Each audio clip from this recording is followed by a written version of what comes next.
Chapter 1. Thank you for the invitation. In the Department of Demon Slaying, one encounters only the defiance of fate. In Jiangcheng City, the headquarters of the Demon Slaying Department. Interrogation room. My Bobo was merely hungry. It did not act with malice. On what grounds do you claim the right to kill? Hungry, and thus justified in consuming humans? What else could I do? Should I let it starve? It is but a child. Bobo, my dear Bobo. It has devoured 3 individuals.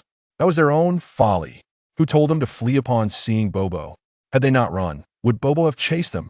Would Bobo have grown angry had they not resisted? If Bobo were not enraged, would it have consumed them? Are you implying that those devoured deserve their fate? That is not my intention. I mean, Bobo simply lacks understanding.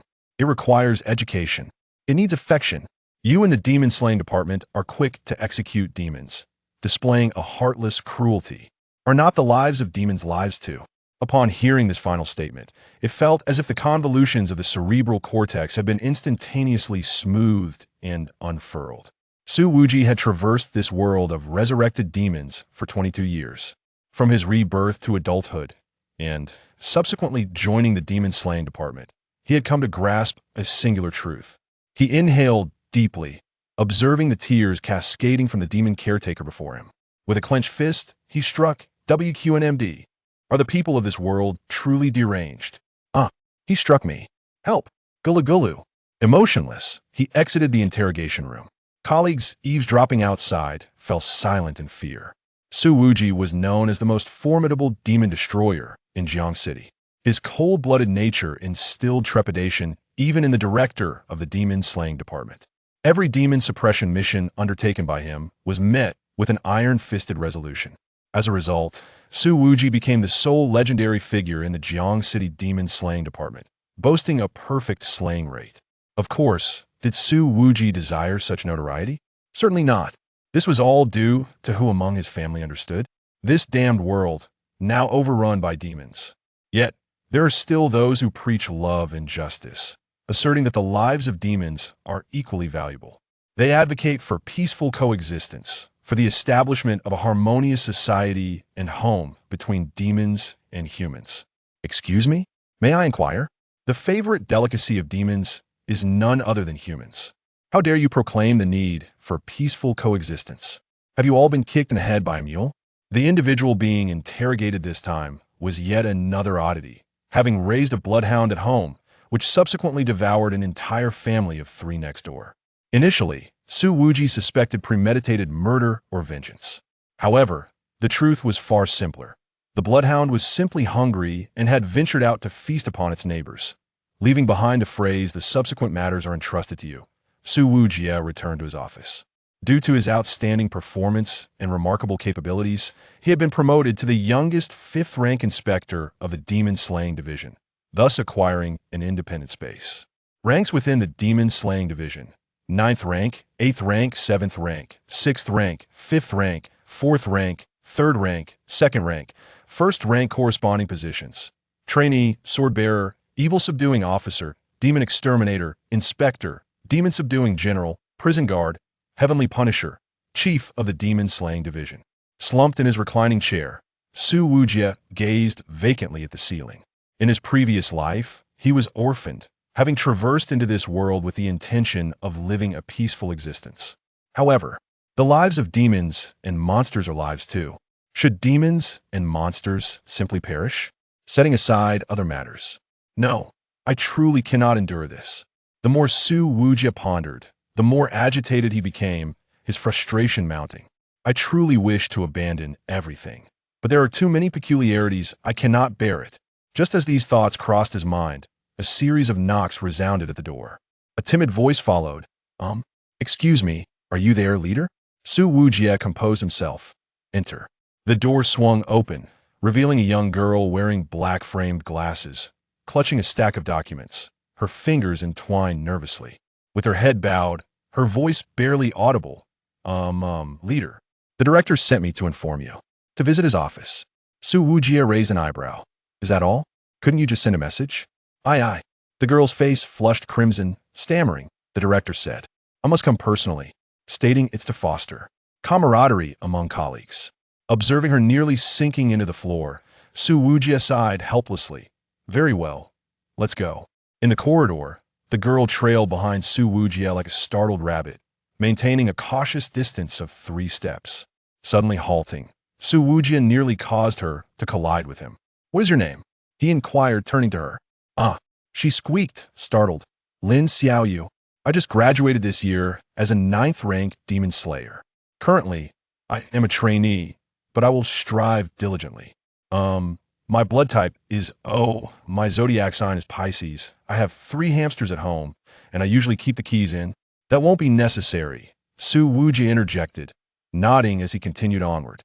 Lin Xiaoyu hurried to catch up, yet was too timid to come too close, resembling a frightened hamster.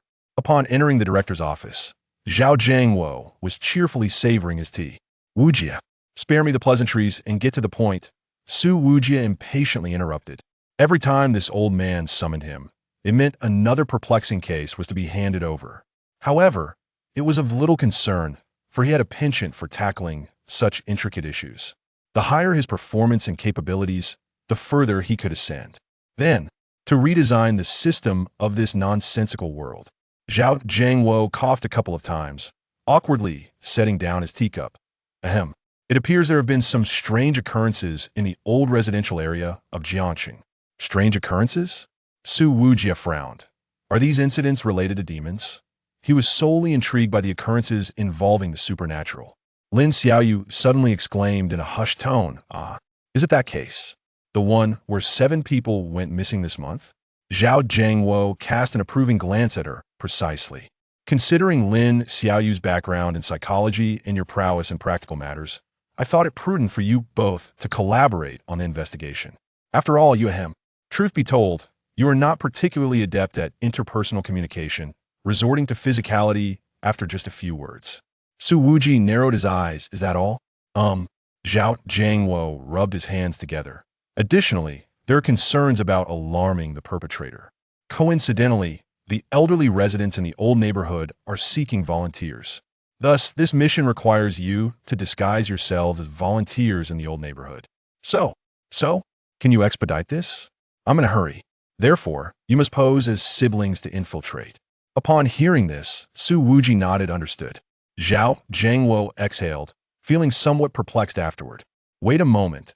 I am his superior, yet I feel like a novice in his presence? No, I must compose myself." With this thought, Zhao Jiangwo resolved to address Su Wuji's attitude. He cleared his throat while Wuji, "Yes, be cautious during the mission, as it has been classified as a level. Task level S, A, B, C, D. Su Wuji cast a peculiar glance at Zhao Jiangwo. "What is with him today? A-level tasks are typically assigned to me. After all, no one in the entire demon extermination department is eager to engage in antagonistic affairs besides myself." All right. Chapter 2. Guiding the Novice, a level task in the old neighborhood. Lin Xiaoyu. Upon returning to his office, Su Wuji discovered that additional materials regarding the case had appeared on his computer. Tap, tap, tap. His fingers unconsciously drummed on the desk as he focused intently on the surveillance footage displayed on the screen. The video revealed an aged alleyway with streetlights flickering ominously and a drunken man staggering along. Suddenly, a shadow darted from the corner of the wall, moving so swiftly that it left a blur in its wake, and in an instant, it seized the drunkard by the neck, dragging him into the darkness. The entire sequence transpired in less than a second. The surveillance footage failed to capture the shadow's precise form, only hinting at a hunched figure with long limbs and eyes gleaming with an eerie green light, resembling a grotesque humanoid creature. Su Wuji's eyes narrowed slightly. Though the creature's complete appearance eluded clarity, his extensive experience in dealing with supernatural entities led him to a definitive conclusion. It was evidently a night screamer. The distinct green eyes and elongated limbs akin to those of a primate were unmistakable traits of a night screamer. Its nocturnal activity further corroborated this identification. However, what intrigued Su Wuji was the fact that such a timid creature typically resorted to attacking a single human once a month at most. Yet now, it had audaciously targeted 7 individuals within the span of a month. Even if it possesses such audacity, would it truly be able to consume these 7 individuals? With its mixed bloodline, it is merely a half-breed demon devouring 2 or 3 university students would likely satiate it within a month. Why risk further slaughter? Unless there exists a far greater beast lurking behind. Regaining his focus, he finally noticed Lin Xiaoyu, huddled in the corner with her head bowed, appearing small and helpless. After some contemplation, he recognized that she would be a colleague collaborating with him in the future. For the sake of their mission's success, it was imperative to establish a rapport with her first. At the very least, he needed to discern her affiliations. He could not afford to find out she was an advocate for peaceful coexistence with demons. Thus, he spoke, "Comrade Xiaoyu." Lin Xiaoyu, caught off guard by his call, paused momentarily before nervously looking up at Su Wuji. It was no wonder she felt anxious and frightened. She had just graduated and joined the demon-slaying division in Jiangcheng. Her colleagues had all advised her that, in this place, even demons should not be a concern. The sole figure to be wary of was Su Wuji, for he was extraordinarily formidable. His most illustrious achievement was sending the deputy director to the hospital. Unbeknownst to Su Wuji, he was unaware of the reputation he had garnered. He simply gazed at Lin Xiaoyu and asked earnestly, "Why do you wish to become a demon slayer?" Lin Xiaoyu was momentarily taken aback. Why? Did she want to become a demon slayer? This question, Lin Xiaoyu bit her lip, lowered her head, her fingers unconsciously twisting the hem of her clothes, her voice barely audible. My parents were both demon slayers, but they are both deceased. They could have escaped, yet they chose to protect the townspeople. Her voice faltered, momentarily choked with emotion before she regained control. Therefore, I wish to become a demon slayer. I wish to. Su Wuji raised an eyebrow, interrupting, "You wish to protect everyone, to safeguard this world?" "No." Lin Xiaoyu lifted her head, her gaze fixated intently on Su Wuji. Her voice, now devoid of tremor, exuded a chilling calmness. "I want to eradicate the demons." She enunciated each word with a penetrating intensity, a frigid killing intent seeping through her teeth, without sparing a single one. The air seemed to freeze momentarily. I'm so sorry. Whenever this topic arises, I lose control." Lin Xiaoyu faltered, her ears flushing red with embarrassment. Oh no, to express such self-righteous sentiments in front of her superior. Su Wuji, observing her, suddenly broke into a grin. It was not a mocking smile, but one of near admiration, reminiscent of a beast's delight. He raised his hand and patted Lin Xiaoyu's shoulder with such force that it nearly brought her to her knees, saying, "Excellent. I find you quite promising, newcomer." Inside, Su Wuji felt a wave of emotion. Who could understand the struggles of family? At last, he had encountered someone normal. If demons did not perish, who would? You find me promising? Lin Xiaoyu's eyes widened in surprise, and she quickly lowered her gaze, her ears turning crimson. After a long pause, she timidly spoke, "Leader. Please, do not make light of me verbally." That in the stillness of night, within Lin Xiaoyu's apartment, steam rose from the hot water in the bathtub, enveloping her in a hazy shroud, leaving only half of her face visible. Su Wuji, a vivid memory of his utterly speechless expression from earlier in the day, flashed through her mind. With a soft chuckle, she couldn't help but let a smile dance upon her lips. He appeared remarkably youthful, perhaps of a similar age to her, yet he was already a fifth-tier demon slayer, merely 2 ranks below the director. Truly impressive. In the next moment, an overwhelming realization washed over her, igniting a crimson blush across her cheeks. Like a startled pufferfish, she submerged herself in the water, bubbles erupting chaotically around her. What was I just thinking? Lin Xiaoyu, how shameless can you be? Yet, Su Wuji had expressed a fondness for her. Could he possibly be the type to say such things to every junior? After a struggle to regain her composure, Lin Xiaoyu emerged from the water, droplets glistening on her hair that clung to her cheeks, her gaze sharpening with focus. "Tomorrow, we must pretend to be siblings." Her fingers absently stirred the water's surface as her heartbeat quickened uncontrollably. What should she call him? Brother? Too embarrassing. No way. Elder brother? Had she watched too many historical dramas? Senior? Too unfamiliar. It lacked the warmth of siblinghood. The more she pondered, the more chaotic her thoughts became, ultimately leading her to bury her face in her palms, muffled groans escaping her lips. I'm so nervous." The following morning, a gentle beep echoed as Lin Xiaoyu groggily reached for her phone, which displayed a message from Su Wuji. Get up and come downstairs. What? All traces of sleep vanished as she hurriedly leapt from her bed, frantically donning her clothes and grabbing her bag, rushing down the stairs. She was going to be late. The frantic thoughts raced through her mind, dominated by the image of Su Wuji's impatient face. She could almost hear his mocking tone. Newbies are just newbies, incapable of even being on time. However, when she finally reached the ground floor, she was met with the sight of a large black SUV parked by the roadside, its engine growling. As a window rolled down, Su Wuji's weary face came into view. Clad in casual attire, a black t-shirt accentuating his toned physique, he lazily rested his arm on the steering wheel, his sleep-laden eyes glancing her way. Get in. I'm exhausted.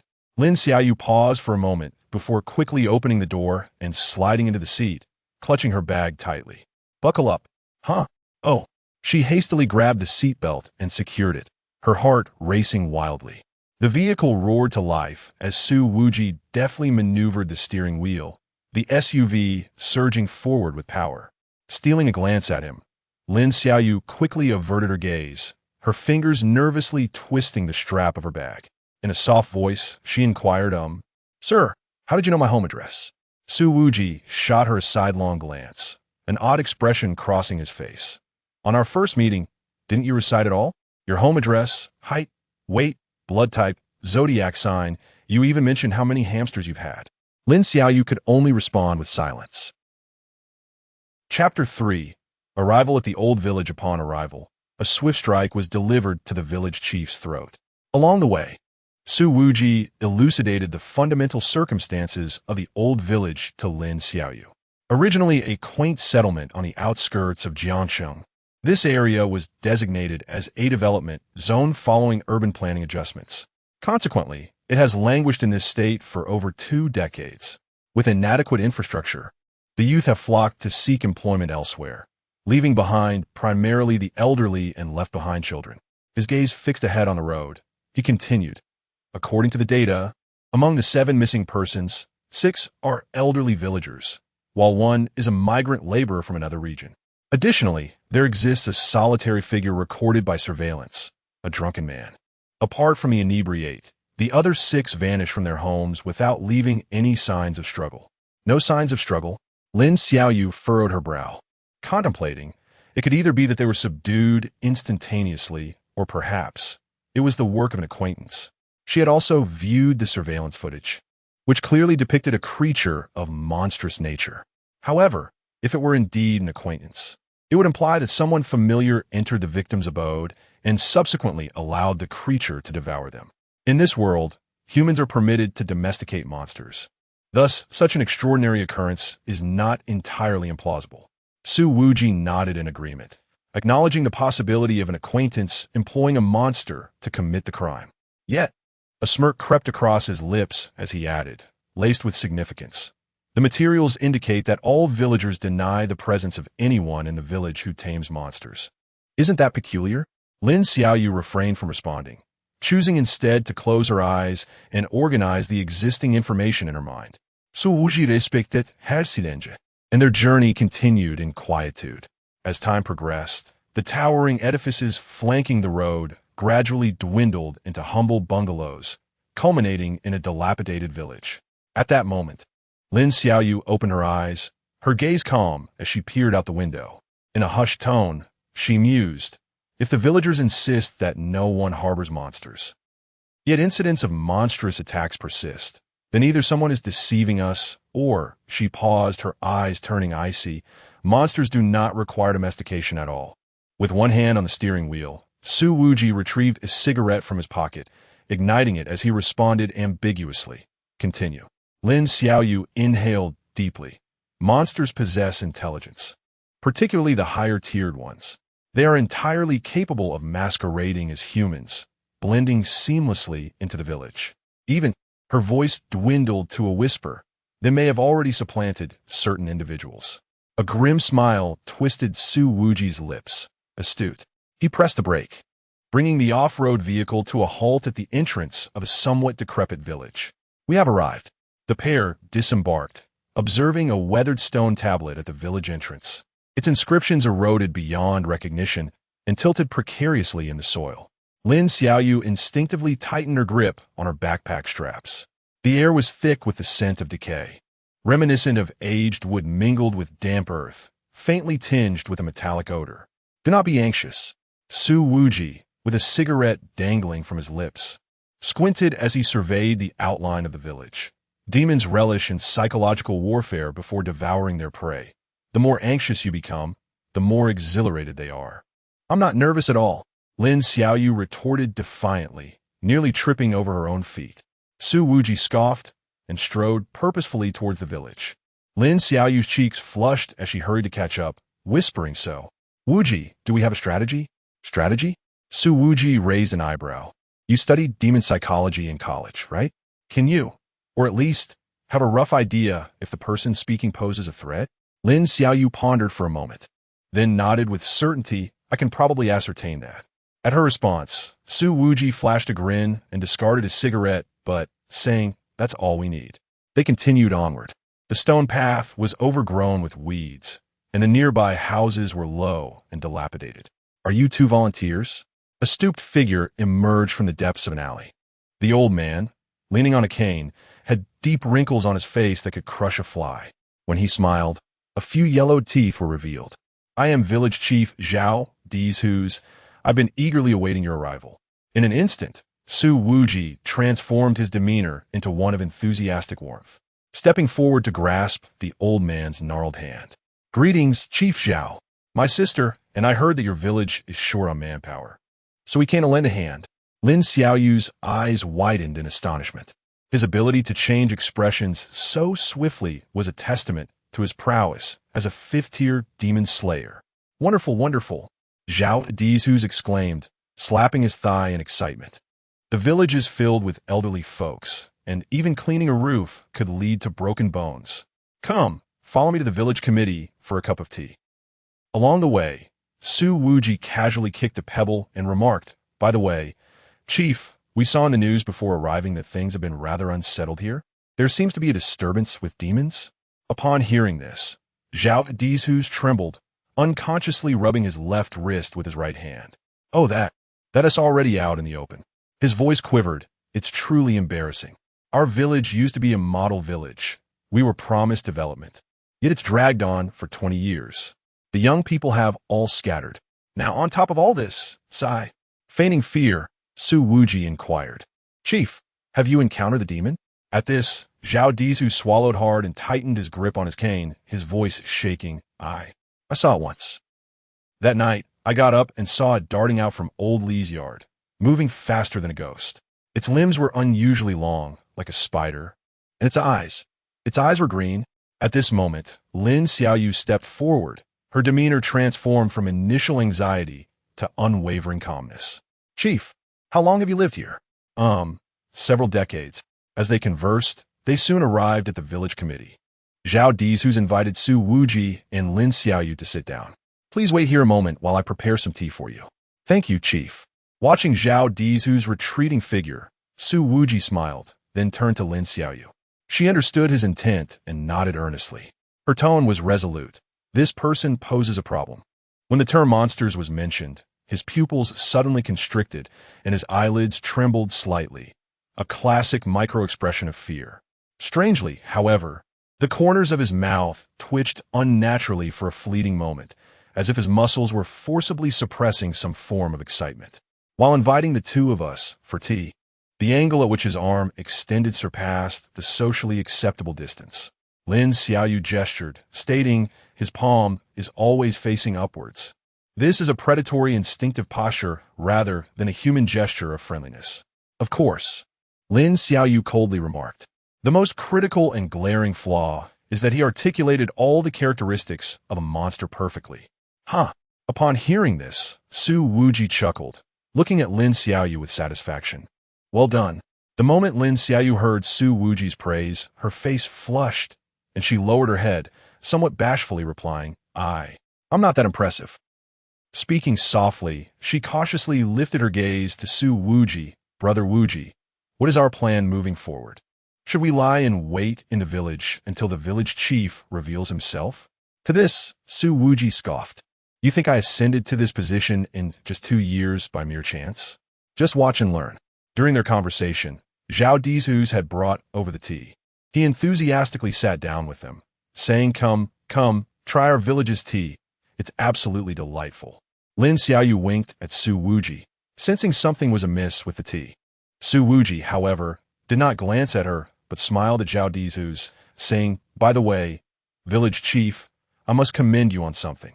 Zhao Dizhus looked taken aback. What is it? It's quite impressive that you have discerned the color of a monster's eyes, yet you remain unscathed, conversing with us here. Do you possess some sort of life-saving technique?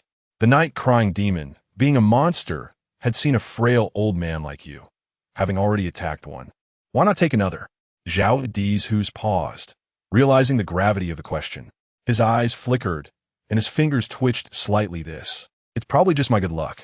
At this, Su Wuji's smile vanished abruptly. Good luck?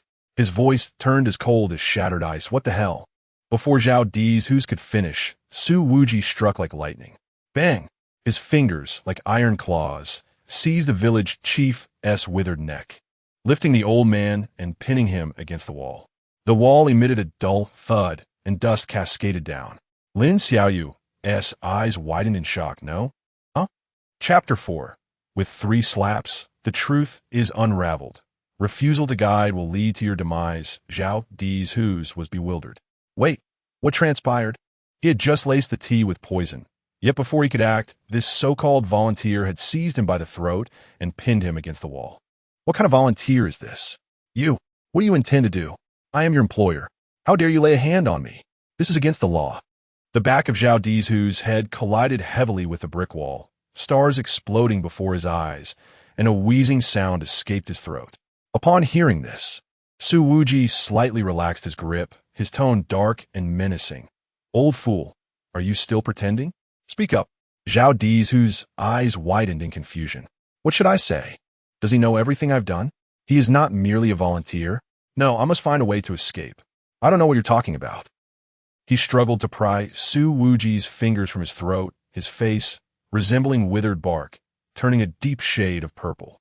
Don't know? Su Wuji let out a sinister laugh, swinging his left hand for a resounding slap. Crack!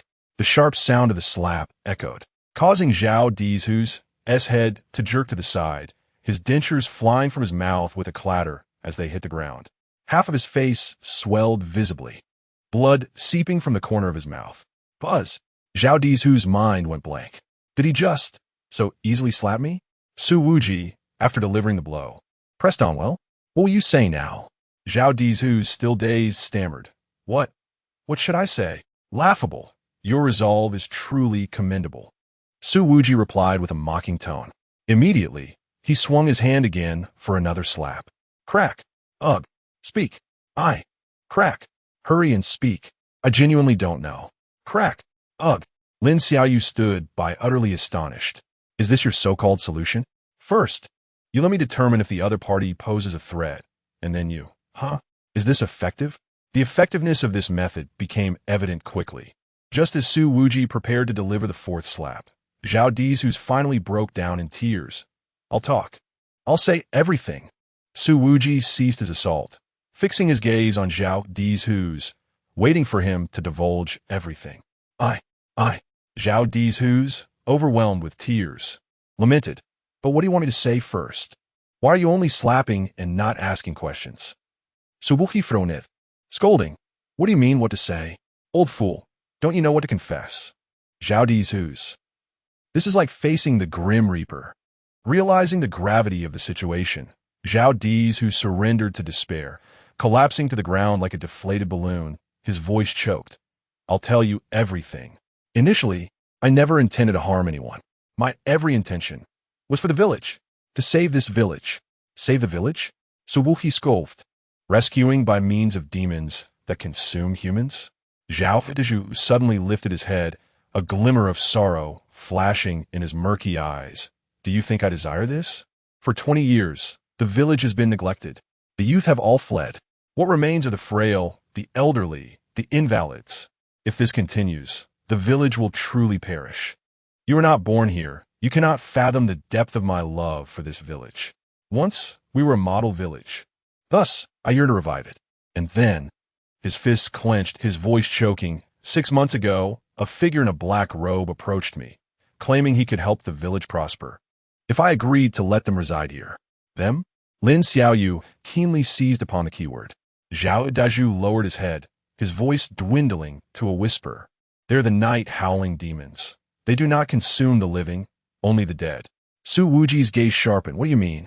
Many of the elderly in the village had naturally passed away. Zhao Daju painfully shut his eyes. The figure in the black robe said that as long as we delivered the corpses to them, they could revive the village. They would disguise themselves as villagers, luring outsiders to invest and settle here. Lin Xiaoyu's pupils constricted, so those missing villagers were already dead. Zhao Daju abruptly raised his head, his voice hoarse. At first, I never intended to harm the living. I merely sought to give the dead value. They, as fellow villagers, would surely be glad to know their demise served a purpose. Su Wuji then coldly laughed, then explained the drunken man dragged away in the surveillance footage, and that labor from elsewhere. Zhao Daju's face paled, his lips trembling. It was that drunken man. If blame is to be assigned, let fall upon him. He inadvertently trespassed into their territory, and upon attacking, they discovered the taste of the living was far more delectable. I did not wish for the villagers to be devoured. Thus Zhao Daju glanced at Su Wuji, gritting his teeth. I recruited volunteers or sought unfortunate laborers from outside. Upon hearing this, Su Wuji's gaze turned icy. The news of the dead villagers was also deliberately disseminated by you, wasn't it? 7 deaths in a month, combined with that vague surveillance footage, could easily lead one to associate it with demons. Without careful consideration, one might assume this place is merely a den of night-howling demons. At that point, it would attract weak demon slayers. The scent of a demon slayer is not something ordinary people can compare to. Lin Xiaoyu also realized this, her eyes burning with anger as she looked at Zhao Daju. Had the visitors here been anyone but Su Wuji, but rather a freshly graduated 9th-tier demon slayer like herself, it was likely that after consuming the tainted tea, they would have been directly delivered into the jaws of the demons. Zhao Daju's shoulders trembled, tears streaming down his face. I had no choice. With no one to manage the village, the remaining elderly would all starve. I merely wished to preserve the village. Old fool, do you believe that merely uttering the words, "you have no choice," grants you the authority to act as you please? Clearly, one could report this to the Demon Extermination Department to resolve the matter. Yet you obstinately choose to cloak your actions in the guise of protecting the elderly and safeguarding the village. Su Wuji let out a cold scoff, his words dripping with iciness. Let me make this clear, old fool. Due to your actions, this village shall never see the light of day again.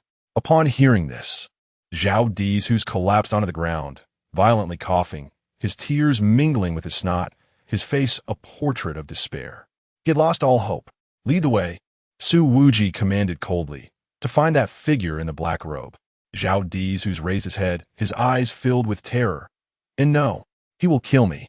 The village will refuse to guide me, and I shall end your life this very moment. Su Wuji's voice was eerily calm. Zhao Dizhu trembled all over, ultimately succumbing to despair as he lowered his head. Very well. Chapter 5. The Man in Black Robes in a Hushed Whisper.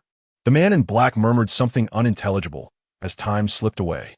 The 3 individuals stealthily approached a dilapidated shrine nestled at the rear of the village. This is the place. Zhao Dizhu's voice trembled. He usually resides within. A strange green light seeped through the crevice of the shrine's door, and the air was thick with the stench of decaying blood. At this moment, Su Wuji had donned his demon-slaying attire, a tang saber secured at his waist. He squinted, addressing Lin Xiaoyu. Stay close to me and do not stray. Lin Xiaoyu nodded nervously, clutching her backpack tightly. Then, with a swift kick, Su Wuji shattered the shrine's entrance. Boom. As the door flew open, a shadow lunged forth from the depths of the shrine. Su Wuji let out a cold chuckle and delivered a powerful punch. Smack! The shadow was propelled several meters back, crashing heavily against the wall. Green blood splattered, revealing its grotesque form. It was a deformed demon, its body riddled with grotesque growths, and its limbs elongated like those of spider. It lay silent now, What a pitiful creature! Attempting a sneak attack, Su Wuji scoffed. Zhao Dizu swallowed hard. So powerful. Is this the prowess of a demon slayer? Enough! Su Wuji cracked his neck, his gaze sharp. Where's the man in black? No sooner had he spoken than a deep, mocking laugh echoed from within the shrine. No need to search. I'm right here. From the shadows emerged a tall figure cloaked in black, his face concealed beneath a hood, revealing only a pair of crimson eyes. Zhao Dizu's, you are indeed unreliable. The man in black rasped, but it matters not. There are already plenty of new villagers. He raised his hand, and from the darkness surrounding the shrine, countless pairs of green, glimmering eyes ignited. Su Wuji fixed his gaze. They were all night-wailing demons. Zhao Dizu's eyes widened in terror. You promised not to harm the living. The man in black chuckled softly, shrugging. I said I wouldn't harm the living. Once they are dead, and I take residence within them, it no longer counts as harming the living. Does it? Before he could finish, a cacophony of footsteps echoed from outside the shrine. Lin Xiaoyu turned to look, her skin prickling with dread. The village elders were staggering towards the shrine, their eyes glowing green. Su Wuji clicked his tongue. Although night-wailing demons were timid, their innate ability to parasitize was a formidable trait. These abominations could infiltrate a person's mouth, inflating their skin to masquerade as the living. Though their strength was relatively weak, their numbers and the difficulty in distinguishing them post-parasitism made them a significant headache for demon slayers. Yet this piqued Su Wuji's interest. He twisted his wrist, addressing the man in black as if conversing with an old acquaintance. After all your machinations to replace the villagers with demons, what is it that you truly seek? Do you genuinely wish to aid this old wretch in restoring prosperity to this village? At this, the man in black chuckled softly, his crimson eyes flickering with an eerie light beneath his hood. Prosperity? His voice was raspy and chilling. Surely, it was for prosperity, albeit a prosperity that thrived on human sustenance. He slowly raised his hand, and the parasitized villagers halted in unison, their verdant eyes fixated on Su Wuji and Lin Xiaoyu. Isn't the demon-slaying bureau your forte? The man in the black robe tilted his head. Now, the entire village has turned into demons. Do you believe you can vanquish them all? Huh? Su Wuji scoffed, turning to Lin Xiaoyu. Newcomer, are you afraid? Lin Xiaoyu took a deep breath, her gaze resolute. Not afraid. Excellent. A flicker of ferocity ignited in Su Wuji's eyes as he deftly drew a pitch-black tang dao from his waist. The blade was slender, its edge glinting with a menacing chill, while delicate blue arcs of electricity danced along the spine, producing a crackling sound. Watch closely, newcomer. He instructed Lin Xiaoyu without turning back. This is what it means to slay demons. Before his words could dissipate, his figure vanished from sight. Boom! A blinding flash of lightning erupted in the air as Su Wuji surged into the throng of demons like a specter, his tang dao sweeping with the swiftness of lightning. Swoosh! The foremost trio of night-cried demons barely had time to scream before they were cleaved in half by a single stroke. As green blood sprayed forth, the arcs of electricity surged dramatically, coursing into the demons' bodies, incinerating their innards to cinders. Swish! Swish! Swish! Su Wuji's movements were so rapid, they left afterimages in their wake. The tang dao transforming into a streak of black lightning in his grasp, each slash accompanied by the roar of thunder. Limbs and dismembered remnants of demons scattered in every direction, their green blood corroding the ground into charred craters. Lin Xiaoyu stood frozen in place, her pupils dilating in astonishment. This is the power of a fifth-tier demon slayer. In mere moments, dozens of night-cried demons had fallen, and the remaining fiends finally grasped their fear. Retreating frantically, their green eyes filled with terror. The man in the black robe stood deep within the shrine, his crimson pupils trembling violently. Impossible! How can this be? His voice was hoarse and distorted. A single person suppressing the night-cry demon horde. Su Wuji crushed the skull of the last demon beneath his foot, flicking the blood from his blade. He raised his gaze to the man in black, a cold smirk curling at his lips. It's your turn now, insignificant fish. The black-robed figure recoiled sharply, shrieking, You brat! Don't think that by destroying this place, you can escape unscathed. Many things are not as simple as you. Smack. Su Wuji's figure materialized before him in an instant, the Tang Dao piercing through his throat like thunder.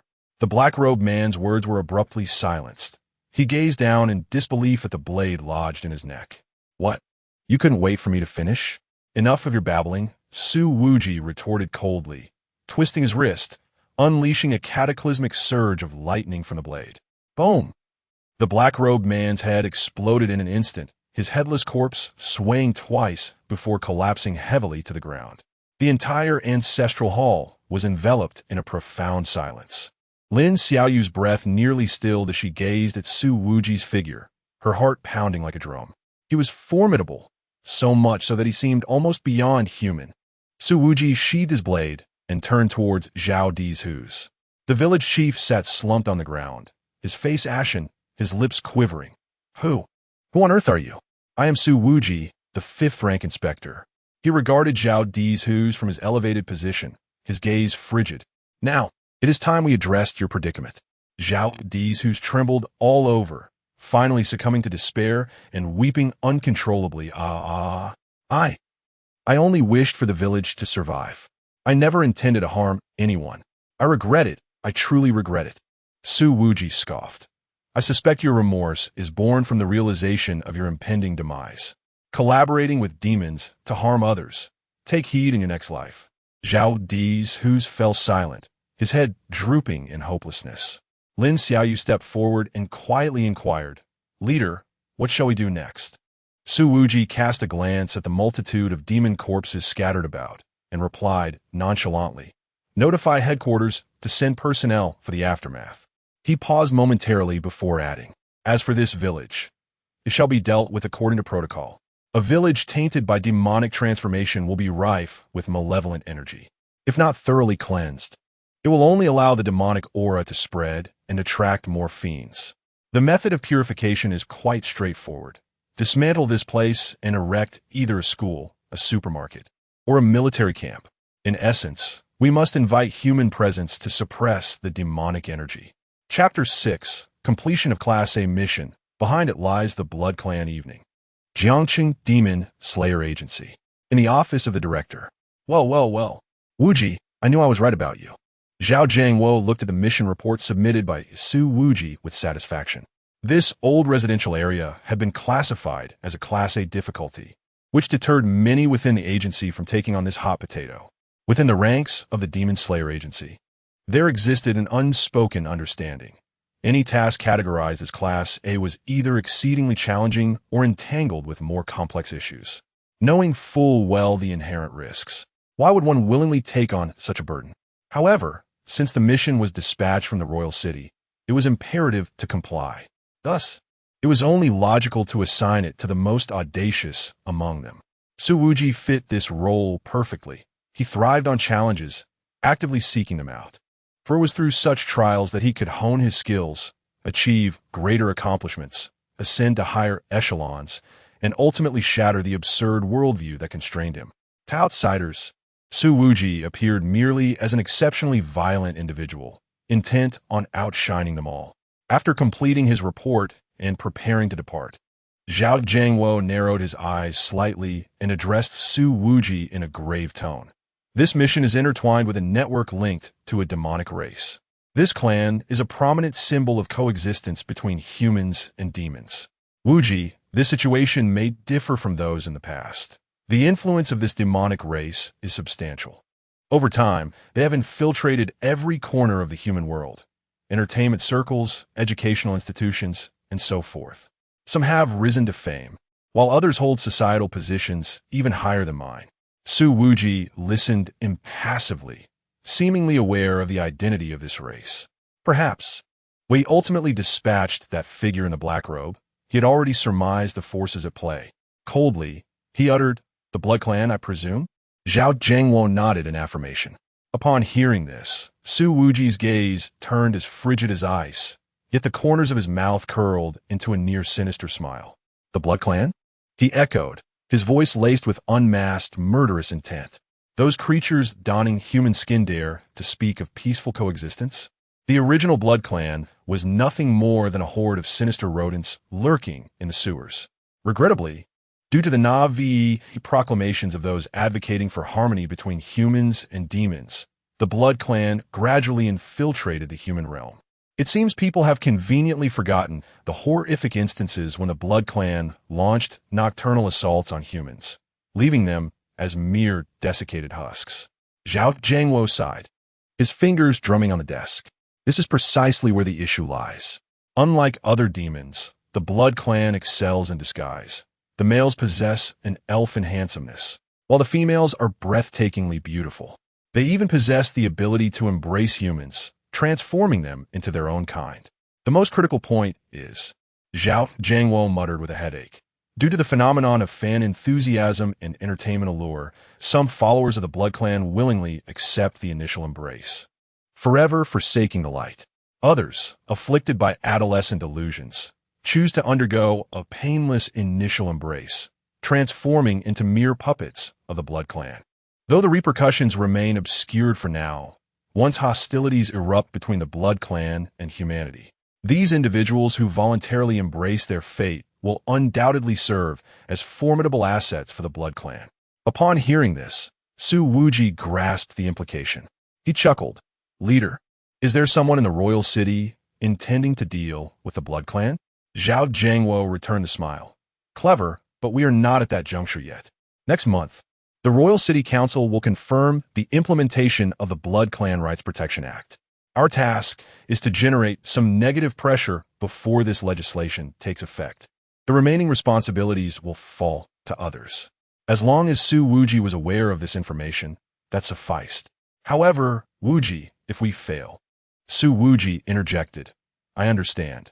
If we fail, the blame will rest squarely upon me. Yet, he added with a confident smile directed at Zhao Jiangwo. If we succeed, why should it matter who takes the credit? If I perish in vanquishing the evil, another Su Wuji will surely rise to continue the fight. With that, he waved goodbye and exited the office. However, the moment he stepped outside, Su Wuji's demeanor shifted dramatically. A wild grin spread across his face, his eyes gleaming with excitement. Success is not solely for others, he thought.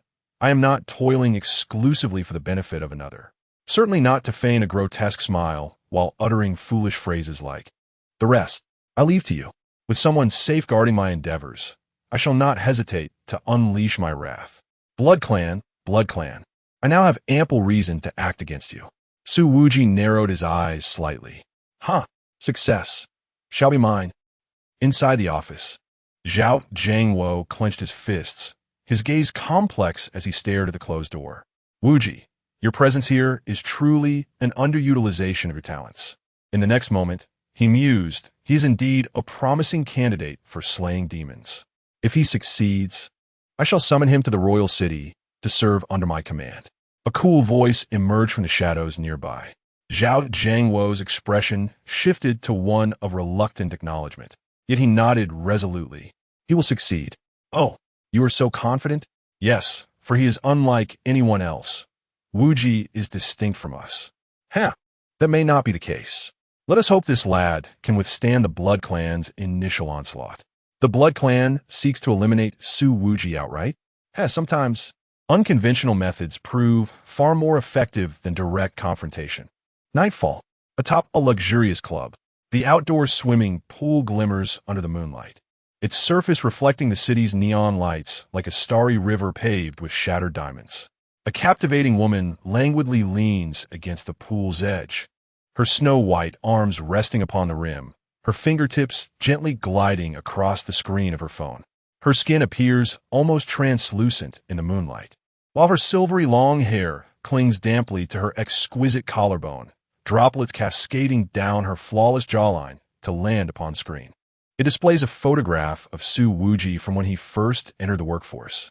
The young man in the photo possesses clear, innocent eyes, betraying a hint of awkwardness typical of a novice, starkly contrasting with the real Su Wuji. Oh, the woman's crimson lips curl slightly, her voice sweet yet venomous like honeyed poison. Let me draw near to this charming young man. How intriguing. On the poolside, a tall man kneels, his gaze fixated upon the woman in the water with an obsessive fervor. His features are sculpted to perfection, yet his eyes resemble those of a tame beast, filled only with fervent devotion. Mississippi. His voice is deep and gentle. If you fancy him, allow me to bring him to you. The woman chuckles softly, shaking her head. No need. She extends her hand towards him, her slender fingers appearing like a work of art in the moonlight. Help me up. He immediately grasps her hand. His touch is delicate, as if handling fragile glass. His fingertips tremble slightly, his gaze fixated in an almost unhealthy manner. Miss, your hand is so cold. Isn't the temperature of the blood, clan, always like this? The woman stands up nonchalantly, droplets cascading down her graceful curves. She casually drapes a silk robe over her shoulders, her bare feet touching the cold marble floor. The man follows closely, his voice laced with suppressed desire. Miss, are you truly going to meet that demon slayer? He has killed many of our kin. Precisely why it is intriguing, she replies, glancing back at him, her crimson pupils glimmering in the night. What expression do you suppose a human, who harbors a deep loathing for demons, would wear if he fell in love with a Blood Clan member? He pauses, a sickly flush spreading across his face. Ah, it must be fascinating for. I too fell in love in such a manner, Mississippi. No one can resist your charm. Hearing this, the woman lifts a glass of red wine from beside the sun lounger, taking a sip that deepens the hue of her lips. With unwavering confidence, she declares, indeed, after all, I am Aileen Vantreur, the legitimate daughter of the Vantreur family, the most celebrated star in the entertainment industry today. Anyone capable of resisting my allure, I dare say. She casts a scornful glance at Su Wuji's innocuous ID photo on her phone, is yet to be born. Chapter 7. The cultivation system of the demon slayer. As the night deepened, painted in shades of ink, and the moonlight cascaded like water, Su Wuji sat cross-legged in the courtyard of his villa, located in the heart of the city. The surroundings were enveloped in tranquility, with only the whisper of the wind rustling through the leaves breaking the silence. His villa, nestled in the most bustling area of Jiangcheng City, stood as a serene oasis amidst the chaos, devoid of any other buildings within 100 meters, resembling a solitary island. This was a gift from Jiangcheng. After all, one cannot expect loyalty without offering decent rewards. The television in the living room flickered, broadcasting the latest entertainment news. The popular star Erin suddenly announced tonight that starting tomorrow evening, she will disguise herself as a passerby and randomly select lucky individuals for a day-long date. If the date is successfully completed, a mysterious grand prize awaits the fortunate winner. Casting a glance at the screen, Su Wuji scoffed. What a ridiculous program. Can't they create something more engaging than this? It pales in comparison to the old-fashioned name-tearing shows.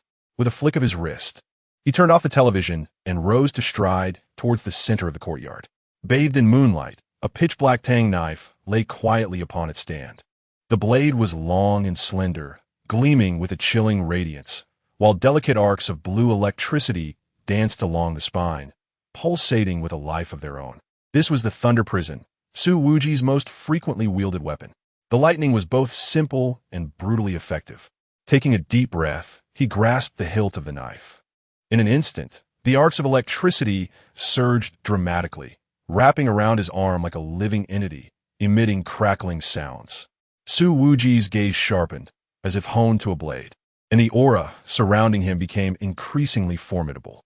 The cultivation system of the demon slayer is intricately linked to the laws of power in this world. Since the resurgence of demons eons ago, humanity's technological weapons have proven nearly ineffective against them.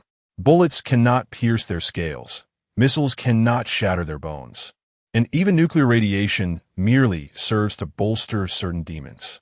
Only the power of the demon slayers can truly vanquish these malevolent beings.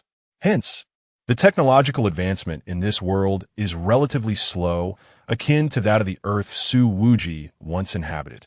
The cultivation of a demon slayer is divided into 3 main systems. Qi, cultivating internal energy through breathing techniques to enhance the physical body, augmenting speed and strength. Might, harnessing willpower to condense a fierce aura that can intimidate demons and even tear apart the souls of lesser ones. Weaponry, employing weapons crafted from special materials, augmented with runes, to serve as the instruments of demon extermination. Su Wuji primarily focused on qi, with a secondary emphasis on weaponry. As for might, he had no need to study it. After 2 years of school, he had encountered enough eccentricities to possess an innate understanding of it. His knife, Thunder Prison, was forged from celestial meteorite iron, enhanced with the bones of thunder beasts. The runes inscribed upon the blade, known as the Heavenly Extermination Thunder Pattern, were etched by a profession known as Rune Master, imparting a powerful restraining effect against demons. With a swift flick of his wrist, Su Wuji unleashed the blade, its brilliance slicing through the air in an instant. His movements were so rapid that they seemed to create afterimages, and where the blade passed, even the moonlight appeared to be severed. Boom! With a swift stroke, the colossal stone in the center of the courtyard shattered into dust. He did not pause, moving like a specter through the courtyard, his blade weaving a tightly knit net of light. Each swing resonated with thunder, as if the very fabric of space were being rent asunder.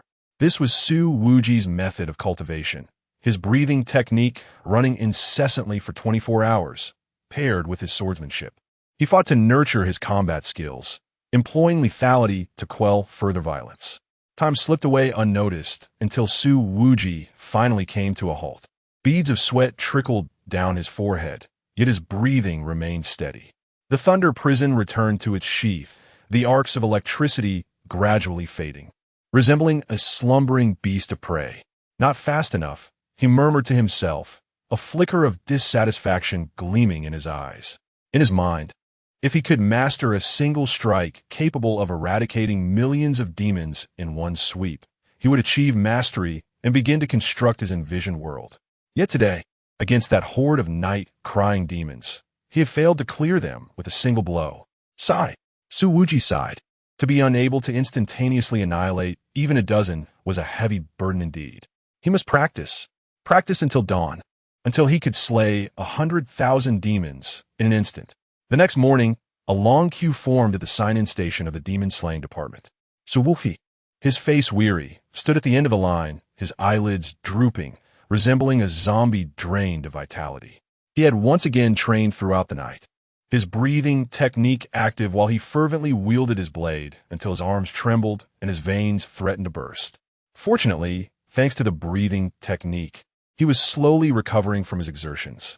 However, truth be told, a normal person practicing the breathing technique would be exhausted like a lifeless dog after just half an hour. But he was different. He sought to overturn this wretched world. This thought sustained him as he relentlessly pushed himself to his limits day after day. Thus, inexplicably, even the force he had once disregarded had been honed through passive practice. Next came the mechanical voice of a female attendant at the sign-in window. Su Wuji shuffled forward, placing his work ID on the scanner. Beep! The device lit up in green, and his personal information flashed on the adjacent screen. The male attendant responsible for the sign-in, a bespectacled young man, glanced at the screen and suddenly chuckled. "Brother Wuji, just look at you." He pointed at the entry photo displayed, teasingly remarking, "Where has that joyful version of you gone?" In the photograph, Su Wuji appeared youthful, akin to a college student, with clear eyes and a slightly reserved smile. A stark contrast to his current visage, marked by an icy demeanor that screamed, "Do not approach." The bespectacled man, Chun Ming, had joined the department alongside Su Wuji. Thus he knew him to be a decent individual, provided the conversation did not veer towards demons. Su Wuji shrugged nonchalantly, replying, "Buried underground." Chun Ming blinked in surprise. "Huh, literally," Su Wuji replied, retrieving his work ID and preparing to leave. Just as he took a step, a rustling sound emerged from behind him. A timid voice floated over, "Good morning." Su Wuji turned to see Lin Xiaoyu, her head bowed, nervously twisting the hem of her uniform. Her ears flushed crimson as she stood before the clock-in machine. Today, she donned a neat uniform, her eyes glistening behind black-rimmed glasses, resembling a startled fawn. "Good morning," Su Wuji replied casually. Lin Xiaoyu, as if granted a reprieve, hurriedly pressed her work ID against the machine. With a beep, her information appeared on the screen, her photo displaying a bright smile that starkly contrasted with her current anxious demeanor. Chun Ming sensed an awkward atmosphere, glancing at the screen, then at Lin Xiaoyu. He couldn't help but chuckle. Colleague Lin, your photo and your current self are quite different, aren't they? Before joining, you were a sunny girl. And now you've turned into a timid quail? Lin Xiaoyu's face flushed deeply, stammering, I just... Stealing a glance at Su Wuji, her voice dwindled. I just haven't adapted yet. Raising an eyebrow, Su Wuji unexpectedly interjected, she's quite capable. Lin Xiaoyu's head snapped up, her eyes wide with surprise. Chunming was taken aback as well, huh? At least she's smarter than some who have been kicked by a donkey, constantly shouting, monsters have a right to life too. Su Wuji's tone remained calm. Yet each word was laced with barbs. The demon slaying department needs individuals like her, those who understand that monsters ought to be eradicated. Lin Xiaoyu was momentarily stunned. She never anticipated Su Wuji would speak up for her, let alone praise her so candidly. Chunming's eyes widened in astonishment. Wow, oh my. Su Wuji is complimenting someone. Though there's much more to say, let's keep quiet here. However, I must say, Su, it's surprising you have female colleagues willing to greet you. Let us go. Su Wuji gestured for Lin Xiaoyu with a nod. Get on with your tasks. Huh? Oh, Lin Xiaoyu, as if awakening from a dream, fumbled for her work ID and hurried to catch up with Su Wuji. Walking down the corridor, Lin Xiaoyu's heart raced as if it might leap from her chest. Leader. She ventured softly. Thank you for speaking up for me earlier. Without turning around, Su Wuji replied, just speaking the truth. Lin Xiaoyu bit her lip, summoning her courage to ask, when you joined, were you really as, naive as in the photo? Su Wuji paused, turning his head to regard Lin Xiaoyu with a peculiar expression. Would you like to see? Huh? Is that possible? Su Wuji retrieved his phone from his pocket, swiped a few times, and presented her with a photo. It depicted a freshly inducted Su Wuji, clad in a crisp uniform, standing at the entrance of the demon-slaying department, flashing a peace sign with a grin as bright as a fool's. Lin Xiaoyu stifled her laughter, her shoulders shaking. Su Wuji expressionlessly reclaimed his phone. Go ahead, laugh. After all, I could easily obliterate a dozen of my naive former self with a single punch. Finally, Lin Xiaoyu burst into laughter, unable to contain herself any longer. Su Wuji. No, you are truly laughing. Chapter 8. Trafficking in Plasma? 3 blows to shatter the soul of a fiend apart from undertaking demon-slaying missions. Su Wuji enjoyed considerable freedom in the operations of the Demon Slayer department. He could essentially do as he pleased. On days devoid of assignments, his absence from work was inconsequential, as the system would automatically register his attendance. However, Su Wuji chose not to indulge in such liberties. Of course, there were occasions when other departments sought his assistance for minor tasks. Upon arriving at the office, a young colleague approached with a cup of milk tea. Blushing slightly, he winked at Su Wuji. Wuji, we need to trouble you again. Glancing at the milk tea, Su Wuji smirked. Is it less ice with 3 sugar? Yes, and with added coconut jelly. All right, in the Demon Slayer department, on the 3rd underground level. In the interrogation room, under the dim lights, the criminal in the iron chair tilted his head, a derisive smirk curling at the corners of his mouth. He wore specially designed shackles that suppressed demonic power but were ineffective against humans. Clearly, he was a thoroughgoing fiend. Name? Your father. Age? Older than you. Xiao Zhang from the interrogation division felt the veins throb on his forehead as the pen in his hand snapped with a sharp crack. This was the 4th round of interrogation, and the perpetrator remained obstinate, even growing more brazen. Were it not for the current advocacy for civilized law enforcement, he would have relished delivering a few slaps. At that moment, the inspector arrived. A commotion erupted at the door, and Xiao Zhang stood as if granted a reprieve. In the next instant, Su Wuji strolled in with one hand in his pocket and the other holding a cup of milk tea. The sound of the straw slurping echoed throughout the interrogation room. Is this the fellow? He mused, casting a glance at the criminal. He looks rather ordinary. Xiao Zhang lowered his voice. Brother Su, this rascal is trafficking in plasma. We've interrogated him 4 times, yet he refuses to reveal his accomplices. Trafficking in plasma? Su Wuji's Gauze instantly hardened. In today's society, The most desperate for plasma were none other than the bloodkin.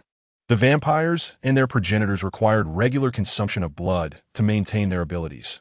Without it, they would regress. This created a thriving market for plasma. However, the plasma sold in the market was typically a synthetic concoction, inferior in taste, laden with additives, and ineffective. Naturally, it paled in comparison to the delectable allure of pure, natural blood. Yet, this practice was strictly forbidden. Once a vampire consumed human blood, the latter risked becoming tainted with demonic energy, either dying or being transformed into a progenitor.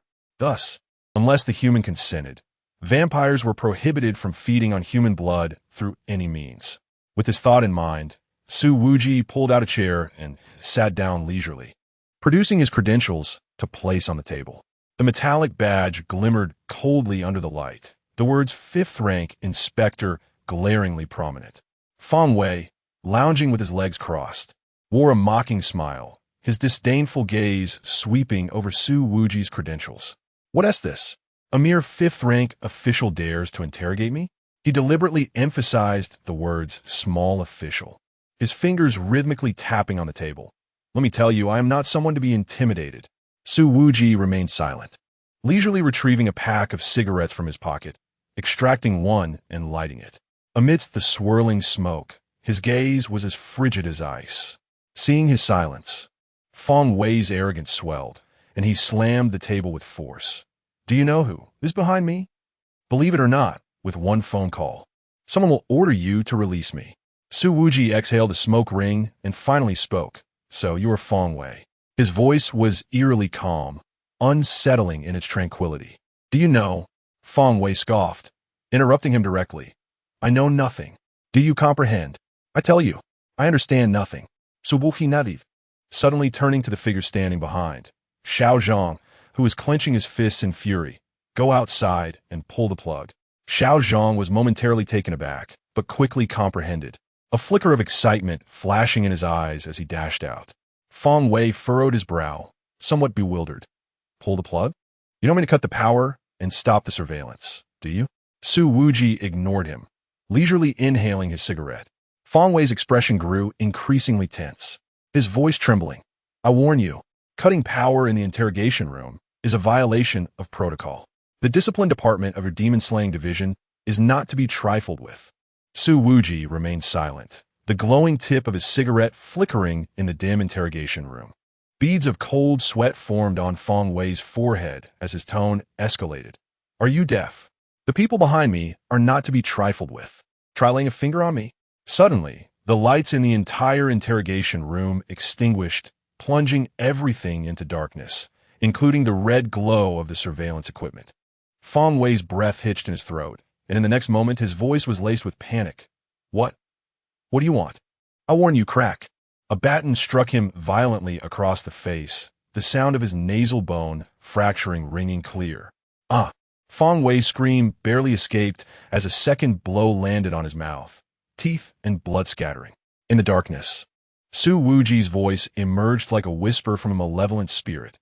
You dare to threaten me? Bang!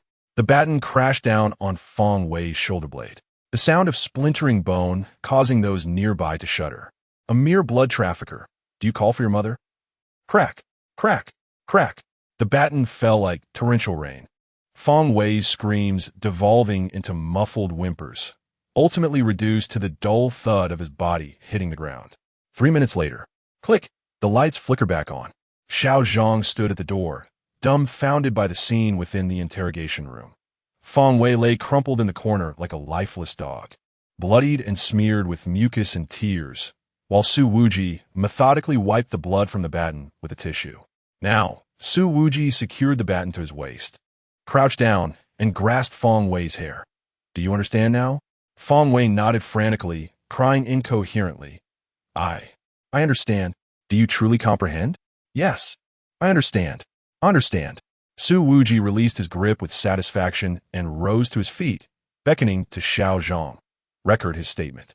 Xiao Zhang swallowed hard and hurried over to assist Feng Wei, forcing him back into the chair. At that moment, Feng Wei appeared as docile as a quail, trembling as he began to speak. I will confess everything. The blood plasma was supplied by Director Li from the blood bank at Tongji Hospital, and the largest buyer is the Eternal Night Club of the Vampire Clan. Additionally, there are a few individuals who have been transformed into fledglings seeking to purchase from me. Even my adoptive brother approached me for a purchase. He stammered out a lengthy list, providing intricate details regarding the transaction times, locations, and amounts. Upon hearing this, Su Wuji let out a cold laugh. Wouldn't it have been better to cooperate sooner? He turned to leave, but suddenly halted, glancing back at Feng Wei. By the way, you mentioned you have someone backing you? Feng Wei stiffened at the question. Su Wuji flashed again, revealing his pearly white teeth. Let them come find me. I am ready. Chapter 9. The emaciated corpses and the investigation of the Eternal Night Club. The interrogation of the individuals was conducted in the morning, with the assignment arriving in the afternoon. Inside the director's office, Zhao Jiangwo stood before the projector, the screen behind him displaying a 3D layout of the Eternal Night Club. The Eternal Night Club is the largest night establishment in Jiangcheng. By day, its doors remain firmly shut, yet as night falls, it bursts into vibrant light, transforming into a paradise for revelers. The proprietor behind this establishment is rumored to belong to a powerful vampire clan. Each night, vampire sentinels guard the entrance, and anyone daring to cause trouble is politely escorted out. Naturally, the club is divided into a regular section and a VIP area, the latter accessible only to vampires and invited guests. This, without a doubt, reeks of something sinister. Zhao Jiangwo surveyed the 4 individuals in the office. Su Wuji lounged casually against the back of his chair, twirling a pen between his fingers, while Lin Xiaoyu sat upright, her eyes fixated on the screen behind her, framed by black-rimmed glasses. The other 2 demon hunters, Chen Mo, a 6th-grade demon slayer, and Wang Hu, a 7th-grade demon slayer, wore serious expressions. Esteemed colleagues, Zhao Jiangwo said, rapping the table lightly, his voice low and somber. The ramifications of the blood plasma trafficking incident are far worse than we initially anticipated. Through questioning Director Li of the blood bank at Tongji Hospital, we uncovered additional information. As he spoke, the projected image shifted to reveal a series of gruesome photographs. Several desiccated corpses lay carelessly discarded in an abandoned factory, each with 2 tiny puncture wounds on their necks. These were additional victims that had been disclosed. Zhao Jiangwo's voice trembled with suppressed fury. They were drained of their blood and then callously abandoned in the factory. Suddenly, Su Wuji halted his pen, his gaze sharp as a blade. The work of the Eternal Night Club? Almost certainly, Zhao Jiangwo affirmed with a nod. Director Li revealed that these corpses were discarded by the Eternal Night Club, all of whom were humans lured in by the vampires. The reason is that the vampires lost control during the party and drained them all at once. Based on insider intelligence, we have verified this information. The second-floor VIP area of the Eternal Night Club is, in fact, a vampire den, where they not only engage in blood plasma transactions, but also secretly conduct embracing ceremonies. The projection switched once more, displaying a blurry image. In a dimly lit room, several elegantly dressed young individuals knelt on the floor while a vampire clad in opulent attire leaned down to bite into one of their necks. A week later, Zhao Jiangwo's voice lowered further. The Eternal Night Club is set to host a grand crimson party, during which at least 20 humans will be transformed into vampires. Our informant has successfully infiltrated the club and will provide us with access to a secret passage leading to the second floor on the day of the operation. Chen Mo furrowed his brow. Why not launch a direct assault? Given our strength, we could easily... No, Zhao Jiangwo interrupted firmly. The Eternal Night Club is backed by the Vantruf family, which has powerful allies in the council. Acting without concrete evidence would only serve to alert them. They could easily claim that these individuals voluntarily participated in the initial embrace ceremony. Su Wuji suddenly scoffed. So, we need to infiltrate and gather evidence? Indeed, Zhao Jiangwo replied, glancing at Su Wuji. You four will enter the club as ordinary guests, following the insider to the second floor, where you must locate their criminal evidence. Ideally, capture footage of the coerced initial embrace ceremony. Lin Xiaoyu adjusted her glasses nervously. Is the insider reliable? He hails from a family of vampire hunters. Zhao Jiangwo explained. Their lineage has been at odds with vampires for generations, masquerading as humans who have undergone the initial embrace to blend in. Su Wuji stood up, stretching his neck. The plan is commendable, but there is a concern. What concern? Zhao Jiangwo frowned. For individuals acting together would be too conspicuous. Su Wuji's gaze swept across the other three. The VIP section of the Eternal Night Club only accommodates special guests. The sudden appearance of 4 unfamiliar faces would undoubtedly raise suspicion. Wang Hu scratched his head. What should we do then? A cold smile crept across Su Wuji's lips. Chun Mo and Wang Hu will seek out this so-called insider to access the second floor. Lin Xiaoyu and I will devise an alternative approach. Chun Mo immediately objected. No way. That's far too dangerous. That place is a vampire stronghold. If we are discovered. Silence. Su Wuji's eyes darkened sharply. Do you think I am consulting you? The collective intelligence of you fools pales in comparison to Lin Xiaoyu's. Being in the same team, as you will only hinder me. The temperature in the office plummeted as if a chill had swept through. Chun Mo's eyes twitched, his fists clenched tightly. Internally, he raged, Su Wuji, don't get too arrogant. It's only a slight edge you have over me. What is so impressive about that? Once I grow stronger, I'll pin you down and hammer you. He gradually loosened his fists. Lin Xiaoyu lowered her head nervously, her mind racing. Why am I suddenly being called out? Zhao Jiangwo cleared his throat, breaking the tension. Let us proceed, as Su Wuji suggested. Chun Mo, Wang Hu, you'll follow the insider upstairs according to the plan. He then continued, now, let's discuss the evacuation strategy. The projection shifted again, displaying a map of the area surrounding the Eternal Night Club. Zhao Jiangwo meticulously outlined the action route, retreat plan, and emergency contact methods. Remember, his gaze swept over everyone. The key to this operation is stealth. Retrieve the evidence and withdraw. Do not linger in combat. Understood. Chun Mo and the others departed, leaving only Su Wuji and Lin Xiaoyu in the office. Zhao Jiangwo tossed a cigarette to Su Wuji, who lit it and took a puff, his expression turning cold as he remarked, if I do not seek out the vampires, they will inevitably come looking for me. I have my own means to ascend to the second floor. As for that vampire hunter, truth be told, Su Wuji exhaled a cloud of smoke, chuckling softly.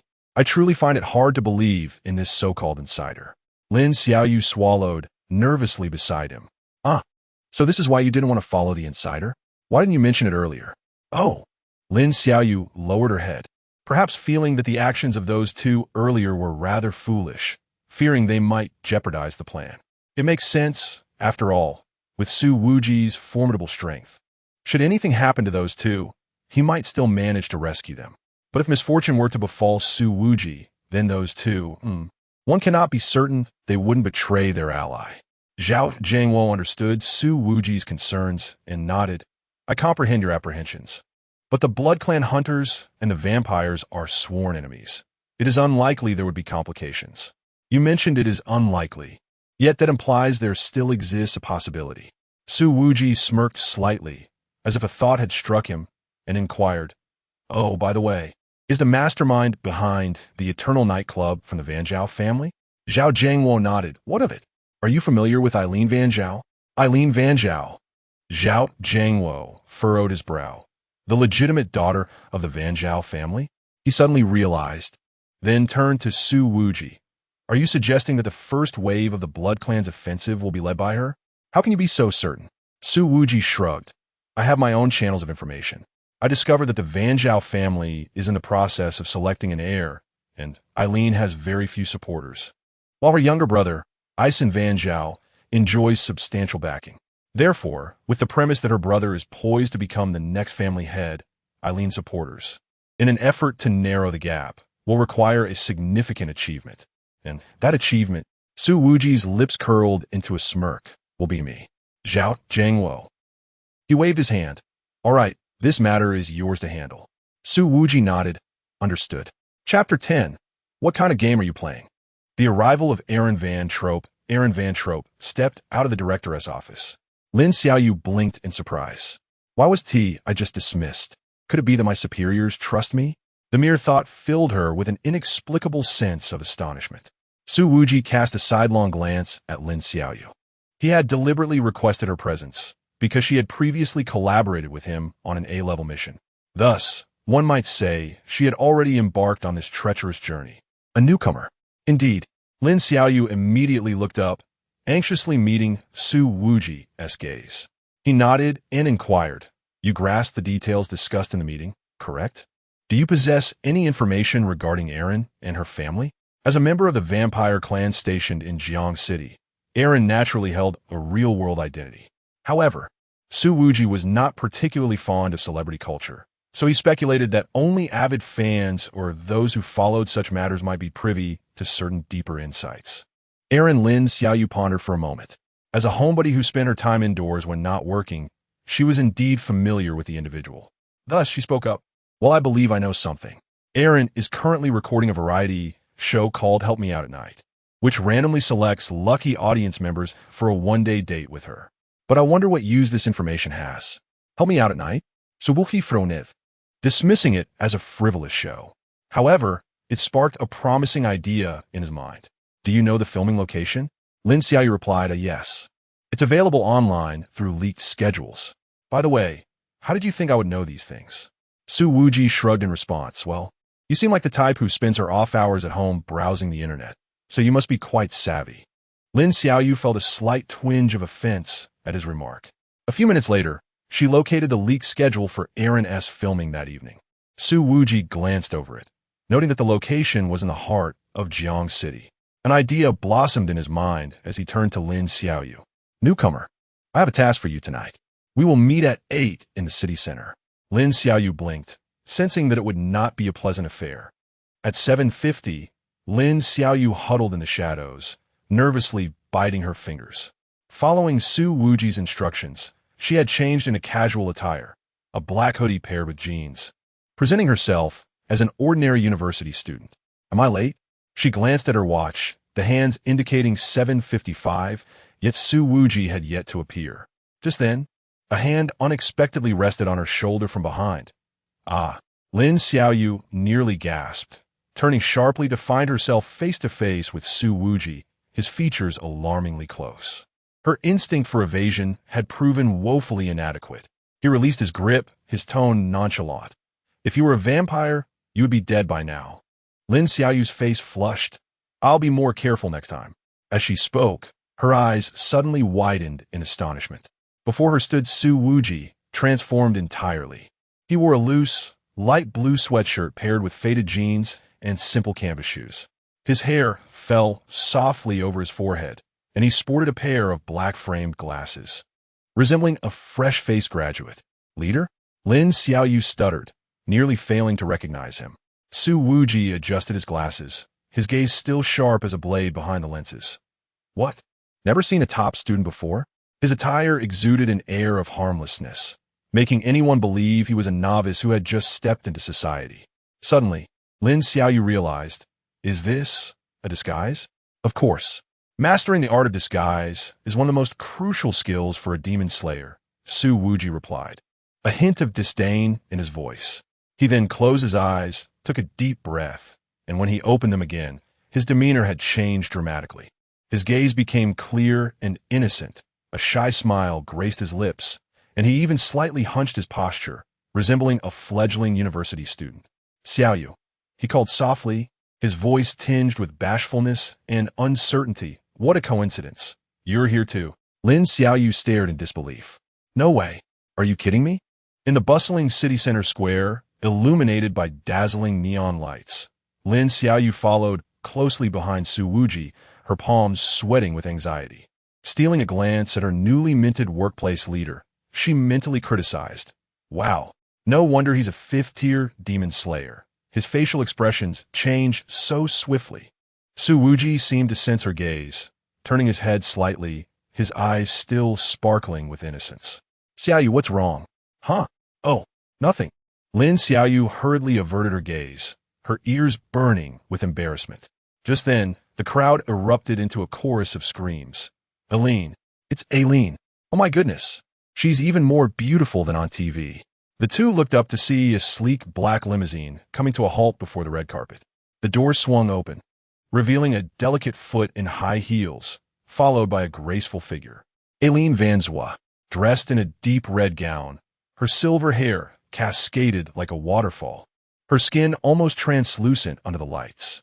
Her crimson eyes scanned the crowd, a captivating smile playing on her lips.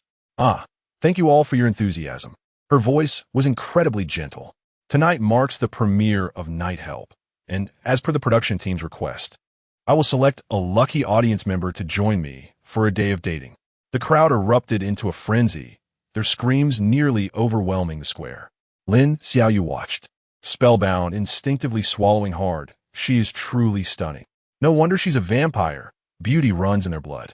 Su Wuji adjusted his glasses, feigning admiration as he remarked, "How beautiful. It would be wonderful if I could be chosen today." Lin Xiaoyu swallowed hard, exclaiming, "Is this what seasoned actors are like? Huh, what a bunch of foolish humans.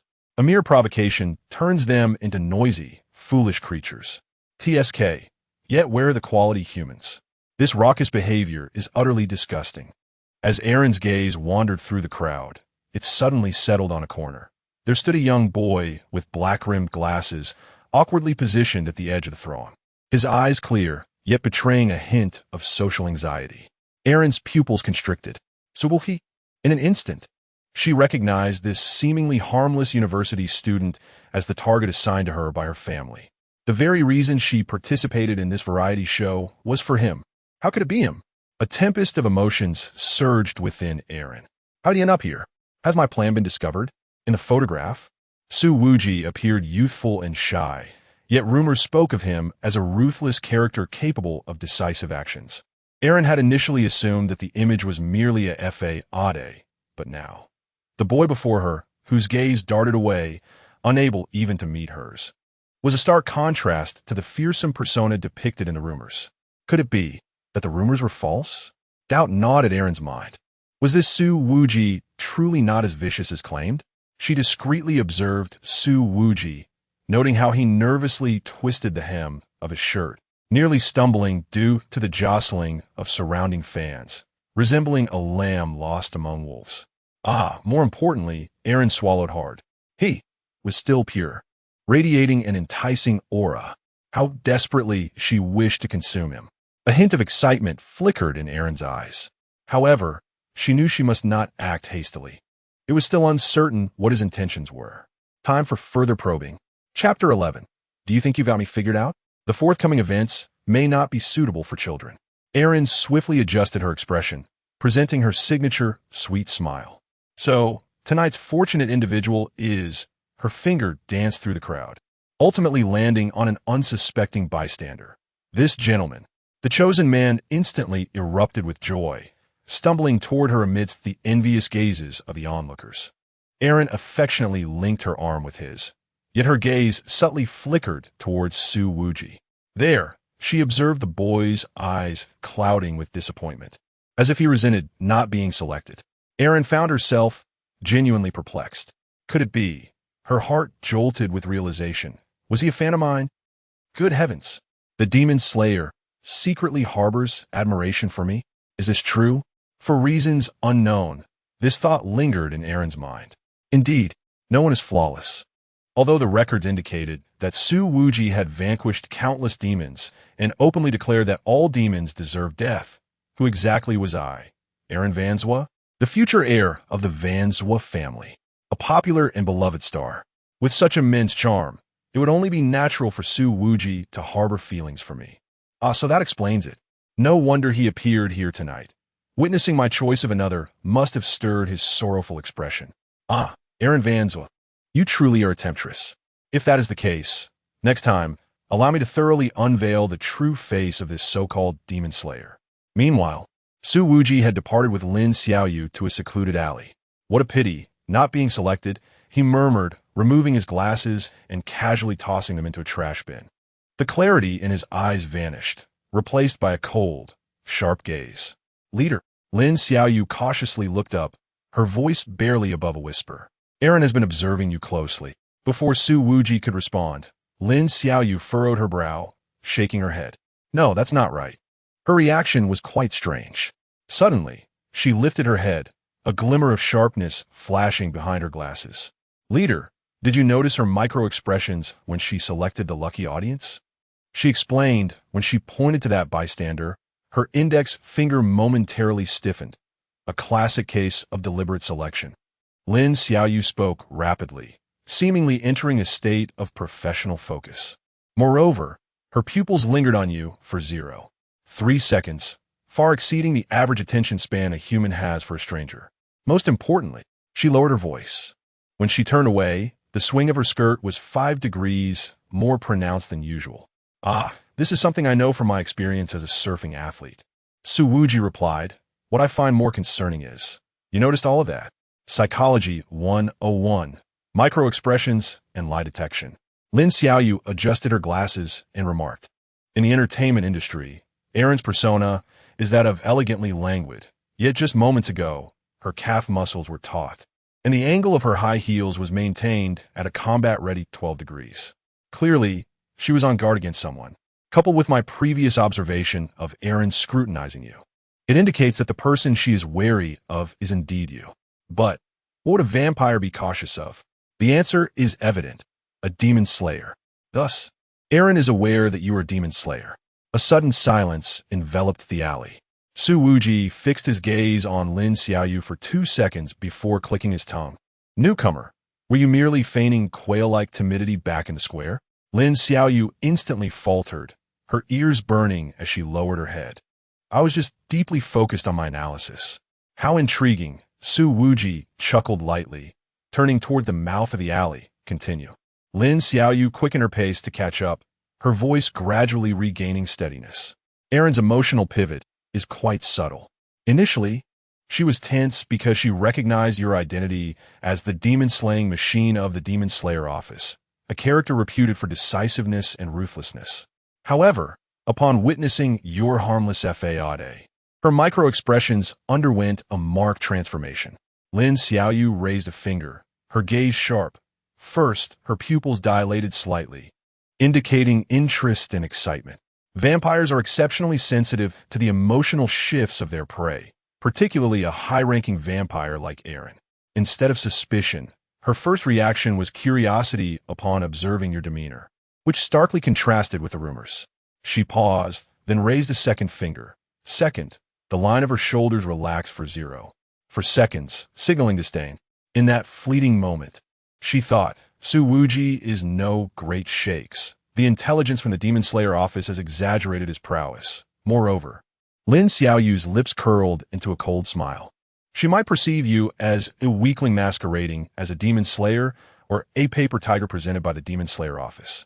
Su Wuji raised an eyebrow, intrigued. Lin Xiaoyu took a deep breath, her expression turning grave. But the most crucial point is the third. She suddenly became excited. The excitement of a vampire typically signifies one of two possibilities, either the discovery of prime prey or the opportunity to toy with a target. And for Erin, her voice dropped, laced with a hint of chill. It is evident she sees both. A misleading demon slayer, a disguised novice weakling, a delectable morsel. This is a veritable feast presented to her. She may even be contemplating. Lin Xiaoyu mimicked Erin's possible mindset, her tone laced with sarcasm. If I could make this so-called demon-slaying ace fall in love with me, only to publicly shred his dignity, wouldn't that be far more entertaining than simply killing him? The air in the alley abruptly thickened. Su Wuji remained silent for 2 seconds before breaking into laughter. It was not a cold smile, but rather one imbued with an almost pleasurable amusement. Intriguing. He raised his hand, the joints cracking audibly as he spoke. So, she has let her guard down because she believes she has me under her thumb? Lin Xiaoyu nodded in affirmation. Precisely. Moreover, after a brief moment of hesitation, she continued, the bloodline is inherently arrogant, particularly someone like Erin, the legitimate eldest daughter. She is accustomed to adoration and infatuation, and may even consider enchanting humans as her birthright. Therefore, she would never contemplate the possibility of failure. Su Wuji's smile widened. Excellent. Initially, he had intended to proceed without alarming her. Yet unexpectedly, she has opted for this approach? Very well. A sinister grin formed at the corner of Su Wuji's mouth as he gently pressed down on Lin Xiaoyu's head. Newcomer, from now on, you shall accompany me in my endeavors, as I find someone like you quite necessary. However, for tonight, you should return home and rest. The matters ahead may not be suitable for the faint of heart. Oh! Lin Xiaoyu, belatedly understanding, nodded her head, somewhat perplexed by Su Wuji's sudden change in demeanor. Chapter 12. Good evening, everyone. The assault on the overpass the night was as dark as ink, and the streetlights on the overpass cast blurred shadows alongside the speeding stretch limousine. Inside the vehicle, Eileen Vanzhou languidly reclined against the leather seat, her scarlet tongue delicately licking the remnants of blood from the corners of her lips. Thank you, Miss Eileen. The young man in the back seat gazed vacantly, the two tiny puncture wounds on his neck healing at a visible pace. His skin was gradually turning pale, and an unnatural dark red hue crept around the edges of his pupils. This was a sign of his first embrace. Eileen chuckled softly, her fingertips gliding across the man's cheek. No need to thank me. From this day forth, you are my child. Her voice was gentle, yet imbued with an undeniable authority. At the driver's seat, a silver-haired youth gripped the steering wheel tightly. His gaze, reflected in the rearview mirror, was fixated on Eileen's fingers caressing her newly embraced companion, his eyes swirling with a morbid fascination and fervor. Why does Miss Eileen prefer to savor the blood of these foolish humans? Surely my blood is purer, more delectable. His Adam's apple bobbed, his tongue unconsciously licking his sharp canines, as if relishing the memory of having been tasted by Eileen herself. Little pup, Eileen's voice suddenly rang out, laced with mockery. Your gaze is quite impolite. The silver-haired youth trembled, hastily lowering his head. I apologize, miss. I merely wish to be treated in such a manner by you. Eileen's crimson eyes narrowed slightly as she leaned closer, her fingertips gently caressing his cheek. So greedy, aren't you, little pup? His breath quickened, his throat constricting, the pathological obsession in his eyes threatening to overflow. Mississippi. Shoo. Eileen's index finger pressed against his lips, the icy touch sending shivers through him. You're my most loyal fledgling. How could you be compared to those base creatures? Her voice was soft, yet carried an undeniable authority. The silver-haired youth immediately bowed his head, his voice trembling. Yes, you are right, Mississippi. I am sorry. Eileen dismissed the matter, leaning back in her seat. Instead, she gazed with keen interest at the fleeting nightscape outside, suddenly stating, by the way, just now, in the square, Iso Su Wuji. Subuhi? The silver-haired youth's head shot up. The target of the exorcism department's mission? How would he be there? Eileen's lips curled into a knowing smile. What do you think? The young man paused, realization washing over him as his expression shifted to one of astonishment. Could it be? He is coming for you, miss? Has the exorcism department set their sights on us? Fool! Eileen scoffed softly, her fingertips lightly tapping the armrest of the seat. If he truly intended to kill me, he would have acted in the square just now. Yet he did not. Moreover, I noticed his gaze upon me. It seemed devoid of murderous intent. In fact, upon seeing me choose another, he displayed a look of disappointment. She turned her gaze toward the rearview mirror, her reflection smiling alluringly yet dangerously. Have you ever considered that he might be my fan? A fan? The silver-haired youth's pupils constricted. That maniac who slaughters demons indiscriminately? How could that be? Why not? Erin interjected, her crimson pupils exuding an overwhelming confidence. I am Erin Van Tro, the legitimate daughter of the Van Tro family, a superstar in the entertainment industry, and the moonlight goddess yearned for by countless mortals. Her voice lowered, imbued with a beguiling charm. In this world, no one can resist my allure. Not even the so-called demon exterminator. The silver-haired youth fell silent. Indeed, the lady spoke the truth. Even he, willingly, had become her devoted acolyte, her most loyal companion. The lady is right, he murmured fervently, his tone laced with a pious fervor. In this world, no one can withstand your charm. Erin smiled with satisfaction. She gazed out the window, thoughts drifting to Su Wuji's seemingly harmless F.A. Ade, a twisted thrill surging within her. A rumored cold-blooded demon slayer, yet secretly a fervent admirer of hers? How delightful it would be to see such a man kneeling at her feet, only to have his dignity torn asunder by her own hands. However, as she indulged in her fantasies, Boom! A deafening explosion suddenly erupted. The luxurious car jolted violently. What was happening? The silver-haired youth's expression changed dramatically as he hastily slammed on the brakes. Erin's countenance shifted as well, her brow furrowing. The tires screeched against the asphalt, the vehicle still not having come to a complete stop. Bang! Amidst the metallic cacophony, the car's roof was forcibly torn apart. Under the moonlight, Su Wuji knelt on the mangled roof, his right hand still poised, as if having just penetrated steel. His gaze was no longer the naive clarity of disguise, but rather like a blade unsheathed, radiating lethal intent. "Good evening to you all," he grinned, revealing his pearly white teeth. "I am Aaron Van Tro, the future heir of the Van Tro family, a paragon among the bloodline, a superstar of the entertainment realm, and the moonlight goddess desired by countless humans." Of course, his tone suddenly turned icy, a tide of murderous intent sweeping forth. "These titles mean nothing to me." Su Wuji, Aaron, and her companion were taken aback simultaneously. This man was actually making a move on the overpass. Had he lost his mind? "Companion," Aaron barked through clenched teeth. "Understood, my lady." The companion roared in response, slamming the accelerator down as the luxury car surged forward like a beast unleashed. The speed instantly rocketed to 180 kilometers per hour, the wind rushing through the gaping hole in the roof, whipping Aaron's silver hair wildly. Su Wuji swayed slightly, but remained firmly atop the car, a cold smirk gracing his lips. Hey, driving at 180 on an overpass? You bloodlines truly have little regard for human rules, do you? Do you even have the gall to speak? Making a move on the overpass? The puppy's gaze sharpened, and with a sudden turn of the steering wheel, the car executed a dramatic drift. The tires screeched against the pavement, and the vehicle skidded sideways for several meters. However, Su Wuji remained rooted to the spot, as if his feet were anchored to the ground. "What?" The puppy's pupils constricted. "Puppy, let me take over." Erin's voice floated from the back, languid yet tinged with excitement. She slowly rose, her crimson eyes piercing through the hole in the roof, locking on Su Wuji.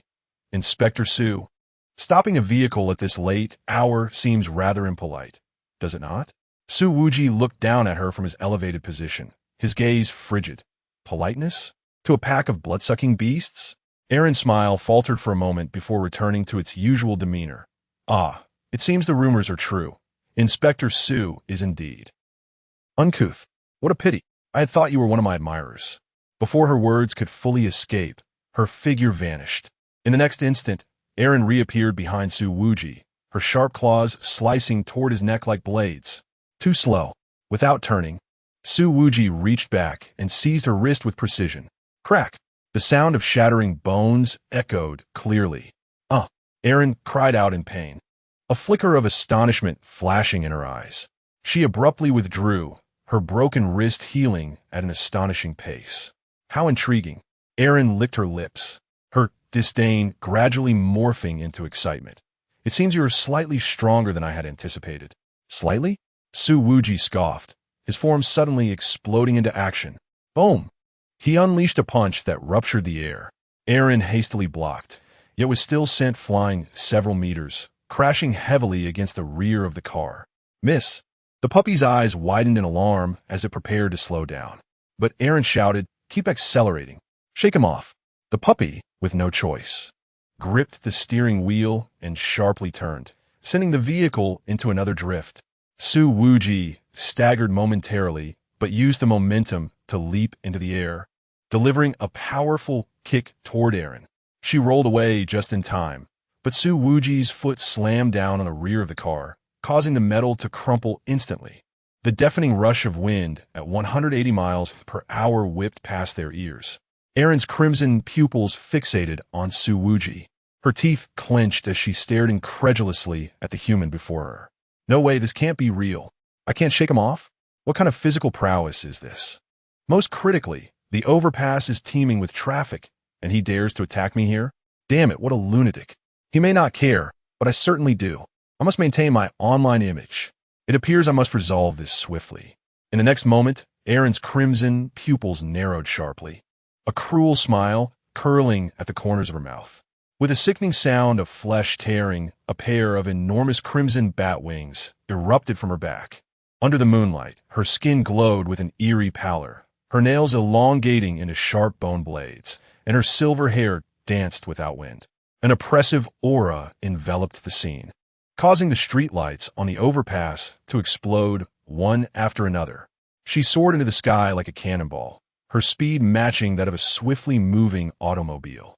Fixing her gaze upon Su Wuji, who stood atop the vehicle, she scoffed, "Human, I can see that you possess a modicum of strength, but alas, the night sky belongs to the Blood Clan. Indeed, it is time for the game of cat and mouse, in which I excel. Su Wuji at best. You are merely human. Do you truly believe you can fly? Such a tiresome boast." With a sinister grin, Su Wuji planted his right foot firmly on the car's roof and, leveraging the force, launched himself into the air, astonishingly chasing after her through the very fabric of the atmosphere. Chapter 13. The Bloodline of Dignity. What did you say, Lord Su? Erin's pupils constricted as she beheld a human defying gravity itself. Su Wuji accomplished this feat with each stride, as if treading upon invisible steps, the air beneath him rippling in explosive waves, hurtling towards Erin like a cannonball. "Come down." Su Wuji clenched his right fist, brilliant lightning coiling around his knuckles, and launched a devastating punch towards Erin. Boom! Erin hastily rolled aside, the lightning grazing her bat-like wings and detonating, sending violent currents that left one side of her body numb. Gritting her teeth, she flapped her wings and swiftly distanced herself, her crimson eyes fixated intently upon Su Wuji. "What manner of monster are you? A monster?" Su Wuji scoffed, suspended in midair, his black trench coat billowing in the tempest. "I am Su Wuji of the Demon Slayer Division, here to eradicate your wretched kind. You think you have me at your mercy? I will not be your prey." Before his words faded, he vanished in a flash, closing in on Erin, his right leg descending like a battle axe. Bang! Erin crossed her arms to defend, yet was still forcefully driven to the ground. Crash! She plummeted like a meteor into the cargo compartment of a truck on the overpass, the metal crumpling instantly, the vehicle twisting grotesquely. The truck driver, paralyzed with fear, slammed the brakes, and chaos erupted across the overpass. Cough, cough. When did I ever claim to have you at my mercy? Erin rose from the wreckage, a trickle of blood escaping her lips. Wiping her mouth, her gaze grew ever colder. Very well. She slowly straightened her posture, a swirling mist of blood enveloping her, her voice low and menacing. "Su Wuji, I concede I underestimated you. But soon, you shall learn what it truly means to be of the bloodline." In an instant, her figure vanished, and, the next moment, Su Wuji felt a sharp pain in his chest as 5 bloody marks appeared out of thin air. Su Wuji's eyes widened. Erin's speed had multiplied several times over. Whoosh, whoosh, whoosh. Shadows of blood flickered as Erin's assault descended upon him like a tempest. Su Wuji raised his arms in defense, yet was forced to retreat repeatedly. Bang, bang, bang. Each collision reverberated with explosive force. Erin's nails, as sharp as blades, sliced through the air with a piercing shriek at every strike. "Ha ha ha! What's wrong? Where's that arrogance from before?" Erin laughed maniacally, her onslaught growing fiercer. Su Wuji's expression remained icy. Suddenly, a smirk appeared at the corner of his mouth. "I've got you now." "What?" A tremor coursed through Erin's heart, and in the next instant, Su Wuji's left hand clamped down on her wrist like a vice. "Am I putting on a show for you? You can't be serious." Su Wuji's right fist, enveloped in lightning, struck Erin's abdomen. Puff! Erin spat out a mouthful of blood, her body careening backward like a kite with its strings severed, crashing heavily against the guardrail of the overpass. Cough! She knelt on one knee, clutching her abdomen, her complexion pale. Su Wuji approached slowly, his gaze sharp as a blade. "Is this all the bloodline can muster?" Erin lifted her head, a flicker of madness flashing within her crimson eyes. "You seek death." She slowly rose, her body enveloped in a sudden tempest of crimson mist. Blood Clan's secret art, Scarlet Moon. A resounding hum echoed as the sky appeared to be stained red, a phantom blood moon emerging behind Erin. Her aura surged uncontrollably, the patterns on her bat-like wings igniting with a blinding crimson light. Her nails elongated to 1/2 meter, gleaming like true blades. Su Wuji. Her voice became hoarse and distorted. I shall make you wish for death. In an instant, her figure vanished, reappearing behind Su Wuji. Her claws tore through the air, aimed directly at Su Wuji's heart. However, too slow. Without turning, Su Wuji swiftly grasped her neck with a firm grip. What? Erin's pupils constricted. Despite her speed reaching its zenith, Su Wuji effortlessly saw through her attack. Blood Clan's secret art? Su Wuji scoffed, such theatrics. With a sudden surge of strength, he slammed Erin violently into the ground. Boom! The concrete of the overpass cracked instantly, Erin embedding herself within it, blood spilling from her mouth. Impossible. She struggled to rise, only to be pinned down by Su Wuji's foot on her chest. Is this all the prowess the direct descendant possesses? He looked down upon her, his gaze rife with mockery. It seems your family is not as formidable as it claims. Erin's breath quickened, her chest heaving violently, a flicker of fear finally crossing her eyes. No, this cannot be. How can he be this strong? Yet, the dignity of the Blood Clan forbade her from surrendering. Gritting her teeth, she uttered each word with resolve. You shall not insult my family. Su Wuji chuckled. You've got some spirit. With that, his fist rose high, the wind slicing through the air with a thunderous might. Boom! The punch descended. Erin's scream was abruptly silenced. On the overpass, only the dull thud of flesh meeting ground remained, alongside Su Wuji's icy voice. Hey, come on. Get up and continue. You can't possibly be done already, can you? At that moment, Erin was unrecognizable, her former elegance utterly shattered. Her pupils trembled with dread. Damn. This monster. This is truly a monster, isn't it? A demon-slaying machine. Is this really happening? What should I do? What on earth should I do? Just as this thought crossed her mind, Su Wuji had already grasped her scalp, his gaze filled with delight as he addressed her. Hey, if you don't answer me, I might just continue. Erin's eyes widened in terror. No. Don't. Huh? Su Wuji smirked. I didn't quite catch that. Half an hour later, Erin lay on the ground like a heap of mangled flesh. Her once exquisite features now bore the marks of a brutal onslaught, grotesque and unrecognizable. She was bewildered, filled with hatred, and utterly helpless. Su Wuji crouched on the side, a sinister smile curling at the corners of his mouth. Now, we can have a proper discussion. Eileen! What? Are you out of your mind? Her pupils trembled violently, and her heart echoed with sharp explosions. So, your intent was to reduce me to a mere puddle of mud before engaging in a meaningful conversation? Does this truly resemble a serious discussion? I am Eileen Van Troy, a noble bloodline. I possess my own dignity. Sir, Su, what is it that you require?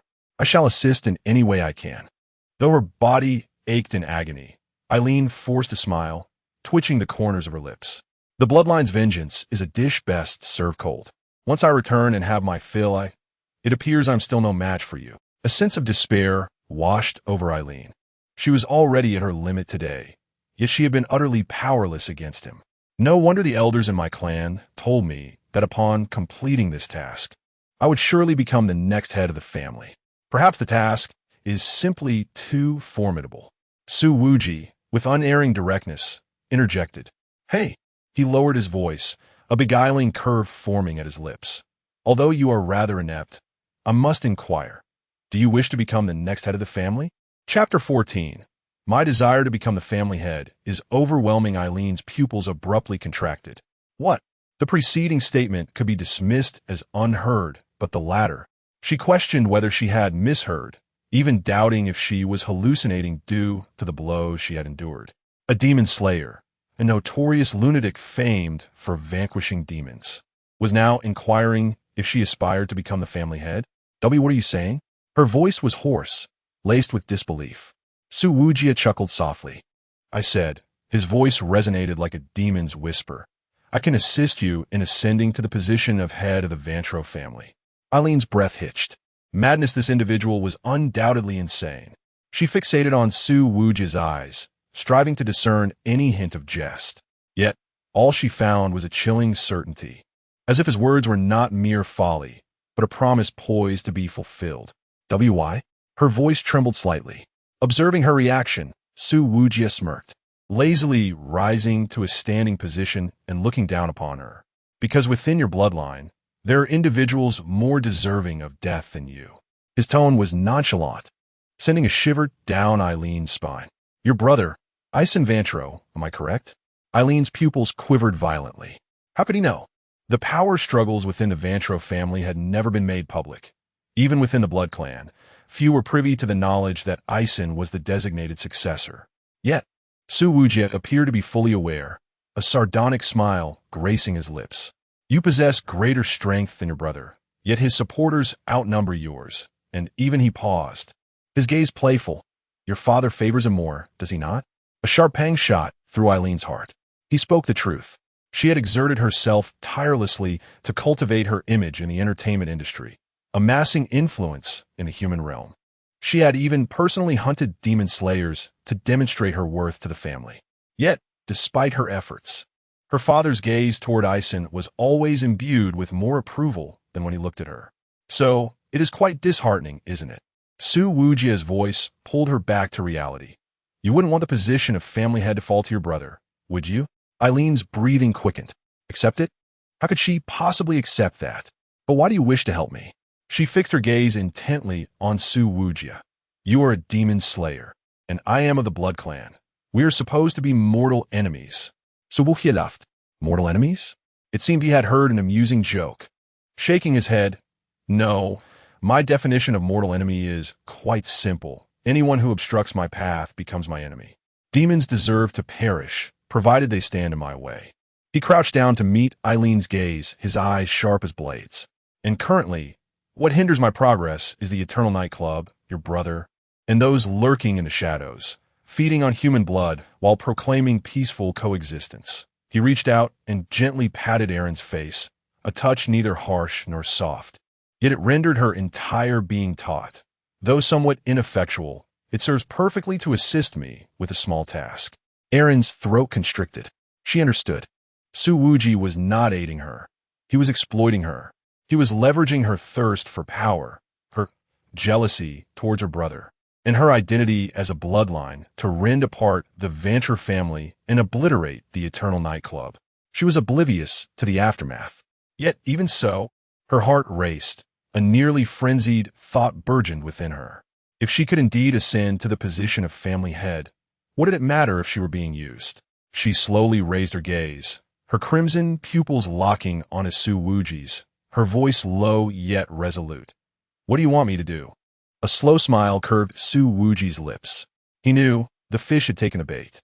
10 minutes later, Su Wuji flicked the blood from his hands and leisurely approached the elevated railing. As he looked up, he encountered a silver-haired man hurrying towards him. The man stared intently at Su Wuji, seemingly perplexed as to why this human remained unscathed. Had the lady lost? But there was clearly no time to ponder now. Ignoring Su Wuji, he dashed towards the ruins behind him. Su Wuji chuckled derisively. A pet raised by the bloodline, is it?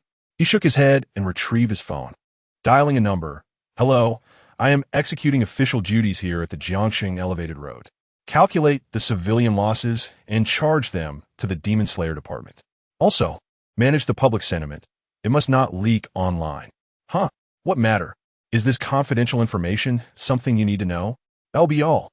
On the other side, at the railing ruins, a man knelt on the ground, cradling the barely conscious Erin in his arms. Her silver hair lay disheveled around her, blood still staining the corner of her mouth, rendering her utterly disheveled. The man's pupils quivered violently, and the skin on his face began to contort. Faint traces of wolf fur emerging from beneath, clearly consumed by rage. My lady, I shall go and kill that scoundrel. He roared, preparing to rise. But Erin suddenly extended her hand, weakly grasping his collar.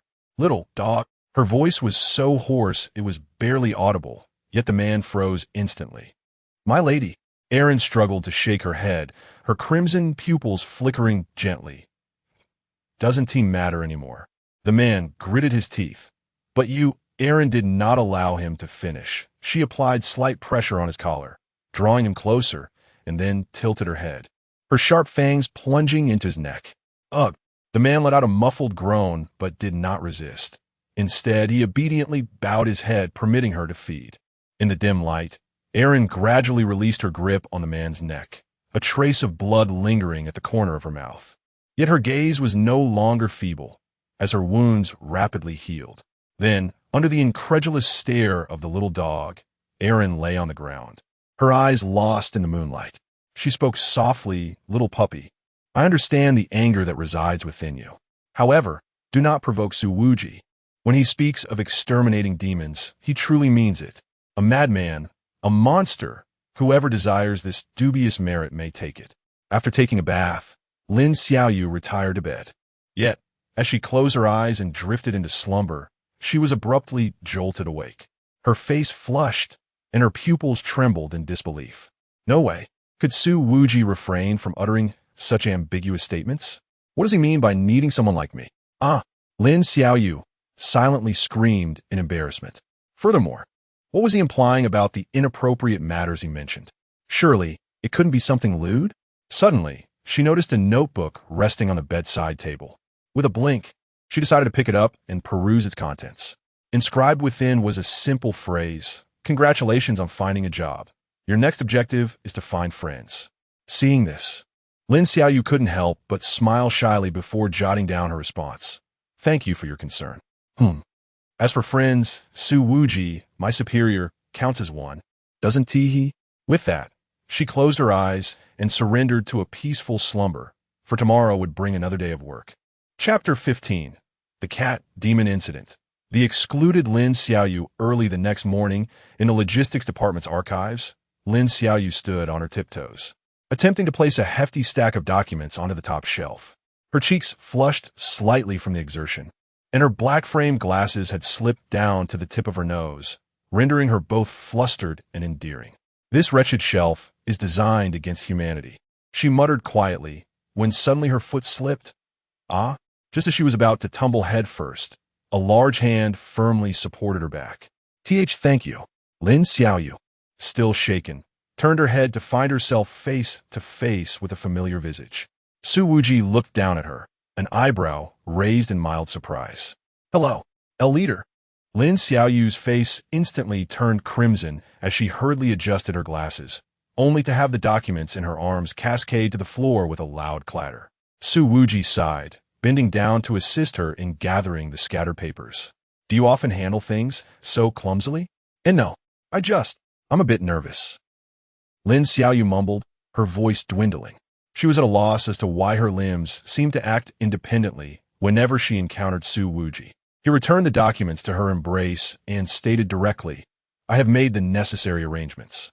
In a few days, you will accompany me to the second floor of the Eternal Night Club. Your task will be to capture evidence of the criminal activities therein. Remember not to reveal your intentions, though if you do, it won't be a disaster. Additionally, please provide me with a copy of the recent reports on demon incidents submitted by the public." With a few days to wait before addressing the Eternal Nightclub situation, Su Wuji naturally turned to his routine duties. If no other departments required his assistance, he would seek out any demon-related tasks. If none were available, he would have to spend the day in leisurely idleness. Lin Xiaoyu blinked, perplexed. Where had Su Wuji been the night before? How had everything been arranged so swiftly? Just yesterday afternoon, he had mentioned seeking alternative solutions, and now, merely one night later, a resolution had been found? She nodded, then swiftly turned to rummage through the archives, anxious to avoid further mishaps.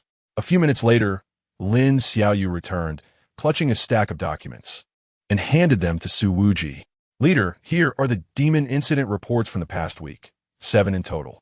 3 have been resolved, while the remaining 4 are still under investigation." Su Wuji accepted the files, casually flipping through a few pages, his brow furrowing slightly. "Why are they all trivial matters?" Lin Xiaoyu leaned in closer, pointing to one particular report. "This case is from today, but it's rather peculiar. The complainant stated that a feral cat suddenly bit her husband. Upon examination at the hospital, he was found to be unharmed. However, he died that very night, and his body was discovered this morning." Su Wuji glanced at her. "And the cat?" The cat vanished after the report was filed. Huh. Su Wuji let out a cold laugh as he closed the document. This will suffice. Let us proceed to the site together. Lin Xiaoyu's keen observational skills were exceptional. Having her by his side would undoubtedly simplify problem-solving. Taken aback, Lin Xiaoyu's gaze flickered nervously as she stammered. I'm sorry. Leader, I must first organize the files upon hearing this. Su Wuji raised an eyebrow. Is that all? Where are your other colleagues? Have them join us. I will speak to them. No, that's not possible. Lin Xiaoyu seemed to recall something, her expression resembling that of someone on the verge of tears as she hastily shook her head. I implore you, leader, just this once. I will definitely accompany you next time. With her plea laid bare, Su Wuji could have easily insisted on taking Lin Xiaoyu along. However, acknowledging her prior commitments, he decided to proceed alone. Yet, he couldn't shake the feeling that Lin Xiaoyu was concealing something significant. Nodding, he replied, understood. I will first familiarize myself with the situation and will call you next time. No objections. All right. As Su Wuji departed, his footsteps gradually faded into the corridor. Lin Xiaoyu exhaled a sigh of relief. Just then, a sharp female voice pierced the air from the doorway, interrupting her thoughts. Well, if it isn't our connected little sister, Xiaoyu? Startled, she looked up to see 3 young female colleagues in uniforms standing at the entrance, their faces adorned with sardonic smiles. The leader among them, Lu Wen, a veteran from the logistics department, often bullied newcomers due to her seniority. What are you daydreaming about? Lu Wen sauntered in on her high heels, snapping her fingers at the files Lin Xiaoyu held. Slacking off during work hours? Do you really think you're above the rules? I am not. Lin Xiaoyu instinctively took a step back, her voice barely above a whisper. Not? Lu Wen scoffed, seizing the files from Lin Xiaoyu's grasp to peruse them. Then why are these documents not yet archived? Do you realize that delays in retrieving information could lead to reprimands for the entire department? Lin Xiaoyu lowered her head, her fingers tightly twisting the hem of her shirt, knuckles turning white from the pressure. Heat flushed her cheeks, and a buzzing noise filled her ears, as if countless bees were colliding within her mind. Why, yes. I'm sorry. Her voice was so faint it seemed to escape through clenched teeth. I will organize them immediately. Lu Wen crossed her arms, looking down at her with an air of condescension, a mocking smile curling her lips. Oh, so now you know to apologize? What were you daydreaming about just now? Surely not some fanciful thoughts? The 2 female colleagues behind her chimed in with their own biting remarks. Exactly. Some people rely on special connections and still can't fulfill basic responsibilities. I heard you went on a solo assignment with Inspector Su yesterday. TSK, such cunning methods. Lin Xiaoyu's breath caught in her throat, her chest feeling as though it were gripped by an invisible hand. Despite having anticipated such a scenario in the workplace, she found herself unprepared for the onslaught. She had contemplated how to respond if such a situation arose, yet each time her anxiety rendered her speechless. At that moment, her mind raced to formulate words, but her lips felt as if they were glued shut, preventing even a single utterance. Lu Wen, noticing her silence, grew increasingly smug. She waved dismissively, saying, "Oh, never mind. Let's not talk about Xiaoyu. By the way, Xiaoyu, why don't you join us for lunch today? We wouldn't want anyone to think we are excluding you." Then, stepping closer, she casually draped her arm around Lin Xiaoyu's shoulders and whispered with a conspiratorial laugh, "We forgot our meal cards and would need to use yours. You don't mind, do you? After all, we are friends." Lin Xiaoyu pressed her lips together, lowering her gaze, and silently nodded. It's fine. It's all right, Lin Xiaoyu. Think of something else. Being a newcomer is tough, but it's just a phase to endure. Isn't it? After all, haven't you faced such trials before? Everything will be fine. What matters now is to stay close to the leader and avoid causing any trouble. Chapter 16, The Cat Demon Incident concludes. This world is afflicted with madness in an old residential complex in Jiangcheng before a crumbling tenement. Su Wuji pushed open the rusted iron gate. A few demon slayers clad in uniforms were diligently photographing the scene. Upon noticing him, they immediately straightened their postures. "Inspector Su." Su Wuji casually extinguished his cigarette, but against the wall. "What's the situation here?" The eldest demon slayer handed him a tablet. "The deceased is Jiangcheng, 48 years old, an employee at an insurance company. The body was discovered this morning in the bedroom, and initial assessments suggest. He lowered his voice. It appears to have been torn apart by a beast. Su Wuji scanned the gruesome images on the screen. The corpse's chest had been completely opened, the ribs fractured in unnatural, radiating patterns, and the liver was missing, yet the edges of the wound were curiously neat, as if excised with a precise instrument. Where's the reporter? In the inner room. The young demon slayer gestured towards the bedroom. She seems quite unstable.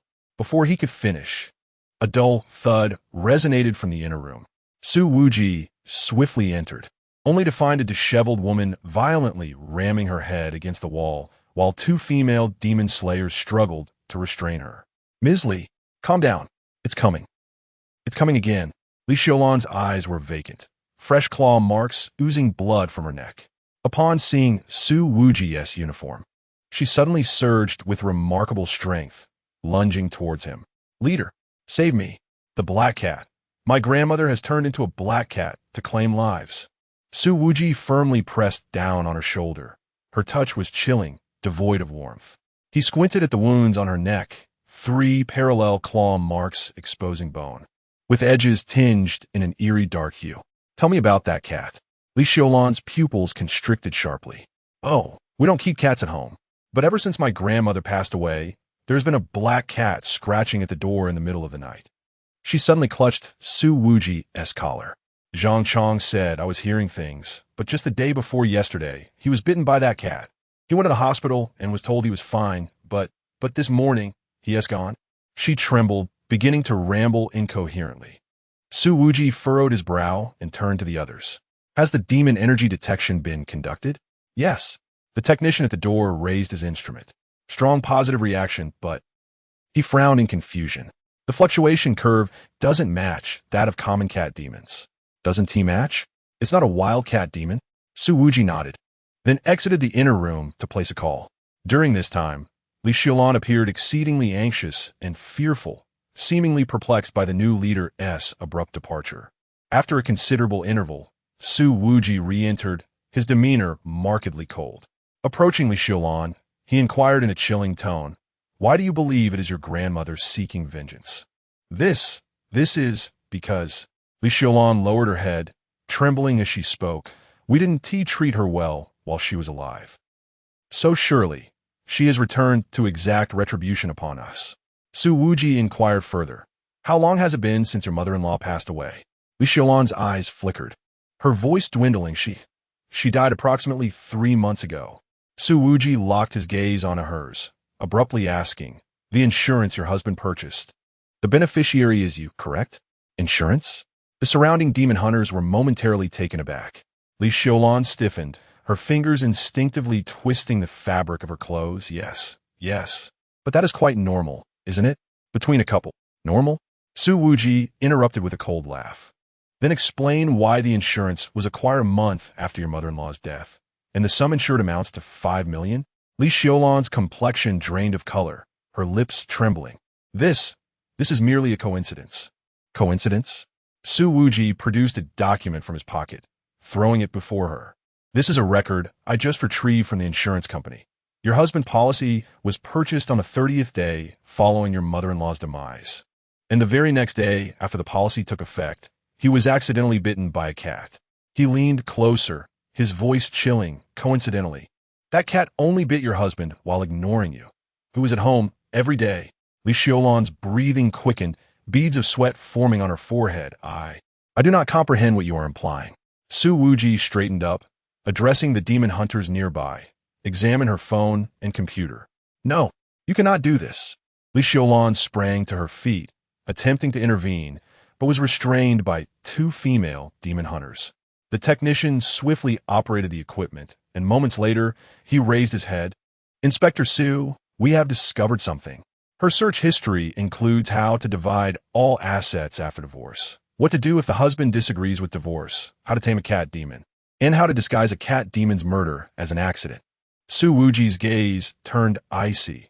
Li Xiaolan, I advise you to confess everything candidly. As his words echoed, Li Xiaolan collapsed on the ground, suddenly screaming in hysteria, What have I done wrong? It is all his fault for being inept. a grown man, yet he has remained a mere employee his whole life. She shot up, her face marred with tears and snot, her expression twisted like a malevolent spirit before we married. He promised me a good life, but what happened? His salary barely covers the mortgage. My friend's husband has been promoted to supervisor, and him? After 10 years. He hasn't even become a team leader. The technician stared at her sudden outburst in disbelief, nearly dropping the tablet in his hands. Do you know how hard I work every day? Li Xiaolan raged, clutching her hair. I have to cook and manage the household. If that useless man hadn't agreed to get a vasectomy, I would even have to raise another child. And as for that old hag, I have no desire to speak of her. She was a constant annoyance while alive, always pestering me to find a job. Su Wuji. So you decided to kill her? Can I be blamed for that? Li Xiaolan suddenly straightened defiantly. She felt her death on her own. What business is it of mine? I merely failed to assist her in time. She grew increasingly agitated as she spoke, spittle flying. Moreover, she is over 70. Living is a torment for her. I am merely liberating her. What do you understand? The female demon slayer beside her could not resist interjecting. And what about your husband? Should he perish as well? Li Xiaolan's expression suddenly morphed into one of ferocity. He deserves it even more. She hysterically pounded the ground. I sought a divorce, and he dared to refuse. He spoke of giving him another chance. A worthless wretch is still worthless, no matter how many chances you give. The technician frowned, perusing the records. However, our investigation reveals he was just nominated as Employee of the Year last month, and his salary has increased. Nonsense. Li Xiaolan, interrupting. What good is that pittance? It can't even buy my friend's handbag. Suddenly, she laughed maniacally. But now it's splendid. He's dead, and the insurance payout is all mine. 5 million. Enough, I said, truly enough.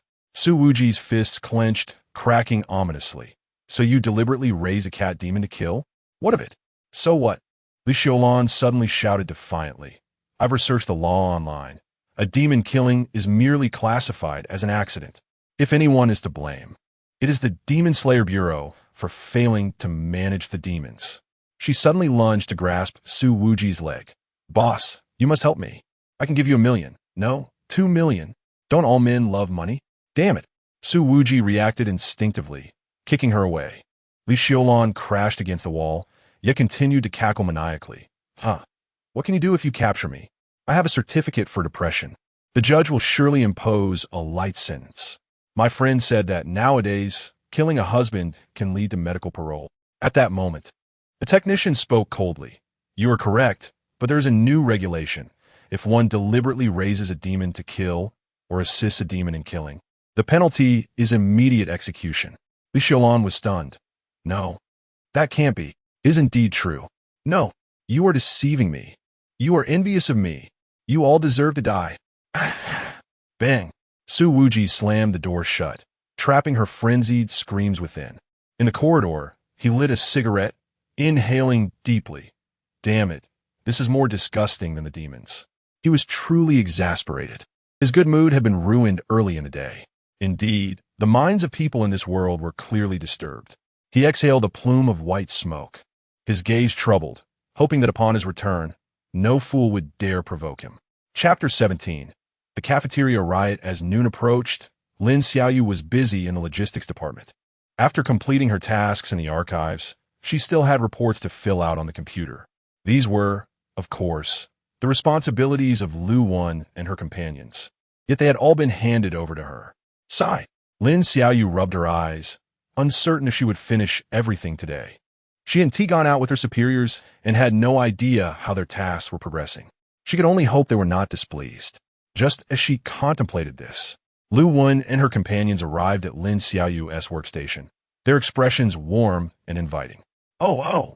Lin Xiaoyu nervously nodded, saving her documents before rising with her meal card in hand. Why are you so anxious? Aren't we friends? Lu Wen exclaimed, casually draping her arm over Lin Xiaoyu's shoulders, while the two others nodded in agreement. In truth, it was well known that Lin Xiaoyu was not friends with them. Nevertheless, the surrounding colleagues lowered their heads, pretending not to notice. In this logistics department, Lu Wen was akin to a deity. Her brother-in-law was a 6th-tier demon slayer. and no one dared to provoke her. Those who had the audacity to resist met dire fates. It wasn't he until Lin Xiaoyu was led away by Lu Wen and the others that her colleagues collectively sighed. Poor newcomer, they murmured for the days to come. She'll be at their beck and call. Before long, in the cafeteria of the Demon Slayer department, amidst the cacophony of voices, Lin Xiaoyu precariously balanced 4 trays as she approached the table. So slow, Lu Wen snatched a tray from her. No wonder you can only be a 9th tier intern, she mocked. Lin Xiaoyu bit her lip, murmuring, I'm sorry, just endure and it will pass. As she was about to sit down, a familiar voice called out from behind her. Newcomer. The voice belonged to Lin Xiaoyu stiffened, slowly turning her head to meet Su Wuji's calm, tranquil gaze. Although his expression was serene, Lin Xiaoyu sensed that his mood was anything but pleasant. Could it be due to the previous task? No. Now is not the time for such analysis. He held a tray in one hand, standing behind her, his eyes briefly sweeping over Lu Wen and her entourage before settling on Lin Xiaoyu. Dining with colleagues? Lin Xiaoyu's voice caught at her throat, her gaze dropping as if she were a child caught in wrongdoing. She found it difficult to meet Su Wuji's eyes.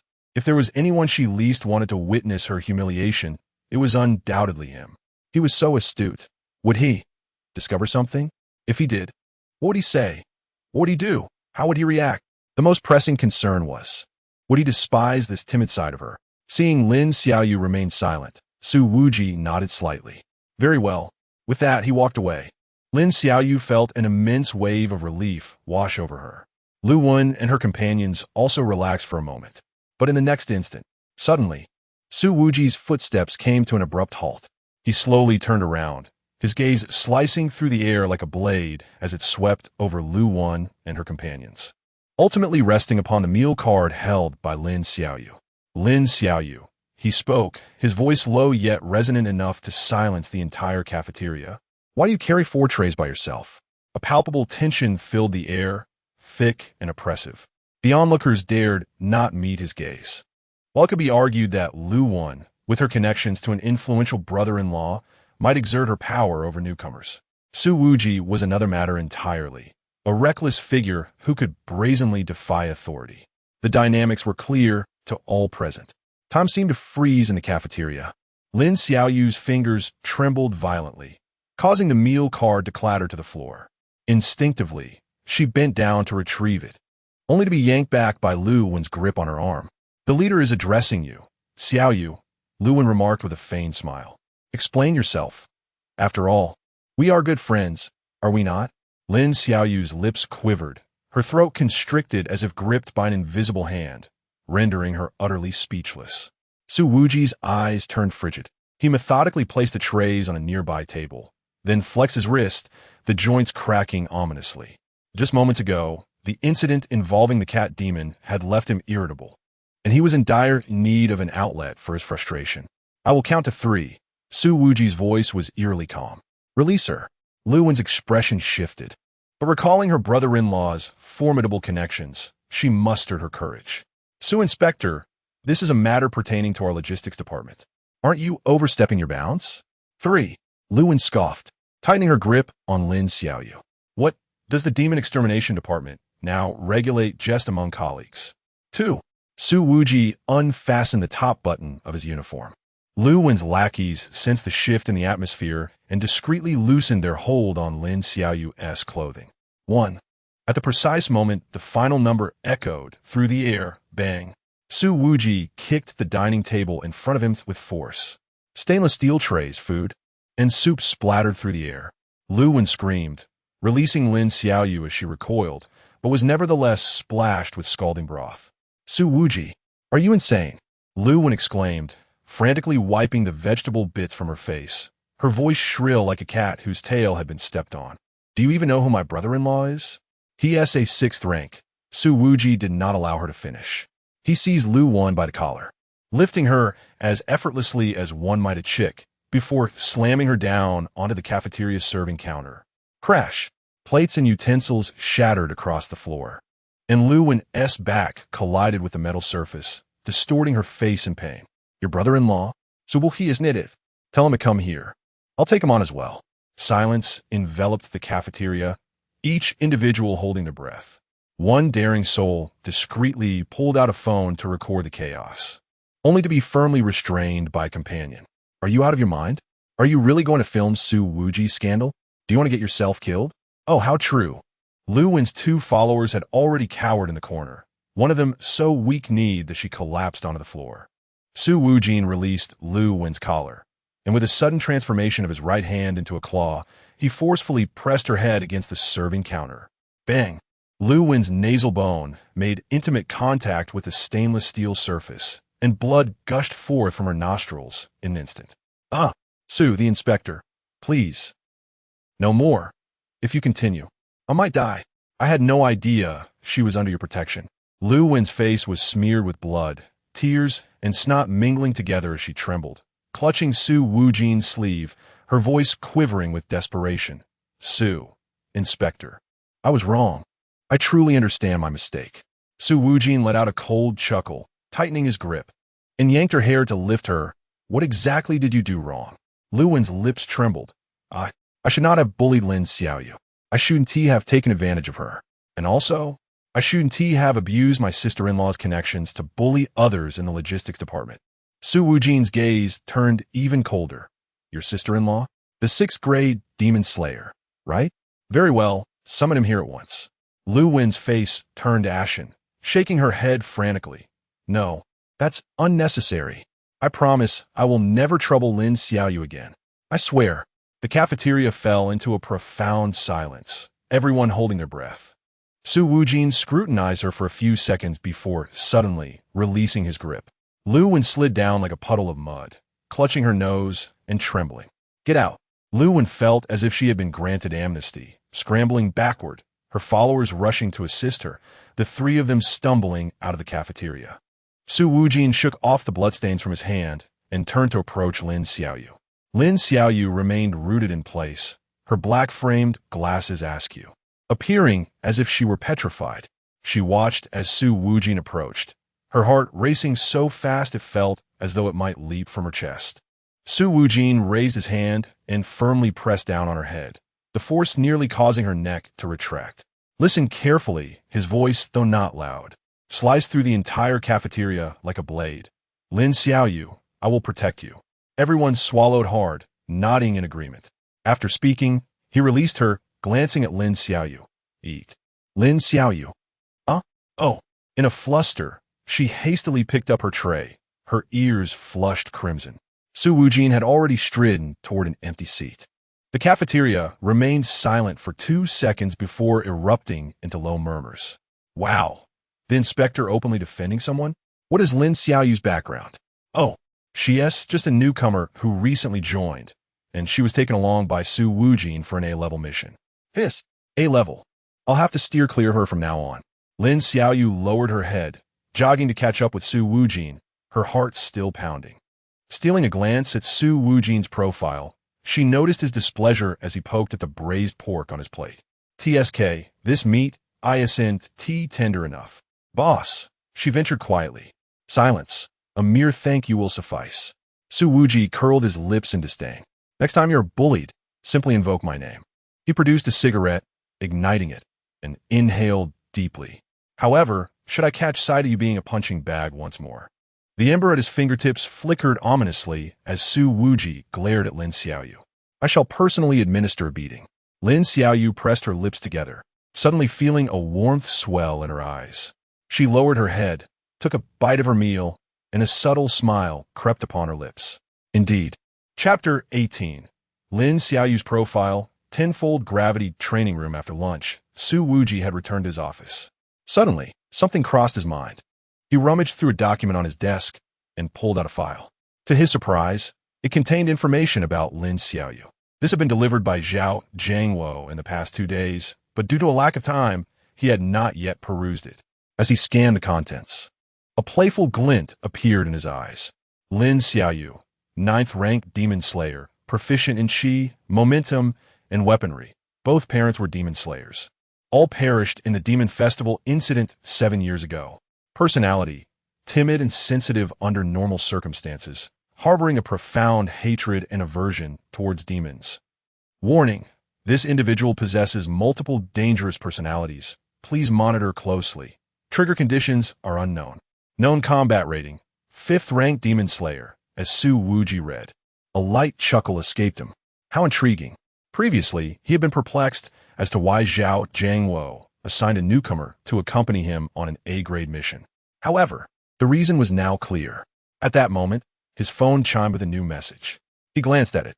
The sender was Zhang Peng, Lu Wen's brother-in-law. Su Wuji, Lu Wen's actions have nothing to do with me. Don't take your anger out on me. I'm currently on a mission. Wait until I return. I'll personally tear her apart. Su Wuji scoffed and tossed the phone aside. Stretching his limbs, he felt a moment of distraction. Alas, the recent pressure had been quite overwhelming. Perhaps it was time for a little relaxation. In the underground 10th level of the Demon Slayer Bureau training area. Beep. Identity verification successful. 5th rank Inspector Su Wuji. As he stepped into the training area, an unrestrained laughter echoed from deep within. Ha! I did it. I finally did it. Su Wuji's lips twitched. What was this madwoman up to now? Pushing open the door to the main control room of the training facility, the sight before him caused him to halt. A woman clad in a white lab coat was maniacally laughing while covering her face. Hey, Su Wuji called out. What are you doing? At the sound of his voice, the woman's laughter gradually subsided. She turned her amber eyes towards him, and upon seeing Su Wuji, they sparkled with excitement. Su Wuji. She lunged towards him in exhilaration, exclaiming, My new toy is finally ready. And here you are. Su Wuji sidestepped to evade the human cannonball, yet she twisted mid-air, her military boot colliding forcefully with his face. Bang, bang, bang. The sound of their fists and feet clashing reverberated, causing dust to rain from the ceiling. When Ruyan, Su Wuji, speechless, shook his wrist. Are you a mad dog or something? When Ruyan, the head of the training room, had been transferred from the royal city to the Jiangcheng Demon Slayer Bureau a year ago. She currently held the position of Chief Technology Officer and was classified as an S-grade dangerous individual. At that moment, she clung to his arm like a koala. I heard you were fighting in the cafeteria this morning. Why didn't you invite me? Su Wuji gripped her collar and yanked her away, stating, Enough chatter. We adhere to the old rules. TSK, such a heartless man. When Ruyan wore a dissatisfied expression, but soon revealed an enigmatic smile. However, today there are no old rules. I've just completed something novel. Would you care to experience it? Su Wuji raised an eyebrow at her response. Bring it on. Indeed, whenever Su Wuji felt overwhelmed, he opted for high-intensity training. A moment later, he stepped deeper into the training room, where the entire space was enveloped in a sinister crimson hue. The walls were marred with gruesome claw marks, and dried blood stains lingered in the corners. Where's this new gadget? Su Wuji inquired, flexing his wrists towards Wen Ruyan, who was in the control center above. Upon hearing his question, Wen Ruyan displayed a peculiar smile and pressed a scarlet button on the control panel. Instantly, the entire training room trembled violently. Su Wuji felt an abrupt heaviness in his body, his knees buckling momentarily under an unseen force.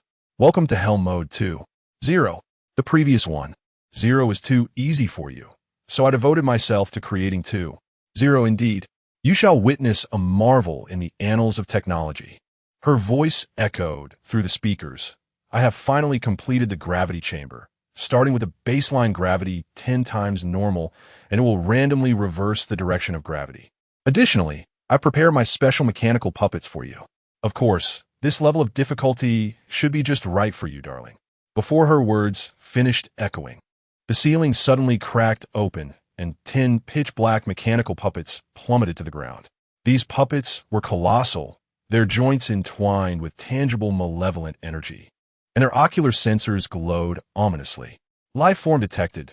Su Wuji, slaughter mode activated. Without granting Su Wuji a moment's reprieve, all puppets surged forward simultaneously. Despite the tenfold gravity, their speed remained undiminished as their razor-sharp alloy claws sliced through the air, aiming straight for Su Wuji's throat. Bring it on. Su Wuji laughed heartily, unsheathing his Thunder Prison Tang blade in an instant. As the blade met the claw, his arm muscles bulged with strain, under tenfold gravity, every movement consumed tenfold energy. Clang, clang, clang. Sparks erupted in the darkness as Su Wuji's blade wove a dense net of light. When he cleaved through the first puppet at the waist, the direction of gravity abruptly reversed. All mechanical entities crashed toward the ceiling. Yet Su Wuji, harnessing extraordinary core strength, executed a mid-air flip, slicing through the energy core of the second puppet with seamless precision. Interesting. He laughed in the state of weightlessness, seizing a fragment of the mechanical debris to propel himself toward the third puppet like a cannonball. The blade pierced the puppet's eye just as gravity resumed its normal direction. Boom! Su Wuji and the puppet struck the ground with tremendous force, his knees shattering the metallic floor into a spiderweb of cracks. The remaining 7 puppets seized this opportunity to pounce from all directions. In the monitoring room, Wenrian excitedly recorded data while pressing a purple button. Try this. Bang! All the puppets suddenly disintegrated, transforming into thousands of spiked metallic shards. Under the manipulation of the gravitational field, these fragments surged towards Su Wuji from all directions like a tempest. Su Wuji let out a thunderous roar, and the runes on the blade of the thunder prison glimmered intensely. A furious bolt of lightning erupted around him, forming a spherical tempest of thunder with a diameter of 3 meters. Crackle! All the metallic shards melted into molten iron amidst the storm. Suddenly, Su Wuji knelt on one knee, a trickle of blood escaping from the corner of his mouth. The release of a vast thunderstorm under tenfold gravity placed an excruciating strain on his internal organs. Hey, Su Wuji, you can't just give in like this. It's not over yet. Wenrian screamed as she pressed the black button. Instantly, hundreds of cannon tubes emerged from the walls of the training room, and the entities of demonic energy coalesced into physical projectiles, charging within the barrels. Wiping the blood from his lips, Su Wuji's eyes sparkled with excitement. Bring it on. Bring it on. The instant the direction of gravity reversed once more, he fiercely plunged the thunder prison into the ground. Utilizing the pull of the reverse gravity, he coiled his body like a taut bowstring, gripping the hilt of his blade tightly. With a low growl, he proclaimed, "Thunder prison, 1,000 calamities. ZZZT." In an instant, the blade's light transformed into myriad bolts of lightning, and the superdense strike under tenfold gravity tore the very fabric of space asunder. The cannon tubes, puppets, and demonic energy projectiles vanished into ashes within the storm. Even the gravity generator emitted wisps of smoke. When the smoke cleared, Su Wuji stood amidst the ruins, leaning on his blade. His combat suit was in tatters, his exposed skin marred with bloodstains, yet his gaze shone with an alarming intensity. Hiss! Wenrian trembled as she gripped the microphone. Sustaining combat under tenfold gravity for 22 minutes, the destructive power reached an astonishing 378 of normal levels. Akisu, you're simply incredible with that muscle density. Meanwhile, Su Wuji closed his eyes and let out a long, contented sigh. Ah, how delightful. Chapter 19. You must be the reincarnation of a ferocious beast, the early commencement of the task, as the smoke of the training room lingered. Su Wuji found himself forcefully pressed onto the medical bed by Wenrian. Don't move, she commanded, tearing open his tattered shirt to reveal his well-defined muscles. Marred by numerous fine wounds, clad in medical gloves, she unceremoniously applied a specialized ointment to his injuries. Su Wuji felt sharply. Be gentler. Gentler? Wenrian rolled her eyes. Did you consider the consequences while indulging in self-detonation under tenfold gravity? Her grip tightened as the ointment seeped into the wounds, bringing a stinging yet refreshing sensation. Su Wuji grimaced but remained silent, staring at the ceiling as he allowed her to tend to him. The harsh lighting of the medical room was somewhat blinding, and he squinted, his thoughts drifting elsewhere. Hey, what are you thinking about? Wenrian suddenly leaned closer, her amber eyes fixed intently on him. You aren't thinking about that newcomer, Lin Xiaoyu, are you? Snap back to reality. Su Wuji furrowed his brow. None of your business. What do you mean, none of my business? Everyone knows about Lin Xiaoyu now. Oh, are you shy? Wenrian teased, her mischievous smile contrasting with her relentless ministrations. I heard you threw quite a fit in the cafeteria for her today. TSK, TSK, that's not like you at all. Rather than offer an explanation, Su Wuji chose to close his eyes and feigned indifference. Unfazed, when Ruyan continued her work, her fingers glided over his chest before suddenly pausing. Your muscle density. She pinched him, surprise flickering in her eyes. It has increased by 15 since the last examination. Do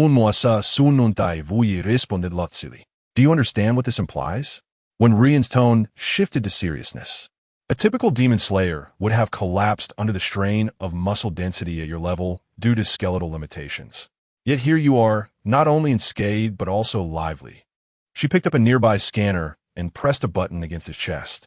The device emitted beeping sounds, and the screen displayed a flurry of data. Look here. When Ruyan pointed to the screen, your bone density is 20 times that of an average person, and your muscle fiber resilience is extraordinary. Moreover, she swiped the screen. Your cellular activity is over 50 times that of a typical demon slayer, and your wound healing rate is utterly astonishing. Su Wuji opened one eye and glanced at the screen. So you're a monster. When Ruyan pinched his face, pulling it with force. Tell me, are you the reincarnation of some ancient ferocious beast? Get lost. Su Wuji swatted her hand away and sat up. He moved his shoulders. The wounds had scabbed over, and the pain had nearly vanished. When Ruyan crossed her arms and scrutinized him from head to toe. Honestly, how do you train? Do you really practice breathing techniques for 24 hours straight? Plus, daily self-torture training? Are you even human? Su Wuji donned his new uniform, fastening each button with care. Mind your own business, he retorted dismissively. When Ruyan pouted, but then suddenly recalled something. By the way, about your new recruit, Lin Xiaoyu, I've reviewed her profile. Su Wuji Yaonith. And? Quite intriguing. When Ruyan licked her lips, a glimmer of excitement flashing in her eyes. Multiple personalities, combat rating of 5th tier, both parents deceased. The quintessential dark protagonist archetype. Su Wuji curled his lip. Have you been reading too many novels? Protagonists and dark transformations, really? How do you know? I've recently been engrossed in a novel titled The Frustrated Villainess. It is utterly captivating. When Ruyan chuckled mischievously. Suddenly, her mirth dissipated and she lowered her voice. Her danger level is not trivial. Are you certain you want to bring her along? Su Wuji fastened the final button and turned towards the door. It's manageable. Just a newcomer. She suits my taste, and her abilities are remarkable. Hey, when Ruyan called from behind. Next time, bring your recruit along too. Don't you want to see her combat prowess? Without turning back, Su Wuji waved his hand dismissively as he exited. We'll see. It ultimately depends on her willingness. Su Wuji strolled leisurely down the corridor, twisting his neck, feeling quite well. Indeed, as when Ruyan had mentioned, his physique seemed distinctly different from that of an ordinary demon slayer. He attributed this to his continuous use of a respirator, which he kept on for 24 hours. Qi is a fascinating element. The combination of breathing techniques and intense training allows the human body to transcend its limits through repeated instances of collapse. However, if you can endure long enough to reach that threshold. Just then his phone vibrated unexpectedly. Su Wuji pulled it out to find a message from Jiangcheng. Come to my office immediately. There's an urgent matter. Raising an eyebrow, he quickened his pace. 5 minutes later, in the office of the director, Zhao Jiangwo stood gravely by the window. Upon hearing the door open, he turned. You're here. What is the matter? Su Wuji inquired directly. Zhao Jiangwo handed him a document. We just received intelligence that the Crimson Party at the Eternal Night Club has been moved up to tomorrow night. Su Wuji accepted the file and skimmed it swiftly. So soon? Indeed, Zhao Jiangwo nodded. Our insider informed us that Ison Van Troy has suddenly decided to advance the ceremony, reportedly due to the attendance of a significant figure. Su Wuji scoffed. A significant figure? Yes, Zhao Jiangwo replied solemnly. A prominent member of the Blood Clan. We are not certain of their identity yet, but it is assured that numerous humans will be forcibly embraced to ensure the prosperity of the Blood Clan at tomorrow's gathering. Su Wuji closed the file. Is the plan unchanged? Essentially, yes. Zhao Jiangwo approached his desk and activated a three-dimensional projection. This is the latest structural diagram of the Eternal Night Club. Chun Mo and Wang, who will enter through the back door with the insider. while you and Lin Xiaoyu will proceed according to your plan. He pointed to a red dot on the projection. This is the central hall on the second floor, where the ceremony will take place. Your mission is to capture evidence and then withdraw immediately. At this point, Zhao Jiangwo, seemingly aware of Su Wuji's character, cautioned, "If you must take action, relay the message to me at once, and I will dispatch personnel to support you. However, you need to hold out for a while." Su Wuji nodded in understanding and turned to head for the door. Zhao Jiangwo hesitated momentarily, ultimately letting out a sigh. "Be careful." Su Wuji waved his hand and pushed the door open. In the corridor, he took out his phone and dialed Lin Xiaoyu's number. "Hello, leader?" came Lin Xiaoyu's cautious voice from the other end. "The mission at the Eternal Nightclub has been moved up." Su Wuji stated plainly, "Prepare yourselves. We will act tomorrow night." "What?" "Oh, understood." Lin Xiaoyu's voice instantly became tense. After hanging up the phone, Su Wuji took a deep breath and allowed a slight smile to grace his lips. Since the party is set to commence tomorrow night, perhaps it is time to reach out to a certain individual. Chapter 20. Journey to the Eternal Nightclub in Jiangcheng, within the splendid halls of the Vanzuo family. Erin stood in a corner, her expression inscrutable as she gazed upon the man seated upon the high throne. Esteemed guests, the Vanzuo patriarch, Albert, slowly raised his hand, and an immediate hush fell over the assembly. His silver-gray eyes swept across each member of the blood clan, ultimately landing on Ison, who stood beside Erin. Tomorrow night, the Eternal Nightclub will host the Crimson Gala.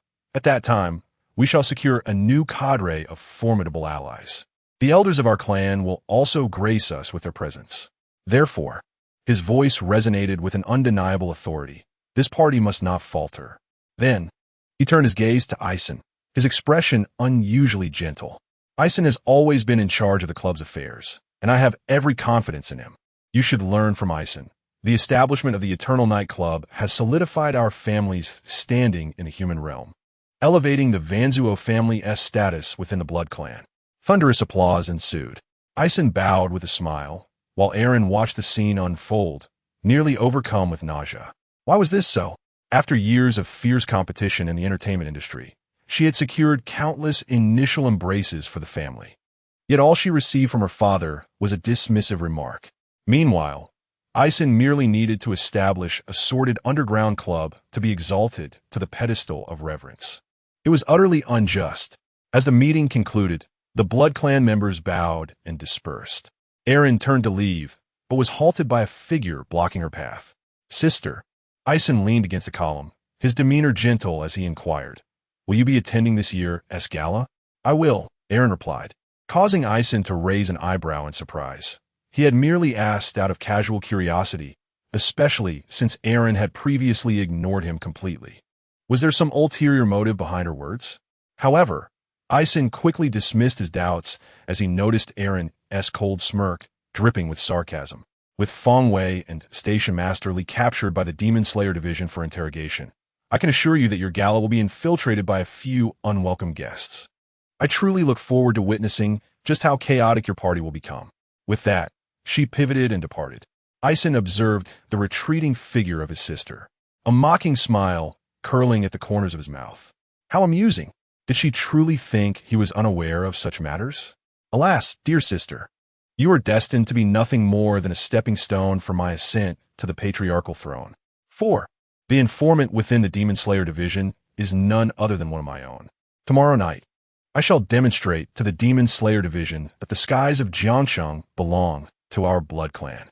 Meanwhile, Erin left the family estate with an impassive visage. "Miss," a small dog awaited her outside. Erin nodded, a cold smile gracing her lips. "Ah, I do wonder if your party will indeed continue as planned." She reached for her phone, unhesitatingly dialing a number belonging to a certain demon slayer. "Hello, is this Lord Su?" The following evening, a black limousine gracefully came to a halt before the Eternal Nightclub.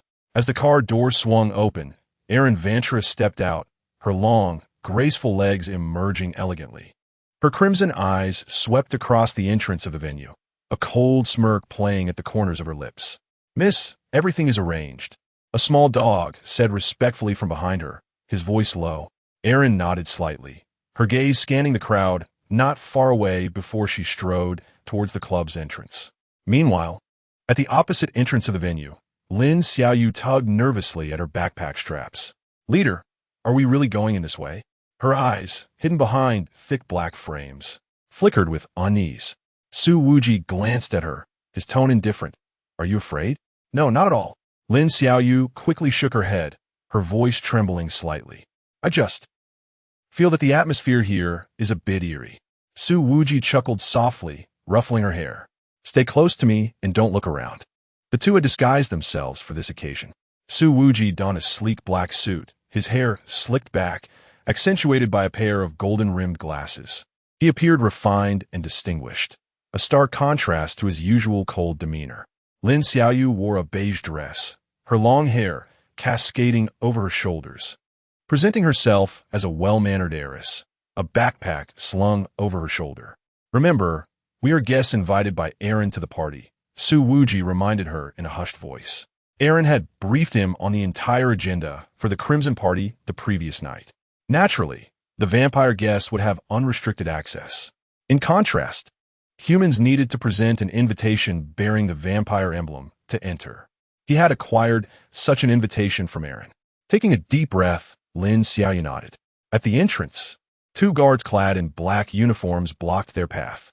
"Please present your invitation," one of the guards said coldly. Su Wuji calmly produced a gilded card from his pocket and handed it over. The guard accepted the card, scrutinizing it before bowing slightly. "Welcome, please proceed." Lin Xiaoyu's heart raced, her palms sweating profusely. She closely followed Su Wuji as they entered the grand hall of the venue.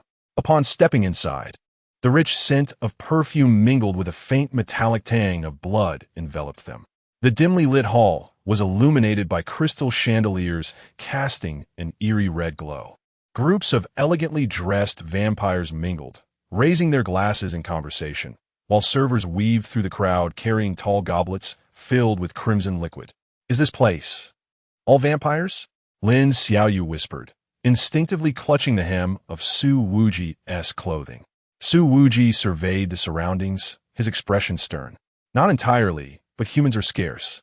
He paused. "Don't be nervous. Act naturally." Lin Xiaoyu made an effort to steady her breath, forcing herself to relax. She quietly observed her surroundings, searching for potential clues.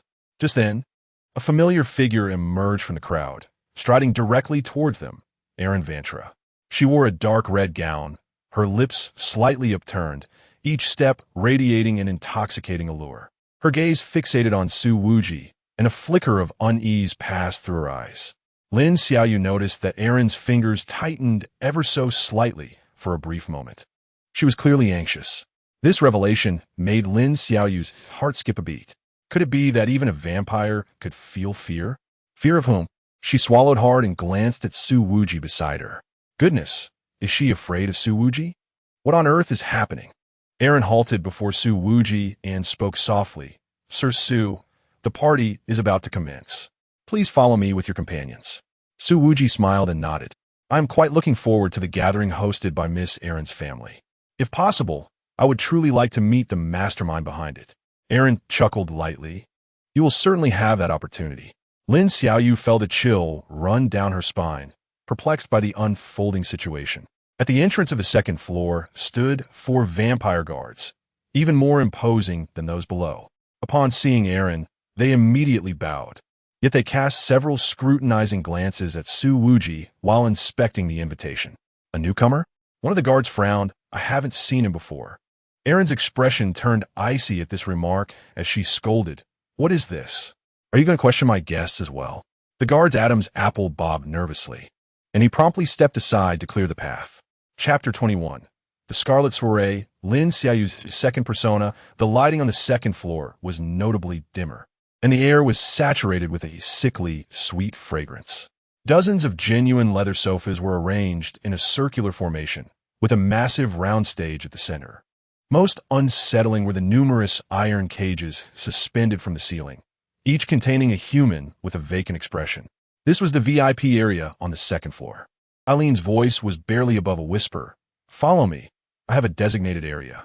Su Wuji nodded and was about to take a step when Lin Xiaoyu suddenly clutched his clothing tightly. "Leader."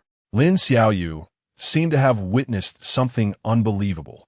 Her eyes wide with shock, Su Wuji followed her gaze to the edge of the stage, where two familiar figures stood, Chun Mo and Wang Hu. What was terrifying was that both wore silver collars symbolizing their status as Blood Clan thralls, their eyes hollow like dolls in a display case. "Leader, what has happened to them?"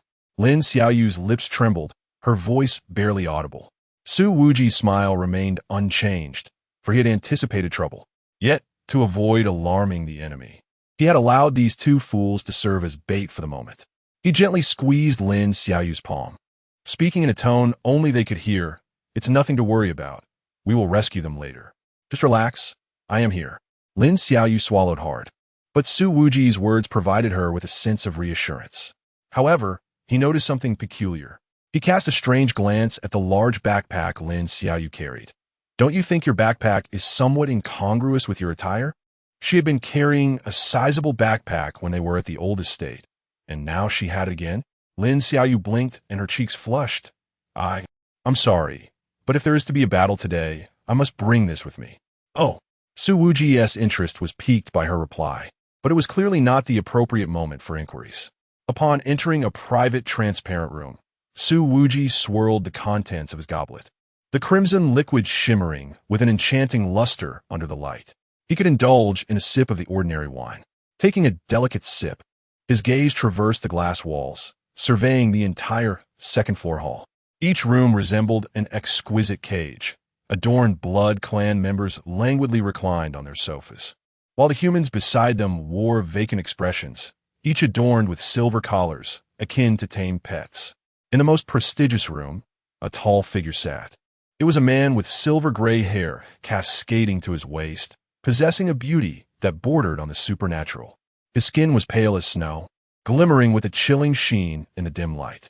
He wore an elegant dark gold suit, intricately embroidered with a Blood Clan emblem at the cuffs. His eyes were unlike those of ordinary Blood Clan members. The pupils exhibited a peculiar dark silver hue, seemingly capable of devouring all light, profound like an unfathomable abyss. Wherever the gaze landed, the air appeared to freeze, compelling all vampires to instinctively lower their heads, too intimidated to meet his eyes. The vampire elder, Dracula Vanto, stood as the sole elder of the Vanto clan. "How intriguing," thought Su Wuji with a light chuckle. Lin Xiaoyu settled beside him, her fingers tightly gripping the hem of her skirt, her eyes behind black-framed glasses trembling slightly. She whispered, "Leader, are those humans under control?" Su Wuji nodded. "These collars are specifically designed for those unwilling to be embraced." As he spoke, his gaze sharpened, locking onto the center of the stage. The lights suddenly focused, illuminating a tall figure who ascended the platform with measured grace. It was Aizen Vanto, clad in a perfectly tailored black suit, silver hair meticulously styled, a facade of elegance and insincerity gracing his lips. "Esteemed guests, welcome to the Eternal Night Club." Aizen's voice possessed a bewitching allure. "Tonight, we shall witness a magnificent transformation." Sparse applause erupted from the audience, the vampires raising their glasses, their eyes glinting with avarice. Aizen extended his arms, continuing, "The founding principle of the Eternal Night Club is to unite humans and vampires in true harmony. We vampires have never been enemies of humanity, but rather the harbingers of evolution." Su Wuji scoffed, tilting his head back to down his drink. Aizen's gaze swept across the crowd, ultimately settling on the humans adorned with collars, his tone suddenly fervent. "Humans have their limits. Mortal flesh shall inevitably decay. Yet, if you accept the gifts of the vampires," he abruptly raised his hand, pointing to the iron cage suspended from the ceiling, "you shall attain eternal life. Gain power. Transcend the shackles of humanity." Below, he invited our partner from the human world to ascend and receive the baptism of transformation. As his words echoed, several rotund men stepped forward, smiling and waving to the crowd. Lin Xiaoyu's breath caught. She suddenly recognized several well-dressed men on stage. The chairman of a corporation in Jiangcheng, the director of a hospital, and even a few philanthropists who had previously graced the news. "Leader," she stammered, "I have seen those people." Su Wuji's expression turned icy. "Yes, I have encountered them as well." Some of them had even been on the receiving end of his fists. Indeed, scoundrels are scoundrels, no matter the place. At that moment, Eisen opened his arms wide, proclaiming now, "I declare, the Crimson Party officially begins." In an instant, the entire second floor was enveloped in a dense blood mist. The previously sweet aroma in the air suddenly turned acrid. The vampires revealed their sharp fangs, grabbing the nearest humans without hesitation, sinking their teeth into their necks. Ah! The screams echoed relentlessly.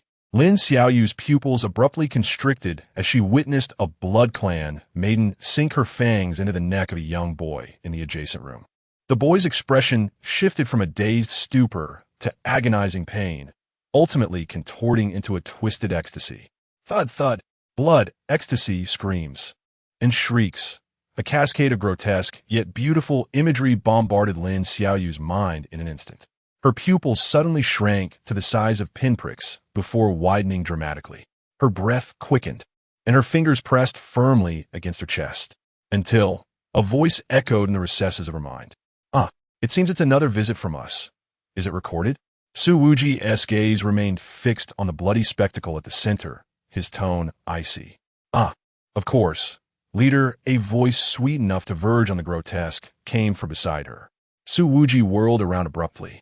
There stood Lin Xiaoyu, her head tilted, her black-rimmed glasses having slipped down to the tip of her nose. Her lips curled into an exaggerated smile, revealing a grin that seemed almost to tear her face apart, while her pupils shimmered with a chilling excitement. "Lin Xiaoyu?" Su Wuji furrowed his brow. Here she suddenly reached into her backpack and produced a rusted cleaver, its blade still stained with dried blood. "Leader, look," she caressed the edge of the blade with an almost obsessive reverence. "This is a gift I specially prepared for tonight, just for." She abruptly gripped the cleaver and swung it violently towards the glass barrier ahead. "Now!"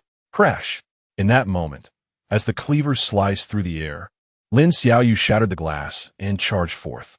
Her figure trailed a phantom in the blood mist, her dark hair billowing like a vengeful specter. Blood Clan hybrids. A manic cackle echoed throughout the hall. "Come play," she screamed as she leaped into the adjacent transparent room, aiming at a Blood Clan member. She struck downwards. Thud! The first strike fell, and the Blood Clan maiden, who had been feeding on a human, didn't even have time to look up. The cleaver plunged into her skull, slicing down along her spine, cleaving the elegant creature in two. Green blood mingled with human blood, splattering Lin Xiaoyu's face. Yet she extended her tongue to taste it. It was as if she had savored a delectable dish. Lin Xiaoyu cradled her face in her hands, her complexion flushed, her body trembling with exhilaration. Ah, how delightful. Chapter 22. If you make another move, your colleague will. TMD, lunatic. Su Wuji. He slowly raised a question mark. Watching Lin Xiaoyu recklessly brandishing a machete, he helplessly shook his head. So this is what multiple personalities really mean? For a typical demon slayer, the current situation was indeed dire. After all, the initial plan was merely to record evidence and retreat along the designated route. However, Lin Xiaoyu's second persona had completely shattered this plan. Nevertheless, Su Wuji grinned, his eyes sparkling with admiration. This newcomer truly appeals to my taste. The ones left dumbfounded were others. Eileen and the puppy stood frozen in the private room, watching Lin Xiaoyu carve a bloody path through the vampire horde. Wasn't he the plan to record evidence? Eileen's voice pitched higher, unable to restrain her expletives. Are you kidding me? They actually went straight to fighting? What the hell? You must be insane. The puppy's throat bobbed, his gaze vacant. Mississippi.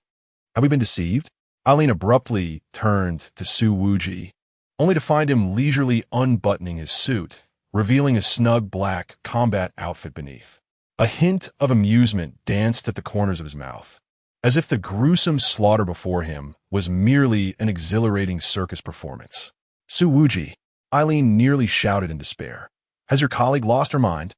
Su Wuji stretched his neck, the joints cracking audibly. He cast a sidelong glance at Eileen, his tone as relaxed as if discussing the weather. Oh, she occasionally behaves this way. It's not a big deal. Not a big deal. Eileen was bewildered. Do you have any idea how many vampires are on the second floor?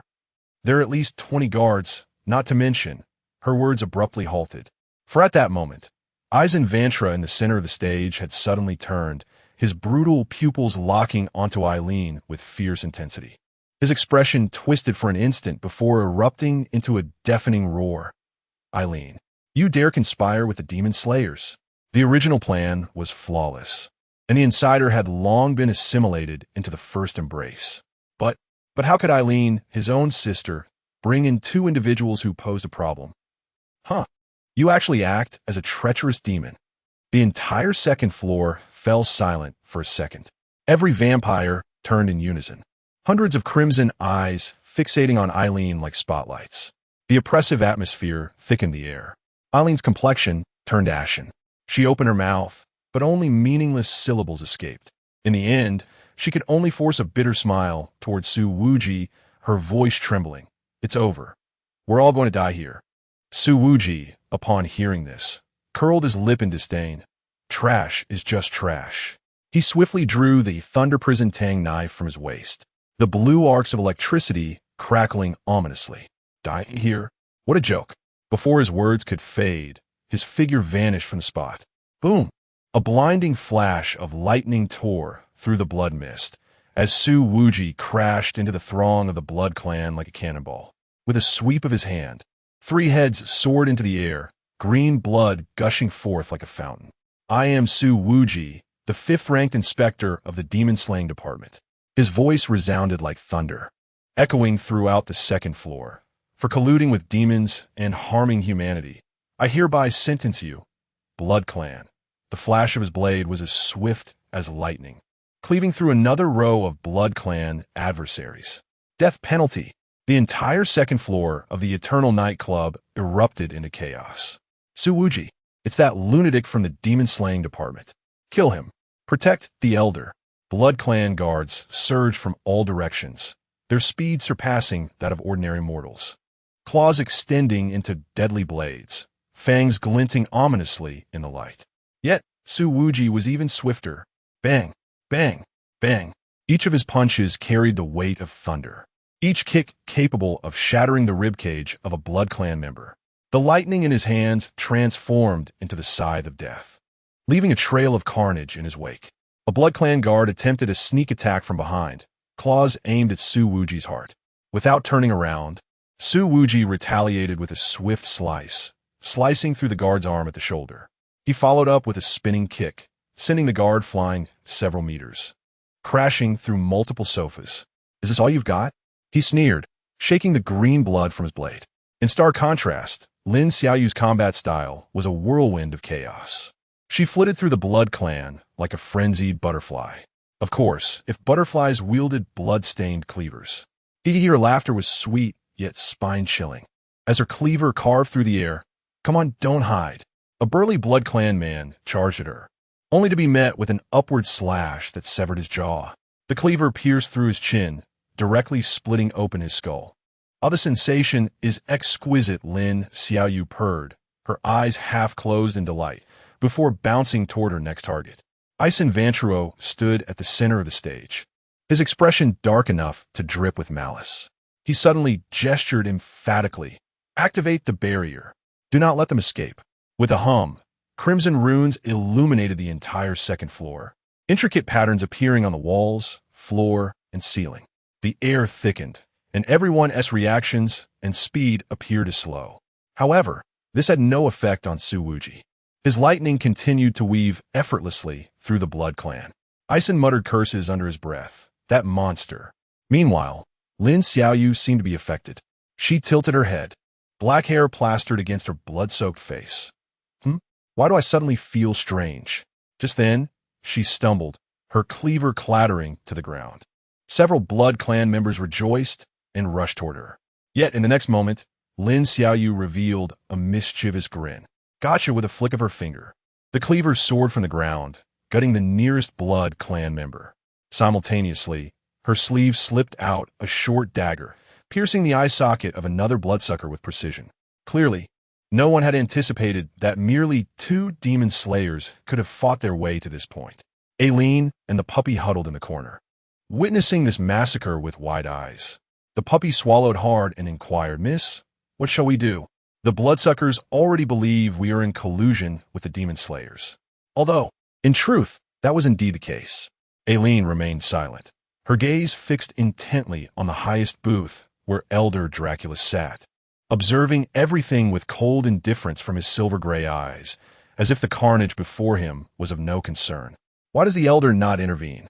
Aileen murmured to herself. Just then, Aisen's voice suddenly boomed through the speakers. Su Wuji, look who it is. Su Wuji turned to see an iron cage slowly descending from above the stage, containing none other than Chun Mo and Wang Hu. Both wore silver collars around their necks, their eyes vacant, resembling marionettes. Your colleagues have become my puppets, Aisen sneered. Make a move, and I shall compel them to turn on each other. The most laughable trait of humanity is their sentimentality, which Aisen despises yet deftly exploits. He continued mockingly, "Ha, Su Wuji, what of your reputation as a demon slayer? Dare you make a move?"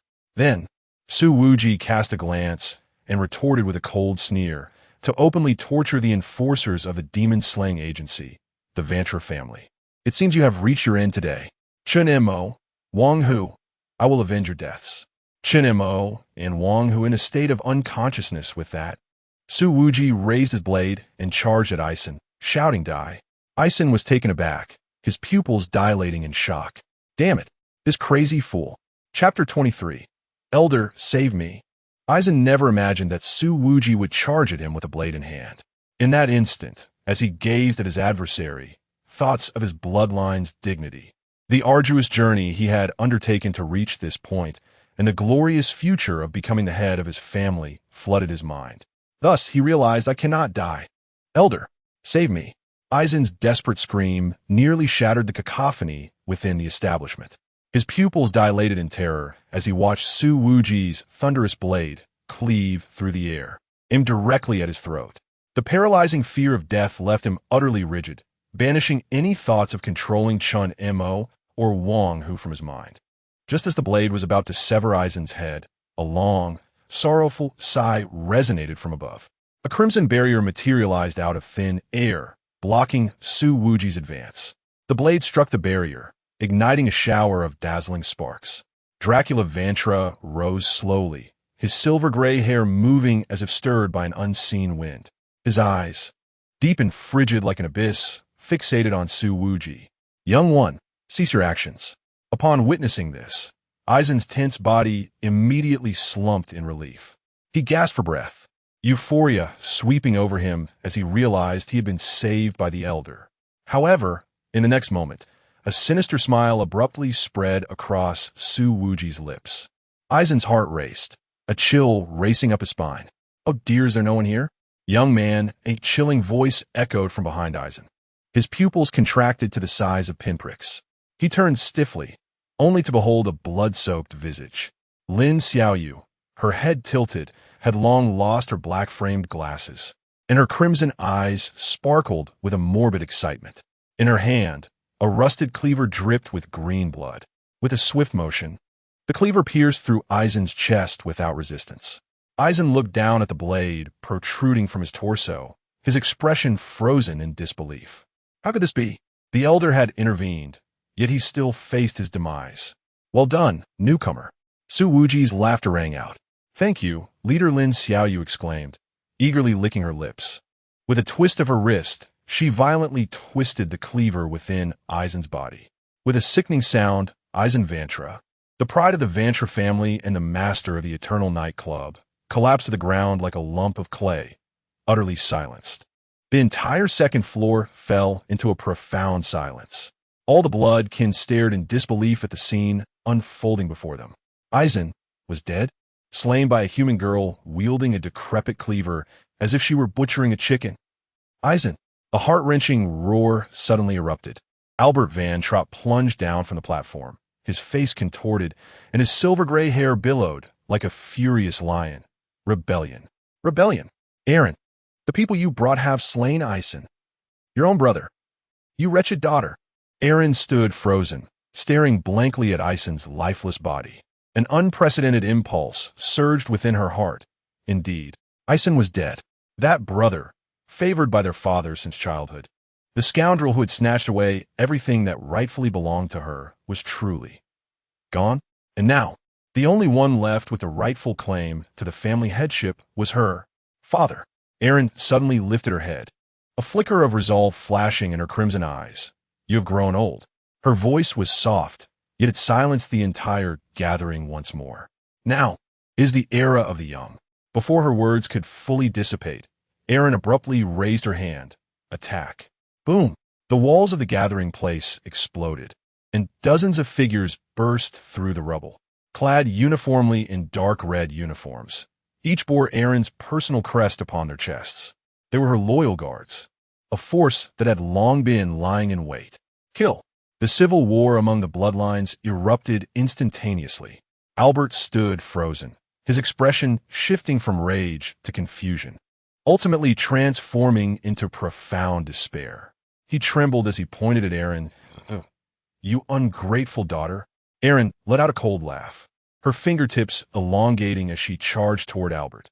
Father, you should be more concerned about your own fate. Ignoring the poignant scene of familial affection unfolding, Su Wuji sneered, and the electric arcs on the blade of his thunder prison surged violently, cleaving through Dracula's blood-red barrier. Leader, I'm here to assist you. Lin Xiaoyu hopped over to Su Wuji's side, her machete still dripping blood. An innocent smile graced her face, as if she were not the one who had just taken a life. Su Wuji flicked the blood off his blade, raising his hand to point at Dracula on the platform, grinning wickedly. Old man, now it is your turn. The corners of Dracula's eyes twitched slightly. He slowly rose, a hint of gravity flashing in his silver-gray pupils. This human was far more formidable than he had anticipated. Young man, you are overly arrogant. Dracula's voice was like ancient ice. Do you believe that by slaying a few insignificant foes, you can challenge the authority of the bloodline elders? Enough chatter. Su Wuji, his figure like lightning, lunging toward Dracula. The runes on the Thunder Prison's blade flared to life, and the violent power of thunder coalesced into a blinding arc of lightning, striking fiercely toward Dracula's face. Seeking death, Dracula snorted coldly, sweeping his sleeve, and a blood-red barrier, denser than before, formed instantly. Boom! The clash of lightning and the blood barrier erupted with a deafening roar. The entire gathering place trembled violently under the force of this strike, and chandeliers from the ceiling crashed down with a clatter. As the smoke dissipated, Dracula remained standing and scathed. Is this all you are capable of?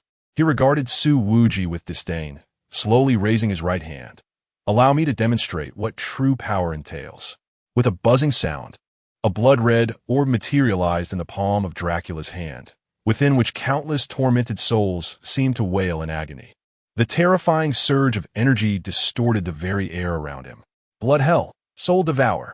The crimson orb suddenly shot forth, leaving a deep chasm in its wake as it corroded the ground beneath. Chapter 24. I shall become the first female head of the family, or not. Why are you torturing me? Upon witnessing this, Su Wuji's lips curled into a sinister smile as he boldly faced the crimson sphere, delivering a decisive strike. Thunder Prison, 1,000 tribulations. The blade erupted like thunder, the ferocious lightning instantly shredding the blood-red sphere into fragments.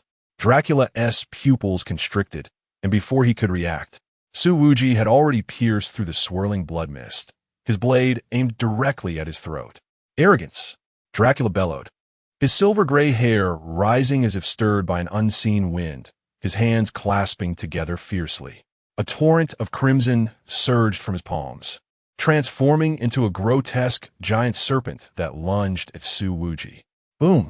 The collision of their powers created a shockwave that sent the dome of the Eternal Night Club soaring, with debris raining down like a tempest. Seizing the momentum, Su Wuji ascended into the sky, his blade tracing a blinding arc in the moonlight. Old fool. Let us battle in the heavens. Dracula, in a fit of rage, laughed maniacally as his luxurious attire was torn apart, revealing a pair of grotesque bat wings covered in grotesque growths. As you wish. The two figures collided like meteors, engaging in an awe-inspiring duel over Jiangcheng City.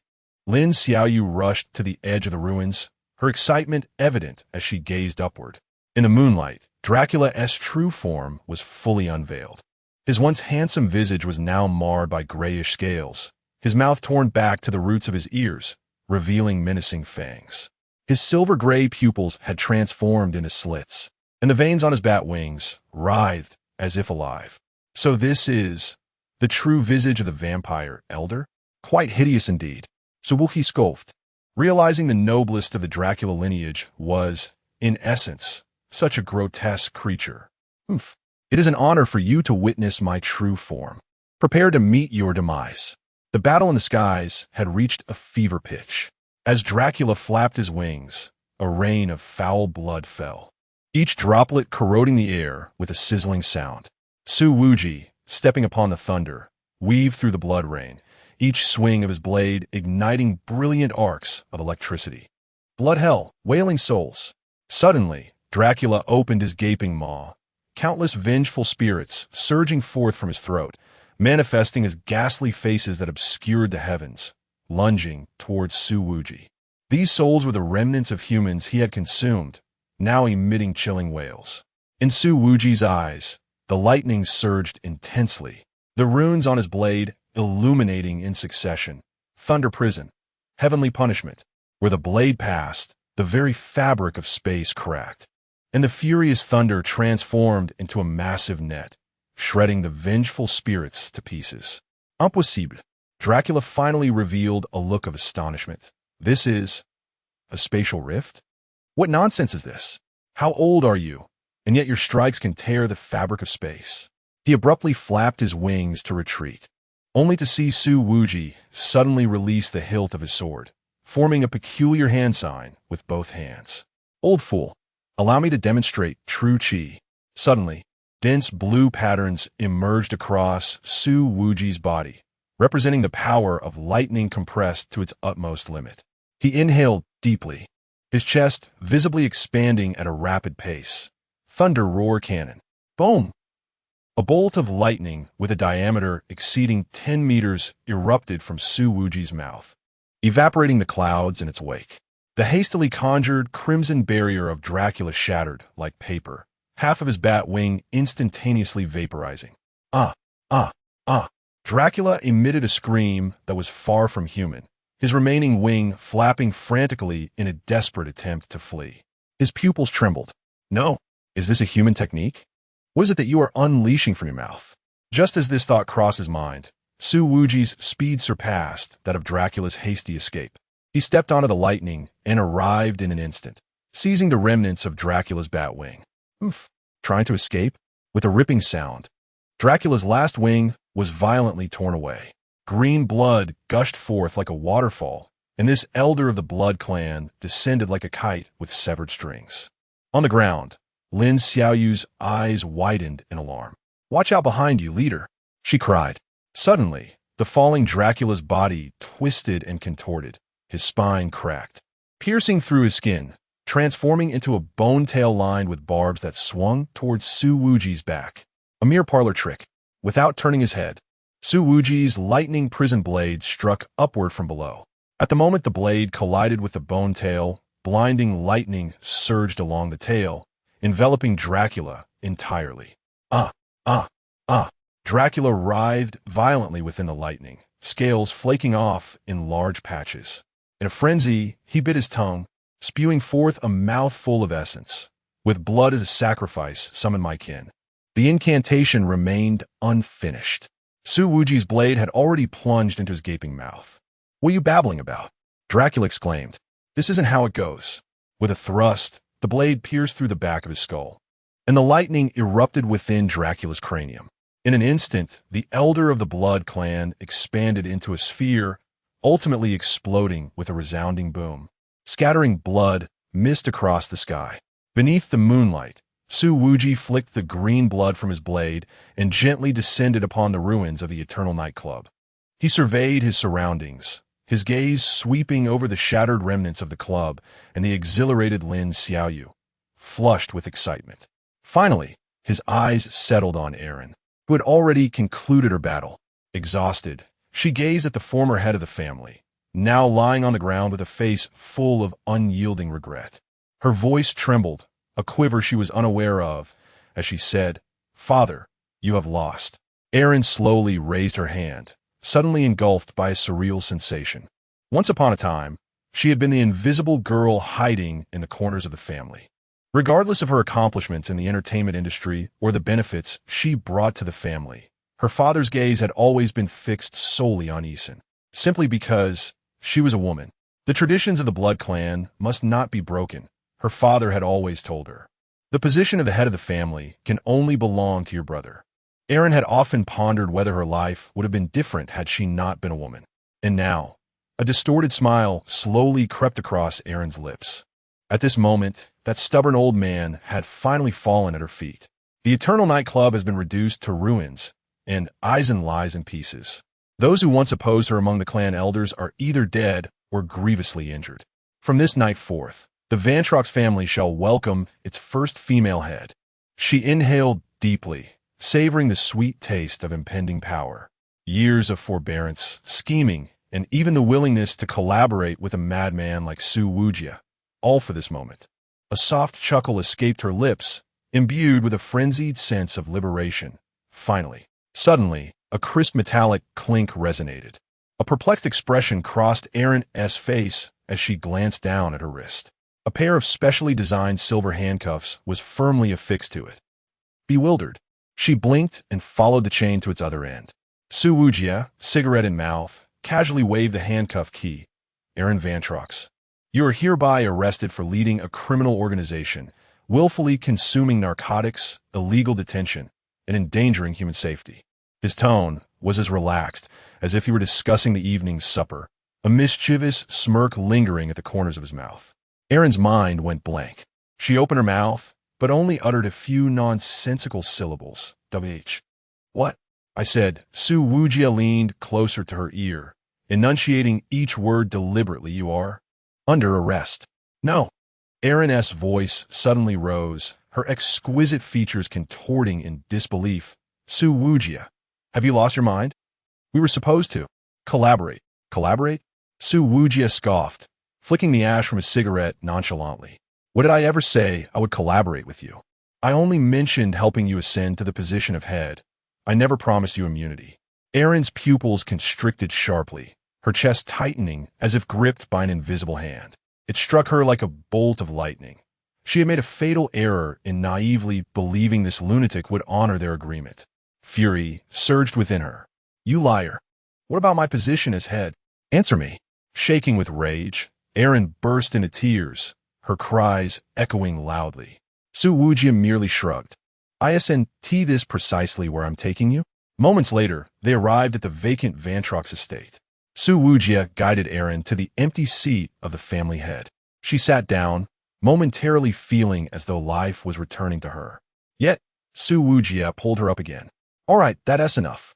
Erin, what? Are you insane?" The more she pondered, the angrier she became, her eyes rolling back as she fainted.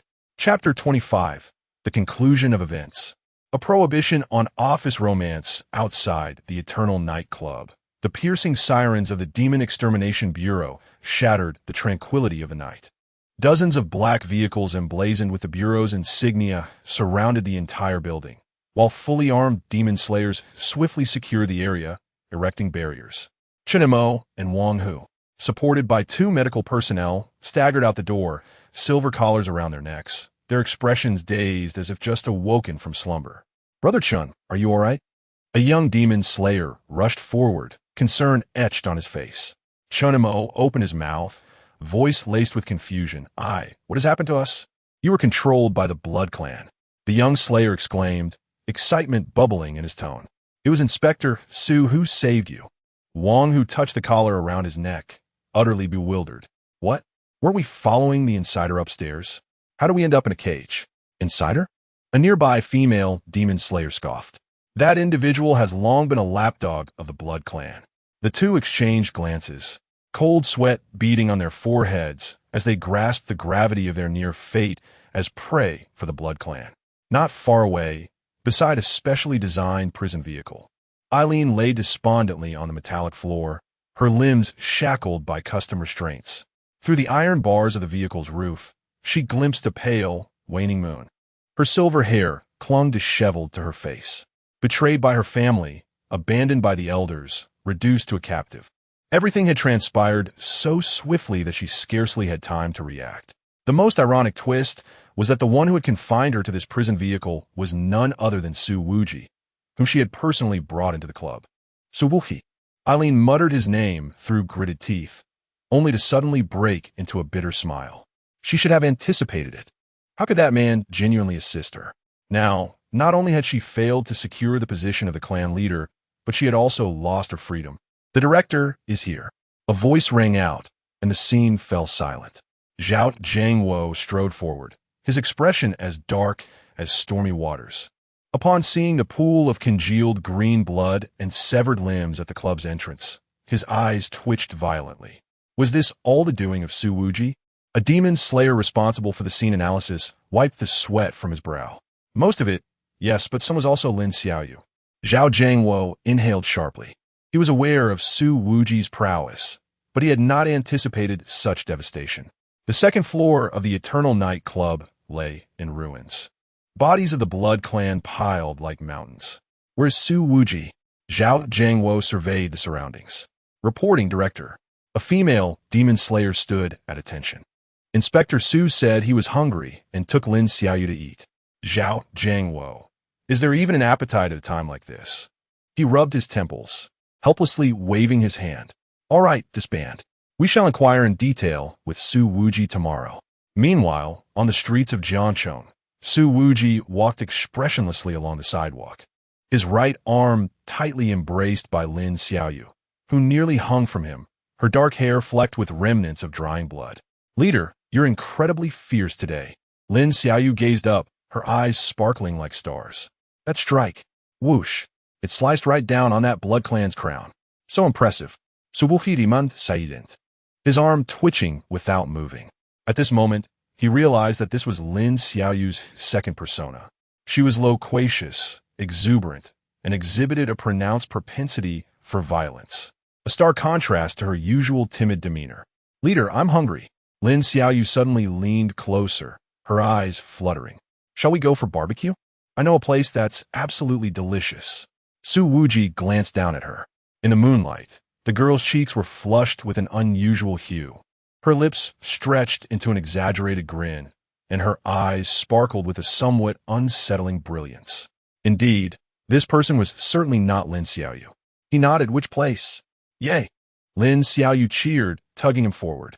It's just around the corner. The beef tongue, there is to die for. Su Wuji allowed her to lead, his gaze contemplatively resting on her retreating figure. In this state, Lin Xiaoyu's combat prowess could undoubtedly reach a 5th-tier rating. Her almost instinctual battle intuition and peculiar weapon handling were astonishing even to him. Here we are. This is the place. Lin Xiaoyu suddenly halted, pointing to an unassuming little shop by the roadside. The sign reading Old Lou's Barbecue had faded, yet a line of customers awaited at the entrance. She turned to Su Wuji, her smile faltering momentarily. Leader. Lin Xiaoyu's gaze grew distant, her voice suddenly softening. I think it's time. Su Wuji was taken aback. What? In the next instant, Lin Xiaoyu's expression changed at an alarming pace. The exaggerated grin vanished, her fervor dissipating, replaced by familiar timidity and anxiety. Leader. She abruptly released Su Wuji's arm and jumped back like a startled rabbit, her cheeks flushing crimson. Where are we? Su Wuji observed her, bemused. So, the personality switch is that effortless? Let's eat barbecue. His words were succinct. Lin Xiaoyu stared blankly at the barbecue shop, then looked down at her blood-stained clothes, finally fixing her gaze on Su Wuji's face. Did I just? Her voice dwindled, her fingers nervously twisting the hem of her shirt. Su Wuji raised an eyebrow. Don't remember?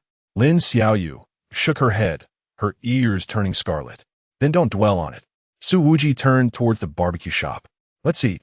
Lin Xiaoyu stood frozen for a few seconds before suddenly jogging to catch up, her voice faint as a whisper. Leader, why is there blood on my clothes? Without turning back, Su Wuji replied, Ketchup. Oh.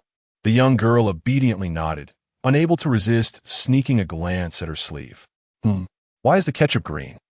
After satisfying her hunger and thirst, Lin Xiaoyu stood at the entrance of the community, her large backpack bulging. We have arrived. Su Wuji rested one hand on the steering wheel, while the other flicked away the ash from a cigarette. Get to bed early tonight. And don't be late in the morning. Lin Xiaoyu nodded vigorously, the straps of her backpack leaving 2 red marks on her shoulder. Thank you for giving me a ride, leader. Su Wuji glanced at the oversized backpack behind her, nearly half her height, and his lips twitched. Aren't you tired carrying such a heavy load every day? It's manageable. Lin Xiaoyu's ears turned red, her fingers nervously twisting the straps of her backpack. It wasn't until the tail lights of the SUV disappeared around the corner that Lin Xiaoyu let out a long sigh. She cupped her flushed cheeks, the warmth surprising her. How strange, why is it so hot now? Could it be because of Su Wuji? What am I thinking? She shook her head vigorously and hurriedly dashed into the building.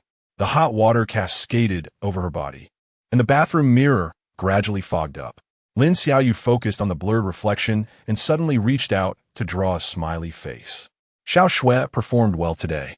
The figure in the mirror tilted its head, the voice laced with a languid calmness. Your leader seems indifferent to Xiao Shui's personality. Lin Xiaoyu's hand trembled. In a flurry, she turned off the shower and, wrapped in a towel, dashed out of the bathroom. The notebook on the bedside table had indeed been tampered with. The neatly laid out pages were now closed, with a half-exposed sticky note peeking out from the edges. Biting her lip, Lin Xiaoyu opened it, and beneath her previous entries, a new line of neat handwriting appeared. Congratulations on finding a job. The next goal is to find friends. Thank you for your concern. Well, as for friends, Su Wuji, my leader, counts as one, right? Su Wuji, the kind of carnivorous guy, is probably Xiao Shui's favorite type. No, I can't. She grabbed a pen and began to scribble in the notebook, only to immediately cross it out in a flurry of black scribbles. After 3 attempts, she finally managed to write a small line. Office romances are not allowed. Completing it, she buried her face in the pillow, her legs thrashing noisily against the bed. Chapter 26 Conclusion. Do you not feel that Su Wuji has become increasingly ruthless? The next morning, within the office of the director, Su Wuji stood calmly across from him, as if the previous night's bloodbath at the Eternal Night Club was merely a trivial matter. He succinctly summarized. This is how it is. Zhao Jiangwo took a deep breath, his hand trembling slightly as he lifted his teacup. Upon receiving Su Wuji's message, he had promptly assembled an elite team for support. Yet, the man before him had single-handedly stormed the stronghold of the Blood Clan, even severing an elder-level Dracula in 2. My goodness, such combat prowess exceeds mere 5th rank. Indeed, the deputy director of the 4th rank has already been hospitalized. Never mind, that poor fellow, still recuperating. Zhao Jiangwo set down his teacup, his voice somber. The Vantruo family still has remnants hidden in Jiangcheng. Every one of them has blood on their hands. He looked directly at Su Wuji. In the coming days, you will lead the cleanup operation. Additionally, we will swiftly interrogate the Blood Clan regarding the demonic incidents in the old residential area. Originally, the purpose of this operation was to eradicate the Blood Clan from Jiangcheng, and last night's actions had conveniently propelled Zhao Jiangwo's agenda.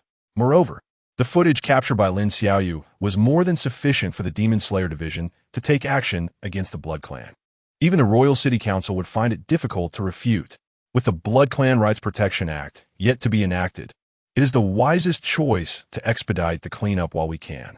Of course, with the video evidence from last night, the implementation of that act remains uncertain. Meanwhile, Su Wuji, having caught the eye of someone from the Royal City, might soon be departing this small locale. Sigh. The thought of his absence stirs a pang of reluctance within me.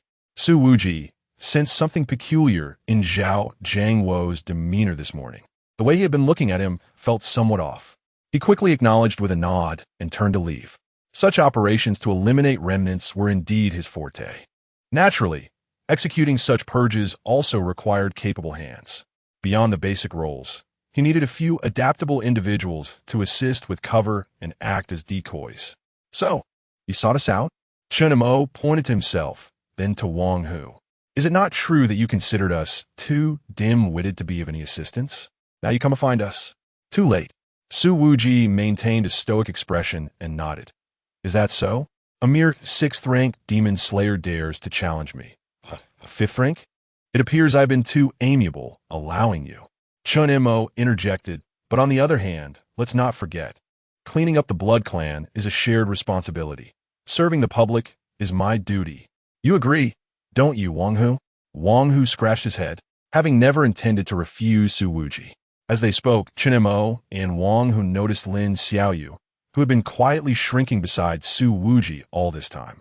The two immediately widened their eyes in surprise. As Lin Xiaoyu recorded evidence of the Blood Clan's criminal activities, she inadvertently captured her own ruthless side in slaying demons. The authorities had thoroughly analyzed the footage, primarily to assess the Blood Clan's specific combat capabilities, yet Lin Xiaoyu's gruesome actions elicited involuntary grimaces from them. It was no wonder that Su Wuji was so protective of her in the cafeteria. It seemed he feared she might suddenly wield a hatchet without hesitation. Lin Xiaoyu, uncomfortable with the attention, momentarily found herself at a loss for words. Hello, Chun Mo, and Wang Hu bowed repeatedly, greeting her with you hello. Lin Xiaoyu felt a twinge of confusion. Why did these two seniors appear to be somewhat intimidated by her? Upon boarding Su Wuji's special operations vehicle, Lin Xiaoyu, seated in the passenger seat, curiously inquired, Leader, how do we plan to locate those remnants of the Blood Clan? Aren't they only able to operate at night? Indeed, being a member of the Blood Clan came with its advantages, but it was a trade-off for being unable to expose oneself to sunlight. All Blood Clan members, without exception, could only act under the cover of darkness. Should they remain outside when the sun rises, they would be reduced to ashes. Su Wuji chuckled at her question. Yes, I'm aware, which is why we clear out other demons during the day. Chun Mo, momentarily taken aback, responded, So, Su Wuji, are you implying that we eliminate demons by day and continue to hunt them by night? Correct. Do you realize what you're suggesting? Are you saying we work from 8 in the morning, minus the lunch break, until 6 in the evening, then have dinner and resume hunting for Blood Clan remnants throughout the city? Is this a plan for us to toil for 14 hours a day, killing non-stop? Su Wuji glanced back at the two in the rearview mirror, bemused. What's so strange about that? I often do this. Hey. Chun Mo stared at Su Wuji, astonished. Is this truly something a human can say? Are you not a devil? Wang Hu sighed. Truly, you are remarkable, Brother Wuji. Chun Mo fell silent, wishing they could skip the admiration at that moment. Lin Xiaoyu, however, was unfazed. She realized she enjoyed spending time with Su Wuji a little more than she thought. Of course, not in that sense of affection. It was simply that being beside Su Wuji brought her a sense of security. In the days that followed, the demons of Jiangcheng City faced their reckoning.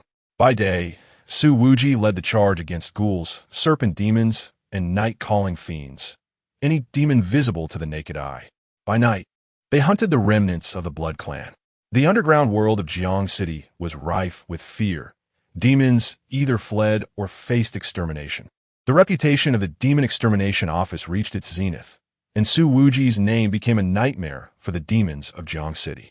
A week later, in the depths of the night, amidst a dimly lit alley where streetlights flickered, two elongated figures were cast in shadow.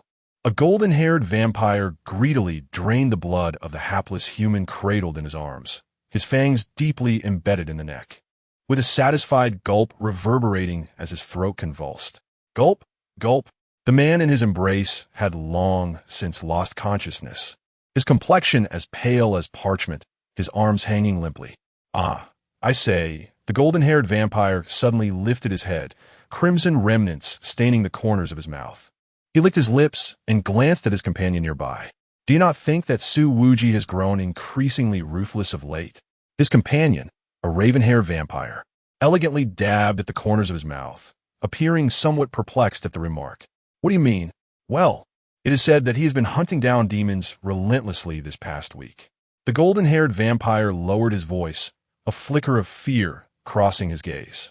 In the past, one could encounter a wild demon or two on the road, but now, not a single one is to be found. Hiss! The raven-haired vampire's eyes twitched. Is he truly intent on exterminating all the demons in Jiangcheng City? Indeed, the golden-haired vampire recoiled slightly. I have heard that he has not spared even the ghouls lurking in the sewers, pulling them out one by one to slay. It seems our Vanjua clan has nearly been hunted to extinction as well. Fortunately, we are clever enough to strike only under the cover of night. From my observations, Su Wuji and his group wrap up by midnight at the latest. Remarkable, I must admit, that they can endure such hours. The raven-haired vampire fell silent for a moment before suddenly snickering. Yet, what does it matter how formidable he may be? After all, he is but a mortal man, while we vampires are immortal. In a few decades, Su Wuji will have aged into a mere shadow of his former self, and then we shall see how we fare against him. The golden-haired vampire nodded in agreement. Indeed, for a vampire, revenge is best served after a century. The raven-haired vampire was about to voice another thought when suddenly, a jarring voice pierced the air.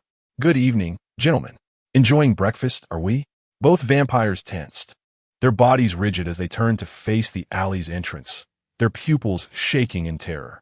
There stood a man, one hand casually tucked into his pocket, while the other brandished a pitch-black tang sword. The visage was unmistakably that of Su Wuji. Su Wuji, upon hearing their words. Su Wuji flashta con geniales mai. "Ah, it appears we are acquainted. How fortuitous." With that, his smile faded. "So, the last two have taken refuge here. Su Wuji, you." Crack. The two demons fell in an instant.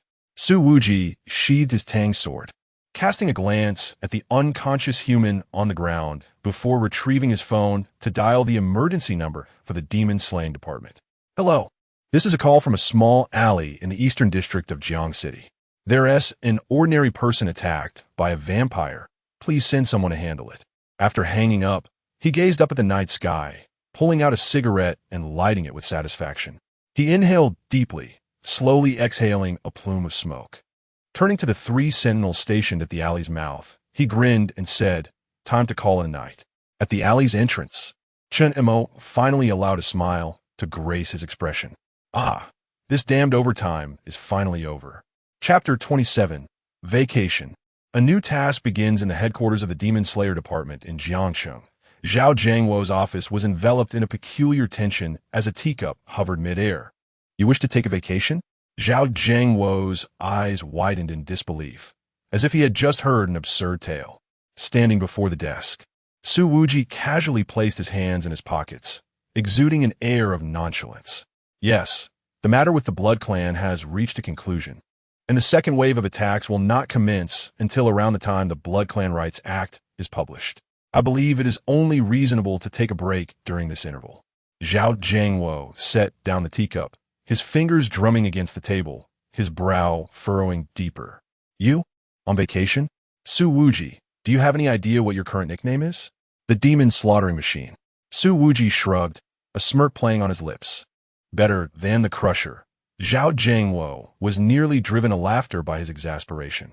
"You, who have tirelessly worked for 2 years without uttering a word of fatigue, suddenly declare a need for a vacation? Is that not rather peculiar?" Su Wuji replied in a flat tone, "I have yet to utilize a single day of vacation. It seems rather wasteful to let it sit idle." Zhao Jiangwo was left speechless before rummaging through his drawer to produce a card which he slapped onto the table. "Fine. It's approved. This is the department's vacation fund for you. Should it prove insufficient, do not hesitate to seek me out." Su Wuji raised an eyebrow, intrigued. "So generous of you?" Zhao Jiangwo huffed. "If you collapse from exhaustion, who will confront those beasts?" With a smile, Su Wuji took the card and turned to leave. Just as he reached the door, Zhao Jiangwo called out to him, "Oh, and during your vacation, do not stir up trouble. I shall do my best." Su Wuji waved without looking back. In the logistics department's archives, Lin Xiaoyu rested her chin on a stack of documents, her gaze distant. "Xiaoyu, what are you daydreaming about?" Her colleague Xiao Zhang approached, offering her a cup of milk tea. Following the incident in the cafeteria, Lu Wen and the others had been discovered misappropriating public funds and were expelled from the Demon Slayer team. Now, the logistics department had returned to its usual order. Snapping back to reality, Lin Xiaoyu accepted the milk tea with a soft thank you, but fumbled with the straw, unable to pierce it through. Noticing her distracted demeanor, Xiao Zhang lowered her voice conspiratorially. "Have you heard? Su Sun, the inspector, has applied for leave." With a sudden, loud noise, the milk tea cup tipped over. "Oh, I'm so sorry." Lin Xiaoyu scrambled to wipe the table, her ears burning with embarrassment. Xiao Zhang eyed her curiously. Why such a strong reaction? And no reason. Lin Xiaoyu's voice dwindled as she looked down. I just didn't expect a leader to take a vacation. Xiao Zhang responded with an understanding "oh," patting her shoulder. I comprehend you. What exactly do you comprehend? Lin Xiaoyu's head almost sank into her chest. The leader is going on vacation. Does that mean she won't see him for days? What am I even thinking? In Jiangcheng's villa district, Su Wuji pushed open the door to his home, carelessly tossing his coat onto the sofa. He strode directly to the study on the second floor, pushing open a concealed door that led to a secret chamber of less than 10 square meters. At the center of this chamber stood a specially designed computer. He stepped forward, inserted the USB drive, and entered a complex decryption password. The screen illuminated, transitioning to a pitch-black webpage. At the center of the page was a single dialog box, set against a backdrop of swirling dark red code. He pressed enter. A line of text appeared. Login successful. User, Su Wuji. Moments later, the dialog box flickered and a message emerged. Black. Congratulations, you have executed the Blood Clan's task splendidly. Su Wuji's lips curled slightly as he typed a response. Su Wuji, the intelligence is accurate. Thank you. What's the task this time? B level? A level? Previously, Su Wuji had mentioned that he possessed his own channels of information. Black was indeed one of those channels. The counterpart appeared to be an omnipotent hacker, capable of effortlessly infiltrating any information platform. The internal information regarding the Blood Clan had also been provided by this entity. The condition was that the counterpart would issue some exceedingly challenging demon-slaying tasks. However, Su Wuji did not mind, as he relished the pursuit of demons. The dialog box fell silent for a few seconds before presenting a chilling message. Black, in Donghai City, at the Qingtong Private Demon-Slaying Academy. Dozens of students have gone missing over the past 3 months.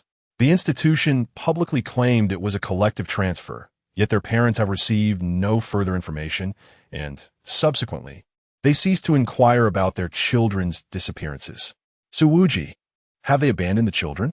Black, this is a piece of circulated information. Someone captured this in the abandoned experimental building behind the academy. A blurry photograph suddenly appeared.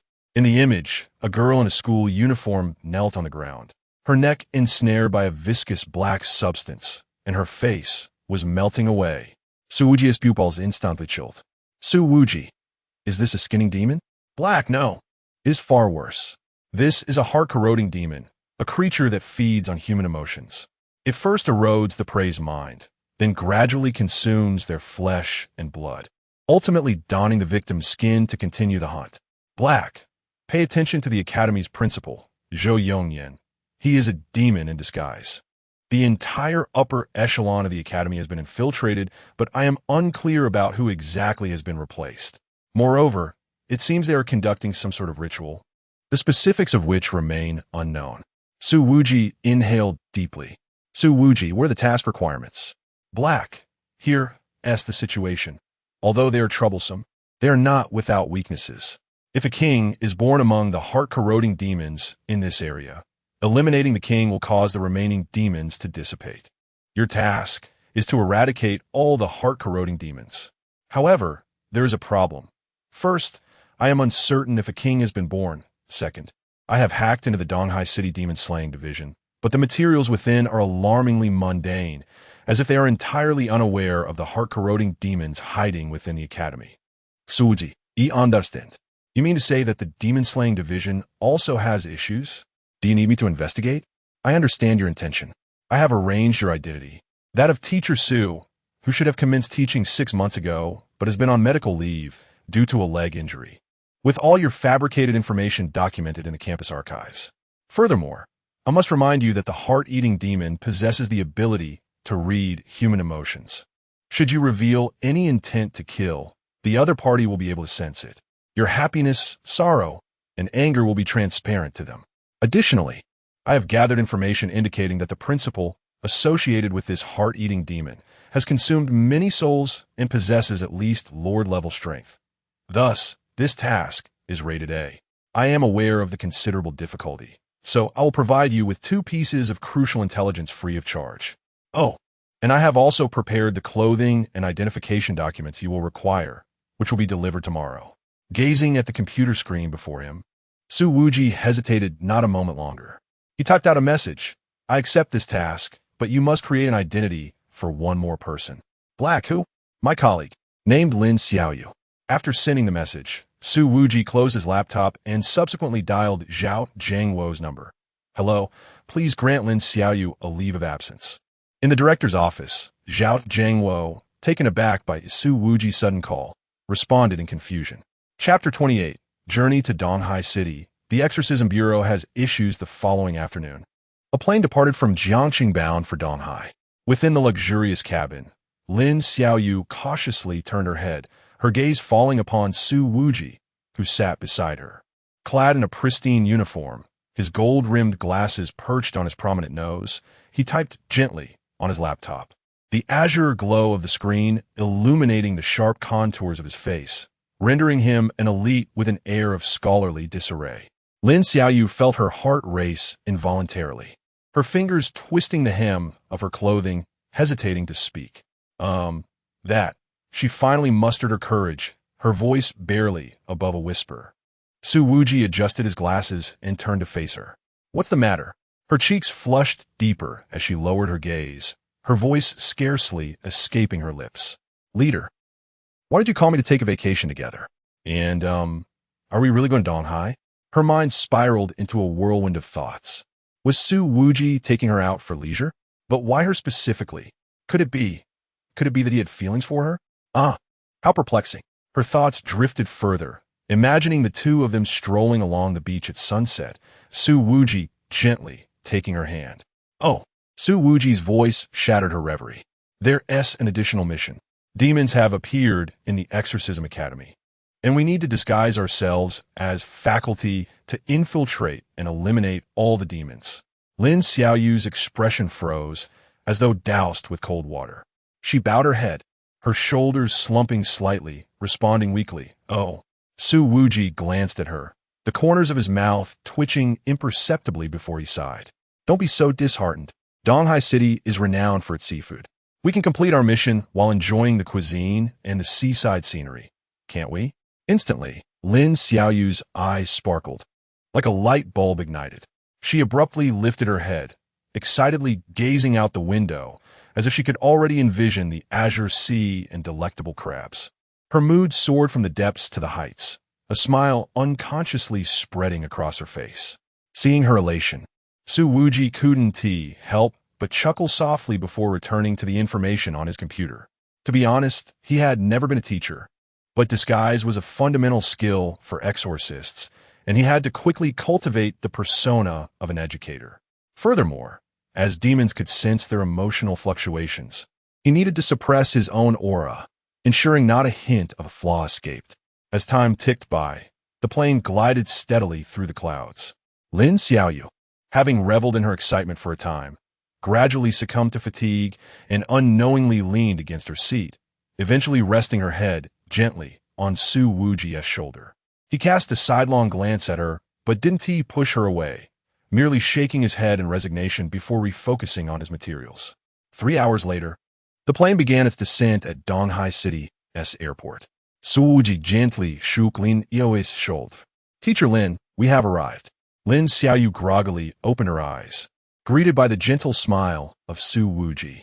His demeanor and aura had transformed entirely, no longer the cold and formidable demon slayer. He now resembled a refined and amiable young teacher. She paused for a moment, her cheeks flushing crimson as she lowered her head and murmured in acknowledgement. Su Wuji rose, grasped his luggage, and gestured for her to follow. Lin Xiaoyu hastily adjusted her attire and trotted after him. The moment they stepped out of the aircraft, the warm sunlight and sea breeze enveloped her, prompting a deep breath that rejuvenated her spirit. Leader. No, Teacher Su, she softly inquired. Where are we headed now? Su Wuji adjusted his glasses and smiled slightly. First, we shall drop off our luggage at the hotel, then familiarize ourselves with the surroundings. I will take you for seafood dinner. Lin Xiaoyu's eyes sparkled anew, and she nodded vigorously. Stealing a glance at Su Wuji's profile, her heart raced. Although the task was paramount, the prospect of enjoying the scenic beauty of Donghai City with him seemed delightful.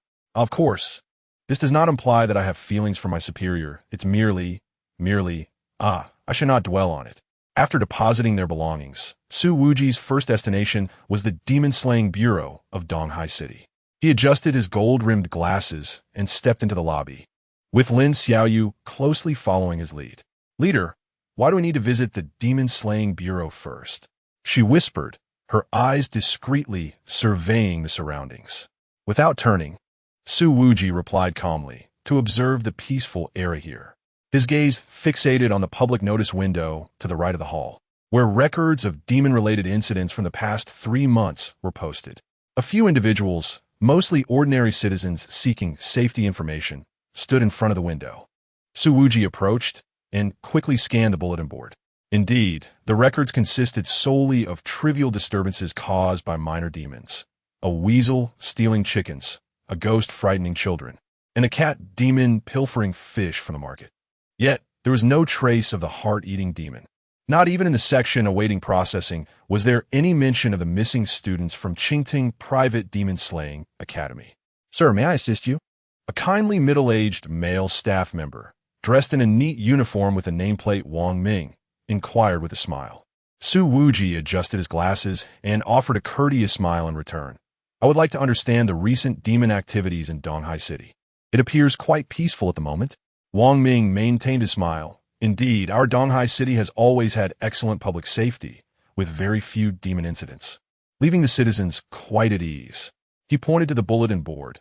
"As you can see, there have only been 20 minor cases in the past 3 months, all involving inconsequential little demons." Su Wuji nodded, his tone casual. "I harbor a deep disdain for demons, so I make it a point to keep abreast of such matters wherever I go." A flicker of unease passed through Wang Ming's eyes, but he quickly masked it with a smile. "You are truly considerate, sir. However, rest assured that with our demon-slaying division here, no malevolent forces can stir trouble." Su Wuji refrained from further inquiries and turned to leave. Lin Xiaoyu hastily followed, and only after they exited the gates of the demon-slaying division did she abruptly seize Su Wuji's sleeve, her voice lowered to a whisper. "Leader, something is amiss." "Very much so." Su Wuji paused, his gaze sharpening abruptly. "What do you mean?" Taking a deep breath, Lin Xiaoyu spoke rapidly. "From the moment we entered the demon-slaying division, nearly every pair of eyes has flicked over to us, albeit momentarily, but undeniably, everyone has noticed us." Her words quickened, as if she were eager to spill every detail she had observed. "This is an exceedingly unreasonable occurrence. Typically, some individuals would be preoccupied with their own affairs and would not pay attention to 2 strangers entering unexpectedly. Yet, she hesitated, her voice dropping even lower. Even those on the 2nd floor, originally engrossed in their phones, glanced our way. And that staff member by the window seemed normal at first. But when you expressed your disdain for the demons, suddenly, the entire hall's attention shifted back to us. Of course, I might be overthinking it. Perhaps we simply captivated their interest." Upon hearing this, Su Wuji's demeanor turned icy. He narrowed his eyes, the gaze behind his gold-rimmed glasses sharp as a blade. "Are you suggesting that everyone in the demon-slaying division is monitoring us?" Lin Xiaoyu nodded, then shook her head. "Not necessarily monitoring, but their reactions were too synchronized, as if." She bit her lip, her voice barely audible, as if they were on guard against something. On guard? A demon-slaying division, wary of 2 ordinary individuals inquiring about demon-related matters? No, it wasn't just the personnel of the division. There were also regular people seeking information. Could it be that, as Black suggested, there's indeed something amiss with the demon-slaying division? Su Wuji rubbed his temples. "Regardless, let us first have a meal." Chapter 29, Difficulty Level S. The entire city transformed by demons in Donghai City. The evening sea breeze carried with it the briny scent, dispersing the heat of the day. Su Wuji and Lin Xiaoyu sat on plastic stools at a roadside seafood stall, the sunshade above them flapping noisily in the wind. The surrounding diners were a cacophony of chatter, as waitstaff navigated through the crowd with plates in hand. And the air was filled with the tantalizing aromas of grilled fish and garlic scallops. "What would you like to order?" The server extended a menu with a warm smile. Su Wuji took the menu and casually glanced at it through his golden-rimmed glasses before selecting several signature dishes. 50 skewers of pork belly, 50 skewers of lamb, pepper salt shrimp, scallion oil crab, garlic oysters.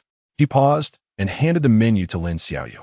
Take a look and see if there's anything else you fancy.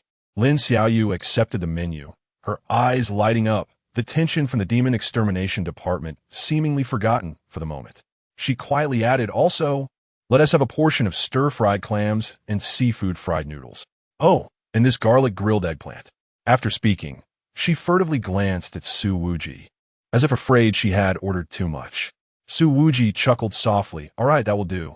The server noted the order and called out as she headed to the kitchen.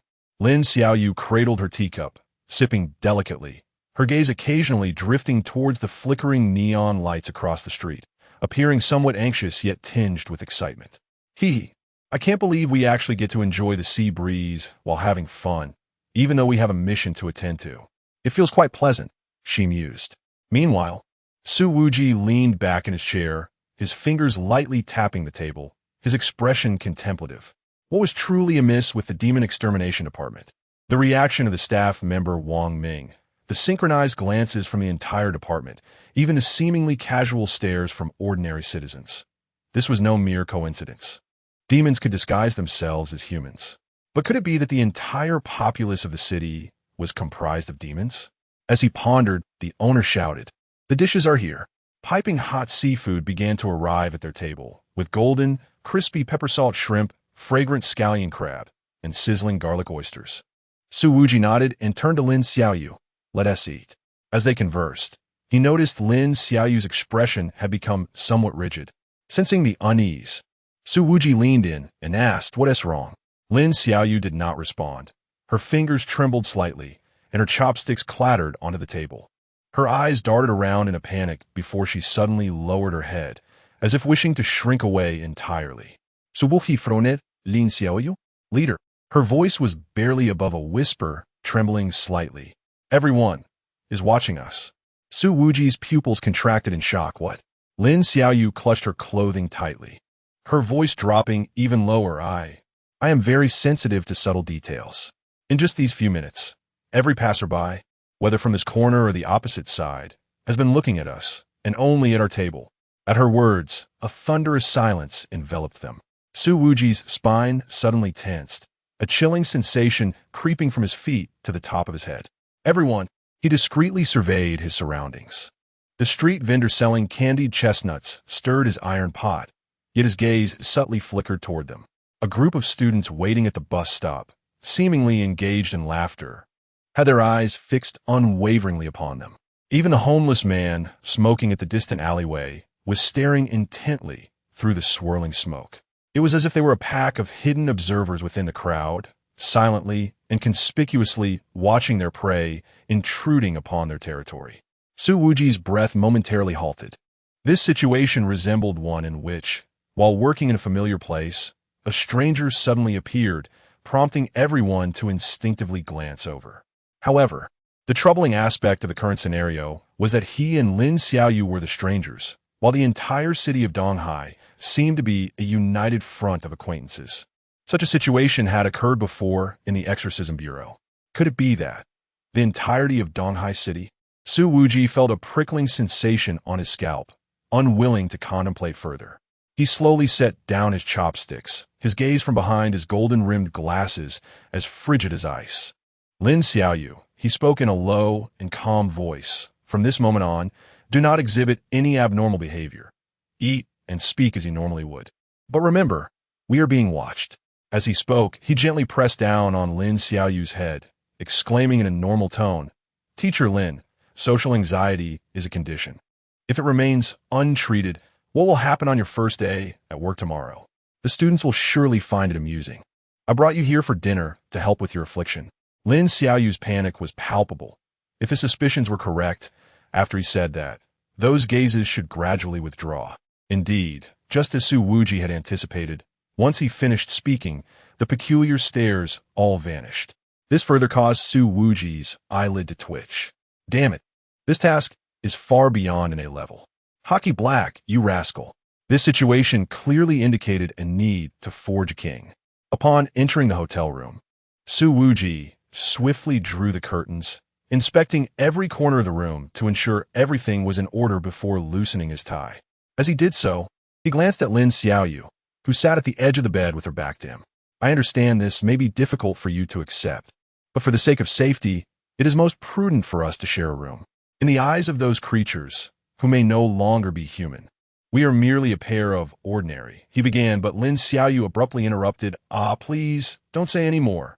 She covered her ears tightly. Her face flushed as red as a ripe tomato. Observing her reaction, Su Wuji raised an eyebrow, but refrained from teasing her further. He casually draped his coat over the back of a chair, his tone steady. Take a moment to compose yourself. I'll go take a shower. Lin Xiaoyu's voice was barely audible, a faint whisper escaping her throat. As the bathroom door closed, the sound of water softly trickling began to resonate. Lin Xiaoyu abruptly flung herself onto the bed, burying her face in the pillow, stifling a silent scream. What on earth was I thinking? Images of Su Wuji loosening his tie and revealing his collarbone flashed uncontrollably through her mind. Lin Xiaoyu, you are a demon slayer. How could you harbor such indecent thoughts about your superior? Indeed, when he emerges, I shall confront him with a mindset as pure as jade. Just as she was fervently reprimanding herself, the bathroom door clicked open. Startled, she immediately lifted her head. Su Wuji stepped out draped in a towel, his dark hair glistening with droplets, his muscular physique illuminated by the soft light. Casually drying his hair with a towel, he remarked nonchalantly, "You can go wash." His words abruptly halted. He had noticed Lin Xiaoyu staring at him intently, a trickle of blood slowly oozing from her nose. Su Wuji. The atmosphere froze for 3 seconds. Lin Xiaoyu snapped back to reality, flustered as she hastily wiped her nosebleed, stammering, I've been feeling unwell lately. Yes, unwell. I need to take a shower. With that, she dashed into the bathroom. Su Wuji remained silent.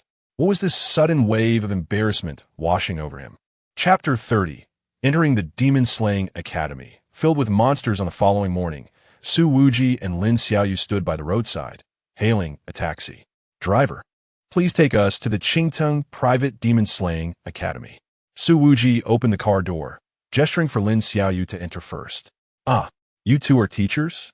The driver, a middle-aged man in his 40s with dark skin, smiled, his eyes crinkling with wrinkles. Su Wuji returned a faint smile and nodded. Yes. We have just arrived from out of town. The driver, suddenly intrigued, started the engine while conversing. What a coincidence. My daughter also studies at that school. Unfortunately, it's a boarding institution, so I can only see her once a month. Sigh. He sighed, his tone filled with helplessness and longing. Su Wuji glanced at Lin Xiaoyu through the rearview mirror. She subtly nodded, her expression tightening. There was something amiss about this driver. The car fell into silence, broken only by the hum of the engine. Suddenly, the driver shifted the topic, questioning curiously, but shouldn't teachers be on campus? Why are you out here? Lin Xiaoyu's fingers tightened slightly, but Su Wuji maintained his calm demeanor, taking her hand in his and smiling as he explained. I had an accident previously and injured my leg, which delayed my start date. Teacher Lin also needed to recuperate due to her health. The driver exclaimed in realization. Nodding in understanding, oh, I see. He smiled again, returning his focus to driving, refraining from further inquiries. The journey continued, and they soon arrived at the Jiangcheng Private Demon-Slaying Academy. The stone tablet at the entrance bore gilded characters, exuding an air of solemnity. We've arrived at LLB 200, the driver announced, turning to them. Su Wuji frowned. 200? Driver, is your meter malfunctioning? We just arrived in Donghai. Please don't take advantage of us. The driver waved his hand in resignation. All right, how about 100? Is that acceptable? Only then did Su Wuji take out his phone to make the payment. The driver rolled up the window and slowly drove away. However, in that fleeting moment of departure, his gaze suddenly turned vacant, his lips moving as if murmuring, no problem. Meanwhile, Su Wuji and Lin Xiaoyu carried their bags towards the entrance. Su Wuji briefly explained their identities to the security guard, a man in his 50s. After listening, the guard picked up the phone to apparently consult the principal. A moment later, He set the phone down and informed them, "The principal has approved. I will have someone escort you." Soon, a young security guard jogged over, politely saying, "Teachers, please follow me." The campus was eerily quiet. It was still early, and the students had yet to rise. Lin Xiaoyu followed closely behind Su Wuji, her gaze sweeping across the surrounding teaching buildings and landscaped areas. Everything appeared normal, yet she couldn't shake the unsettling feeling that this place sent chills down her spine. Shaking off her thoughts, she took a deep breath, tightening her grip on her backpack straps. Before long, they were brought to a standalone office building. The security guard knocked on the principal's office door, and a gentle voice from within called out, "Please come in." As they pushed open the door, the principal stood behind his desk, a warm smile gracing his face as he regarded them. He appeared to be in his 50s, his hair meticulously combed, dressed in a sharply tailored suit, exuding the air of a refined scholar. "Ah, Teacher Su and Teacher Lin, how wonderful that you have arrived." The principal greeted them with enthusiasm, grasping Su Wuji's hand. "Is your leg feeling better?" Su Wuji nodded. "It has healed. Thank you for your concern, Principal." The principal then turned his attention to Lin Xiaoyu, his tone laced with care. "Has your condition improved, Teacher Lin?" Lin Xiaoyu replied softly, "Much better. Thank you, Principal." The principal smiled contentedly, gesturing for them to take a seat. "It is truly splendid to have you here. Our school is in dire need of exceptional teachers like you." He turned and retrieved 2 documents from his drawer. "These are your employment forms. Once you sign them, I shall have someone escort you to your dormitory." Su Wuji accepted the papers with a smile. However, in that fleeting moment, as he lowered his gaze, his expression grew cold. Indeed, just as Black had mentioned, this principal had transformed into a malevolent being. The school's flawed system had long been tampered with by Black. If this principal were genuine, how could he fail to see through their fabricated identities? After all, the number of teachers hired each year is limited, and any new recruits must be personally approved by the principal. It is utterly implausible that he would simply accept the existence of 2 unfamiliar teachers based on a mere system check, especially since Black had manipulated the records to indicate that Su Wuji had a broken leg and Lin Xiaoyu suffered from depression. Such glaring discrepancies would be easily discernible to a true principal. Thus, one could infer that at least 6 months prior, this principal had been normal. This raises an intriguing question. What has transpired in this place over the past 6 months? It seems that Donghai City is on the brink of total collapse, rapidly transforming into a city overrun by demons. One wonders just how many living souls remain in the Jiangcheng Private Demon Slaying Academy. The fact that Black had summoned him indicates that there were indeed survivors in the academy around the time the former issued the mission, and they were likely striving to make the outside world aware of these demons. Otherwise, the circulated videos would remain inexplicable. Of course, Su Wuji had contemplated the possibility that the demonized principal had already discerned their identities as demon slayers and was merely playing along with their fabricated documents. If that were indeed the case, what could they do? Come, let's make it swift and decisive. Meanwhile, Lin Xiaoyu had completed her signature. Just as she placed the pen down, a sudden realization struck her. Why must the crisis in Donghai City be resolved by the demon slayers from Jiangcheng City? Are they required to take a leave for this? And to tackle such a challenging mission? Had she been led astray by someone? Soon, the principal adjusted his gold-rimmed glasses, meticulously reviewing the contracts of Su Wuji and Lin Xiaoyu, his brow furrowing before easing into a satisfied nod.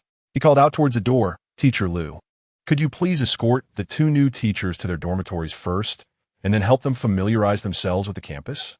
As his words faded, a woman dressed in a professional suit and wearing black-rimmed glasses entered the room.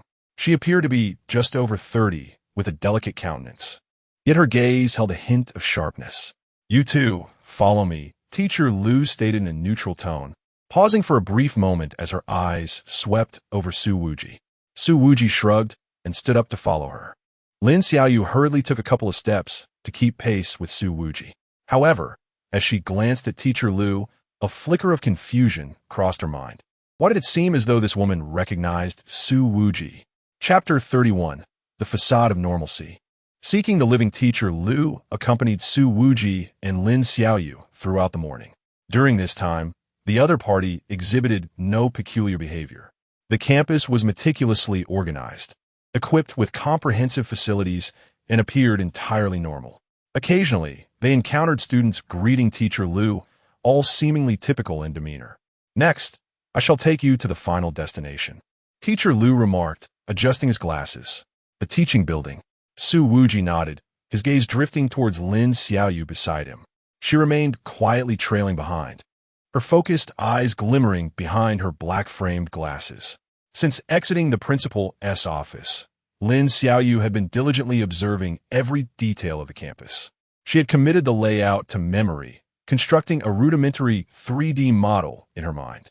Simultaneously, she cataloged the faces of everyone they passed. Knowing her limited combat skills necessitated her assistance to Su Wuji in other ways. The trio traversed the shaded pathways of the campus, swiftly arriving at the teaching building area. It was the final class of the morning, with the sounds of educators lecturing echoing through the corridors, punctuated by students responding to questions. "This is Class A of the 3rd grade," Teacher Lu announced, halting before a classroom and turning to face Su Wuji and Lin Xiaoyu. "You will be responsible for teaching this class from now on." Su Wuji raised an eyebrow, peering through the glass window of the classroom's back door to see a kindly elderly teacher at the podium. The teacher noticed their arrival, offering a warm nod before resuming the lesson. "Today you will sit in on the last class," Teacher Lu whispered. "Formal teaching begins in the afternoon." Su Wuji acquiesced with a nod, gently pushing the door open and entering the classroom with Lin Xiaoyu. The students appeared indifferent to the newcomers, remaining absorbed in the elderly teacher's discourse. Leaning against the back wall of the classroom, Su Wuji crossed his arms, surveying the students. Most exhibited focused expressions, some occasionally jotting down notes, presenting an air of normalcy. However, when the elderly teacher began discussing the so-called fundamentals of demon slayers, Su Wuji's attention sharpened. "Classmates," the elderly teacher announced, "today we shall continue our exploration of the fundamentals of demon slayers." He rapped the blackboard, inscribing the characters for Qi, Shi, and Qi in bold strokes. These 3 cultivation methods each possess their advantages and disadvantages. As future demon slayers, you must comprehend their weaknesses. Su Wuji narrowed his eyes. While the statement seemed to convey concern for the students, an unsettling dissonance lingered in the air. Lin Xiaoyu had already produced her notebook, diligently taking notes. "First, we discussed Qi." The elderly teacher circled the first character with chalk. "This method involves refining the energy within through breathing techniques, representing the most fundamental cultivation approach." He exaggeratedly inhaled, his chest dramatically rising and falling. However, breathing techniques harbor a critical flaw: transitional gaps. The chalk produced a jarring sound against the blackboard as the elderly teacher sketched a simple diagram. When the demon slayer halts their breathing technique, there exists a brief interval of energy vacuum. Imagine, if you will, the scenario of being interrupted by an enemy while attending to nature's call. It is precisely during such moments that their defenses are at their most vulnerable. The entire room erupted in suppressed laughter. Next came the concept of momentum. The teacher elaborated, the chalk transitioning to the second character, to condense the aura of destruction through willpower. "It sounds formidable, does it not?" He chuckled, the wrinkles at the corners of his eyes deepening. Yet, was the most easily swayed element. Picture this: when the demon slayer witnesses a comrade injured, or an innocent obstructing the path, or worse yet, their family, their children, their friends falling one by one before their eyes. Then, he gestured dramatically. Their momentum would collapse like a sandcastle upon the beach. Lin Xiaoyu's pen suddenly etched a long line on her paper, evidently grasping the gravity of the situation. At the podium, the elderly teacher maintained a smile, as if merely recounting an amusing metaphor. Finally, he turned to the last character, raising his voice. "Weapons forged from special materials are indeed formidable, yet," he deliberately elongated his tone, "an over-reliance on external objects constitutes the greatest vulnerability." A boy in the front row abruptly raised his hand. "Teacher, should we then aim to destroy the demon slayer's weapon first?" The teacher nodded in approval. A clever thought. However, he raised a finger, akin to instructing a mischievous child. "We're discussing how to circumvent these weaknesses, not exploit them." Do you understand? Sparse replies echoed through the classroom.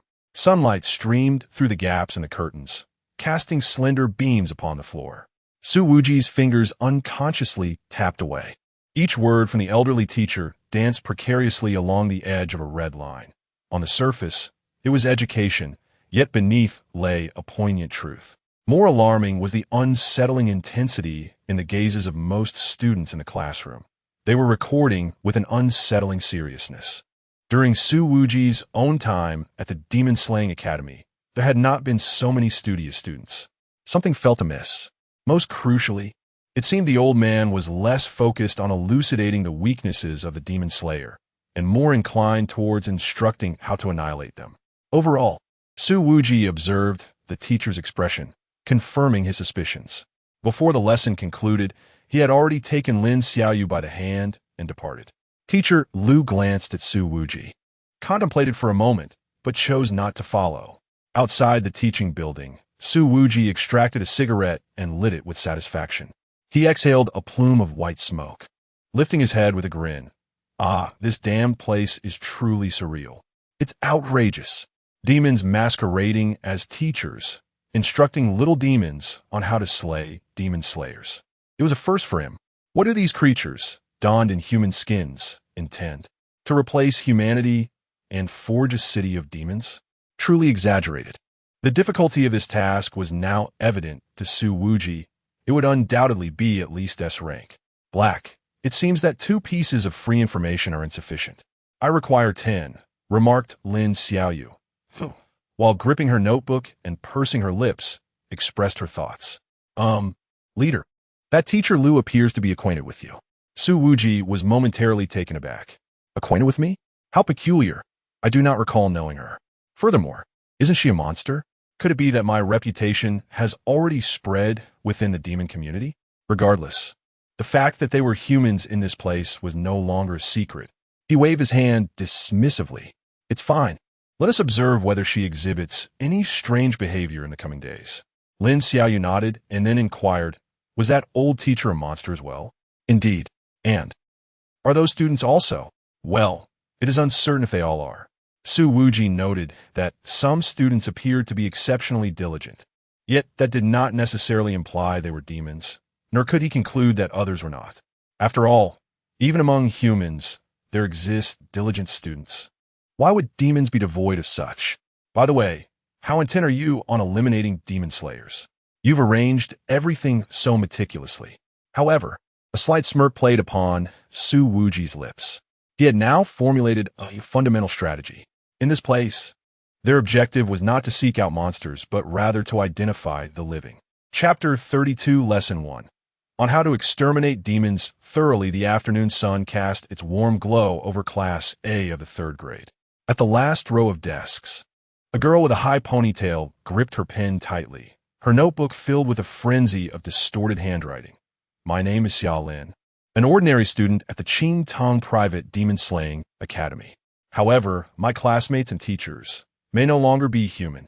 If you discover this diary, please report it to the Demon Slaying Department. After penning these words, Xia Lin pressed her lips together and continued, I do not know what these demons are. Forgive me for not having learned that yet, but I am aware that they gradually replace humans and disguise themselves as human beings before your very eyes. Remember, if you wish to survive, you must pretend not to notice anything unusual. Secondly, never venture out alone. Finally, if I can endure until the end of the month for a family visit, I must report to the Demon Slaying Department. If I do not make it, I implore anyone who finds this diary to report it. Just then, a girl sitting in the front row suddenly turned her head, curious to glimpse what Xia Lin was writing. It's nothing. Just like before. Have you forgotten, Xiaoxia? I love to jot down my grievances about the teachers in my diary. Xia Lin forced a smile. The girl in the front row, named Xie Yin, had once been Xia Lin's closest confidant in this campus. Why do I say once? Because she gazed at the girl who resembled Xie Yin, her heart twisting in turmoil. This person, she was certain, was no longer Xie Yin. The real Xie Yin had perished. After all, she had never had the habit of writing diaries. Yet the Xie Yin before her seemed to have just remembered that detail. Of course I remember. We are best friends, after all. Oh, by the way, saying this, she pulled out a packet of pink-wrapped candies from her desk and placed it on Xiaolin's desk. Here you go. I bought these for you. Xiaolin swallowed hard, accepting the candies and stuffing them into her pocket. Thank you, Xiao Xia. I'll eat them after class. What a joke. Am I brave enough to consume candies offered by a demon? I will dispose of them after class. With Xia Yin having turned away, Xiaolin finally breathed a sigh of relief. However, another matter puzzled her. Those two new teachers who had arrived this morning. How long had school been in session? It was absurd that new teachers were just now coming to teach. This clearly raised suspicions. Perhaps they were yet another pair of demons in disguise. Lost in thought, the classroom door suddenly creaked open. Su Wuji, carrying a pile of textbooks, walked slowly to the front of the class. He smiled with a genteel demeanor. Hello, students. My name is Su Wuji, but you may call me Teacher Su. I will be teaching you for a considerable time to come. A sparse round of applause erupted from the students below. The girl in the front row playfully asked, "What subject will you be teaching, teacher?" Ah, upon hearing this, Su Wuji adjusted his glasses and beamed a radiant smile. I excel at slaying demons. Thus, I shall impart to you the art of demon slaying. A momentary silence enveloped the classroom. Su Wuji scrutinized the expressions of each student, noting their apparent normalcy. However, he pondered, how much longer could they endure? He turned, seizing a piece of chalk, and began inscribing upon the blackboard. Therefore, the theme of our first lesson today is top, top, top. As the chalk dust cascaded down, an eerie stillness fell over the classroom when Su Wuji penned the final character. He could even hear a few students in the back gasp as the sunlight outside illuminated the corners of his half-smiling mouth. On the topic of thoroughly exterminating demons, Su Wuji lightly tapped the blackboard with the chalk, chuckling. This is the subject we shall explore today. Xiaolin's eyes widened in disbelief. Is this truly the topic? Before she could ponder further, Su Wuji had already commenced his lecture. Leaning forward with both hands on the desk, his gaze swept over the audience. First, we must clarify that demons are no different from refuse. Nay, perhaps refuse is 100 times more useful than these wretched beings. After all, refuse can at least be sent to a recycling station, whereas demons only emit toxic fumes when incinerated. I digress. Su Wuji smiled kindly. Let us first discuss some key considerations for demon slaying. With that, he activated the projector and inserted a prepared USB drive. The screen illuminated with a meticulously crafted PowerPoint presentation. The opening slide, showcasing a close-up of a blood clan pinned to the wall by a Thunder Prisantang knife, green blood dripping down the blade. For instance, this. He clicked the remote, and the image transitioned to an anatomical diagram. After decapitation, one must also pulverize the brain matter, for they are adept at feigning death. These creatures are the most cunning and difficult to kill, akin to cockroaches. Oh, indeed. Low-tier demons resemble cockroaches, while high-tier demons are like rabid dogs. The commonality is, he smiled slightly, they all deserve extermination. As he spoke, Su Wuji returned to the blackboard, diligently noting the key points. Students, take heed. These are crucial for your examinations. The severed limbs of demons must be incinerated, and their cores crushed, particularly those parasitic varieties skilled in disguise. Before he could finish, a curly-haired boy in the second row abruptly slammed his hands on the desk, erupting in fury. How dare you insult demons? In an instant, a silence spread like ripples. Su Wuji slowly set down the chalk. His classmate. He expressed a look of confusion. I am discussing demon slaying. Do you not aspire to become a demon slayer in the future? If not, why are you attending this demon slaying academy? Not only are you wasting your parents' money, but also squandering your own energy. What is your purpose? What do you wish to achieve? A barrage of questions rendered the boy's flushed face suddenly pale. He parted his lips slightly, then slowly lowered his head and sat back down. I'm fine now. Please continue, teacher. Su Wuji smiled, seemingly unfazed, and resumed his lecture on demon-slaying studies. During this time, he noticed that the group of close-knit students from the morning were now not taking any notes. Moreover, apart from them, nearly everyone else seemed to be suppressing some emotion. Was it anger?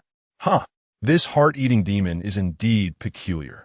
After consuming human desires, it has given rise to human emotions. It can feel anger and sorrow, so does it also experience fear? The joyful hours of teaching swiftly came to an end. After calling for class dismissal, Su Wuji picked up his textbooks and left the classroom. However, he had barely taken 2 steps when he encountered Principal Zhou Yongyan. The latter regarded Su Wuji amiably and inquired, "How was the teaching going, Teacher Su?" Su Wuji adjusted his glasses, revealing a hint of helplessness. The students seem rather unenthusiastic. Perhaps they are still unaccustomed to my teaching style. Zhou Yongyan nodded in understanding. It's all right. There must be an adjustment period. Su Wuji smiled without replying, then greeted the principal before continuing on his way. As he departed, Zhou Yongyan's previously warm expression gradually darkened. He murmured to himself, an extreme individual. Can he inspire enthusiasm in us? It appears that this matter must be dealt with promptly. Just then, a young teacher approached with a smile. Principal. Zhou Yongyan snapped back to attention, extending his hand with a smile. How did the task go? The young man reciprocated the gesture, feigning a casual encounter with the principal. However, the content was chilling. The cunning humans who were filming have been dealt with. My subordinates have already swapped identities with them, though they could only access memories from the past 6 months. Additionally, the demon-slaying department of Donghai City and the vast majority of its citizens have been replaced as well. Principal, we can proceed to the next step. Upon hearing this, Zhou Yongyan nodded. Even he felt a growing excitement within. Finally, they had reached this juncture. They were on the verge of accomplishing what no other demon could achieve. Standing beneath the sunlight, possessing a city of their own, a city belonging to demons. And then, under the guidance of their king, this city would ascend to unprecedented heights.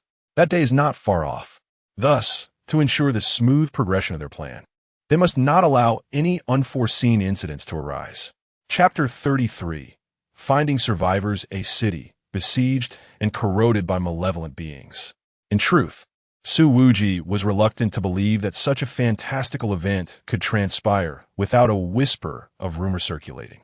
Yet, it appeared that this was indeed the case. At the very least, he had not heard any tidings of such a grave matter during his time in Jiangcheng. However, his silence did not imply that others remained oblivious. Surely, there must be those who could resist valiantly and relay information to the outside world. At the very least, the Black organization had become aware of it and even discovered the circulating video. Although relying solely on a single video to ascertain the location of the incident was quite remarkable in itself, it was reasonable to assume that other organizations were also involved. As dusk fell within the teachers' dormitory, male teachers occupied the first floor, while their female counterparts resided on the second. At that moment, Su Wuji leaned against the entrance of the dormitory, smoking a cigarette. As the ember flickered, he observed the ebb and flow of students and faculty. The entire school resembled a meticulously arranged trap, with he and Lin Xiaoyu as the only 2 aware prey. Su Teacher called out the mathematics teacher from the adjacent dormitory. Peeking his head out, dinner is being served in the canteen. Care to join us? Su Wuji exhaled a cloud of smoke, his gaze drifting to the stairway. You all go ahead. A few male teachers exchanged knowing glances. Wang, the physics teacher, sporting a receding hairline, waved his hand with a chuckle. Oh, are you waiting for Teacher Lin? No need, we can wait for you. Before he could finish, the sound of light footsteps echoed from the staircase. Lin Xiaoyu descended hurriedly, her hair still damp from a recent shower. A glimmer of recognition sparked in her eyes as she caught sight of Su Wuji, only to quickly avert her gaze, nervously twisting her fingers. Su Teacher, I'm ready. Let's go. Su Wuji extinguished his cigarette and nodded to his colleagues. I will accompany Teacher Lin. You may proceed. The male teachers wore ambiguous smiles, but as the 2 turned to leave, those smiles abruptly froze. Their pupils glowed with an unnatural green light in the twilight, reminiscent of wolves fixated on their prey. Observations? Su Wuji inquired, walking alongside Lin Xiaoyu down the tree-lined path, their voices barely above a whisper. Lin Xiaoyu swallowed hard before responding. In Class 4 of senior year, there are 41 students. I can confirm that 39 of them are demons. She paused. There are 2 individuals, due to their unique circumstances. Su Wuji raised an eyebrow, prompting her to elaborate. One is Xiaolin, seated in the second-to-last row by the window, and the other is a boy who frequently approaches her. Lin Xiaoyu adjusted her glasses. During breaks, Xiaolin surreptitiously scribbles in her notebook. In a high-pressure environment, individuals often resort to writing to organize their thoughts, document clues, or alleviate anxiety. Furthermore, when questioned by a student named Xiaoyin, she exhibited extreme nervousness, indicative of a traumatic conditioned response to specific stimuli. Conversely, whenever that boy draws near her, she seems to exhale a sigh of relief. This exemplifies the concept of trust attachment psychology, wherein the presence of a specific individual in a unique environment alleviates the anxieties of others. A trust relationship may exist between these two individuals. The young man could indeed be her confirmed human ally. Upon this analysis, Su Wuji nodded in agreement, for it indeed held considerable merit. Reflecting back, he recalled that Shaylin was distinctly different from the other students.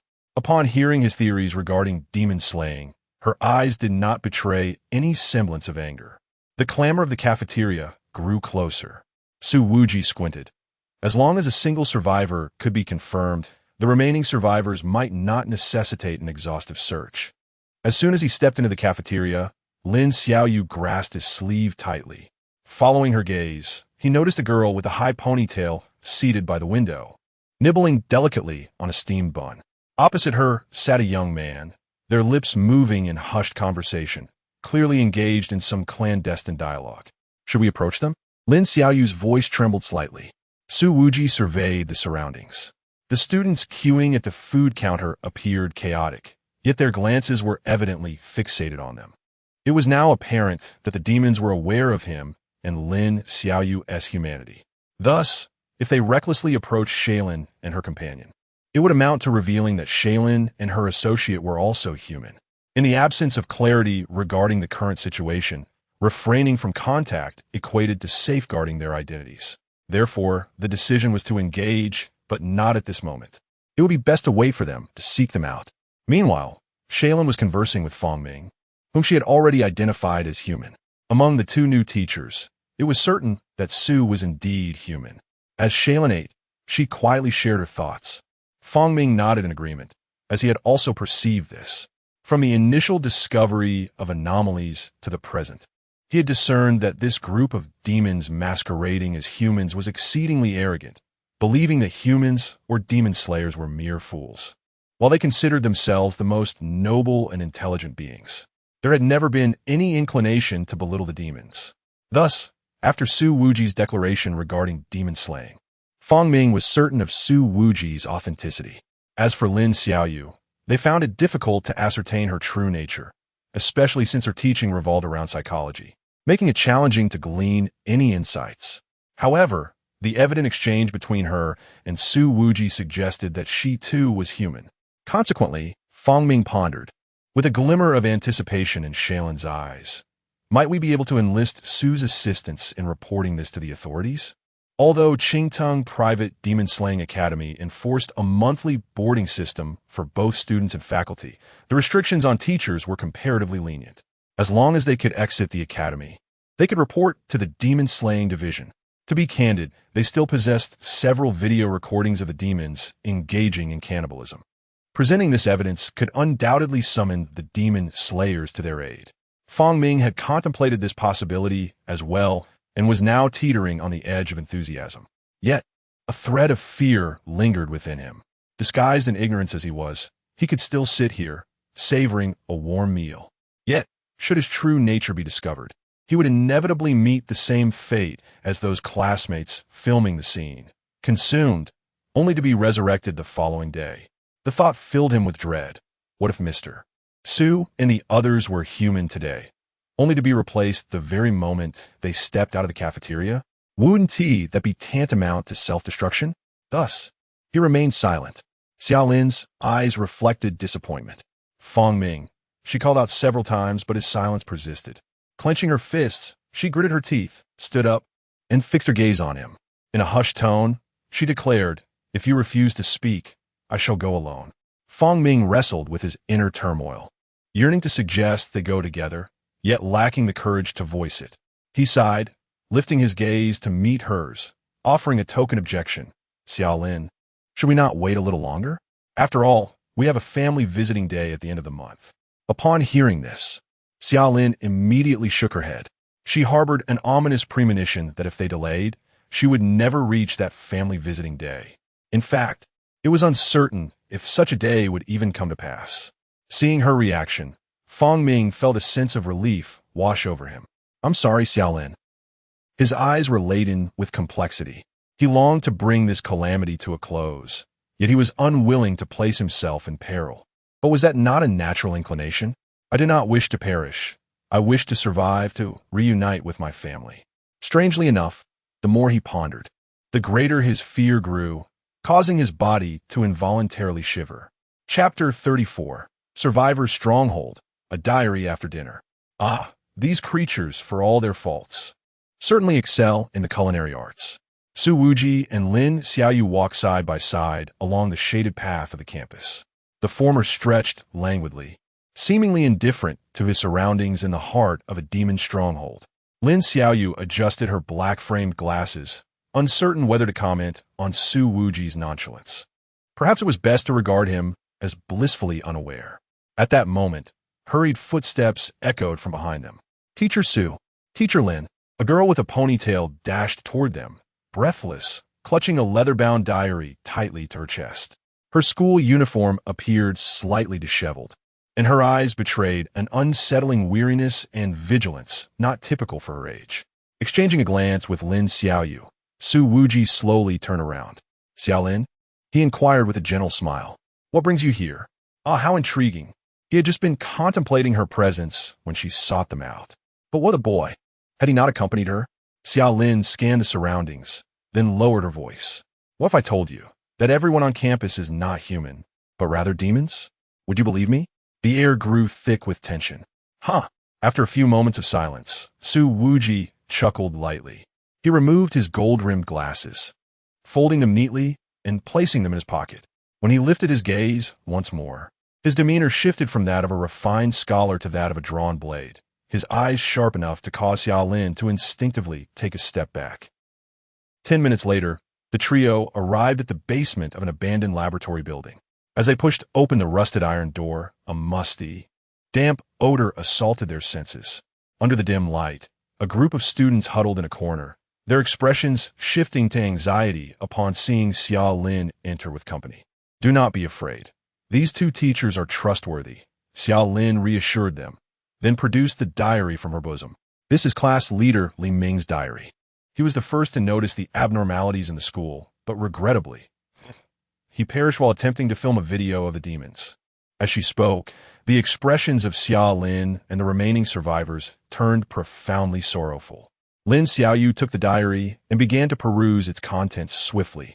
Su Wuji leaned against the wall, lighting a cigarette, the crimson ember flickering in the darkness. It began 3 months ago when students started behaving strangely.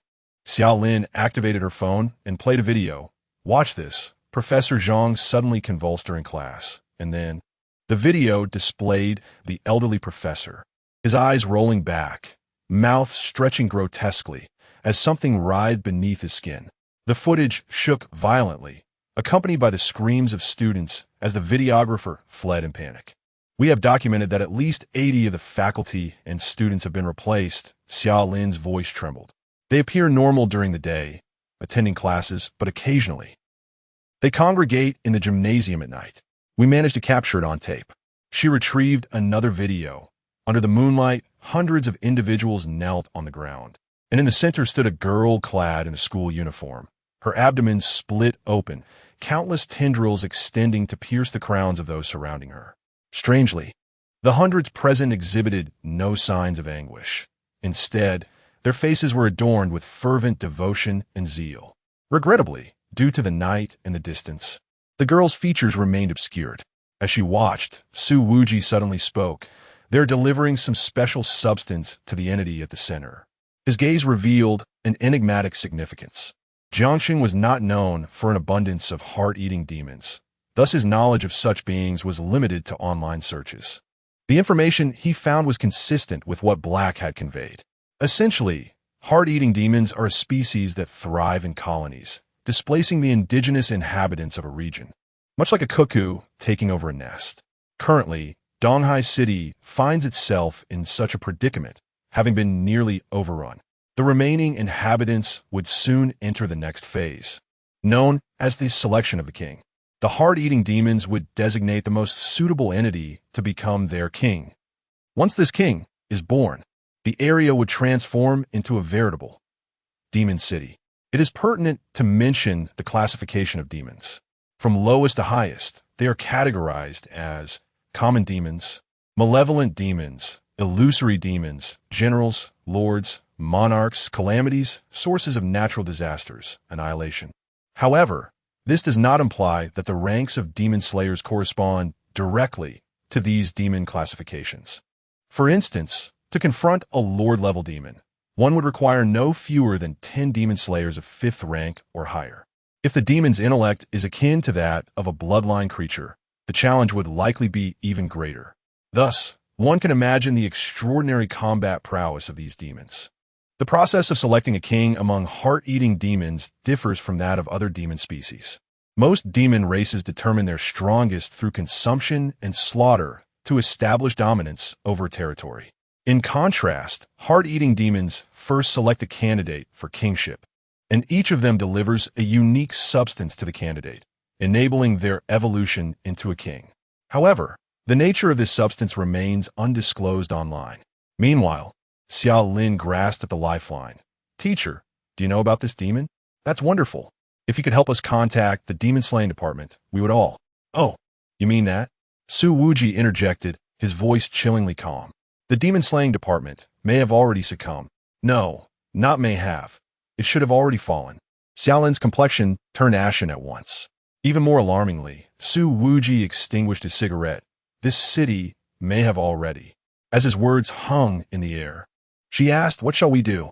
A bespectacled young man wept in despair, exclaiming, "My parents remain at home, unaware of their fate, and we cannot even step outside the school gates. The thought of those around me being monsters is overwhelming." Xiao Lin bit her lip, clearly shaken by Su Wuji's news. "What shall we do now? We attempted to feign ignorance. Thus, most monsters do not attack us unprovoked. Yet, Li Ming and the others, despite their excellent disguise, still perished." Xiao Lin cradled her head. She had managed to suppress her emotions over the past few days. However, upon hearing that the outside world had also succumbed to chaos, she felt an uncontrollable urge to weep and wail. Noticing her distress, Su Wuji's gaze sharpened with intensity. "Everyone, calm yourselves." His voice resonated like thunder, instantly redirecting the attention of all present. Taking a deep breath, he proclaimed, "I am Su Wuji, a 5th-rank inspector. I have been entrusted to investigate the incidents involving the monsters. So what if the monsters wreak havoc? What if the demon-slaying office has fallen? As long as I stand, despair shall not be yours." He glanced around, running a hand through his hair in frustration.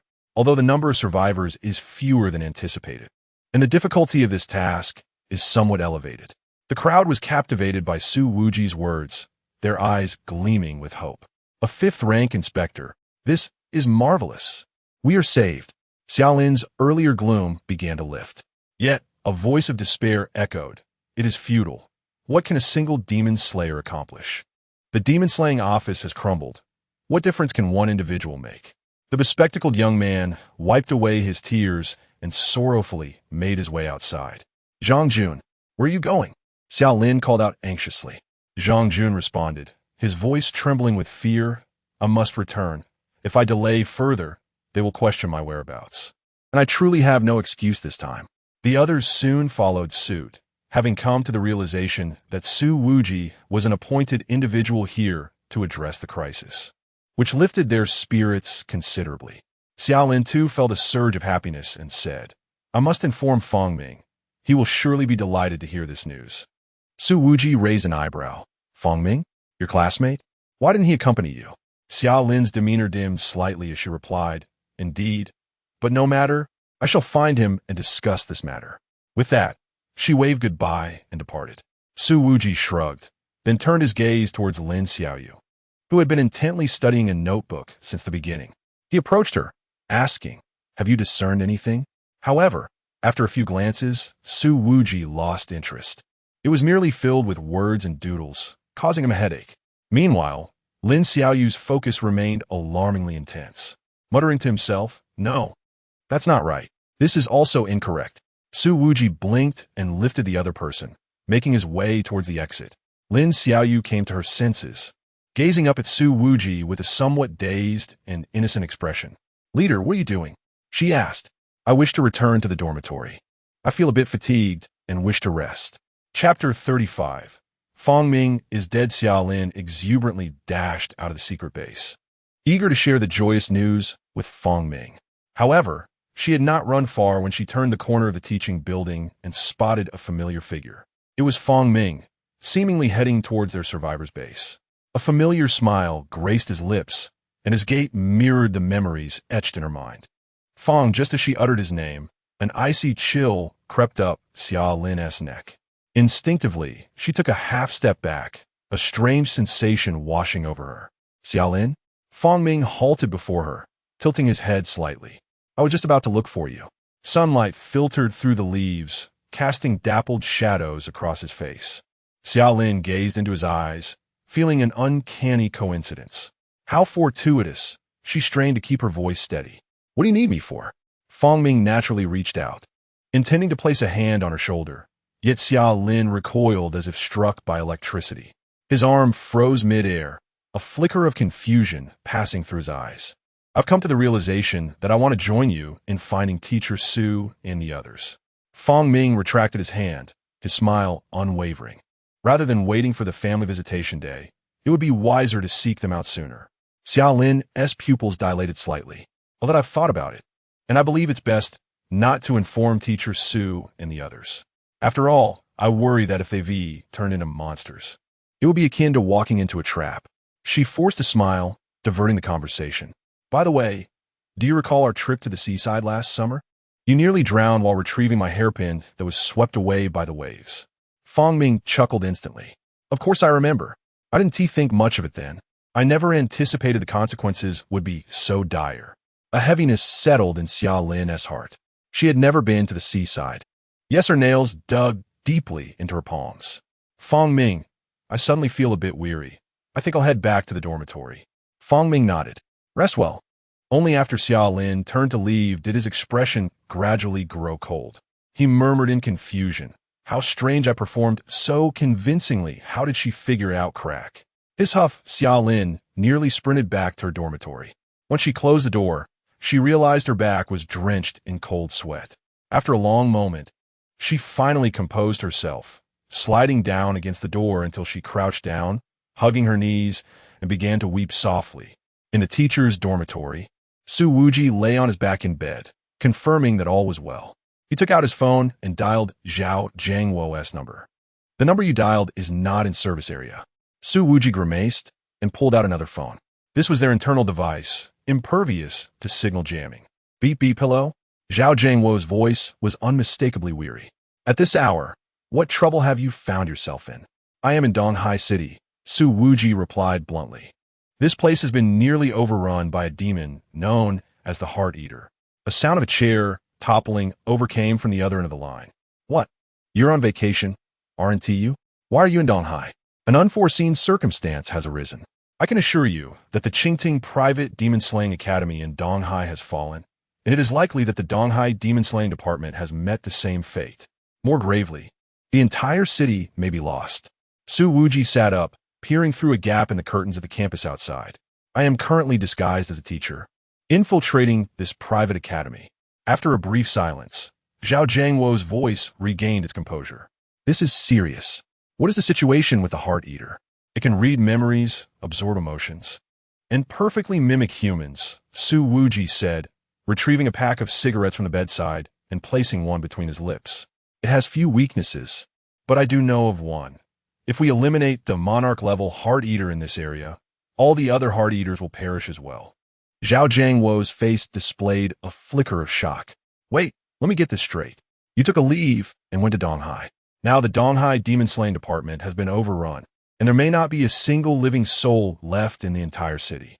And the solution to this dilemma is to slay a monarch-level demon?" Is it truly that dire? You really went to such lengths for a vacation? Most importantly, as a demon slayer from Jiangcheng, why are you executing duties in another city? Is it really that intense? Regaining his composure, he inhaled deeply and declared, I understand now. I will immediately contact the other demon-slaying departments. Su Wuji leisurely drew on his cigarette. Soon, Zhao Jiangwo's voice came through again. Wuji, there is indeed a problem in Donghai.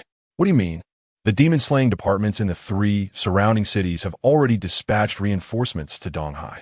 Zhao Jiangwo's tone became increasingly peculiar. Or perhaps they are already in Donghai. Su Wuji paused in his action of lighting a cigarette. What do you mean by already in Donghai? The demon-slaying departments from Hangcheng, Susity, and Nansheng had reported receiving a plea for help from Donghai 2 months ago and had sent their elite forces long ago. Zhao Jiangwo's voice dwindled. But we are currently unable to contact those individuals. It is uncertain whether they have perished. Su Wuji slowly exhaled a plume of smoke. I knew something significant was amiss in Donghai. It cannot be the case that only Black is aware of it. Although he was uncertain of the number of allies and whether they were still alive, he at least knew that they were present. Zhao Jiangwo comprehended the gravity of the situation and continued, I will immediately assemble the demon slayers, and we can depart for Donghai, aiming to arrive by early morning. No need, Su Wuji remarked. The airport in Donghai City is undoubtedly teeming with malevolent beings. Your arrival is akin to walking into a trap. They have cultivated wisdom that rivals that of humanity by absorbing our memories and emotions. Even if a group of insignificant creatures were to perish alongside you, it would still be a gain for them.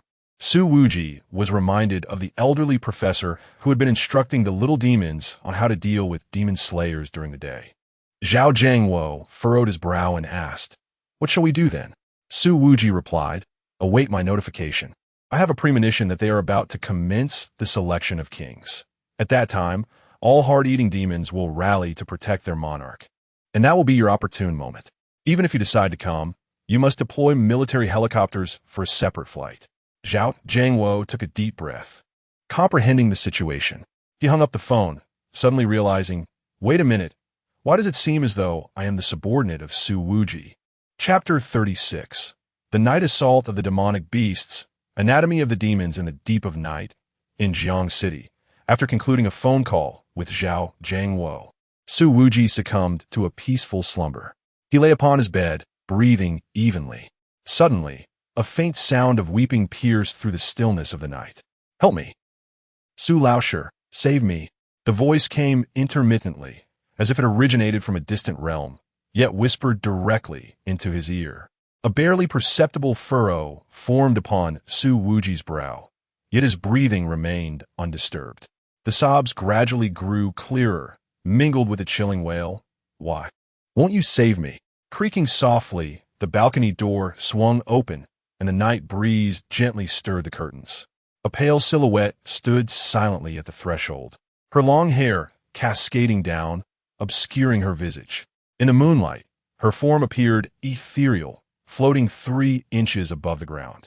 With a slow blink, Su Wuji opened his eyes, his gaze calm as it fell upon the ghostly figure. Sensing his awakening, the wailing intensified into a piercing cry. Su Laosher, you are finally awake. Her voice reverberated eerily within the room.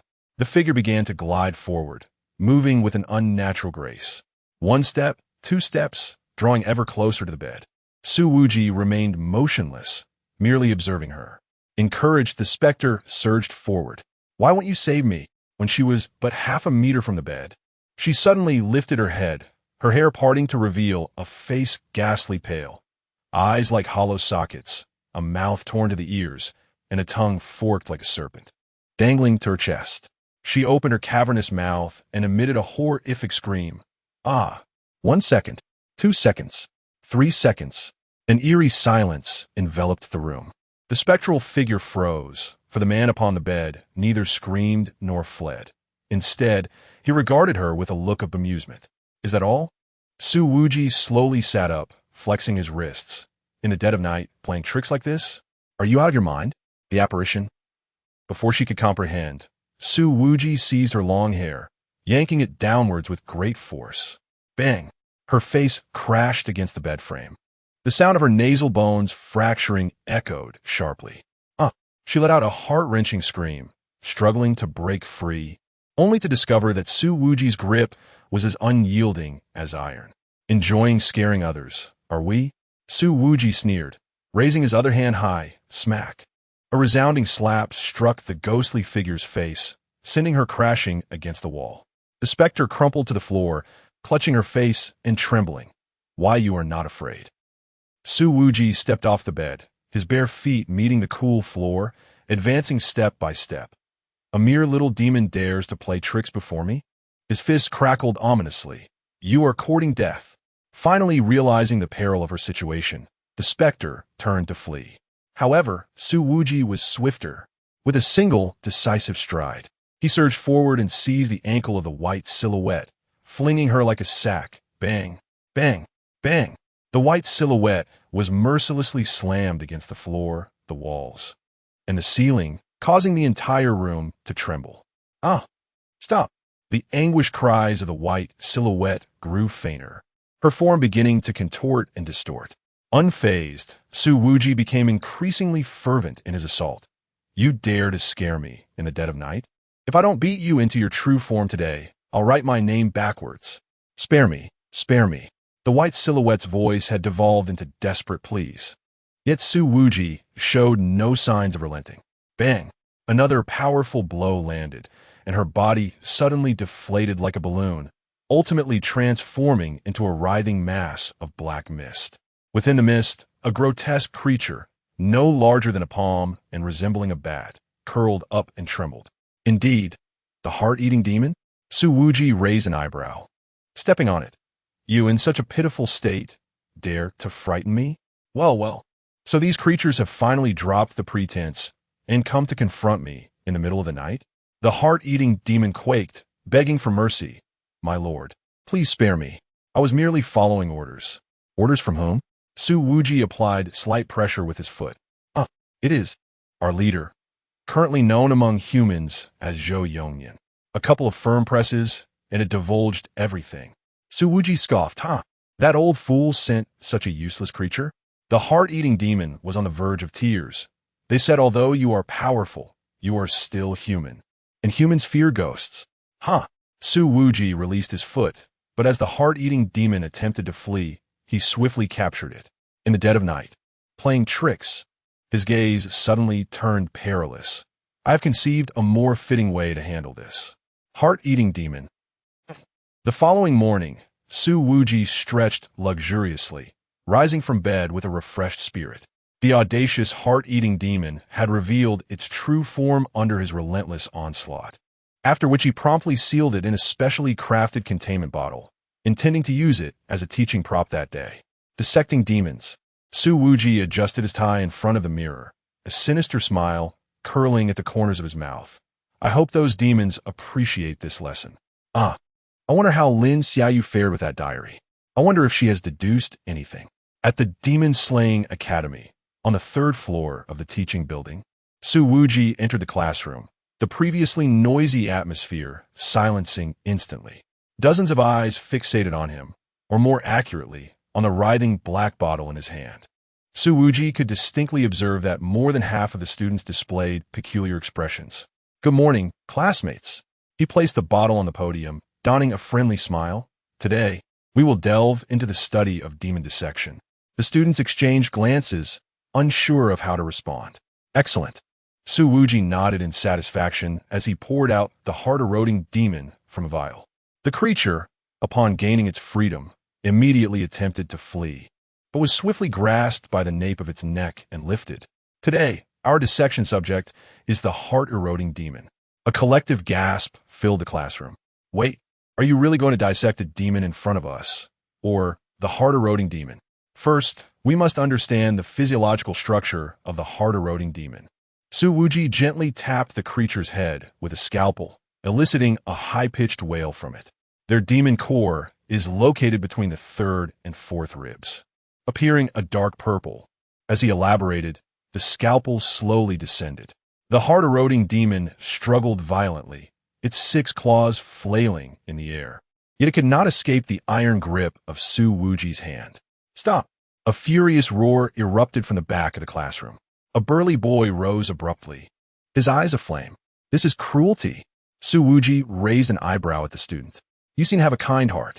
With a smile, he continued. Why don't you take its place? The boy's complexion turned ashen. No, I didn't mean. I mean, this is inhumane. Inhumane? Su Wuji's smile darkened, taking on a menacing edge. Did these beasts consider humanity when they devoured people? The temperature in the room seemed to plummet by 10 degrees. Now, everyone, pay attention. Su Wuji's voice was as cold as ice. The first incision will begin at the jaw. The scalpel precisely sliced open the demon's skin. Dark green blood oozing forth. The small demon let out a heart-wrenching scream, its 6 legs thrashing wildly. The students' faces drained of color, with some, unable to cope, starting to retch, while others covered their eyes in horror. The demon core is located here. Su Wuji delicately picked up a glowing purple tissue with tweezers, holding it aloft for all to see. Observe its patterns closely. This is crucial for determining the age of the heart-eroding demon. Finally, one student could no longer contain himself, and a demon disguised as a girl retched onto the desk. Su Wuji shot at a glance before resuming his explanation. Next, we will examine the nervous system. The nerve distribution of the heart-eroding demon is quite unique, primarily concentrated in the lower abdomen. As the second incision was made, the demon's screams had diminished to faint whimpers. Teacher, a petite girl suddenly stood, her voice trembling. It's still alive.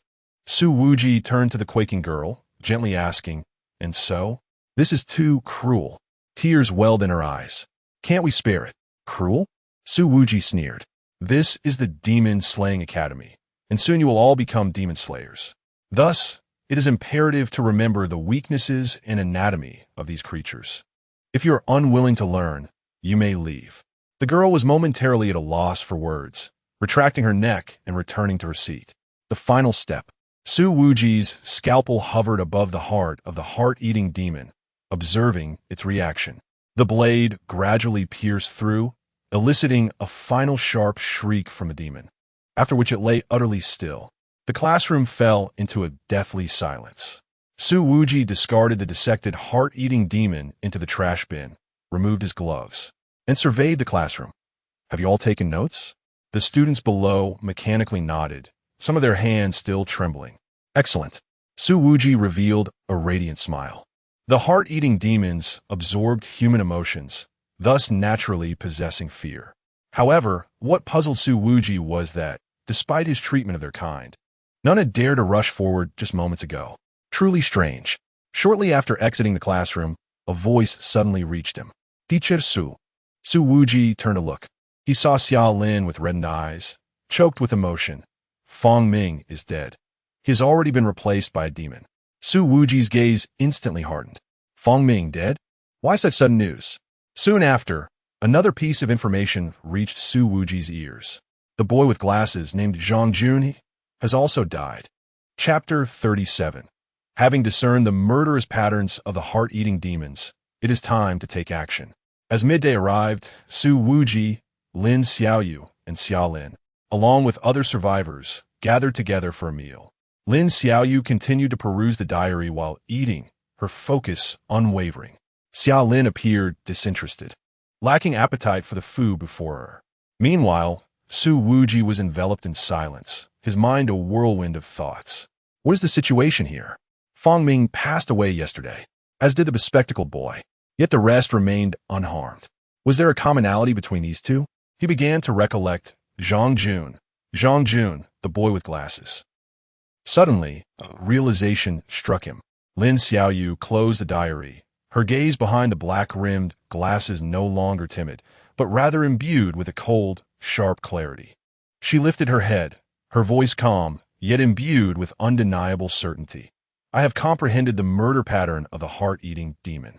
Su Wuji and the others turned their attention to her. Through the analysis of the diary's entries, alongside the details surrounding Fong Ming and Jiangcheng's deaths, Lin Xiaoyu adjusted her glasses, the lenses reflecting a chilling light. I can ascertain one thing. The heart-eating demon, or rather, the lesser variants, can only prey upon those who harbor inner fears. Xia Lin dropped her chopsticks onto the table with a clatter, What do you mean? Lin Xiaoyu directed her gaze towards her. Xiaolin, Fong Ming was perfectly fine before he departed with you, correct? Did he exhibit any unusual reactions? Xiaolin paused, instinctively recalling. Though Fong Ming did not speak, I felt. Her voice trailed off, her pupils slightly constricting. He was terrified. His hands were trembling the entire time.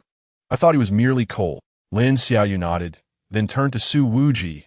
Leader was Zhang Jun, the boy with glasses from yesterday. Equally frightened? Su Wuji squinted as he recollected, slowly nodding. Indeed, he was so frightened that he struggled to articulate his words. Lin Xiaoyu opened the diary, pointing to a specific page. Look here, this is the entry recorded by the class monitor. During class today, Professor Zhang suddenly convulsed, his mouth splitting to the ear, something writhing beneath his skin. I fled the classroom in terror, yet no one believed me. They claimed I was mistaken, that I was under too much stress. But I knew it was not a hallucination. There are demons infiltrating the school. I began to observe those around me. Xiao, who accompanied me to the cafeteria today, and he even consumed his least favorite cilantro. I feigned calmness, smiling as I asked if he still enjoyed it. He shyly chuckled and affirmed, yet his hands trembled while he spoke. Has he already been replaced? Wonderful, Xiaolin and Fong Ming are both alive. We must locate the remaining survivors. At last, we captured video footage. At 2 in the morning, hundreds knelt in the gymnasium. At the center was a girl with a split abdomen, her tendrils piercing the heads of those around her. And those people were laughing. We huddled within the ventilation duct, Xiaolin almost on the verge of tears. I believe I have discovered a means of escape. Once the visitation day arrives, we shall report to the Demon Slaying Bureau. For now, we must endure. As I perused the pages, I reached the final entry. I yearned to ascertain her safety. But what I encountered was harrowing. Her visage was dissolving, black ichors seeping from her eye sockets, yet a grotesque smile lingered at the corners of her mouth. She was the one I cherished. Fear gripped me. I longed to flee this place. The diary abruptly concluded. It was evident from these words that class leader Li Ming was succumbing to despair in her final moments. She lifted her gaze, eyes ablaze with determination. Thus, I have come to understand that the heart-eating demon requires a certain degree of fear from its victim to wield its lethal power. The atmosphere in the cafeteria seemed to freeze for an instant. Upon hearing this, Su Wuji slowly curved his lips into an enigmatic smile. How intriguing. Perhaps it is worth a try? Lin Xiaoyu, regaining her composure, anxiously inquired. How shall we attempt this? Su Wuji grinned broadly. Quite simply. Before the words had left his lips, he abruptly rose and strode towards a nearby table where a group of boys were dining. Before anyone could react, Su Wuji had already delivered a punch to one boy's face. The chilling scene that unfolded was horrific. The boy's face caved in like clay. His entire form began to contort grotesquely, and with a sickening thud, he collapsed, transforming into a quivering mass of blackened matter. The heart-eating demon. Xiaolin gasped in shock. Oddly, the other students in the cafeteria displayed no reaction. They merely glanced over before resuming their mechanical chewing. Yet, for some reason, Su Wuji felt an unsettling sense that these pretenders were harboring fear in their expressions. Xiaolin was utterly astonished. They did not retaliate? At this moment, Su Wuji comprehended everything. He covered his face, shoulders shaking with laughter, then lifted his head, erupting into a maniacal cackle. Ha ha ha. So this is how it is. The method to confront them is astonishingly simple. His laughter echoed jarringly in the hushed cafeteria. Once he had laughed to his heart's content, Su Wuji abruptly composed himself, his gaze sharp as he surveyed the room, declaring coldly, I am Su Wuji, a fifth-tier inspector of Jiangcheng. Who among you is human? Step forward. 1 second. 2 seconds. 3 seconds. No one responded. The only sound remaining was the crunch of food being consumed. Su Wuji's smile twisted into a sinister grin. Splendid. He unsheathed the thunder-prisoned Tang Dao from his waist, the blue arcs of electricity crackling ominously. Do not blame me for being impolite.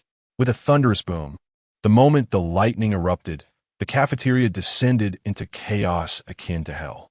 Su Wuji moved like a specter amidst the tables, and wherever the thunder prison passed, one after another, the heart-eating demons, disguised as students, were cleaved in twain, emitting piercing screams. Lin Xiaoyu swallowed hard, taken aback by the sheer display of execution. Xiao Lin stood frozen in place, witnessing the one-sided massacre unfold before her eyes. It finally dawned on her why Su Wuji had claimed that as long as he stood there, despair would not befall them. In a mere 3 minutes, the cafeteria was strewn with the lifeless bodies of the heart-eating demons. Su Wuji flicked the viscous substance from his blade, surveying the chaos with a savage glare. This rabble had indeed committed such atrocities. Out of the 1,000 souls in the cafeteria, they were all disguised heart-eating demons? Such scum. Furthermore, he began to comprehend why these creatures had chosen to strike him in the dead of night while he lay in slumber. It was a ploy to instill fear and disquiet within him. Lin Xiaoyu turned to Su Wuji and inquired, "Leader, what shall we do next?" "Simple." Su Wuji replied with a grin. "We will cut our way through here and make a stop at the broadcasting room." Chapter 38. Lin Xiaoyu's second persona resurfaces. Please call me Xiaoxue. Deep within the campus lies a concealed underground chamber. Beneath the dim glow of flickering lights stands Lu Yu, the instructor who previously guided Su Wuji and Lin Xiaoyu through the school. At this moment, she removes her black-framed spectacles, revealing keen eyes that pierce like those of a hawk. The situation is graver than we had anticipated. Lu Yu's voice is low and raspy. Donghai City has completely succumbed. The Exterminator's Bureau is filled with puppets of the heart-eroding demon. Not a single one of our messengers has returned. Seated beside her are 3 individuals, 2 men and a woman, each bearing a somber expression. They show signs of injury, their eyes bloodshot, clearly having gone without proper rest for an extended period. If this continues, we won't last much longer. A burly man clenches his fists, knuckles whitening. The disguise of force consumes too much energy. Once we relax, we will be immediately discovered. Have there been any signs of assimilation in the 2 newcomers? In the corner, a woman with a ponytail suddenly speaks, her tone sharp. Lu Yu shakes her head, her brow furrowed. Uncertain, but one of them is Su Wuji from Jiangcheng. Su Wuji. The trio simultaneously looks up, shock flashing in their eyes. Are you certain? The burly man abruptly stands, the chair scraping against the ground with a jarring sound. Lu Yu nods. The Exterminator's Bureau in Hangsheng has broadcast his deeds. He is Jiangcheng's best exterminator and a 5th-rank inspector. I would never mistake him. If it is indeed him, the ponytailed woman murmurs, a glimmer of hope igniting in her gaze with his involvement. We might stand a chance. Futile. Lu Yu interrupts her, her voice tinged with bitterness. Even if he is Su Wuji, what of it? The entirety of Donghai City is under the dominion of the heart-eroding demon. We are trapped here, unable to relay any messages. Moreover, she pauses, fear flickering in her eyes. The royal selection ceremony of the heart-eroding demon has commenced. Once a king-level entity is born, we shall all perish. The room falls into a heavy silence, an oppressive atmosphere that suffocates. Suddenly, a jarring static crackles through the overhead speakers, followed by an audacious voice booming across the campus. Hello, hello. Can you hear me? I am Su Wuji, a 5th-rank exterminator from Jiangcheng. I'm starting a roll call. If you're a human, step forward. Don't hide. If you don't want to come out, that's fine too. Just think of something cheerful, as long as you're not afraid. The heart-eroding demon can't do anything to you. Lu Yu and the others jerk their heads up, their pupils dilating in horror. This lunatic, the burly man's face pales. He is actually revealing his identity. It's over. The ponytailed woman covers her mouth, her voice trembling. Is he an idiot? Lu Yu's fists clench tightly, the sound of cracking knuckles echoing in the air, her eyes wide with shock. What on earth are you trying to achieve, buddy? In the principal's office, Zhou Yongnian shatters his teacup with a sudden, violent grip. His face twitched violently, the previously refined expression contorting into a grotesque mask, his lips stretching uncontrollably towards his ears. Indeed, he could no longer maintain his composure. While we all performed our roles splendidly, why did he feel the need to step out and self-destruct? Was he not flipping the table? Why? Why did this individual dare to do such a thing? His voice pierced the air, sharp and grating. The selection ceremony has reached its final stage. It must not be disrupted by him. He slammed down on the communicator atop the table, bellowing, All heart-eating demons of level demon and above, mobilize immediately. At all costs, eliminate Su Wuji. Their heart-eating demons are a unique breed, capable of attacking only by feeding on the fear of those below the demon level. However, those at the demon level and above can launch proactive assaults, and within this campus, there are no fewer than 10 of such demons. Meanwhile, with a resounding crash, Su Wuji kicked open the door to the broadcasting room, swaggering out with the Lei Yutang knife in hand. "Leader, this is far too dangerous," Lin Xiaoyu exclaimed, hurrying to keep up, her face pale. "We will be besieged. There are certainly high-ranking demons capable of initiating attacks. Otherwise, the demon slaying department would not have fallen." "Dangerous?" Su Wuji grinned, a frenzied light flickering in his eyes. "That rabble can only kill by consuming emotions. I am exhilarated beyond belief. What can they possibly do to me?" Indeed, Su Wuji declared that he would no longer play the part. "Since these lowly heart-eating demons can only kill through fear, I shall become the greatest variable. The more formidable heart-eating demons will not require me to seek them out. They will come to eliminate me, the greatest threat. Thus, I need not worry about the safety of ordinary people, and I can act without restraint." As his words faded, a series of thunderous explosions erupted. The windows of the surrounding classrooms shattered simultaneously, and dozens of shadowy figures leaped down from above, landing with a heavy thud. Their bodies twisted and contorted, black viscous fluid surging beneath their skin. Each of them exuded an aura far surpassing that of the previous rabble. They were all heart-eating demons of the demon level. "Mr. Su, Ms. Lin," the leader of the heart-eating demons gaped with a gory maw, their voice echoing as if from an abyss. "Have you two concluded today's lesson?" Su Wuji scoffed. "Trash is still trash. There's just so much prattle." Even as the words left his lips, his figure had vanished from sight. Boom! A bolt of lightning erupted, and the leading heart-eating demon barely had time to react before being cleaved in two, black viscous fluid spraying forth. One, Su Wuji's voice, like the whisper of death, reverberated through the air. The remaining heart-eating demons finally reacted, emitting piercing shrieks as they lunged towards Su Wuji. "Lin Xiaoyu, stay back," Su Wuji shouted without looking back, his hand conjuring a blue lightning bolt, weaving through the throng of demons. Bang! Bang! Bang! With each strike, a heart-eating demon was reduced to fragments. Yet the number of heart-eating demons was overwhelming. Soon, several of them circled behind Su Wuji, their sharp claws aimed directly at his vulnerable back. "Be careful, leader," Lin Xiaoyu exclaimed, her anxiety palpable as she clutched her clothing tightly, on the verge of tears, watching Su Wuji battle fiercely among the horde of demons. Her heart ached with turmoil. What to do? What to do? She bit her lip, suddenly resolute, closing her eyes and silently calling out, "Please." "Xiao Xue." In the next moment, he, "I'm back." Lin Xiaoyu's eyes flew open. Her previously timid gaze transformed into one of wild excitement. She ripped off her black-framed glasses and hurled them to the ground, retrieving a rusted machete from her backpack, her tongue gliding over the blade. So many delectable ingredients. How splendid! Her voice retained its eerie quality, her lips curling into a grotesque smile.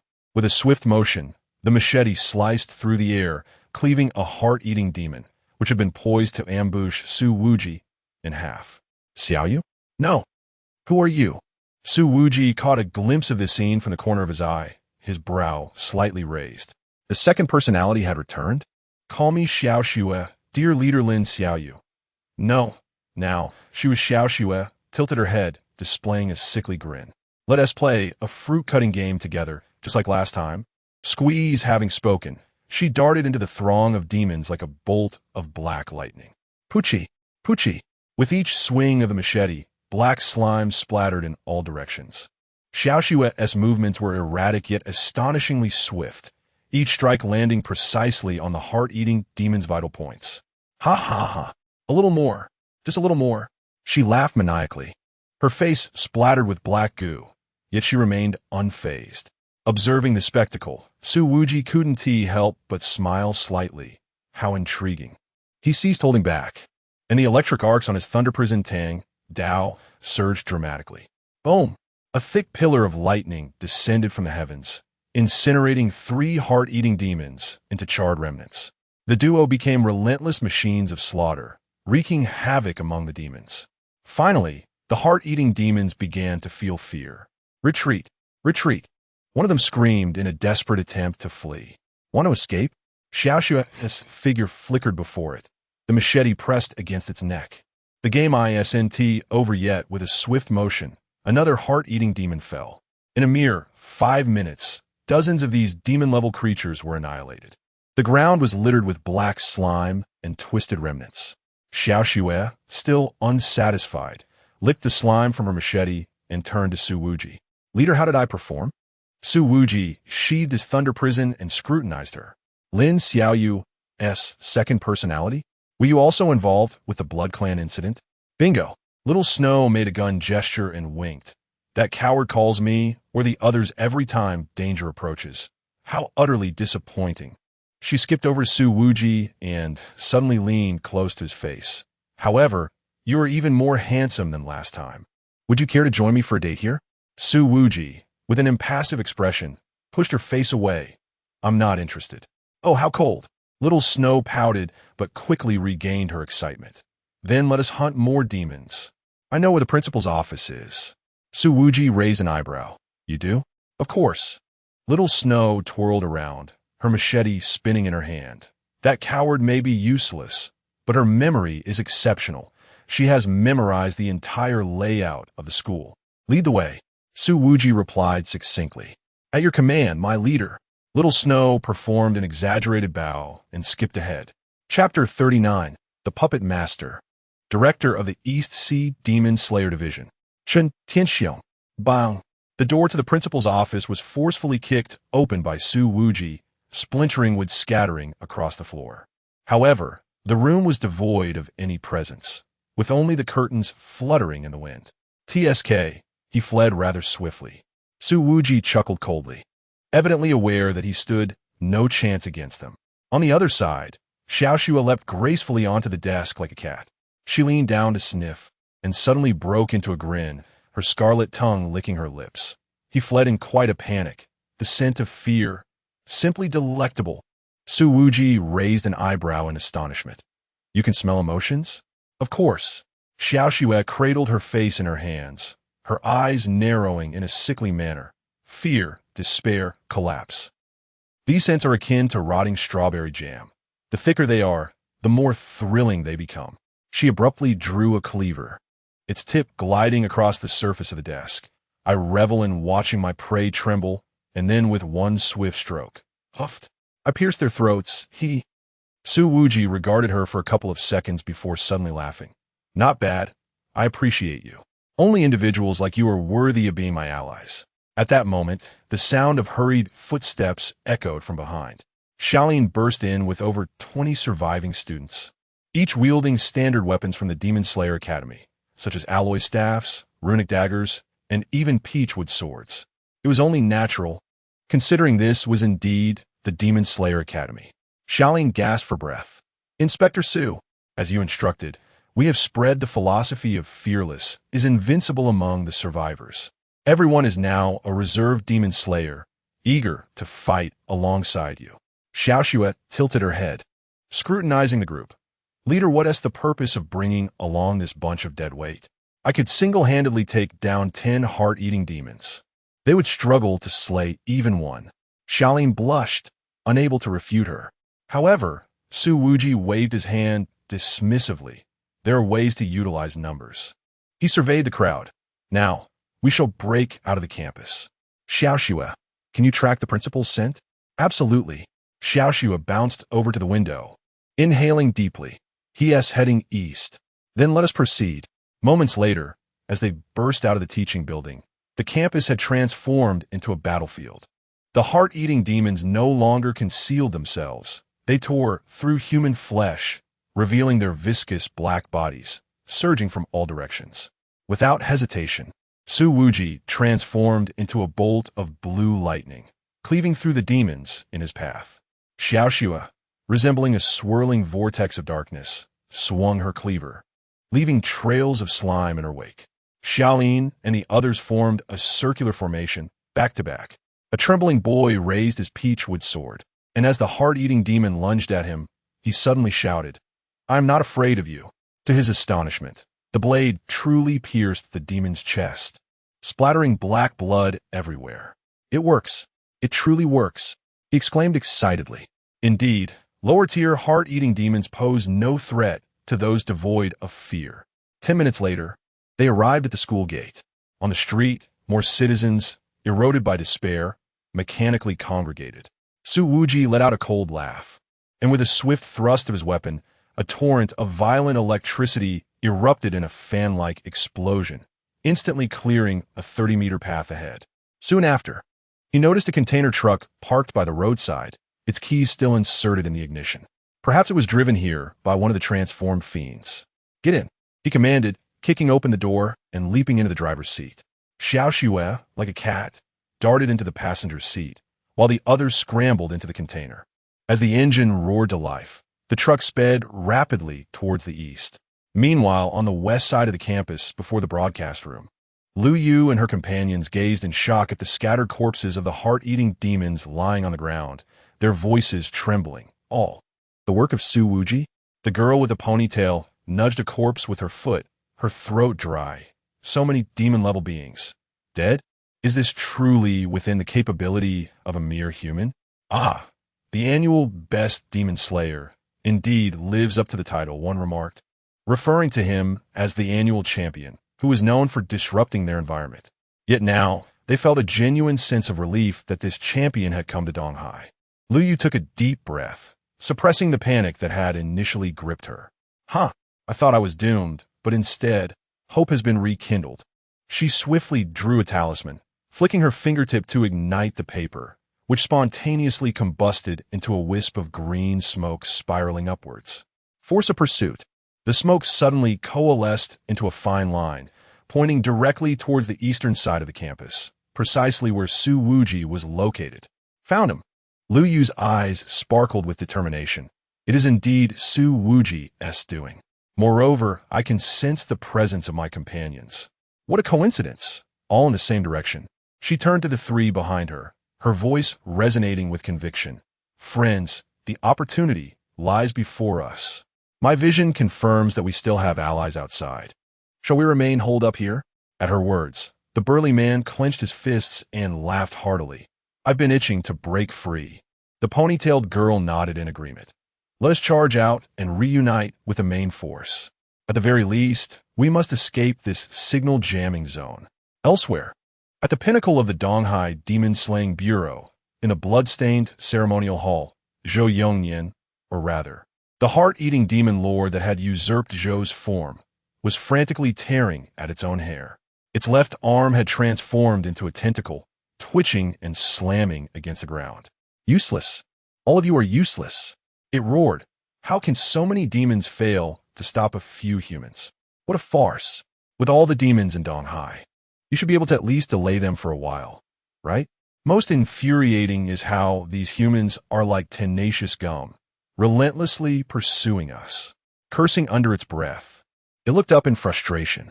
In the center of the room, a girl in a school uniform floated in midair. Her abdomen had completely, countless tendrils connecting to the ground array, greedily absorbing the black luminescence flowing in from the entire city. Hearing the roar, the girl slowly raised her head, her face having melted away, leaving only a writhing mass of black substance. Zhou Yongnian watched in horror as his body suddenly stiffened, sensing an overwhelming aura of thunder approaching the building. Damn it, those driving demons should not have been allowed to pass. His eyes twitched, and in desperation, he shouted frantically towards the corner of the room. Humans, do you not wish to resurrect your daughter? What are you waiting for? Once the royal selection ritual succeeds, your daughter will return. Furthermore, we, the heart-eating demons, shall give birth to a king. This is a win-win situation. Hurry, go stop those humans. Prevent that damned group of demon slayers. Indeed, he was out of options. That creature named Su Wuji was a monster. Even from a distance, he could feel it. He was entirely certain that even as a commanding level demon, he lacked the confidence to confront the other. As Zhou Yongnian's frantic cries echoed, a deep, resonant footstep suddenly emerged from the shadows. Tap, tap, tap. The air seemed to freeze for a moment. Then, a tall figure stepped forth from the darkness, a middle-aged man clad in a perfectly tailored black trench coat, the hem reaching his knees. Underneath, he wore the dark crimson uniform unique to the Demon Slayer division, adorned with a golden director's badge on his chest. His countenance was stern, his eyes as still as stagnant water. More unsettling was the faint black mist swirling around him, coiling like a living entity, at times coalescing into distorted faces, at times transforming into struggling arms, as if countless vengeful spirits wailed around him. This man was none other than Chen Tianxiong, the director of the Demon Slayer division of Donghai City. He did not glance at Zhou Yongnian, but instead lifted his gaze towards the girl floating in the center of the room, or rather, his daughter. In his otherwise deadpan eyes, a flicker of tenderness emerged as he looked at her. Chen Tianxiong murmured, "My dear daughter, do not worry. Your father will soon bring you back to life. When that time comes, I shall take you to the amusement park you long to visit. Father will no longer pressure you. Now, I must handle some minor matters, but I will return shortly." With that, his figure vanished in an instant. Zhou Yongnian gasped for breath. A profound terror etched across his face. Those damned humans, each one so formidable. It was truly a dire situation. Chapter 40. Arriving at the door of the Demon Slayer Bureau. Confrontation with Chen Tianxiong with a resounding crash. The streets of Donghai City echoed with chaos. Su Wuji gripped the truck's steering wheel with one hand, the other resting casually on the window. He pressed the accelerator to the floor, recklessly barreling down the road. Every demon he encountered was mercilessly crushed into a pulpy mass. "Ha ha ha! Look at that leader!" exclaimed Xiao Xue from the passenger seat, her entire body leaning out of the window as she animatedly directed, "To the left. There's another group. Run them over. Crush them all."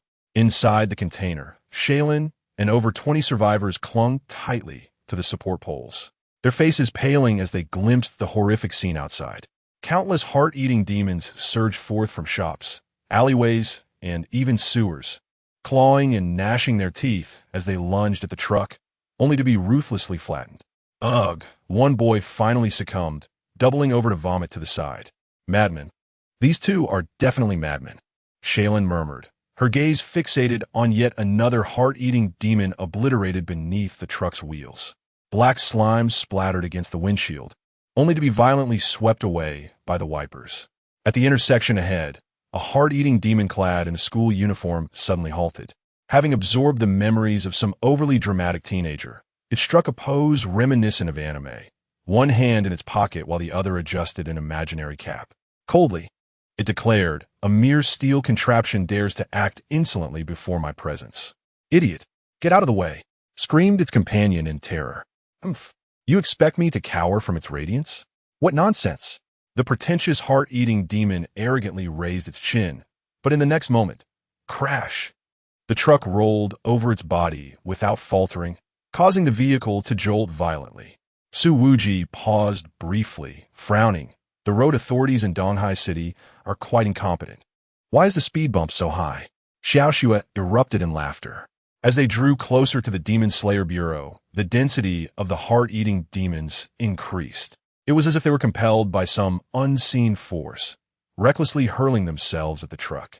The windshield quickly became obscured by black bodies, the wipers protesting under the strain. The mounting corpses of demons at the front of the truck caused its speed to noticeably diminish, the engine emitting a deep, thunderous growl. How bothersome! Su Wuji pressed the accelerator down once more, the tachometer needle dancing wildly. The truck resembled a dying beast, pushing forward against the mound of demon carcasses piled up ahead. Black slime oozed from the gaps in the front of the vehicle, tracing a gruesome path along the asphalt. "Leader, we're about to blow a gasket."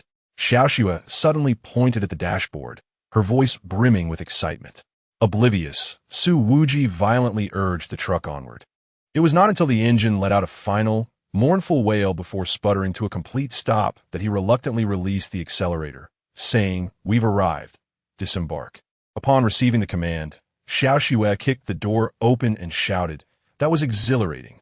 Shaylin and the others cautiously crawled out of the container, only to find their legs trembling as they glanced back. From the entrance of the school to the demon-slaying division, the asphalt road stretched for several kilometers, littered with the remnants of heart-eating demons, reduced to a gruesome pulp. Dark blood steamed under the blazing sun, resembling a tarry river leading to the depths of hell. A girl, her complexion ashen, swallowed hard and murmured, "This is utterly brutal." Xiaolin nodded in agreement. Thankfully, the demon slayer here was on their side. Su Wuji adjusted his neck, preparing to step into the demon-slaying division, when, suddenly, he seemed to sense something. He lifted his gaze toward the grand entrance of the division. In the next instant, with a thunderous boom, the doors swung open. An overwhelming sense of oppression surged forth like a tidal wave, causing everyone to instinctively take a step back. Xiaoxua licked her lips and positioned her cleaver defensively across her chest. Then came the distinct sound of black military boots striking the marble floor, each thud resonating like a heavy hammer against the hearts of the onlookers. The hem of a trench coat fluttered slightly, and the golden insignia of the division's director glinted painfully in the sunlight. Chun Tianxiong, the director of the East Sea City Demon-Slaying Division, emerged from the shadows, step by deliberate step. Behind him, swirling black mist coalesced into countless anguished human faces, silently screaming in torment. Su Wuji narrowed his eyes, discerning the attire of his opponent. A demon slayer. And the director, no less. In that instant, understanding dawned upon him. He realized why the heart-eating demons had wreaked such havoc across EC City. It was the director of the demon-slaying division who had been covertly aiding them all along. He raised an eyebrow and remarked, "The director of the East Sea City Demon-Slaying Division? How could someone of your stature conspire with demons? Are you?" Su Wuji grasped his weapon, "Lei Yu," and coldly stated, "Have you forgotten the oath you took upon joining the Demon-Slaying Division?" Chen Tianxiong offered no response. He slowly raised his hand. From the encircling black mist emerged a long blade, spectral and ethereal. The blade, as dark as ink, seemed to consume all light, entwined with countless twisted, vengeful spirits that emitted a silent wail. The specter. This was his demon-slaying blade, a companion that had fought alongside him for many years. Yet, the righteous and passionate youth of yesteryears had long since faded into obscurity. The eyes of the current Chen Tianxiong were hollow, resembling a shell from which the soul had been completely drained. He had become a mere walking corpse, with the only purpose of his existence being to awaken his daughter once more. For this, he willingly allied himself with demons, betraying the oath of the demon-slaying division, and willingly became a being more terrifying than the demons themselves. Su Wuji fixed his gaze upon him, his expression growing increasingly frigid. It all made sense. He tightened his grip on Lei Yu, the blue arcs of electricity crackling ominously, the sound chilling. Xiaoxua, handle the lesser foes. This beast is mine. Xiaoxua grinned, her scarlet tongue licking the cleaver as she wickedly smiled. Understood, leader as her words fell, from the surrounding shadows, countless heart-eating demons surged forth like a relentless tide. Hee! Xiaoxua let out an excited shriek, darting into the throng of demons with a ghostly swiftness. On the other side, Su Wuji charged forward with his blade drawn. Clang! The thunderous clash of Lei Yu and Yu Han erupted, producing a piercing metallic roar. Both Su Wuji and Chun Tianxiong staggered back half a step, the ground beneath them cracking. Hey. Tell me, what is your purpose in doing this? Su Wuji sneered, his eyes brimming with murderous intent. Isn't becoming the director of Donghai City enough for you? Why do you still conspire with demons? Even willing to sacrifice the entire city as populace? This was the aspect Su Wuji found incomprehensible. He was aware that in some regions, the Demon Slayer Bureau would opt to raise demons only to eliminate them later, thereby increasing their slaying rate. But what was the situation in Donghai City? Were they truly allowing demons to devour the entire population? What was their intention? To become the enemy of all humanity? Chun Tianxiong remained silent, glancing at his slightly trembling wrist. His heart sank. This man is formidable. He assessed his own strength to be around the third rank. Yet the presence before him made him feel as though he faced an equal rival. He had never encountered a director so youthful before. Oh wait. Chen Tianxiong regarded Su Wuji and suddenly seemed to recall something, finally speaking. You are Su Wuji from Jiangcheng? As he spoke, he swung his blade with a decisive motion. There was no flourish. Each strike was imbued with lethal intent. Su Wuji did not retreat, as Lei Yu transformed into a streak of blue lightning, clashing fiercely with Yuan. Clang, clang, clang. Sparks flew, their figures weaving through one another at high speed, the glimmer of their blades nearly merging into a singular brilliance. He was slightly taken aback by Chen Tianxiong's words. Oh, you know me? Chen Tianxiong's swordplay was exceedingly sharp, each thrust aimed directly at Su Wuji's vital points. Meanwhile, Su Wuji's Lei Yu grew ever more ferocious, with arcs of electricity crackling violently, forcing Chen Tianxiong to retreat step by step. He came to a halt, his vacant gaze fixed upon Su Wuji. Calmly, he stated, as the best demon slayer of Jiangcheng this year, I am certainly aware of your reputation. Or rather, it is no surprise you are the best. Your strength indeed exceeds my expectations. Chapter 41. The collision of two great forces. Chen Tianxiong faced defeat, while Su Wuji's lips curled into a sinister grin. Knowing who I am makes things much easier. He flicked his wrist, his gaze as sharp as a blade. Although enforcing the law across cities may not be entirely proper, before he could finish, he shattered the ground beneath him, his form shooting towards Chen Tianxiong like a cannonball. But for a beast like you, none of that matters. Boom! The thunder prison descended, infused with a violent tempest of thunderous power. Chen Tianxiong raised his blade to block, as the black mist enveloping the ghost blade coalesced into a grotesque visage, enduring the blow with sheer force. At the moment their powers collided, the ground cracked open, creating a chasm several meters wide, with debris flying in all directions. I am Su Wuji, a fifth-grade inspector of Jiangcheng. Utilizing the momentum, Su Wuji soared into the air, twisting his body mid-flight, the blade emitting a blinding flash of thunderous light. For colluding with demons, harming compatriots, and betraying humanity, I sentence you, he bellowed, as a thunder prison radiated with brilliance akin to the sun. To death. Chen Tianxiong's pupils constricted as the black mist on the ghost blade surged violently, a multitude of vengeful spirits wailing as they coalesced into a corporeal form. He positioned the long blade across his chest, his voice remaining calm. You may attempt it. In the next instant, both combatants erupted into action. Thunder prison, 1,000 birds. Su Wuji gripped his blade tightly, the thunderous power splitting into hundreds of arcs of electricity, resembling a writhing mass of serpents, raining down upon Chen Tianxiong. Each arc screamed with a piercing wail, scorching the air and searing deep marks into the ground. Undeterred, Chen Tianxiong pivoted the ghost blade, the black mist transforming into a colossal ghostly shield. Power, wailing of 100 ghosts. He murmured, as the ghastly face on the shield opened its cavernous mouth, swallowing the oncoming lightning whole. A terrifying crunch echoed from the black mist, as if countless malevolent spirits were feasting upon the thunder. Interesting. Su Wuji's battle fervor intensified as he thrust himself forward, plummeting like a meteor. The thunder prison aimed directly at Chen Tianxiong's throat. Chen Tianxiong raised his blade to block, and in that moment of clash, boom, the ground within a 100-meter radius collapsed around them, as dust and debris erupted into chaos. In the midst of the turmoil, their figures moved at a speed nearly indistinguishable to the naked eye, the clash of blades and black mist weaving a tempest of death. Each impact triggered violent explosions, shattering the surrounding glass and raining down rubble. Is this all you can do? A third grade is hardly impressive. Su Wuji laughed maniacally as he swung his blade, the thunderous power morphing into a roaring thunder dragon, its massive jaws lunging towards Chen Tianxiong, with a cold glint in his eyes. Chen Tianxiong contracted the black mist on the ghost blade, then unleashed it like a volcanic eruption. Power, the river Styx calls.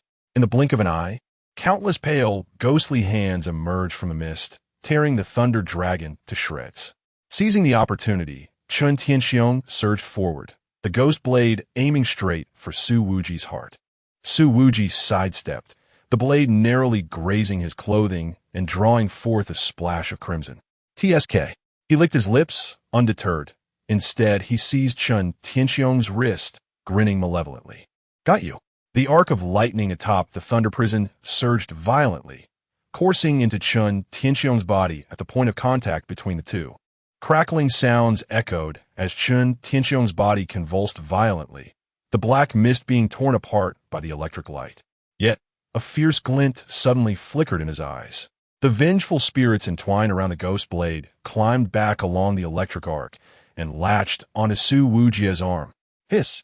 Su Wuji let out a low groan. Feeling countless icy, bone-chilling resentments invade his body. In an instant, a myriad of bloody scenes flashed before his eyes.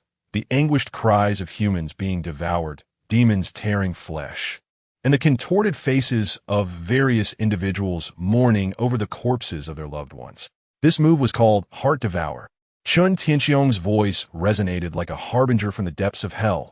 Feel their suffering. Feel your mother. Su Wuji bellowed, unleashing the thunderous power within him. Brilliant arcs of lightning erupted from every pore, forcefully repelling the vengeful spirits. Seizing the opportunity, he delivered a powerful kick to Chun Tianxiong's abdomen, and both men were sent flying backward. Crash! Su Wuji adjusted his posture mid-air, the thunder prison embedding itself in the ground, carving out a trench several meters long before coming to a halt.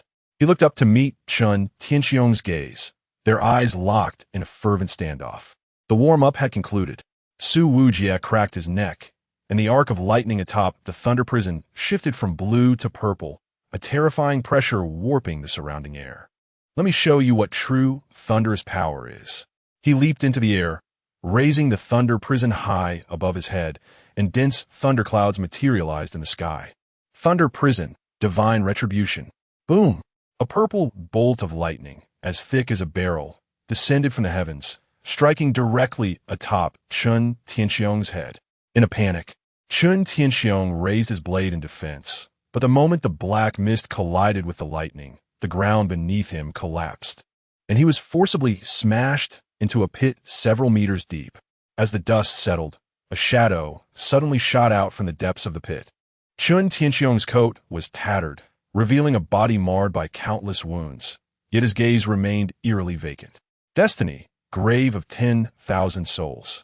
He rasped, as the black mist from the ghost blade expanded to a radius of 100 meters, countless ghastly souls crawling out from the void, emitting mournful wails. The souls surged towards Su Wuji like a tidal wave, each carrying a chilling aura. Su Wuji swung his blade to sever a few, only to find that the slain souls transformed into black mist and reassembled. Futile. Chun Tianxiong stood amidst the tide of souls. The tip of the ghost blade aimed at Su Wuji. These are the resentments of millions of souls in Donghai City. You cannot kill them all. To ensure my daughter's resurrection, Chun Tianxiong had long anticipated the intervention of other demon-slaying agencies. Thus, he had absorbed all the souls of Donghai City into the ghost blade to amplify his own power. The purpose was for this very moment. However, you cannot kill them all. Then I shan't kill them. Su Wuji laughed maniacally, charging headlong into the tide of souls. The purple lightning atop the thunder prison surged, enveloping him in a blinding sphere of thunder. Wherever he passed, the souls melted away like snow beneath the scorching sun. This madman, is he truly indifferent to being eroded by resentment and choosing to charge directly at me? Chun Tianxiong's expression finally changed. He retreated rapidly while commanding the souls to thwart the onslaught. Useless, useless, useless. You shall not escape. Su Wuji cackled as he lunged forward. Bang, bang, bang. The two combatants clashed from the ground to mid-air, where thunder and dark mist collided in a chaotic frenzy, the sound of explosions resonating endlessly. Boom! After a fierce confrontation, both were hurled backward simultaneously. Su Wuji crashed into a derelict building, while Chun Tianxiong smashed into a distant billboard. Amidst the swirling smoke and dust, the entire Donghai City trembled under the force of their battle. Cough, cough! Su Wuji rose from the rubble, spitting out a mouthful of blood. He glanced at the equally disheveled Chun Tianxiong, grinning widely. Delightful. Bring it on. Chun Tianxiong wiped the blood from the corner of his mouth. The black mist on his soul blade had thinned considerably, yet his gaze remained as cold as ever. You are indeed formidable. He spoke slowly, but for her, I must prevail. For her, what on earth are you talking about? Su Wuji bellowed, fully rejuvenated, charging once more. This time, the purple lightning above the thunder prison began to coalesce into the shape of a qilin, distorting the very fabric of space in its wake. Is this man a monster? Such an exaggerated regenerative ability? Chun Tianxiong took a deep breath, pouring the last remnants of black mist into the blade's edge. Yet, in comparison to the frenzied purple lightning surging toward him, it appeared exceedingly feeble. Though he was reluctant to admit it, he fixated on the oncoming thunder prison qilin, unable to suppress a sigh. Damn it, this is truly difficult. Boom! The thunder prison qilin tore through the black mist, barreling unimpeded into Chun Tianxiong. In an instant, a dazzling column of lightning shot skyward, bombarding the area for a full half-minute before gradually dissipating. Chapter 42. I just want to save my daughter, the death of Chun Tianxiong. The birth of a monarch-level demon, the piercing lightning gradually dissipated, leaving an acrid atmosphere lingering in the air. Chun Tianxiong lay amidst the ruins. The ghostly blade plunged into the ground, the black mist completely dissipating. His chest was pierced by thunder, blood gushing forth and staining his tattered trench coat. His vision began to blur, and all that remained was the sound of his heavy breathing. Am I going to die? In a daze, he seemed to glimpse a familiar figure. A girl with two small pigtails stood at a distance, gazing at him timidly. Daddy. That voice was as gentle as a mirage. Chun Tianxiong's pupils constricted suddenly, his heart feeling as though it were gripped tightly by an invisible hand. He understood. The carousel of fate had begun. 10 years prior, in Donghai City's demon-slaying division. Chun Tianxiong, your performance in the selection for the position of division head has been commendable. In the conference room, several high-ranking officials nodded in satisfaction. Chun Tianxiong slightly bowed, a gentle smile gracing his face. Thank you, esteemed seniors, for your recognition. I shall continue to strive. At that time, he was not the cold-hearted figure he had become. He had a happy family, a gentle wife, and a lovely daughter. Each day upon returning home, his wife would prepare steaming meals, while his daughter would rush over, excitedly recounting the amusing events of her day at school. Daddy, I learned a new spell today. Daddy, look, does my drawing of the demon-slaying sword resemble the real one? During those days, Chun Tianxiong would smile and ruffle his daughter's hair, praising her intelligence. Until that fateful day, everything changed. Outskirts of Donghai City. Chun Tianxiong, you are a nuisance. In a dim alley, his rival, another candidate for the division head, stood before him with a mocking smile. The position of division head belongs to me alone. Chun Tianxiong frowned. What do you mean? The other party did not respond, but merely waved his hand lightly. In the next moment, several shadows sprang forth from the depths of the alley. They were a swarm of demons. Chun Tianxiong instantly drew his blade. Yet the target was not him at all. The chilling cries of agony echoed from behind. Chun Tianxiong spun around, his pupils narrowing. His wife had been pierced through the chest by the claws of a demon. No! No! He dashed forward in a frenzy, but his wife's life was slipping away like sand through his fingers. Her final gaze remained tender as she looked at him. Tianxiong, take good care of our daughter. At that moment, Chun Tianxiong's world crumbled. 1 month after his wife's funeral, in the Donghai City demon-slaying division. From this day forth, Chun Tianxiong officially assumes the position of head of the Donghai City demon-slaying division. Thunderous applause filled the air. Yet there was not a trace of joy upon Chun Tianxiong's face. His gaze was as cold as steel, surrounded by a barely perceptible black mist, the remnants of the demons he had consumed. He had changed. The once gentle man was now a figure of iron and cruelty. He personally executed the rival who caused his wife's demise, even uprooting the rival's entire family. Yet, this was still insufficient. The scene shifted. Daddy, I want to go to the amusement park. His daughter timidly tugged at his sleeve, her voice barely audible. Chun Tianxiong was engrossed in reviewing the reports from the Demon Slayer department when he abruptly looked up, his gaze sharp as a blade. An amusement park? His voice suddenly escalated. As my daughter, is your mind consumed with such trivialities? Startled, his daughter took a step back, her eyes instantly filling with tears. But all the other students have been. Others are others. You are my daughter. Chen Tianxiong slammed his hand down on the table, shouting, Your future is to become a demon slayer that surpasses me, not to indulge in such childish amusements. With her head bowed, tears splattered onto the floor. Her expression shifted from anticipation to disappointment and ultimately, even to a hint of despair. The scene transitioned once more. It was a training ground. Why? Why can't you manifest any momentum? Chen Tianxiong glared furiously at his daughter, who knelt on the ground, her arms bruised. Em sore. Dad, useless. He struck her with a slap, instantly reddening her cheek. How can my daughter, Chen Tianxiong, be so inept? She did not cry, but silently rose, continuing to attempt to gather momentum. Yet her eyes had completely dimmed. How could a demon slayer, without conviction, harness any momentum? Time flashed back 2 years.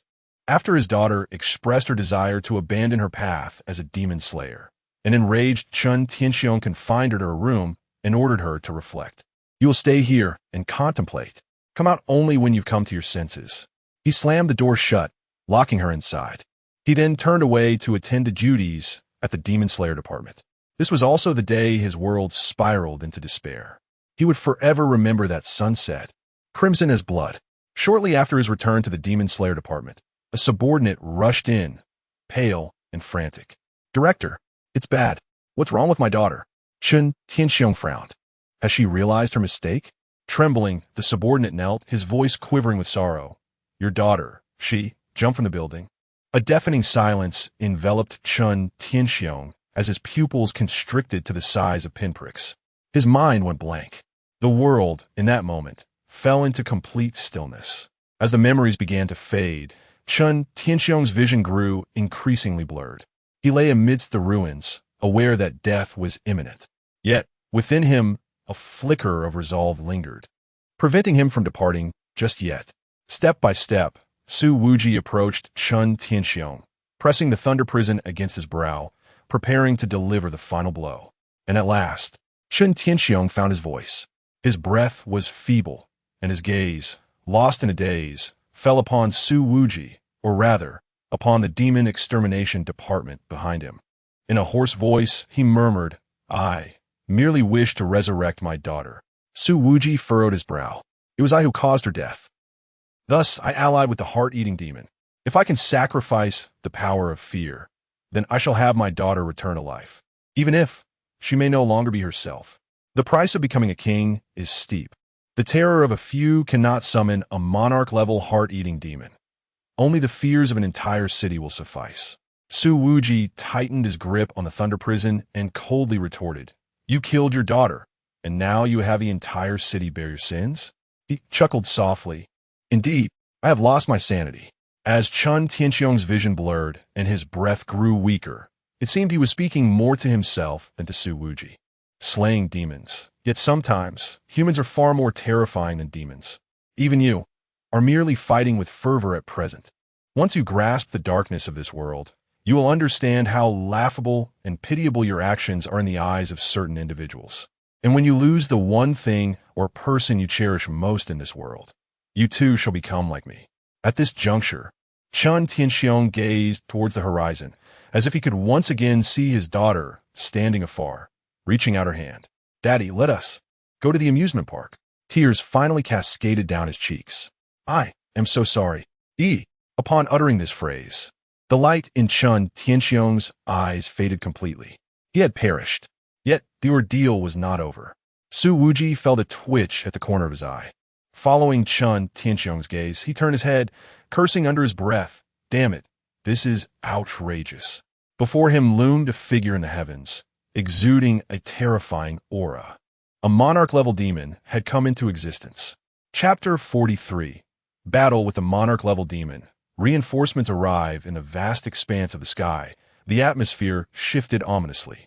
A sacred yet terrifying figure hovered above, surrounded by a distorted halo of black light. It was a girl clad in a blood-stained uniform, her visage obscured by a hazy divine radiance. Her long hair danced in an unseen breeze, each strand flowing with dark golden runes. From the gaping wound in her abdomen extended countless translucent tendrils, cascading down like the ribbons of a deity. Our king! Our king! At the demon slayer's platform, Zhou Yongnian fell to his knees, trembling with excitement. At long last, they had succeeded. Ha ha ha! Its skin continued to peel away, revealing the heart-corroding essence beneath. It shouted exuberantly, "My king, annihilate these humans. Lead us to establish an eternal citadel of demons." Suddenly, a rusty machete pierced through its chest. Huh! Zhou Yongnian looked down in bewilderment. At that moment, a melodious laughter echoed from behind him. Surprised, Xiao Xue withdrew the machete, tilting her head to reveal an innocent yet eerie smile. "Look behind you." Zhou Yongnian's eyes widened in shock, and with a thunderous crash, his body collapsed, transforming into a writhing mass of darkness. With a playful bounce, Xiao Xue stepped on him twice and called down to Su Wuji, "Leader, what shall we do next? What else can we do? We must confront that being in the sky." Su Wuji flicked the blood from the thunder prison, preparing to leap into action, when suddenly, chaotic footsteps approached from behind. It was too late. Lu Yu arrived late, accompanied by over 20 demon slayers. The burly man at the forefront turned pale upon witnessing the celestial phenomenon, but his hope reignited upon seeing Su Wuji. After all, more people meant more paths to victory. Moreover, the enemy was surely still grappling with the current situation. They needed to share intelligence immediately. He hastened towards Su Wuji. "I am Wang Taizhan, a fifth-tier demon slayer from Jiangcheng. Though it may be hard for you to believe, I must inform you that Sun Tianxiong, the director of the East Sea City Demon Slayer Agency, has colluded with demons to orchestrate this sacrificial event. We must join forces to combat." His words faltered abruptly as he noticed Sun Tianxiong's corpse behind Su Wuji. "Is it possible? You killed him?" Su Wuji clicked his tongue in annoyance. Now is not the time for this discussion. He was frustrated by the sluggishness of their efficiency. According to the intelligence from Jiangcheng, this group had arrived in East Sea City months ago. Yet, even now, they had not resolved this farce. If they had swiftly dealt with the demons from the outset, they would only have had to confront Sun Tianxiong. However, now, not only had the entire populace of East Sea City suffered, but a monarch-level demon had also emerged. How did these individuals come to be known as demon slayers? Are they merely idling away their days? As if sensing Su Wuji's disdainful gaze, the group of demon slayers bowed their heads in shame. Indeed, it seemed that way. Su Wuji had only been here for 2 or 3 days, yet he had not only rescued the survivors within the campus, but had also single-handedly taken down the mastermind, Sun Tianxiong. Now, their sole objective remained, the heart-eating demon lurking in the sky. The heart-eating demon was unique. Once a king-level demon was born, killing it would also result in the demise of all other heart-eating demons. This was because while instilling fear, their lives were intrinsically bound to that of the king. Observing this, Su Wuji momentarily repressed his contempt. In a cold tone, he stated, "I do not care how incompetent you were before, but now, I ask you one thing."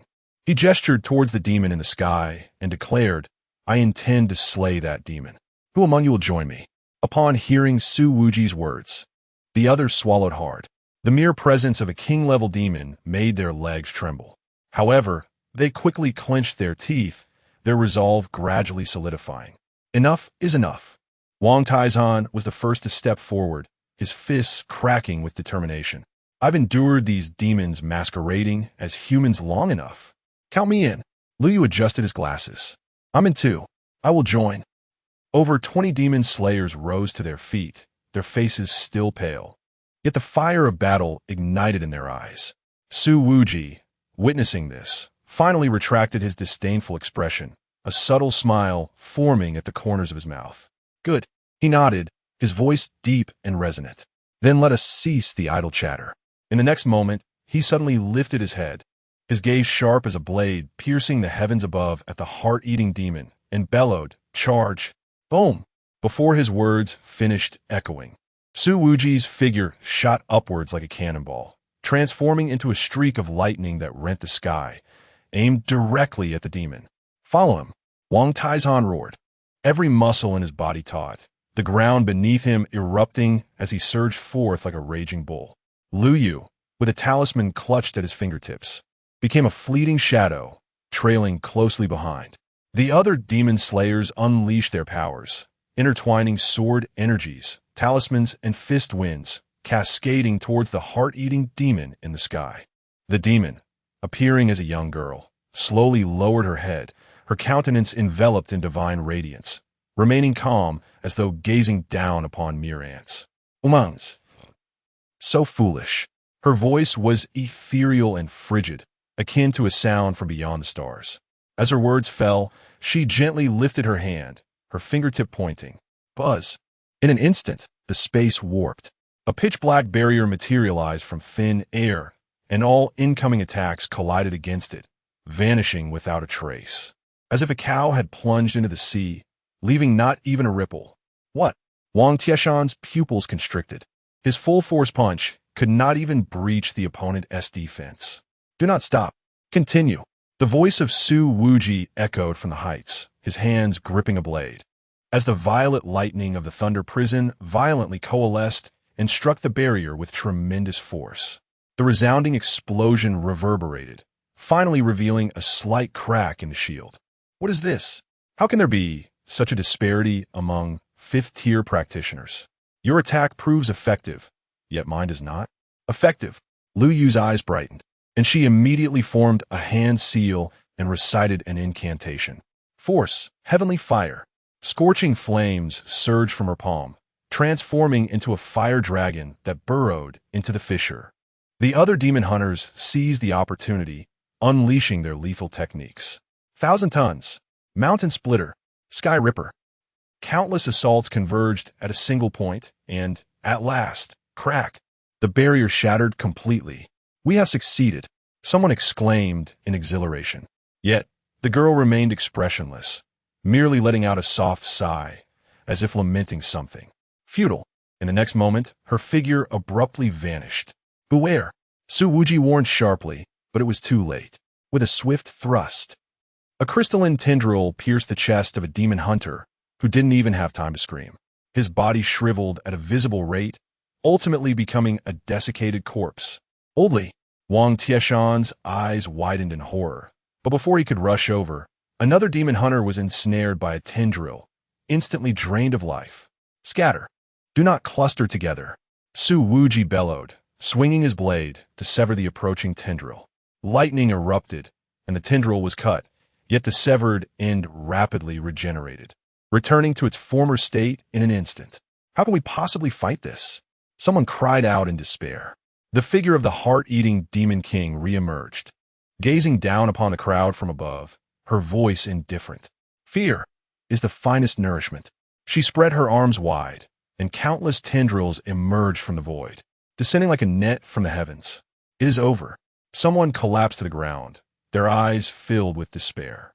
However, at that moment it arrived.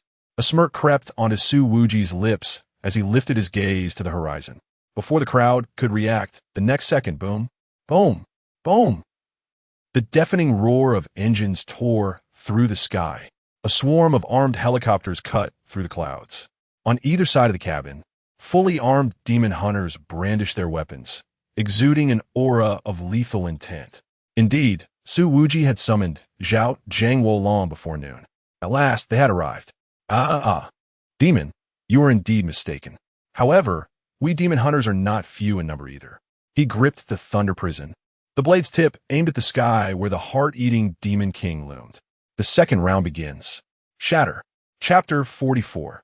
Su Wuji's second form, Thunder Prison, armor transformation. Above the vast sky, the roar of engines reverberated ominously. From one of the helicopters, a man clad in sunglasses leaned halfway out, peering down at the king-level demon suspended high in the air. Hey. He slowly removed his sunglasses, his pupils constricting sharply, cold sweat instantly beading on his forehead. This is no mere jest. A king-level demon? This is the first time I've faced such a formidable opponent. But, hey, even if I perish, it would be worth it. I won't die in vain. He abruptly grasped the communicator, his voice hoarse yet resolute. Attention, everyone. Target confirmed. King level, heart-eating demon. Execute S-level encirclement strategy as planned. Repeat, S-level encirclement strategy. Received. Understood. The communication channel echoed with synchronized responses. In the next instant, the demon slayers on either side of the helicopter sprang into action simultaneously. Dozens of demon slayers formed hand seals, channeling their inner energy through specially designed firearms, transforming it into tangible energy projectiles that poured down like a torrential rain. The bullets traced pale blue arcs through the air. Another group of demon slayers concentrated their energy, weaving an invisible web of willpower that intertwined into restraining ropes, limiting the demon's movements. A further contingent hoisted grotesque cannons, their barrels embedded with demon cores extracted from high-tier demons.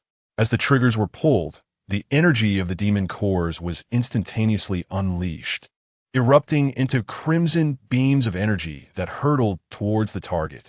The three assault methods harmonized flawlessly, overwhelming the girl-like demon. On the ground, Lu Yu and the others looked up at this scene, hope rekindling in their eyes. Fantastic, Wang Taizan exclaimed, clenching his fists with such reinforcements. Even a king-level demon. Before he could finish, an unexpected change occurred. Roar! The girl-like demon suddenly emitted an ear-piercing shriek. The sound waves, palpable in their ferocity, spread outwards, shattering glass and leaving spiderweb-like cracks in the walls of nearby structures. The demon slayers aboard the helicopter clutched their ears in agony. The pilot reeling from dizziness as several helicopters swayed uncontrollably, forced to retreat momentarily. Don't cease fire. Continue the assault. The man in sunglasses bellowed into the communicator. However, a more terrifying scene was unfolding. Humans, so foolish. The girl-like demon's body began to contort violently. Rip! Her back skin suddenly ruptured. Two clusters of writhing flesh swelling wildly like a chrysalis breaking free. Viscous black liquid gushed from the wound, solidifying into crystalline strands the moment they met the air.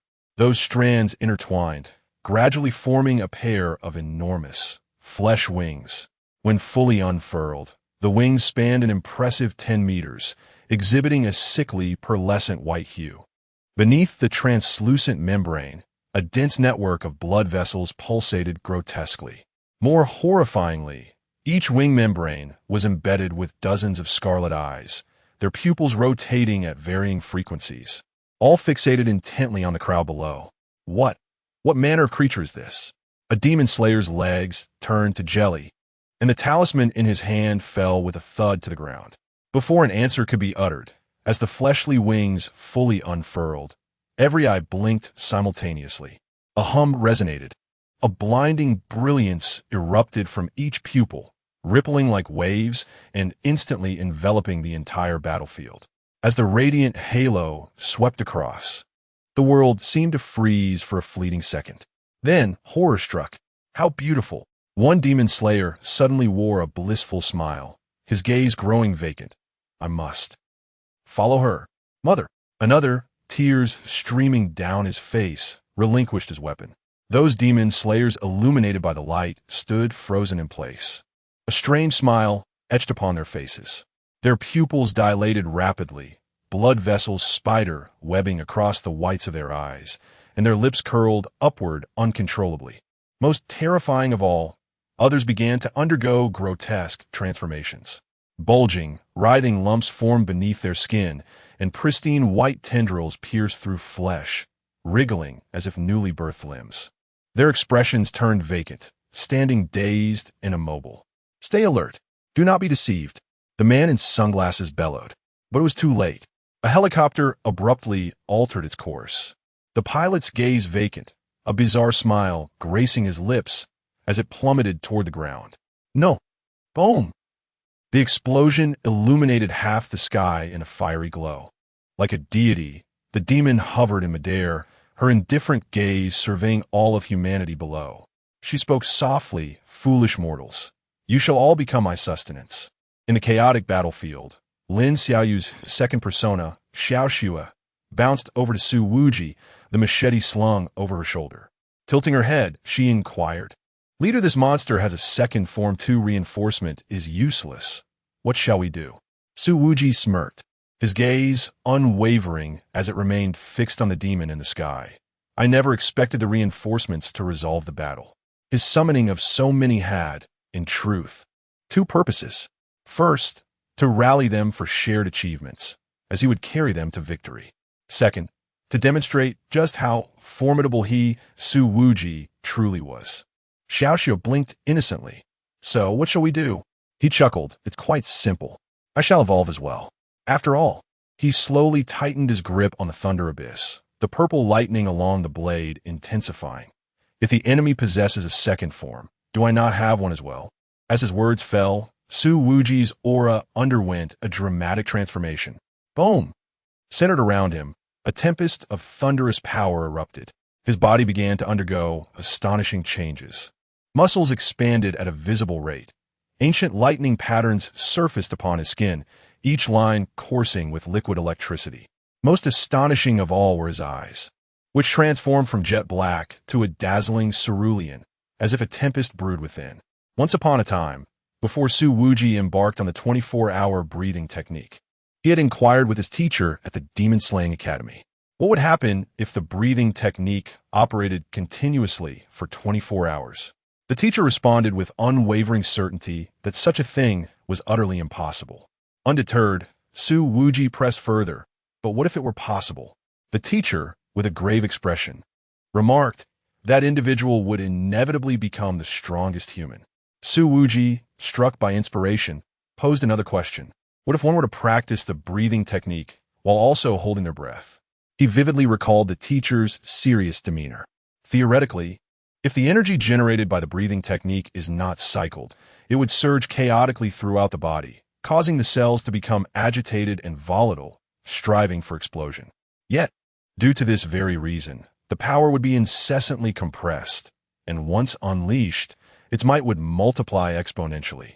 This memory lingered with Su Wuji, and now, he found himself in that very state.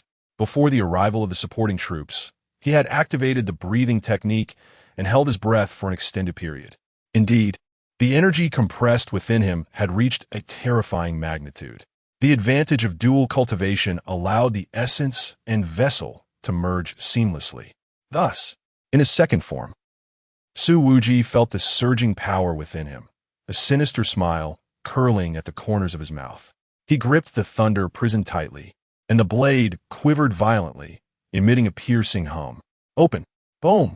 A thunderous column, exceeding 5 meters in diameter, descended from the heavens. The ferocious power of thunder instantly engulfing Su Wuji. As the thunder erupted, blinding arcs of electricity coiled around his form. The ground fractured, and debris flew as if the entire battlefield were commanded by the tempest of thunder. When the thunderous light dissipated, his figure had undergone a monumental transformation. Su Wuji was enveloped in a layer of liquid thunder. The thunder prison Dao blade had completely melted, morphing into a flowing thunderous magma that enveloped his entire being, ultimately solidifying into a fierce and domineering suit of thunder armor. The armor radiated a profound dark purple hue, with arcs of liquid electricity coursing across its surface. Each inch of the armor pulsating with the breath of thunderous energy. From shoulder guards extended sharp thunder spikes, while 6 flowing ribbons of pure lightning danced behind him like dragons and serpents, each harboring destructive power. His face was concealed by a mask resembling a demonic visage, revealing only his eyes ablaze with the light of thunder, within which roared countless bolts of electricity. Second form, Thunder Prison, Armor Transformation. Chapter 45, The Spear of the Thunder God, S-Class City Annihilation Mission, accomplished. On the battlefield, the heart-eating Demon King was poised to eradicate the remaining humans in an instant. However, she abruptly halted her assault, her attention drawn to a different direction, the front of the Slayers Guild building, where lightning had been flickering incessantly. There stood a towering and enigmatic figure. Hey, demon. It's time to commence the final round, echoed Su Wuji's voice, resonating like thunder rolling through the clouds. Slowly, he raised his arm. electric sparks erupting from the joints of his armor. The monarch-level demon's pupils contracted sharply. Hovering high above, her divine visage, previously calm, now displayed a flicker of disturbance. A human can wield such power? Though her voice remained ethereal, a note of gravity permeated her tone. Even she sensed the palpable threat emanating from this human. Su Wuji offered no reply.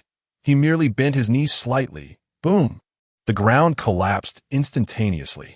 His form transformed into a streak of lightning that tore through the fabric of space, soaring towards the heavens. A punch was unleashed, and a thunder erupted.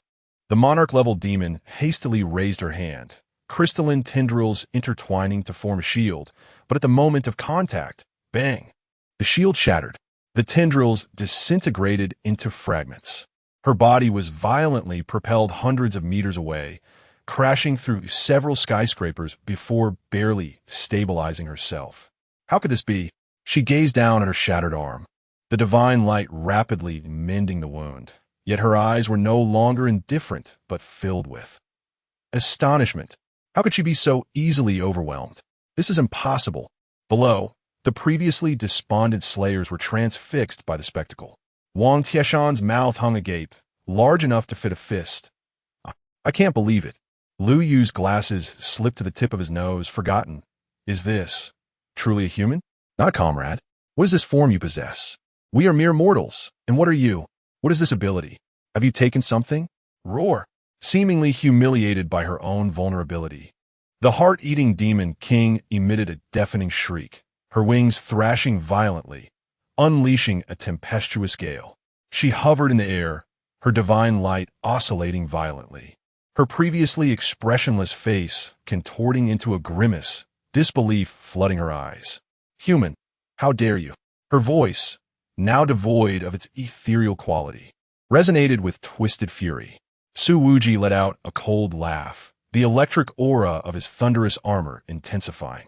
He slowly raised his hand, gathering a thunderball exceeding 3 meters in diameter, the chaotic energy warping the surrounding air.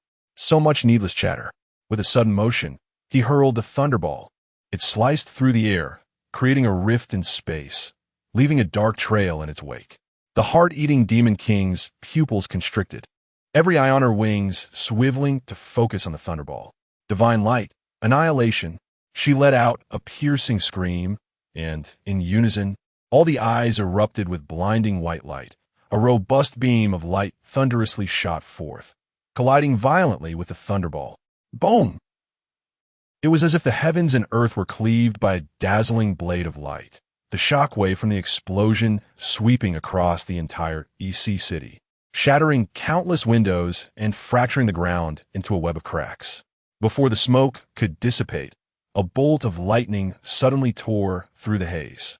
Su Wuji's figure appeared like a specter behind the heart-eating demon king, the 6 streaks of lightning from his thunderous armor coiling around the demon's limbs as if they were sentient.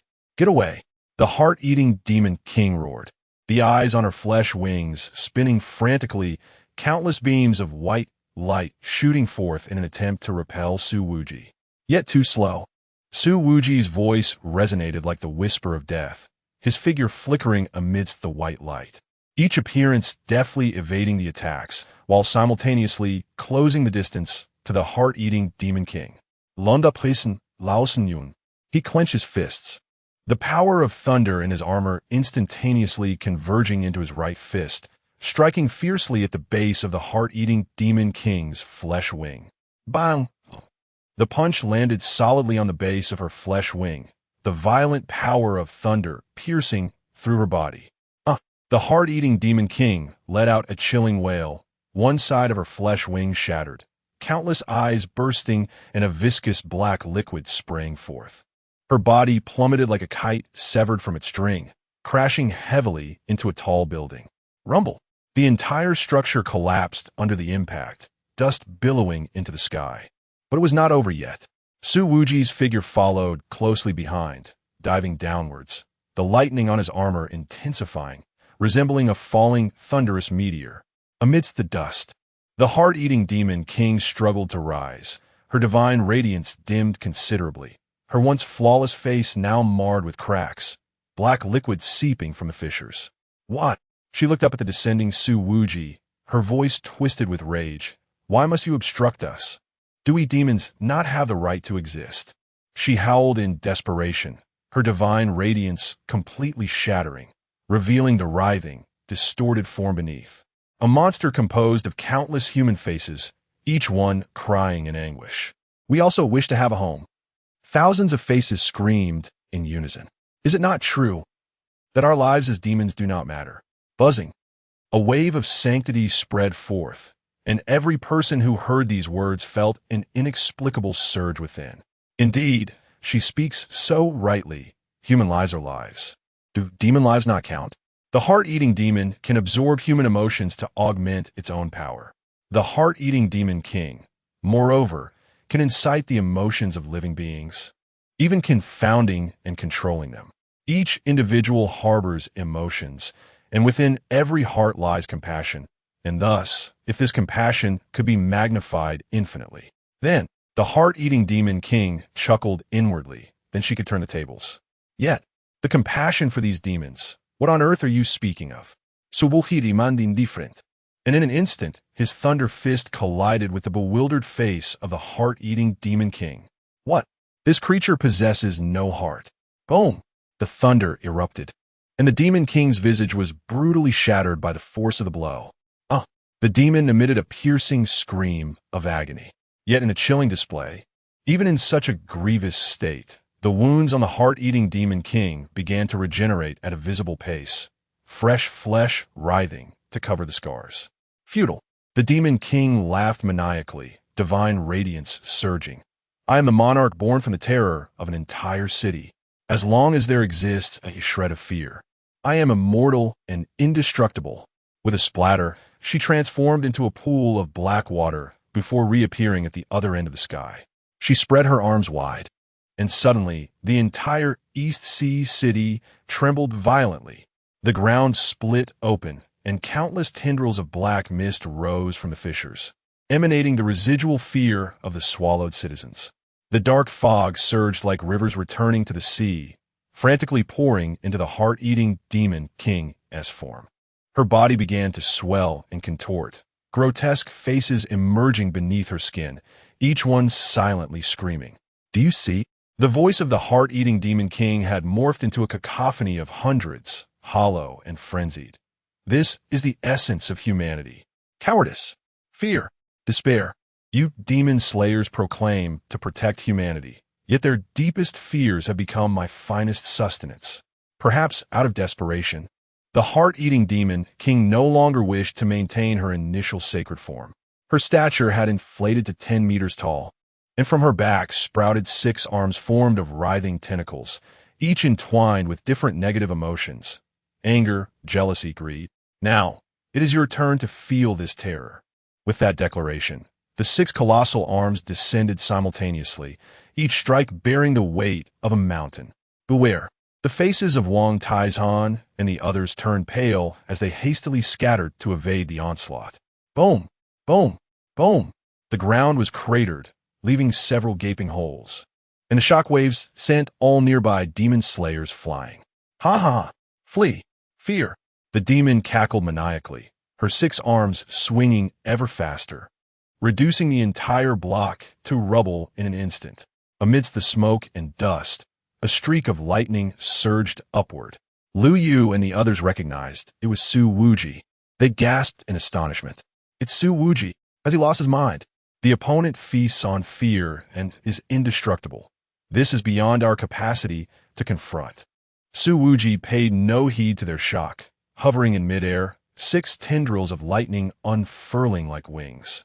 He then slowly raised his hand, palm directed at the heart-eating demon king. Thunder prison. Celestial punishment. Final form. Thunder rumbled. Above the heavens, storm clouds churned, and countless bolts of purple lightning cascaded down like waterfalls, all converging in his palm. The spear of the thunder god. A colossal spear, forged purely from the essence of thunder, materialized in his grasp.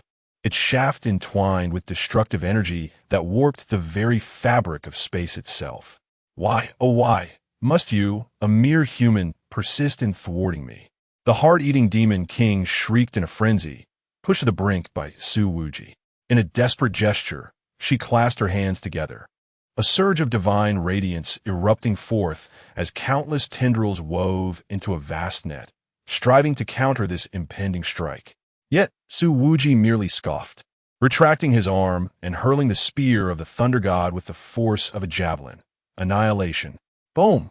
The spear pierced the void, evaporating the air in its wake and leaving behind a darkened trail.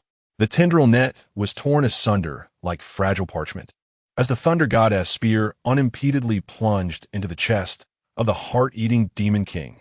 A chilling scream erupted from her lips as the divine light flickered wildly, attempting to stave off the encroaching thunder, but the spear suddenly detonated. Boom, boom, boom!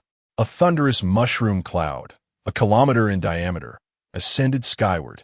The blinding light forced all to shut their eyes. But what of it? The heart-eating demon king laughed maniacally amidst the tempest. We're being vanquished once more. As long as fear exists, I am immortal. Hearing this, Su Wuji, with an impassive expression, brandished another weapon. This blade, shrouded in shadows and seemingly inhabited by a soul, absorbed an endless stream of black mist. This was none other than Chun Tianxiong's ethereal soul. Much like the heart-eating demon, the ethereal soul absorbed various emotions and spirits. Perhaps Chun Tianxiong's initial intent was to annihilate her if she were not his daughter. However, such contemplations were futile now. Both he and the heart-eating demon king were forces of nature, two entities defying the heavens. The heart-eating demon king sensed her power waning, her form diminishing. In terror, she cried out, "No, please, spare me. I do not wish to die. I still want. Her voice gradually faded. As the brilliance dissipated, the form of the heart-eating demon king lay shattered, her divine radiance dimming like a flickering candle in the wind. No, it cannot be. Her voice trembled, her body beginning to disintegrate. Su Wuji's figure appeared before her, ghostly and cold as ancient ice beneath the armor. No superfluous words were exchanged. He seized her throat with one hand, while the other clenched into a fist, gathering the furious might of thunder. Boom! His fist pierced through her chest, unleashing a tempest of thunder from within. The heart-eating demon king's body was instantly reduced to ash. Simultaneously, the heart-eating demons throughout Donghai City emitted a mournful wail, their bodies dissipating like foam, transforming into a swirling black mist, ultimately vanishing without a trace. The sky cleared. Su Wuji descended gently, his armor receding like a tide, reforming into the thunder prison tang knife. He breathed softly, yet his gaze remained as sharp as a blade. Wang Taizhan and the others stared at him in a daze, swallowing hard before uttering, "Is it over?" Su Wuji flicked his wrist, glancing at another trophy he had claimed, seemingly satiated. He grinned broadly and replied, "What else could it be? S-Class City Annihilation Mission in Donghai City, accomplished." Chapter 46. Conclusion of the incident a day later, in Jiangcheng, within the villa of Su Wuji. The glow from the television screen illuminated Su Wuji's face as he had just emerged from the bath, casually draped in a black bathrobe, with damp hair still dripping. He lounged languidly on the sofa, gripping a can of cold beer, his gaze drifting indifferently over the news broadcast. Today, the demon invasion incident in Donghai City has officially been declared over. The news anchor's tone was grave and somber, according to investigations. The mastermind behind this calamity was none other than the heart-eating demon clan. They had manipulated Chun Tianxiong, the director of the demon-slaying division in Donghai City, orchestrating a sacrificial ceremony targeting the entire city. Director Chun ultimately perished in the battle against the heart-eating demons. The scene shifted, revealing the ruins of Donghai City. Once a bustling thoroughfare, it now lay in tatters. Towering buildings collapsed and the ground fissured. It was reported that Donghai City had a resident population of 2 million. Yet in the wake of this disaster, the actual number of survivors. The anchor's voice faltered momentarily, seemingly unable to bear the weight of the news. There were fewer than 50,000. The camera cut again, this time focusing on Lu Yu, Wang Taizhan, and others standing amidst the debris. Their bodies were bandaged, faces etched with fatigue and pain. In response to a reporter's inquiry, Lu Yu's voice was hoarse yet resolute. "We merely did what demon slayers ought to do. Too many have sacrificed their lives, yet we shall not falter." Xiaolin appeared on screen, her eyes red-rimmed, clearly having wept numerous times. Addressing the camera, her voice trembled yet remained defiant. "I will become a demon slayer. I will not allow such tragedies to occur again." The reporter pressed on. "It is said that the resolution of this crisis was greatly aided by the support of demon slayers from various cities." Wang Taizhan nodded gravely. "Indeed. Without everyone's combined efforts, we would have been unable to contend with the monarch-level demons." The scene shifted once more, this time capturing Su Wuji and Lin Xiaoyu, standing to the side. Lin Xiaoyu had returned to her usual self, wearing black-framed glasses and quietly standing behind Su Wuji like a diligent assistant. The reporter held the microphone out to Su Wuji, his tone tinged with admiration. "Inspector Su, as a core combatant in this battle, how did you find the experience of confronting a monarch-level demon? Could you share your thoughts?" Facing the camera, Su Wuji allowed a faint, official smile to grace his lips, his tone calm, as if reciting a script. "As demon slayers, it is our duty to safeguard human peace. I have merely fulfilled my responsibilities, and the credit belongs to all my colleagues who fought valiantly on the front lines." The reporter, evidently unsatisfied with such platitudes, sought to inquire further, but Su Wuji had already turned slightly, signaling the end of the interview. Before the television, Su Wuji scoffed softly, tilting his head back to gulp down a mouthful of beer. "Hypocrisy," he muttered under his breath, uncertain whether he referred to his own image on screen or the grandiloquent rhetoric being espoused. He casually crumpled the beer can and tossed it into the trash bin, then sank into the sofa, gazing up at the ceiling. "This should suffice for my promotion to the 4th rank, should it not?" he murmured to himself, his tone laced with a hint of languor. The mission in Donghai City, though perilous, yielded satisfactory results.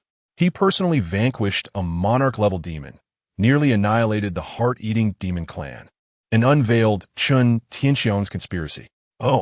Albeit the truth here remained obscured from the public eye. Yet, when one aggregates these achievements alongside his prowess, it stands to reason that he should ascend from the 5th-tier inspector to a higher rank, does it not? Just as this thought crossed his mind, a sudden knock echoed through the air.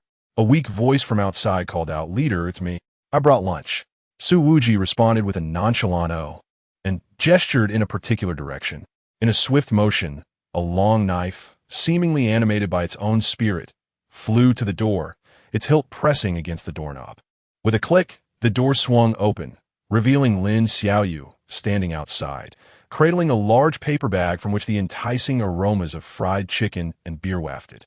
She lowered her head and murmured, I just bought these, I don't know if you like them." As she spoke, Lin Xiaoyu glanced up, only to find the door was opened by a knife exuding dark mist. "Lin Xiaoyu." Su Wuji cast a fleeting glance and beckoned, Hurry, I am starving." Regaining her composure, Lin Xiaoyu nodded and cautiously stepped inside, shutting the door behind her. She settled beside the sofa, placing the food down, while Su Wuji promptly seized a piece of fried chicken and began to munch. Meanwhile, Lin Xiaoyu's heart raced in a flurry of emotions. How did things spiral into this? After returning from Donghai yesterday, it was quite late, and the leader had insisted she stay the night. Thus, Lin Xiaoyu experienced what it truly meant to find tranquility amidst the bustling city.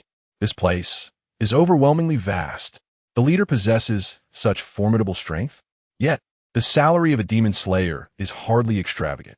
Could it be that the 5th tier signifies a qualitative leap? All right. Lin Xiaoyu opened her palm and extended some banknotes towards Su Wuji. He looked puzzled and asked, "What are you doing?" This is the leftover money from buying lunch. I'm returning it to you," she stammered. Before she could finish, Su Wuji pressed his palm onto Lin Xiaoyu's head, ruffling her hair, and exclaimed in exasperation, "No, you fool. You should keep this money as your errand fee." But, no buts. Just take it. But, Lin Xiaoyu's face flushed red as she muttered shyly, "It feels like I'm being kept by you." Unbelievable.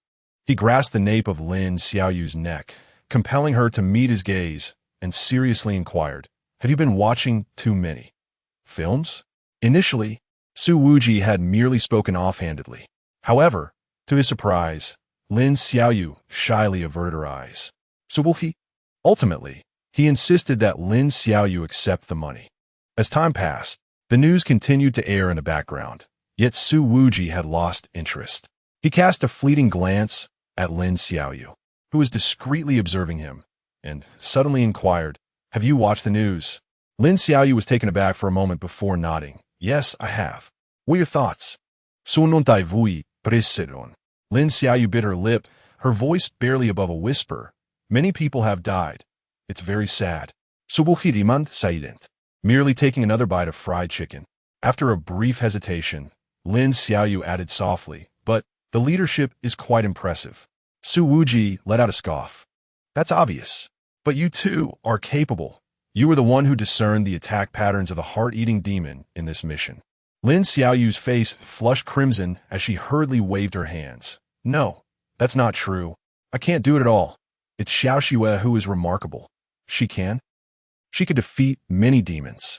All right, Su Wuji interrupted her, casually sliding a can of beer in her direction. "If I say you are capable, then you are. Will you drink?" Yes." Lin Xiaoyu obediently fell silent, accepting the beer and taking small sips. The room was momentarily filled only with the sounds of the television and the crunch of food being chewed. Finally, the news reached its conclusion. The anchor, with a grave tone, summarized, "This incident serves as a reminder that the threat of demons has never waned. However, as long as we unite as one, we can certainly safeguard the future of humanity." Listening to these words, Su Wuji couldn't help but roll his eyes. How amusing. Were it not for his formidable strength, the public might still be oblivious to the fact that Donghai City had become a den of demons. Su Wuji was audacious. Upon discovering the attack patterns of a heart-eating demon, he chose to act decisively. His aim was to showcase his prowess. The reason for Zhao Jiangwo's call for reinforcements was merely to demonstrate to others just how formidable he was. Firstly, possessing strength earns one the respect of others. Secondly, being strong attracts more attention. Thirdly, strength significantly aids in promotion. Fourthly, there was no other reason. He simply had an insatiable thirst for battle. Chapter 47. The Inadequacy of Rank 4. The protection mission issued by the Royal City Council 3 days later, Zhao Jiangwo called. As Su Wuji had anticipated, the conversation revolved around the aftermath of the Donghai City incident. "Thus, my vacation has concluded, and I must resume my duties as a Rank 4 demon hunter." At the headquarters of the Demon Slaying Division in Jiangcheng, Zhao Jiangwo, drenched in sweat, lowered his head and spoke in a hushed tone. "Well, as for the Rank 4 matter, it's temporarily not feasible." Su Wuji maintained a congenial smile on his face. "Old Zhao, what did you just say?" His voice was soft, yet it sent a chill of cold sweat cascading down Zhao Jiangwo's back. "I meant," Zhao Jiangwo swallowed hard, beads of perspiration trickling down his cheek. He attempted to awaken Su Wuji's humanity. "Wuji, listen." Before he could finish, a resounding crash echoed through the room as Su Wuji slammed his palm onto the desk, leaving a deep imprint in the solid wood, with cracks spreading like a spider's web. "Surely, this cannot be correct?" Su Wuji's smile persisted, but his tone had turned icy. "With such a significant accomplishment, I cannot ascend to Rank 4? What an international joke. I possess the requisite strength. Everything is above board. What is lacking?" He seized Zhao Jiangwo by the collar, lifting him off the ground, his smile now disturbingly radiant. "I resign. I shall not continue." Zhao Jiangwo's face turned ashen with fright, and he hastily waved his hands. "Calm down. Allow me to finish." Su Wuji tilted his head, his smile unwavering. "I am quite composed. I merely feel an overwhelming urge to storm into the royal city and drag those ancient relics sitting in the council out to hang from the street lamps." Zhao Jiangwu exclaimed, "No, no, no." He struggled to free himself from Su Wuji's grip, hurriedly adjusting his collar, his voice tinged with desperation. "Things are not as you perceive. For other demon slayers, this merit would suffice, but you are different." Wiping the sweat from his brow, he hastily clarified, "Your combat prowess is extraordinary. The council believes that Rank 4 is too low for you. Hence, They have assigned you an additional special mission. Su Wuji narrowed his eyes. A special mission? Zhao Jiangwo nodded vigorously, quickly retrieving a document from his drawer and handing it over. Indeed, it is a protection mission. Su Wuji raised an eyebrow and accepted the document, glancing down to find it was indeed a task directly from the Royal City Council. Oddly enough, why would such a mission be entrusted to an individual of his ordinary rank? A protection mission? To protect whom? Zhao Jiangwo took a deep breath, his tone now serious. In Sakura City, the young lady of the Shinyu family, Su Wuji is Gaozi Sharpant. The Shinyu family? Information about this renowned clan flashed through his mind. An illustrious and ancient family within the demon-slaying realm, deeply rooted with legends of housing Shikigami, capable of harnessing the powers of demons for their own ends. Which family possesses the ability to harness the powers of demons for their own advantage? Su Wuji furrowed his brow in confusion. Why would they require my protection? Zhao Jiangwo shook his head, responding, I am not entirely sure. This is a task assigned to you solely by the council. He paused before adding, as long as you accomplish this task, not only will you not be limited to the 4th rank, even a 3rd rank demon slayer like me will be at your beck and call. At these words, a slight smile tugged at the corners of Su Wuji's mouth. Oh, his eyes sparkled with growing excitement. Is that for real? Zhao Jiangwo nodded affirmatively. Indeed, as long as you fulfill this protection duty. Before he could finish, Su Wuji raised his hand to interrupt him. Are you trying to tempt me with empty promises? Zhao Jiangwo was taken aback. Huh? Su Wuji fixed him with a gaze, his smile taking on a dangerous edge. Using the allure of a 3rd rank to bait me into taking this task? Zhao Jiangwo hurriedly waved his hands in denial. No, absolutely not. There are indeed influential figures in the council who hold you in high regard, which is why this task was entrusted to you. Su Wuji scrutinized him for a few seconds before suddenly breaking into a broad grin. Very well, I shall accept this tempting offer. Zhao Jiangwo released a sigh of relief, wiping the sweat from his brow. So, shall I send you the detailed task information later? Su Wuji nodded, yet lingered, a smile still gracing his features as he gazed at Zhao Jiangwo. I've concluded my matters. There should still be someone else's affairs to address, right? He. What do you mean by he? Where is it? Zhao Jiangwo ceased his jest, retrieving another document from his drawer and handing it over. This is a promotion notice for another individual. Su Wuji took it and, upon glancing at its contents, broke into a wide smile. Lin Xiaoyu, promotion to 7th rank notice. He nodded in satisfaction. Very good. Finally some positive news. Oh, and for this mission, I want Lin Xiaoyu to accompany me. With that, he waved his hand and strode out of the office. Advocating for the future and achievements of the younger generation is indeed the duty of those who have come before. After Su Wuji departed, a figure emerged slowly from the shadows of the office. It was a woman, clad in a sharply tailored military uniform, exuding an air of confidence. She looked towards Zhao Jiangwo, her brow furrowing slightly. Are you not going to inform him that upon completing this task, he will be reassigned to the royal city? At her words, Zhao Jiangwo fell silent for a moment. The image of Su Wuji during his early days at the job surfaced in his mind. Youthful, anxious, and somewhat reserved. Who could have imagined that, in merely 2 years, that green youth would transform into a formidable demon-slaying machine that sends shivers down the spines of demons? He shook his head with a sigh. He is quite astute. He has likely already surmised it, and you will inevitably need to reassign another individual as well. The female officer appeared puzzled. Why is that? Because, Zhao Jiangwo replied with a resigned smile. His insistence on having Lin Xiaoyu accompany him on this task indicates that he intends to take her along with him. Su Wuji, known for his independent nature, would never typically call out for someone in such a manner. It is evident that this individual holds significant importance, or perhaps immense utility, to him. Thus, even if Su Wuji were to depart, Lin Xiaoyu would undoubtedly accompany him. The female officer raised an eyebrow, stating, I must consult the Lord regarding this.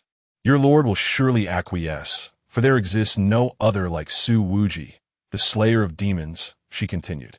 The officer fell silent, and upon noticing this, Zhao Jiangwo let out a deep sigh. Ah, Wuji, why do you yearn to ascend? Is it for the purpose of slaying demons more effectively? Yet, How many demons must one vanquish to find closure? Here in Jiangcheng, I can safeguard you, but in the royal city, that place is filled with those who devour without remorse. Despite Zhao Jiangwo's profound reluctance, he understood that this was not a matter within his control. He also recognized that the stage of Jiangcheng was far too limited to accommodate someone of Su Wuji's caliber. In Sakura City, within the ancestral home of the Xinyu family, a spacious tatami room housed a dozen high-ranking members of the Xinyu clan, all kneeling with solemn expressions. At the center of the room, a low table displayed two photographs, one of Su Wuji and the other of Lin Xiaoyu. If there are no objections, these two shall be the demon slayers tasked with protecting the young lady. A middle-aged man stated in a respectful tone. The collective gaze of the assembly turned towards the main seat, where a young girl sat quietly in a wheelchair, dressed in a plain white kimono. Her raven hair cascaded over her shoulders, her skin pale as snow, and her features were painted with an ethereal beauty that exuded an air of cool detachment. This was Xinyu Qinxue. She did not glance at the photographs on the table, but instead lowered her gaze slightly, her long eyelashes casting a faint shadow beneath her eyes. She responded softly, her voice as gentle as a breeze skimming the surface of water. There was no excess emotion, no inquiry, not even a hint of curiosity, as if all of this were entirely unrelated to her. The atmosphere in the room grew more tense due to her reaction. The middle-aged man hesitated before speaking again. Miss, these two possess formidable strength, particularly Su Wuji, who single-handedly defeated a monarch-level demon in Donghai City. I am aware, Xinyu Qinxue interrupted him, her tone remaining calm. She slowly raised her hand, her fingertips lightly brushing the armrest of her wheelchair, her indifferent gaze directed towards the cherry blossom trees outside the courtyard. Since my father has made his decision, so be it. Her voice was soft yet carried an undeniable authority. The assembly exchanged glances, ultimately lowering their heads in agreement. Yes. Chapter 48. Why are you crying? You must go together. As dusk descended, streetlights illuminated one by one, gently outlining the contours of the city. Lin Xiaoyu stood beneath her apartment building, her fingers nervously twisting the hem of her clothing. Clad in a light blue dress complemented by a beige knitted cardigan, she pondered the impending words of her superior, her cheeks betraying her with a flush of warmth. The glow of the streetlights cast a soft halo around her, elongating her shadow. A gentle breeze tousled the wisps of hair at her temples, prompting her to hastily press them down, fearful of a disheveled appearance. Could it be that? Her thoughts wandered uncontrollably into strange realms, conjuring up scenes reminiscent of melodramatic dramas, where the male lead professes his love under the stars, or where a domineering CEO corners his love interest against a wall. What on earth am I thinking? She vigorously shook her head, her ears burning. How could her superior possibly behave in such a manner at that moment? A blinding car headlight sliced through the night. The low rumble of an engine drew nearer, and a sleek black SUV executed a graceful drift to halt before her.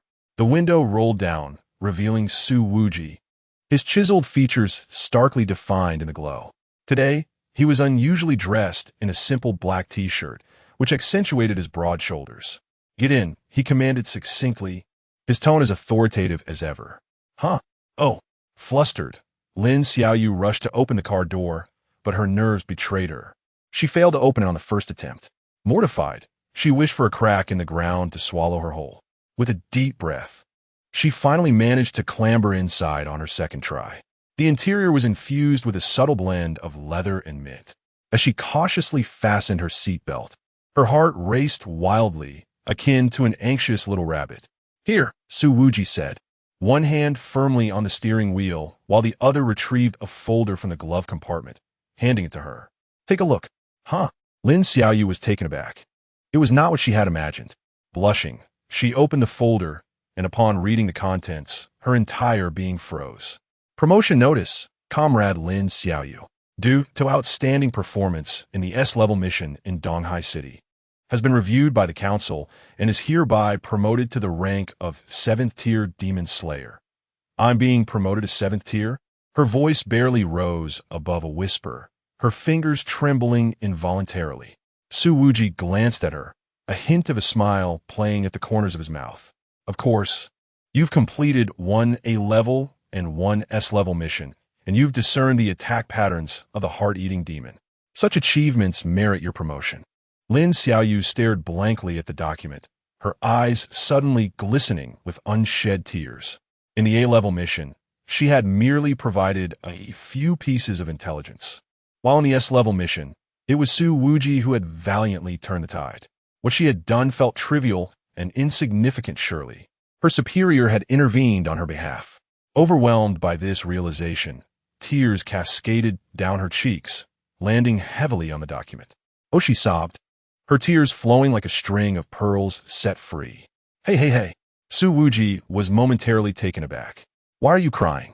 Indeed, I feel that you have been exceedingly kind to me, she said, her eyes glistening with tears as she rubbed them. Oh, woe is me. What emotional soul she was. Su Wuji chuckled softly, shaking his head as he gripped the steering wheel with one hand and gently tousled her hair with the other. Do not be so moved, otherwise, you shall not be able to enjoy the barbecue later. Barbecue? Lin Xiaoyu's sobs abruptly ceased as she lifted her tear-streaked face. Yes, to celebrate your promotion and prosperity. 10 minutes later, in a Japanese barbecue restaurant. This is absolutely delicious. Lin Xiaoyu's eyes sparkled as she picked up a perfectly grilled slice of Wagyu, dipped it in the special sauce, and blissfully stuffed it into her mouth. As the juices burst in her mouth, she squinted her eyes in happiness. Su Wuji, resting his chin on one hand, observed her with amusement. Eat slowly. No one is going to snatch it away from you. But it is indeed so delectable.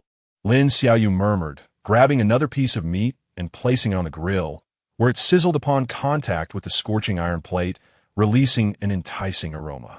She stole a glance at Su Wuji across the table. Under the warm yellow light, his silhouette appeared particularly gentle, and his usually sharp eyes held a hint of languor. His long fingers casually twirled a teacup, the curve of his wrist perfectly defined. What are you looking at? Su Wuji suddenly raised his eyes. In nothing. Lin Xiaoyu hastily lowered her head. Su Wuji chuckled softly, placing a piece of grilled beef tongue into her bowl. Eat more. A 7th-ranked demon slayer cannot afford to be so frail. I'm already quite robust. Lin Xiaoyu protested, puffing out her cheeks, yet obediently stuffed the beef tongue into her mouth. As they continued eating, Su Wuji unexpectedly inquired, Are you accustomed to Japanese cuisine? Lin Xiaoyu nodded, mumbling yes. It's delicious. Su Wuji smiled, that is good. There is actually something else I need to discuss with you. What is it? We are soon to undertake a protective mission in Sakura City, and I was concerned you might not be accustomed to the local flavors, hence today's trial. Oh, is that so? Lin Xiaoyu was taken aback. She looked up at Su Wuji, her eyes wide with disbelief as she blinked. Wait, are you implying that during our vacation, we undertook an S-level city extermination mission? We barely returned and had only a few days of rest. And now you say we're going to Sakura City for a protective mission? This, although Chinamo and Wang, who have been shocked by this before, Lin Xiaoyu, equally astonished, exclaimed, Have you always been this relentless with yourself, leader? Su Wuji shrugged. Not exactly, but primarily because if we complete this protective task, it is highly likely that I will be leaving, so I must seize the opportunity. If what Zhao Jiangwo said is true, only the direct demon-slaying unit of the Jiangcheng Council can command someone like Zhao Jiangwo, the director.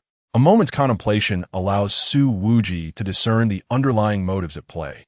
Initially, the Blood Clan's mission, which he inadvertently entangled himself in, had significant repercussions as he exposed the transgressions of the Fanjua family online, thereby tarnishing the Blood Clan's reputation.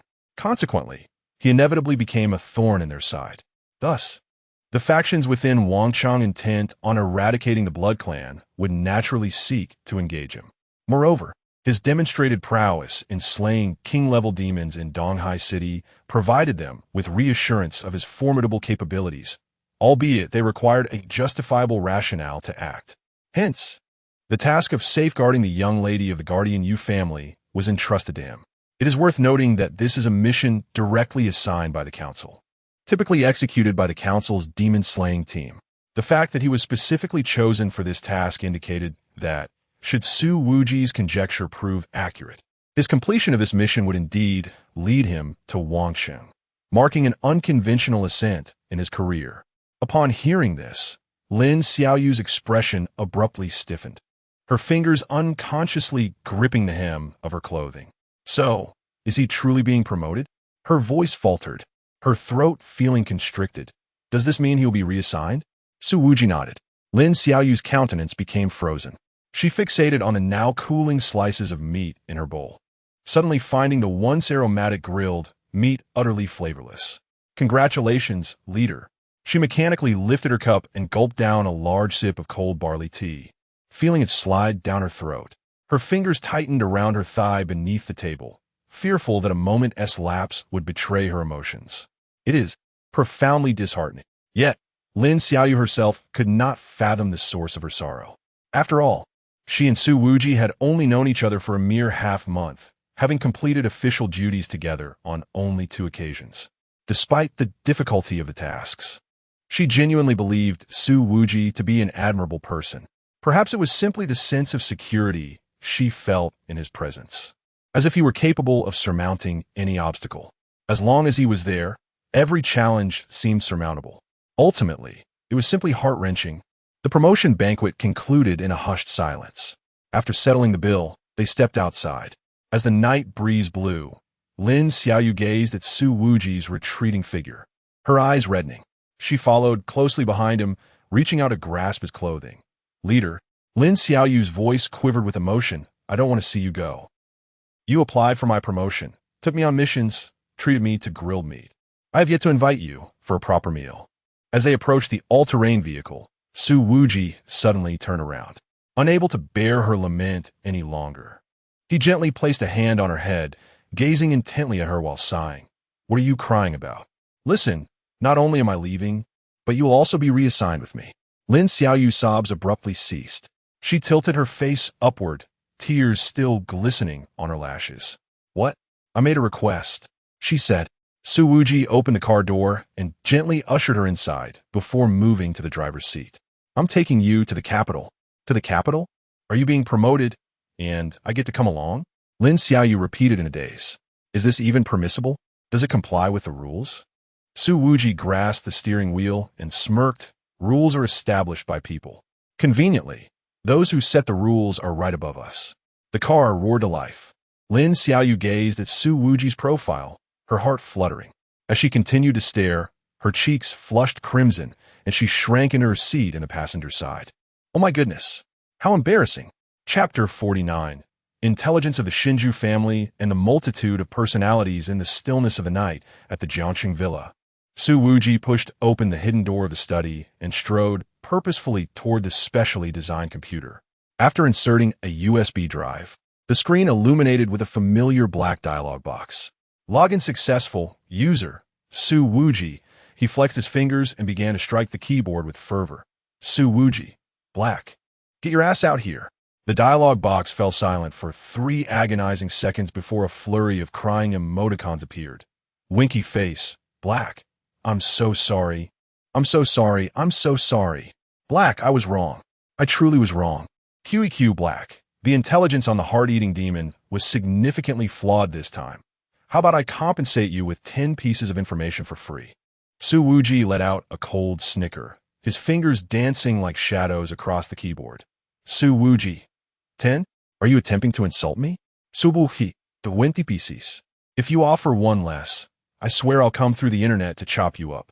On the other side of the screen, in a dimly lit room, the sole source of light flickered from a monitor displaying lines of code. A petite figure clad in oversized cat-eared pajamas curled up in an esports chair, her silvery hair tousled and unkempt. She gazed at the threatening message on the screen, letting out a distressed whimper, and her face thudded against the keyboard. This violent maniac. She mumbled as she lifted her head, rubbing her reddened nose, and ultimately, with gritted teeth, typed, Black. Okay. Su Wuji raised an eyebrow. Did she truly acquiesce? Su Wuji. Tisk, I'll let this slide just this once. Black bomb. Su Wuji, enough with the chatter. Let us get down to business. He stowed away his smile, his expression turning grave. Su Wuji, I require information on the Shinju family. particularly regarding their eldest daughter. Black, please hold on. 5 minutes later, the dialog box fell silent for a few seconds before Black sent an encrypted file package.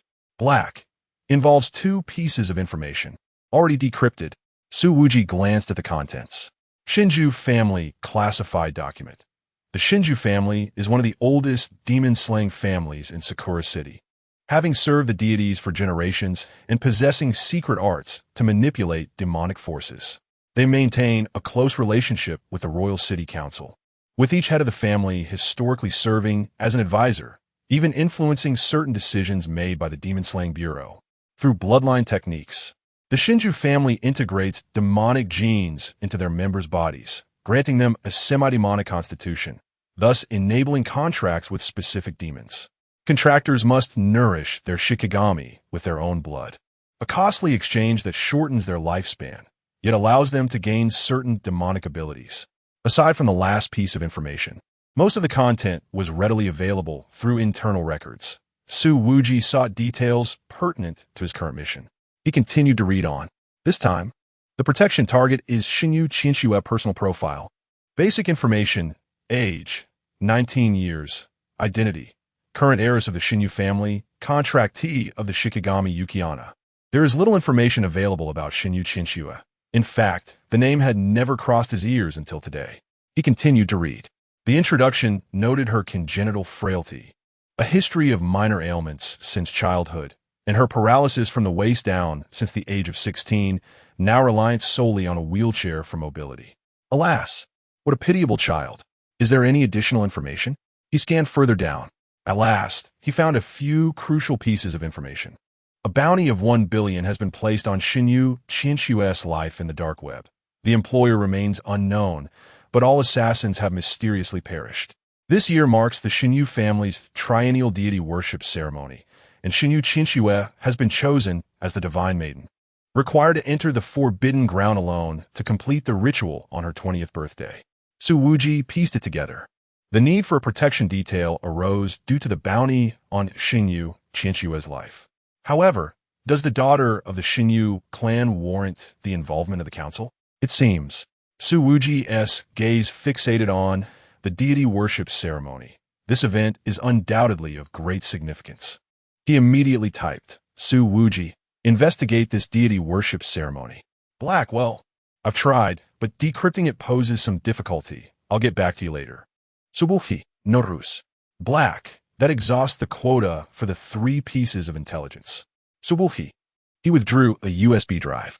Leaning back in his computer chair, Su Wuji let out a gentle sigh. Alas, one wonders what extraordinary events might unfold then. Meanwhile, on the other side, in Lin Xiaoyu's room, the bathroom was enveloped in steam, the mirror shrouded in a thin mist. Lin Xiaoyu stood before the sink, gazing into the mirror. What is wrong with me? She murmured to herself, her voice barely audible. Why does my heart race so fast at the mere thought of the leader? The reflection in the mirror was indistinct, revealing only the faint blush of her cheeks and the flicker in her eyes. She bit her lower lip, her fingers unconsciously gripping tightly. I can't possibly be falling for the leader, can I? The moment those words escaped her lips, her ears flushed crimson. How shameless, Lin Xiaoyu. Just then, a light laugh suddenly echoed from the mirror. Lin Xiaoyu jolted her head up, only to see the mist on the mirror swirling eerily, gradually forming the outline of another version of herself. This version wore a pair of gold-rimmed glasses distinct from the black frames and bore a smile that was calm to the point of being chilling. Her voice, as steady as a finely tuned instrument, declared, based on your heart rate, pupil dilation, and recent behavioral patterns, your probability of liking Su Wuji has reached 87. 3. I do not. Lin Xiaoyu flared up like a cat whose tail had been stepped on. I merely admire the leader's strength. It's a normal reverence for the mighty. Liar. The fingers in the mirror lightly tapped against its surface. You cannot deceive me. Lin Xiaoyu froze, embarrassment flooding over her like a tidal wave. She instinctively wanted to retort. Yet the figure in the mirror continued. However, your concerns are unfounded. Su Wuji's affection for you is merely 53. 1. A typical threshold for friendship. primarily stemming from your role as a useful sidekick in the shared ideology of vanquishing demons. Lin Xiaoyu bit her lip. At that moment, the mirror suddenly rippled, and a blurred silhouette emerged. This time, it was Xiaoxue, who playfully leaned on the aloof Yu's shoulder. Oh dear. The leader clearly dotes on Xiaoyu. Just last time in Donghai City, he specifically asked me to come out and play. That was a tactical necessity. The cold you interjected frostily. According to behavior logs, Su Wuji could complete the task independently without your assistance. Xiaoxue exclaimed, wow, wow, wow. I'm going to make a scene. The mirror shook violently, and a third figure squeezed in. It was a doctor in a white coat, Yu, who adjusted her mask. From an endocrine perspective, this state of excessive unilateral hormone secretion suggests immediate intervention. Would you like me to prescribe some sedatives to help you calm down? Although it seems rather troublesome. Xiaoxue tilted her head.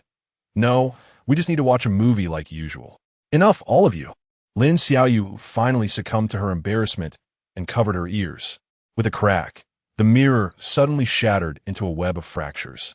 All sound ceased, leaving only the original blurred reflection amidst the mist. Lin Xiaoyu gasped, gazing at her fragmented image through the cracks. A droplet of water trickled down the fissure. Slowly, she slid down to the ground, burying her flushed face in her knees. Alas, given the circumstances, she could only watch a movie for now. 3 times, 6 times no. More the corners of Lin Xiaoyu's mouth quivered slightly. Whether from excitement or something else, she could not tell. Otherwise, executing the task properly would be utterly impossible. Chapter 50. Arrival at Sakura City. Time swiftly passed in just a few days. At the airport in Sakura City, a flight from Jiangcheng City gradually descended, and as the cabin door swung open, 2 figures emerged, one after the other. Su Wuji donned his signature black trench coat, its hem swaying slightly with each step, exuding an aura akin to a blade drawn from its sheath, sharp and resplendent.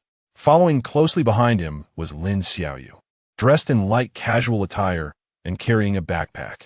However, the attention of passers-by was irresistibly drawn to them, specifically to the long sword hovering beside Su Wuji. The ghost floated silently at his side, its blade enveloped in a faint black mist, occasionally quivering as if it possessed a life of its own. Distorted faces momentarily flickered into existence along the blade before dissipating, a sight both eerie and captivating. Leader, it seems to be looking at me, Lin Xiaoyu murmured, instinctively shrinking her neck. Su Wuji cast a sidelong glance at the ghost and replied nonchalantly, you'll get used to it. This wretched sword is just like those foolish mutts, relishing in scaring timid humans. The ghost appeared to comprehend, vibrating slightly as if in protest. Lin Xiaoyu swallowed hard, unconsciously inching closer to Su Wuji. As the duo made their way towards the airport exit, onlookers turned their heads, some even surreptitiously raising their phones to capture the moment. Su Wuji remained oblivious, while Lin Xiaoyu fidgeted nervously, her fingers twisting the hem of her clothing. Leader, do we stand out too much? She whispered. With a light chuckle, Su Wuji replied, stand out? This is merely the beginning. No sooner had he spoken than several shadowy figures emerged from the crowd, blocking their path. Lin Xiaoyu tensed instantly. However, the group bowed in unison, their tone respectful as they greeted. Welcome, Lord Su, Lord Lin. At the forefront stood a middle-aged man, impeccably dressed in a suit, his eyes sharp and discerning. Straightening up, he earnestly stated, you both have traveled hard. We are from the Xinyu family, sent to welcome you. Su Wuji nodded, his expression composed. Lead the way, he instructed. The middle-aged man inclined his head slightly and gestured for them to follow. The vehicle is ready. Please come with me. Lin Xiaoyu finally exhaled, discreetly wiping the sweat from her palms. The group traversed the airport hall, arriving at a sleek black limousine. As the door opened, Su Wuji entered first, with the ghost swiftly following suit, hovering beside him like an eager shadow. Lin Xiaoyu cautiously climbed aboard as well. The limousine slowly departed from the airport, and the scenery outside gradually transformed. Sakura City, in the bloom of spring, was adorned with cherry blossom trees lining the roads, their pink and white petals dancing in the air, resembling a dreamlike snowfall. Wow, Lin Xiaoyu leaned against the window, her eyes gleaming with wonder. It's so beautiful. Su Wuji glanced over, a slight smile gracing his lips. Do you like it? Lin Xiaoyu nodded fervently, her cheeks flushed with excitement. Yes. This is the first time I've seen so many cherry blossoms. Su Wuji chuckled softly, choosing not to elaborate further, his gaze drifting outside the window, a glimmer of contemplation flickering in his eyes. In recent days, aside from his daily regimen of self-imposed training, he was preoccupied with awaiting decrypted intelligence from Black. However, after such a lengthy wait, no correspondence had arrived from the other party. It appeared that this mission was indeed no simple endeavor. Soon, the car ascended the winding mountain road, and the cherry blossoms became increasingly abundant, as if the entire mountain had been painted in hues of pink. Lin Xiaoyu was captivated by the sight, momentarily forgetting her anxiety, until the vehicle came to a gentle halt before an enormous traditional Japanese residence. Upon arrival, a middle-aged man exited the car and respectfully opened the door. Lin Xiaoyu regained her senses, hurriedly straightening her attire before following Su Wuji out of the vehicle. The ancestral home of the Xinyu family was situated halfway up the mountain, sprawling over a vast area. The ancient wooden gate was intricately carved, flanked by guards clad in traditional attire, exuding a solemn presence. Please follow me, the middle-aged man instructed, leading them through the courtyard. Lin Xiaoyu closely trailed behind Su Wuji, her eyes wandering curiously. The courtyard featured artificial hills and flowing water, with quaint bridges and corridors, all radiating classical elegance. A gentle breeze swept through, causing cherry blossom petals to flutter down, creating a scene as beautiful as a painting. Leader, this place is magnificent, she whispered in awe. Su Wuji responded with a non-committal hum. Just then, the paper door ahead slowly slid open. A young girl sat quietly in a wheelchair, her pure white kimono accentuating her snow-like complexion and cascading black hair.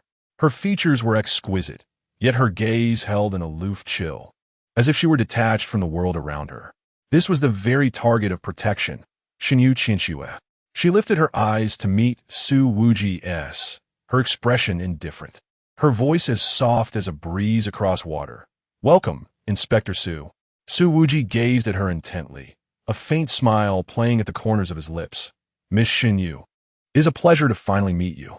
Standing to the side, Lin Xiaoyu felt an inexplicable tension in the atmosphere. Xinyu Qinxue's gaze flicked to Lin Xiaoyu, offering a slight nod before addressing Su Wuji. My father is awaiting you in the tea room. Please follow me. Su Wuji nodded in acknowledgement. Lead the way. Xinyu Qinxue maneuvered her wheelchair, turning gracefully to proceed. Su Wuji stepped forward, a spectral presence hovering beside him, shrouded in black mist. Lin Xiaoyu hurried to catch up, her thoughts racing. Why does this young lady feel so cold and distant? Traversing the lengthy corridor, the trio arrived at a secluded tea room. Upon entering, a middle-aged man was kneeling at a low table, the aroma of tea wafting through the air. Father, our guests have arrived, Xinyu Qinxue announced softly. The man raised his head, his gaze piercing as it fell upon Su Wuji. Jiangcheng Su Wuji, I have heard much about you, he spoke slowly, his tone steady. Su Wuji met his gaze without flinching, his voice measured. Head of the Xinyu family, let us dispense with pleasantries and address the matter at hand. Xinyu Long was momentarily taken aback, then chuckled softly. As expected, you are as direct as the rumors suggest. He gestured for them to take a seat. Without hesitation, Su Wuji sat cross-legged, and the spectral figure darted to his side, resembling a loyal sentinel. Lin Xiaoyu sat somewhat awkwardly beside them, her hands resting on her knees, her back straight. Xinyu Longyi's gaze lingered for a moment on the specter, seemingly lost in thought. Chun Tianxiong's blade is indeed as renowned as its reputation suggests. Su Wuji raised an eyebrow. Are you familiar with it? Xinyu Longyi smiled faintly. It is a notorious weapon in the realm of demon slayers. Who does not recognize it? He paused, his tone turning serious. However, I have summoned you today, Inspector Su, for a matter of greater importance. Su Wuji looked him in the eye. It pertains to the protection of a certain young lady, correct? Xinyu Longyi nodded. Precisely. To be direct, There is a covert bounty of 10 billion for the life of Qinshue. Su Wuji clicked his tongue. That is quite a sum. Xinyu Longyi continued solemnly. Furthermore, in 15 days, the Xinyu family's divine ritual ceremony will take place, and Qinshue, as the goddess, must enter the forbidden grounds to complete the rite. At that time, I fear many more will set their sights on her. Su Wuji narrowed his eyes. So, my task as her protector is to ensure she survives to commence the ceremony? Indeed, Xinyu Longyi stated earnestly. If the ceremony proceeds smoothly, the Xinyu family will become a formidable ally for you in the future demon-slaying realm. Su Wuji shrugged. It seems I have no reason to decline. Rest assured, I will ensure your daughter remains safe and sound. Xinyu Longyi smiled in relief. I am grateful. Inspector Su, during this period, all expenses will be borne by our Xinyu family. And to be prudent, I hope you will keep a close watch on Qinshue to prevent her from leaving the family. Su Wuji tilted his head. Are you suggesting that I must remain here for the next half-month and cannot go out? Xinyu Longyi nodded slightly. Yes, for safety's sake. Please do not leave the family. Lin Xiaoyu, listening nearby, found this rather peculiar. Why do the words of the family head sound so strange? She glanced at Xinyu Longyi. These two, although they are father and daughter, their relationship seems rather strained. Moreover, Lin Xiaoyu looked over at Xinyu Qinshue, who remained quietly seated not far away, her eyes indifferent and calm. Given that this matter concerns her safety, why does she not appear the least bit fearful? Chapter 51. If I am to protect you, it must be done my way. After Shinju Ryuichi departed, the spacious tatami room was left with only Su Wuji, Lin Xiaoyu, and Shinju Qinshue. Outside, cherry blossoms fluttered in the breeze, while inside, the silence was so profound that one could hear a pin drop. Shinju Qinshue sat in her wheelchair, her fingertips gently caressing the armrest, her gaze cold and detached as it drifted towards the courtyard. Her profile, illuminated by the interplay of light and shadow, appeared incredibly serene, as if she were isolated from the world. Lin Xiaoyu stole a glance at her, before quickly averting her eyes. Something felt amiss. Ever since she stepped into the Shinju residence, an unsettling discord had enveloped her. The way Shinju Ryuichi looked at his daughter was not that of a caring father, but rather as if he were assessing a mere tool. The reaction from Shinju Qinshue was even stranger. In response to her father's admonitions, she remained utterly silent, her expression unmoving, as if she had long grown accustomed to such emotional detachment. Hey, Su Wuji suddenly broke the silence, boldly plopping down onto the tatami mat, resting his chin on one hand, his gaze fixed intently on Shinju Qinshue. What did your father mean by that? What does preventing you from leaving the family imply? Shinju Qinshue's lashes fluttered slightly as she finally turned her head. Her pupils were a rare shade of pale gray, as if veiled in frost, and her voice was barely audible. It means exactly that. Huh? Su Wuji raised an eyebrow. Are you under house arrest? Wow, just like the intel from Black. This person really has never left the family, has she? Shinju Qinshue slowly lifted her hand, her fingertips lightly touching her own legs, her tone almost mocking. Even if I wish to leave, what could I possibly do? The family's defenses are impenetrable, despite the apparent solitude of their trio. Shinju Qinshue was acutely aware that hidden from view were the lethal guardians dispatched by her father. Su Wuji curled his lip. The rules of a large family are truly terrifying. Fortunately, I was born into an orphanage. Indeed, in this life, Su Wuji's physical form had regressed to that of an infant, beginning his journey at the doorstep of an orphanage. Thus, he remained without parents in this lifetime as well.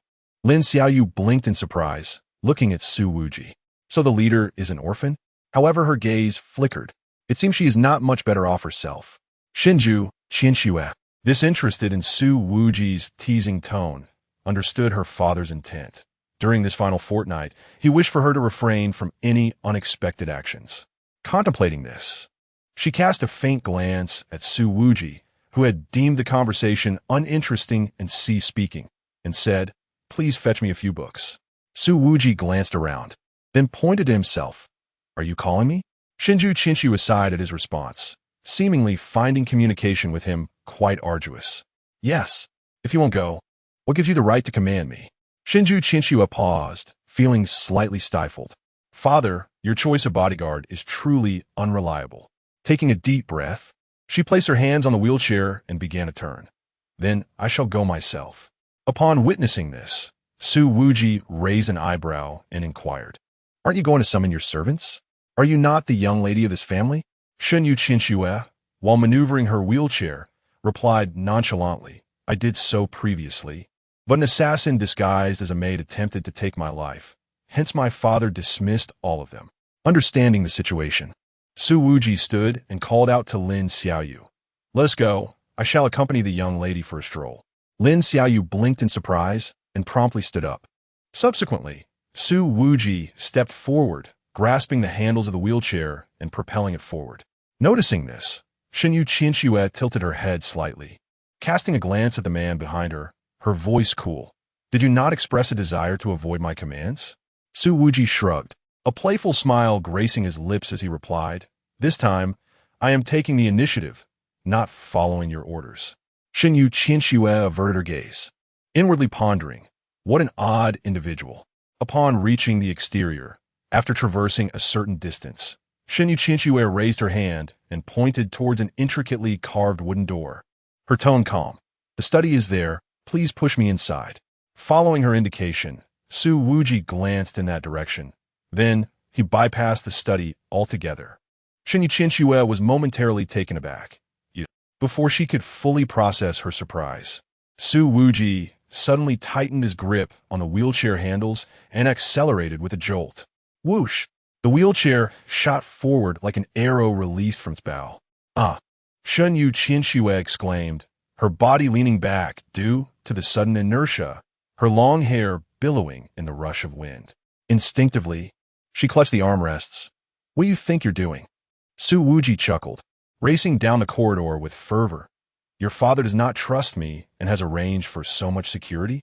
He glanced back to see several black-clad bodyguards emerging from around the corner, their expressions a mix of shock and bewilderment. TSK, they needed to be shaken off. Shinju Chinchua. She had never envisioned a day when she would be careening through her own estate in a wheelchair, propelled by someone else. The paper doors lining the corridor flew past them, as Su Wuji expertly navigated several turns without losing speed. Shinju Chinchua's hair whipped chaotically in the wind, her grip on the armrests tightening as her heart raced, nearly bursting from her chest. Lin Xiaoyu. Su Wuji called out to the side. Here.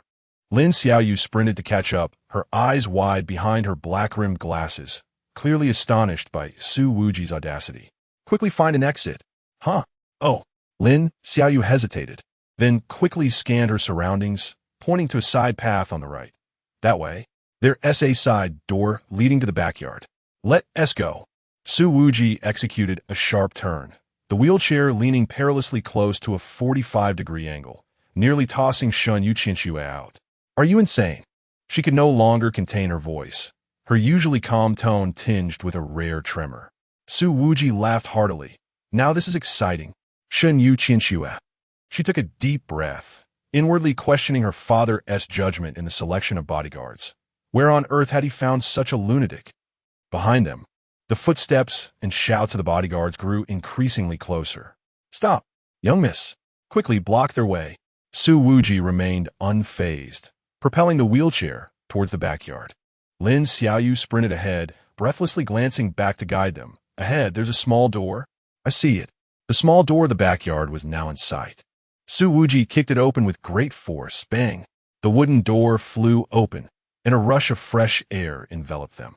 Shinju Chinchua was still in shock when the wheelchair burst through the estate and into the cherry blossom forest on the back mountain. With a rustle, pale pink petals were swept up by the gusting wind, cascading down upon the trio. A few petals caught in Shinju Chinchua's long hair, and as she widened her eyes, she gazed at the cherry blossom trees whizzing by, momentarily at a loss for words. The wheelchair sped along the petal-strewn path, gradually slowing down. Su Wuji released one hand, casually brushing the petals from his shoulder, and quipped, How's that for excitement?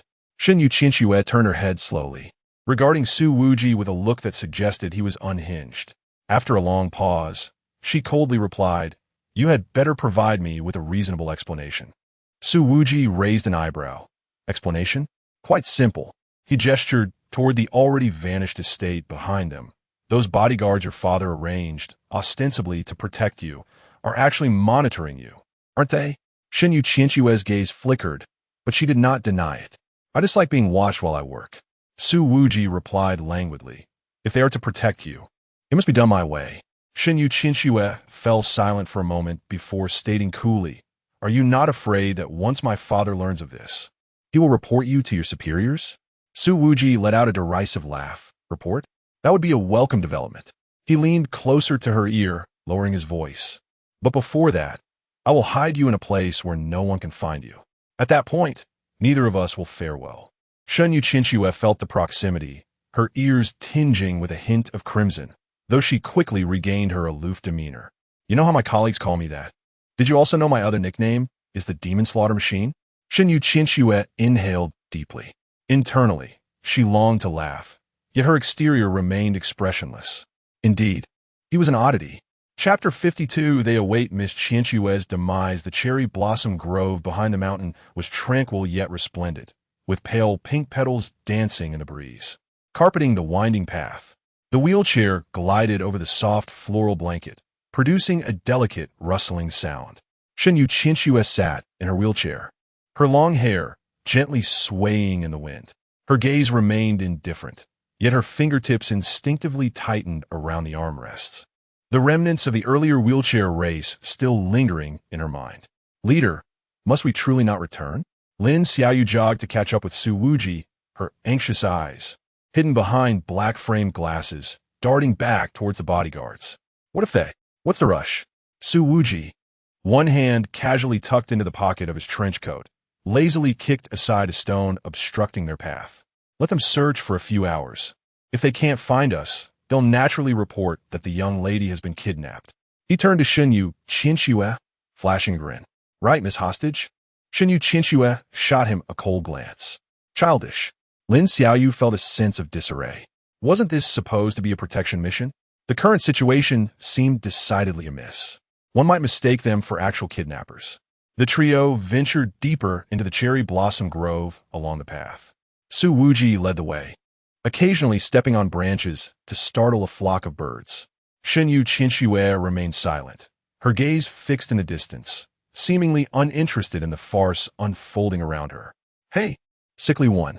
Su Wuji suddenly halted, pointing to a particularly stout cherry tree nearby.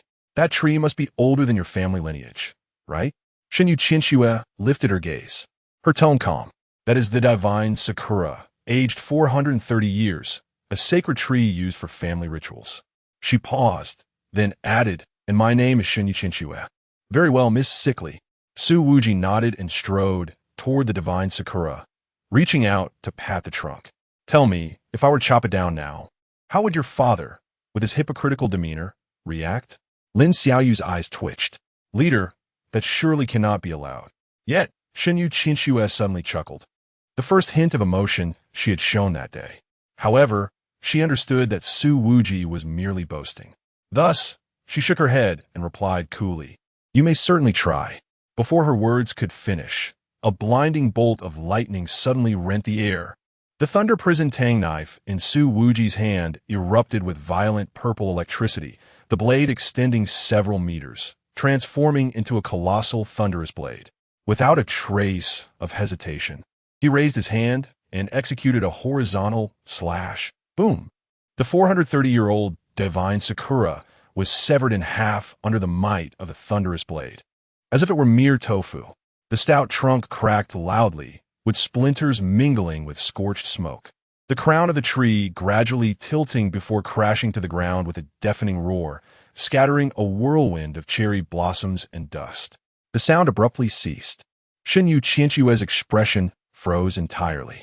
Her light gray pupils constricted sharply. This madman truly did it? Su Wuji flicked the wood shavings off his blade and turned to Shen Yuqianque, grinning broadly. I've chopped it down. Shen Yuqianque's breath hitched for a moment, her voice laced with a hint of resentment. Do you comprehend what this tree signifies to the Shenyu family? How would I know? Su Wuji replied nonchalantly. However, He observed the slight shift in her expression with a mischievous glint in his eyes, nodding in satisfaction. Excellent. It pleases me to see that even the young lady can exhibit a change of countenance. Shen yu qinxue? She hastily averted her gaze and closed her eyes. When she reopened them, her eyes had regained their icy composure. This demon-slaying master was utterly audacious. Su Wuji, indeed, was unrestrained. Shen yu qinxue clenched her fists, seemingly recalling something profound. She released her grip and sighed. Enough. I am weary. Please escort me back. Su Wuji raised an eyebrow, but refrained from further comment. He departed with the newcomer, escorting the young lady homeward. As evening descended, the dining hall of the Shen Yu family was adorned with an array of exquisite meal boxes. Yet the dishes were uniformly bland vegetarian fare and pieces of fish, devoid of even a hint of oil. Shen Yu Longi occupied the head of the table, flanked by family elders and key members. Su Wuji and Lin Xiaoyu were seated towards the end as guests. Shen Yu Qinxue sat quietly in her wheelchair, her food largely untouched. Inspector Su, Shen Yu Longi set down his chopsticks, a forced smile gracing his face. I hear that today. You took my daughter to the back mountain to admire the cherry blossoms? An abrupt silence enveloped the dining hall, a dozen pairs of eyes fixed intently on Su Wuji. Some tightened their grip on their chopsticks, others narrowed their eyes, while a few unconsciously straightened their backs. Indeed, Su Wuji, tossing a piece of tofu into his mouth and grimacing after a couple of chews. Is there an issue? If I accept this task, I will certainly ensure your daughter has safety. Why the need for surveillance? Do you wish to provoke me? Not all, my friend, he continued. But why is the cuisine of this large family so insipid? It's rather unpalatable. A crack appeared in Shen Yu Longi's expression as he opened his mouth, ultimately letting out a sigh. If Lord Su finds it unpleasing, I shall withdraw all the guards. Just then, a young man interjected. Father, with the festival approaching, Qianque's safety. Silence. Shen Yu Longi snapped, then turned to Su Wuji with a strained smile. But I must ask you to refrain from actions that might lead to misunderstandings in the future. Su Wuji shrugged nonchalantly. The meal concluded amidst an atmosphere thick with unease. As the moonlight bathed the courtyard in a silvery glow, Shen Yu Qinxue sat beneath the cherry blossom tree. An ancient tome spread across her lap. Petals drifted down, caught in her hair before being gently whisked away by the night breeze. Have you discerned something? Su Wuji suddenly spoke up, leaning against the corridor pillar. He toyed with a flower petal between his fingers. His earlier reckless actions were, in truth, a calculated attempt to evaluate each member of this family. After all, the hidden assassin had yet to be unmasked, and he had placed the greatest suspicion upon the individuals within this clan. Logically speaking, if one wished to ensure another's safety, the natural reaction upon their return would be a palpable sense of relief. Yet, if one harbored intentions for misfortune to befall them, even a fleeting moment upon their return would surely betray a hint of treachery. In that fleeting moment, Su Wuji was confident that Lin Xiaoyu, with her prodigious talent, would discern the truth. Upon hearing this, Lin Xiaoyu adjusted her glasses and remarked, During dinner, I observed intently. When the head of the family announced the withdrawal of the guards, the expressions of everyone present were decidedly peculiar. Peculiar? Su Wuji raised an eyebrow. Indeed, Lin Xiaoyu nodded. On the surface, they feigned concern, yet the corners of their mouths betrayed a subtle smirk. Particularly when the head mentioned the ceremony, I noticed their pupils constrict momentarily. This is a reaction indicative of anticipation for an event. She inhaled deeply, her gaze growing increasingly frosty.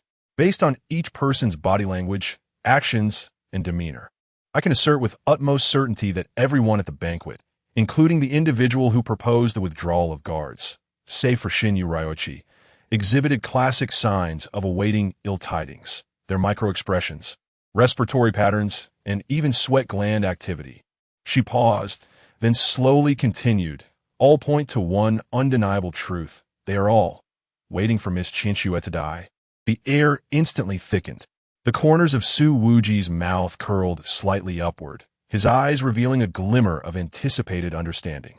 I suspected this protection task would be anything but simple. Yet this added an intriguing twist. The individuals contracting the assassination are, apart from Shinyu Ryoichi, the entire upper echelon of the family? But could it be possible that such a significant family head as Shinyu Ryoichi is unaware? Do you suppose that the head of a family rises to such a position through ignorance? Moreover, if indeed so many wish for the demise of Shinyu Qianxue, why complicate matters? Is there a crucial piece of information that has been overlooked?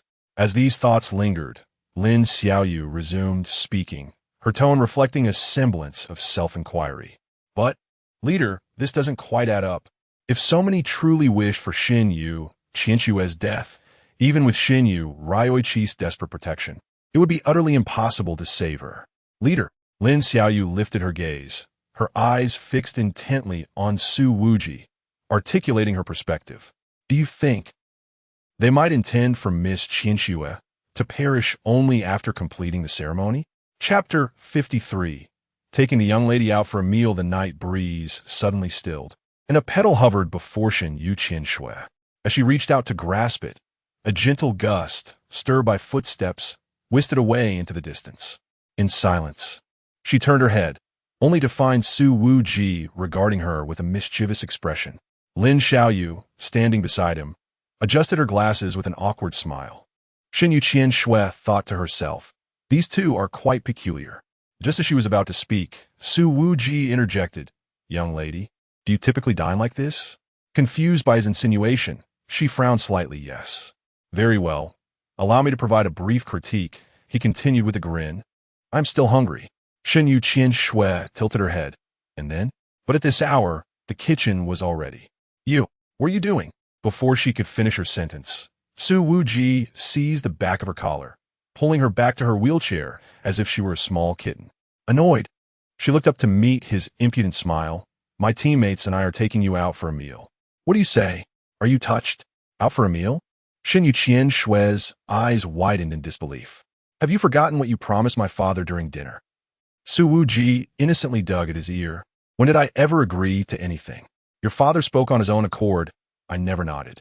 Stunned, Shinyu Qianxue recalled their conversation in the tea room. Indeed, he had never explicitly committed. Taking a deep breath, she replied, Rascal. Too kind, he shot back, snapping his fingers and pushing her wheelchair as he sought an exit. Newcomer, lead the way. Lin Xiaoyu hurriedly followed, her excitement bubbling as she exclaimed, Leader, I know a fantastic izakaya. It's super popular on the review sites. Izakaya? Then let us go there. Half an hour later, the night streets were filled with the enticing aroma of takoyaki mingling with the smoke of grilled skewers. Lin Xiaoyu, like an exuberant hamster, pointed at a glowing aquarium by the roadside. Leader, look, live king crabs. Wow. And so many things I've never seen before. Each city has its own style. Su Wuji, with his hand casually in his pocket, cast his gaze upon Shinyu Qianxue. The side of her face was illuminated by the neon lights, casting a shifting halo, while her light gray pupils reflected the cacophony of the city. Unconsciously, her fingers tightened around the edge of her blanket. Suddenly, he leaned closer, his breath brushing against her ear. What do you think, young lady? Having stayed in your family for so long, I assume you've never ventured out here before? Shinyu Qianxue snapped back to reality, her tone instantly frosty. Boring. I can learn about the world from books. Stubborn. Su Wuji straightened up and winked at Lin Xiaoyu. Let us go, next stop. Suddenly, the wheelchair accelerated. Shinyu Qianxue's startled cry swept away by the wind. The three of them dashed through the night streets, as if they were in their own living room. Before Shinyu Qianxue, the world spun in a dizzying whirl, and by the time she regained her senses, she found herself at the entrance of an izakaya, propelled forward in her wheelchair. She gazed up at a place she had never encountered before, her heart brimming with a sense of novelty. Most importantly, I am truly outside. Since her birth, her realm of activity had been confined to the estate of the Shun family. From a young age, she had yearned to glimpse the world beyond. Yet now, upon stepping into this unfamiliar realm, she felt an unexpected exhilaration, a unique and refreshing sensation blossoming within her. She cast a glance at the two individuals beside her. Su Wuji was focused on Lin Xiaoyu, who was fiddling with her phone. He urged impatiently, How much longer? Sorry. The internet is a bit slow. I'm trying to get the group coupon. Observing this, Shenyu Qinshu sighed and spoke softly. There's no need to trouble yourselves. All expenses will be covered by our Shun family. Su Wuji looked at her. I know, but don't you want to save some money? Aren't you the future head of the family? Isn't this money yours? The head of the family. Shenyu Qinshu shook her head. It's unnecessary. Let's go in. Just put on the Shun family account. Oh, peculiar person. Do you have the right to say that? Shenyu Qinshu felt that the number of times she had been left speechless today exceeded all of her previous experiences combined. Inside the izakaya, warm yellow light cascaded over the wooden tables and chairs, the air filled with the enticing aroma of grilled meat and a subtle hint of sake. Su Wuji casually settled onto the tatami, the spectral blade hovering beside him, shrouded in black mist, drawing curious glances from the surrounding patrons. Lin Xiaoyu, on the other hand, sat obediently beside him, occasionally stealing glances at Shun Yu Qinshu across the way. Seated in her wheelchair, Shun Yu Qinshu maintained a cool demeanor, yet her gaze discreetly swept across the bustling establishment. The lively diners, the busy staff, the sizzling grill. These were all vivid scenes that books could never fully encapsulate. Hey, young lady, Su Wuji suddenly interjected, breaking her reverie. He pointed at the menu. What do you usually eat? This place is famous for its skewers and sashimi. Would you like to give them a try? Shenyu Qinshu withdrew her gaze and replied indifferently. Anything is fine. Then we'll have one of everything. Su Wuji declared, waving his hand to order 10 portions of each item on the menu. Lin Xiaoyu gulped nervously, quietly reminding him, boss. Do all players in your position eat this much? Just a newcomer, Su Wuji grinned. Shenyu Qinshu remained expressionless, seemingly uninterested in the exchange. Before long, dishes began to arrive at their table. The skewers glistened with oil, the sashimi sparkled like jewels, and the steaming odin wafted an irresistible fragrance. Lin Xiaoyu swallowed hard, cautiously picking up a piece of grilled chicken skewer and taking a small bite, her eyes instantly lighting up. This is so delicious. Su Wuji laughed heartily, pouring her a cup of sake. Try this, it pairs perfectly. Lin Xiaoyu enthusiastically exclaimed, indeed, barbecue truly deserves to be paired with wine. Su Wuji laughed heartily, then turned to Shun Yu Qinshu. Miss, would you care for some as well? Shun Yu Qinshu shook her head. No need. How dull. Su Wuji shrugged and took a hearty swig of his drink, then seized a skewer of grilled beef tongue, chewing it with gusto. His robust manner of eating was in stark contrast to the elegant ambience of the establishment, yet it inexplicably radiated a vibrant life force. Shenyu Qinshu observed him quietly before suddenly speaking. Have you always been this way? In what manner? He replied, unapologetically indifferent to the opinions of others. Su Wuji swallowed his food and flashed a grin. Life is fleeting. Why constrain oneself? Besides, he gestured towards a ghost blade. With this around, who would dare to speak out of turn? The ghost blade seemed to comprehend, its blade quivering slightly, and the black mist swirled, causing the diners at the adjacent table to hurriedly lower their heads and resume eating. Shenyu Qinshu fell silent for a moment, then picked up her chopsticks and selected a slice of salmon sashimi. Her movements were graceful and precise, as if performing a ritual. The moment the fish touched her palate, her eyelashes fluttered gently. How is it? Su Wuji raised an eyebrow. It's acceptable, Shenyu Qinshu replied with her usual calmness, though the corners of her mouth subtly lifted. This marked her first experience tasting food beyond her family's kitchen, and the freshness caught her off guard. Lin Xiaoyu noticed the change in her expression and her eyes sparkled. Miss, do try this. She eagerly pushed a plate of grilled eel towards her, crispy on the outside, tender on the inside, incredibly fragrant. Shenyu Qinshu hesitated for a moment, but then took a piece. The eel's oil melted on her tongue, and the sweet and savory sauce momentarily stunned her. Delicious, isn't it? Lin Xiaoyu asked expectantly. Shun Yu Qinshu nodded lightly, this time not concealing the smile that had formed at the corners of her mouth. Lin Xiaoyu instantly resembled a rewarded pet, joyfully recommending more dishes to her. Su Wuji observed their interaction, a flicker of amusement dancing in his eyes. He downed the remaining wine in his glass and suddenly inquired, Miss, what do you usually do within your family? Shenyu Qinshu set down her chopsticks and replied coolly, reading, cultivating, occasionally handling family affairs. Isn't that boring? I'm accustomed to it. Have you ever considered leaving? Shen Yuqianxue paused, raising her gaze to meet Su Wuji's. Her eyes remained icy, yet a complex emotion flickered within. Leave? Where could I go? Su Wuji shrugged. The world is vast. You could go anywhere you wish. Huh? Shen Yuqianxue scoffed coldly. Do you think I am like you? Free to do as I please? Why not? Su Wuji met her gaze earnestly. What if your legs do not move? You possess a mind, capability, and, he pointed to her heart, this place is not lifeless. Shen Yuqianxue's pupils constricted slightly, her fingers instinctively tightening around the armrest of her wheelchair. She had never encountered anyone who spoke to her in such a manner. In her family, everyone regarded her as a fragile object in need of protection. Even her father merely saw her as a tool to fulfill ceremonial duties. You do not understand. She ultimately turned her face away, her voice barely a whisper. Su Wuji refrained from pressing her further, instead pouring her another cup of tea. Try this. It will cleanse your palate. Shen Yuqianxue took the teacup, and the moment her fingertips brushed against its rim, a wave of warmth enveloped her. Bowing her head, she took a sip. The aroma of the tea spread within her mouth, alleviating the heaviness that had just lingered.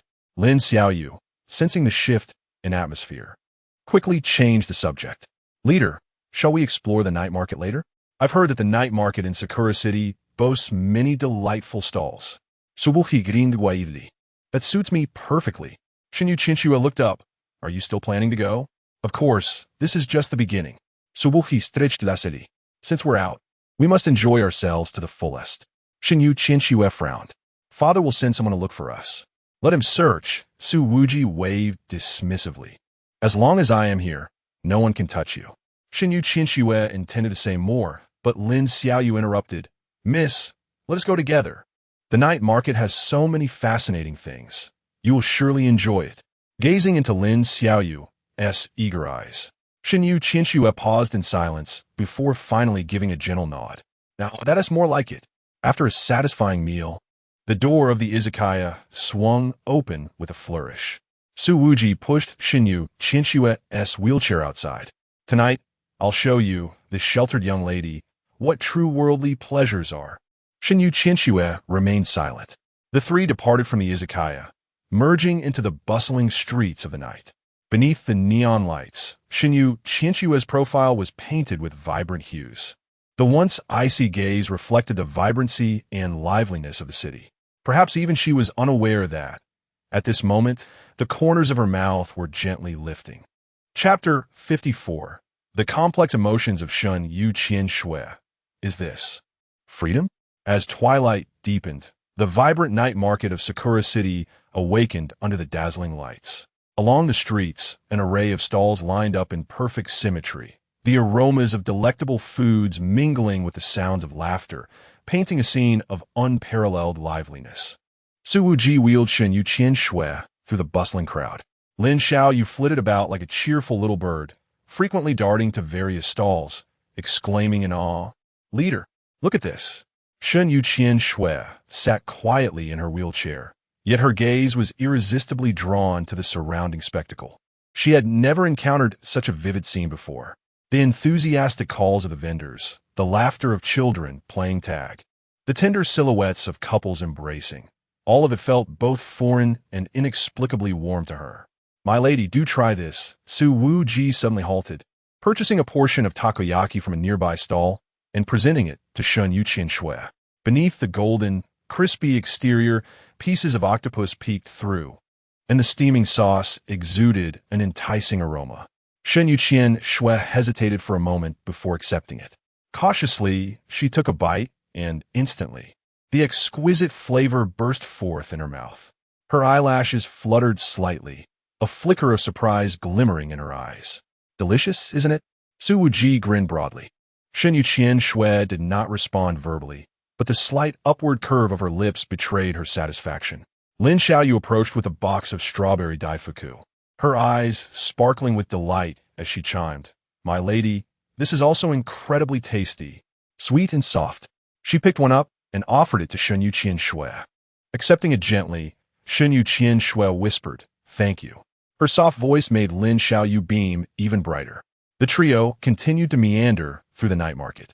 Su Wuji would occasionally pause to purchase whimsical trinkets, presenting them to Shun Yu Qian Shui, a glowing windmill, a charming keychain, a hand-woven bracelet. At first, she seemed reluctant, but gradually, the armrests of her wheelchair were adorned with these little gifts, and her demeanor softened considerably. At that moment, Lin Xiaoyu suddenly tugged at Su Wuji's sleeve, lowering her voice. "Leader, over there, I see that a demon slayer from the Shin family?"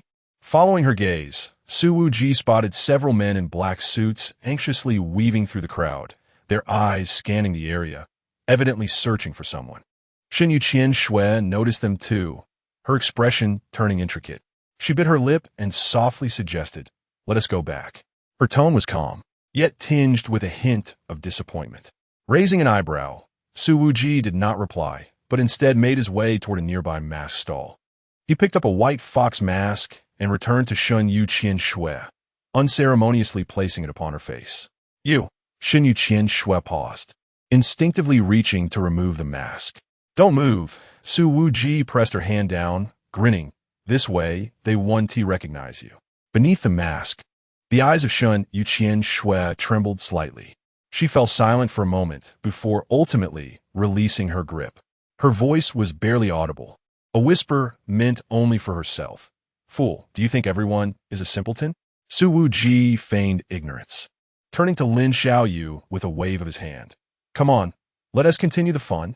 Lin Xiaoyu let out a cheer, pushing Shun Yu Qian Shui's wheelchair, and the trio once again melded into the vibrant atmosphere of the night market. Though masked, Shun Yu Qian Shui's gaze cautiously traversed the gaps of the fox-like eyes, meticulously recording her surroundings. Her heartbeat quickened, a rhythm she herself failed to notice. The wheelchair was guided toward the stall for catching goldfish, where the red and white fish darted swiftly in the water. Lin Xiaoyu crouched beside it, brimming with excitement. "Want to give it a try?" Su Wuji offered a net to Shun Yu Qian Shui. After a moment's hesitation, she accepted, mimicking Lin Xiaoyu's actions. Extending the paper net to catch the small fish, she was met with an unexpected failure. Crack. The delicate tool shattered upon touching the water. Shin Yu Qian Shui's expression dimmed. TSK. Suddenly, Su Wuji covered her hand that held the net with his larger one. "Young lady, surely you've seen pigs run, even if you've never raised one. How could you not know this classic game? You must angle the net as such." With a splash, and, under his guidance, a small fish was successfully caught. In that moment, Shin Yu Qian Shui's attention was not on Su Wuji's unexpected touch, but rather on the delight in watching the vendor package the fish for her. What a novel experience. Time passed quietly, and the commotion of the night market gradually reached its peak. Lin Xiaoyu glanced at the time, then mysteriously signaled to Su Wuji. Understanding her cue, he pushed Shin Yu Qian Shui's wheelchair toward the high platform at the edge of the market. "What are we doing here?" Shin Yu Qian Shui inquired, puzzled. Lin Xiaoyu chuckled, explaining, "This is a popular spot. At this hour, there will be a spectacular fireworks show. They say wishes made here come true." Just as she finished speaking, a thunderous boom erupted from the distant sky. Bang!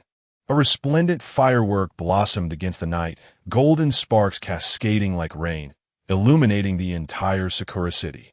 Soon after, more fireworks ascended, red, blue, purple.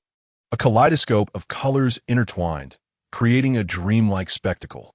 Shin Yu Qian Shui tilted her head back, entirely captivated by the fireworks. Her pupils reflected the dazzling lights, as if stars were swirling within them. In this moment, she forgot the constraints of her family, the shackles of her wheelchair, even the very act of breathing. "So beautiful," she murmured softly, her voice nearly drowned out by the thunder of the fireworks. Standing behind her, Su Wuji, hands in pockets. Let his gaze linger on her profile.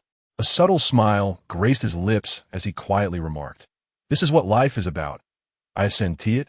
Shin Yu Qian Shui did not respond, yet her fingertips subtly tightened around the armrests of her wheelchair, as if wishing to forever hold onto the warmth of this moment.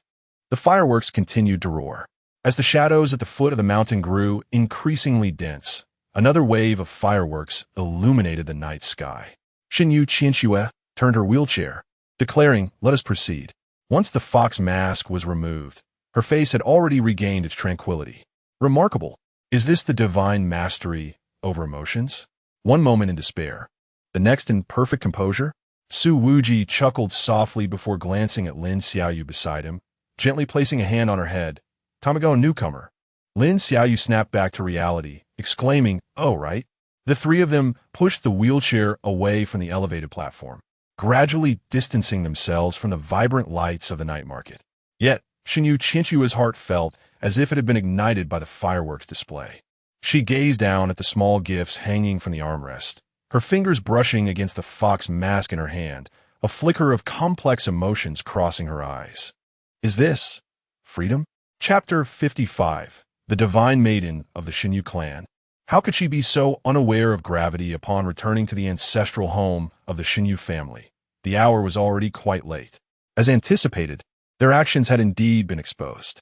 Before the main entrance of the Xinyu residence, the faint glow of stone lanterns swayed in the night breeze. Xinyu Long stood expressionless on the steps, clad in a dark kimono, flanked by several solemn family elders. The night wind stirred his garments. It could not dissipate the weighty atmosphere. "Well, what a surprise to find you still awake at this hour," Su Wuji called out nonchalantly as he maneuvered his wheelchair, as if encountering a neighbor by chance. The spectral blade hovered beside him, shrouded in black mist, starkly contrasting with the members of the Xinyu family. Lin Xiaoyu shrank her neck, but managed to suppress her urge to retreat in anxiety, positioning herself beside Xinyu Qinshuo. Seated in her wheelchair, Xinyu Qinshuo maintained an air of calm, her gaze as serene as ever, as if she had foreseen this moment. Xinyu Long's eyes lingered on his daughter for a moment before he spoke softly. "Qinshuo, please come to the tea room shortly.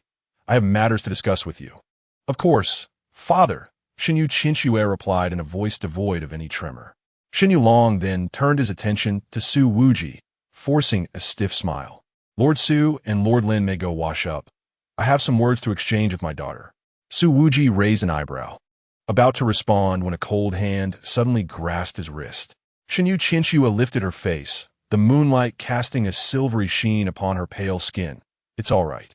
She released his hand and added, "It's merely a matter of confirming some ceremonial procedures." Shrugging, Su Wuji called out, "Let's take our leave, newcomer." "Oh, okay." Lin Xiaoyu hurriedly followed, casting a worried glance back before departing.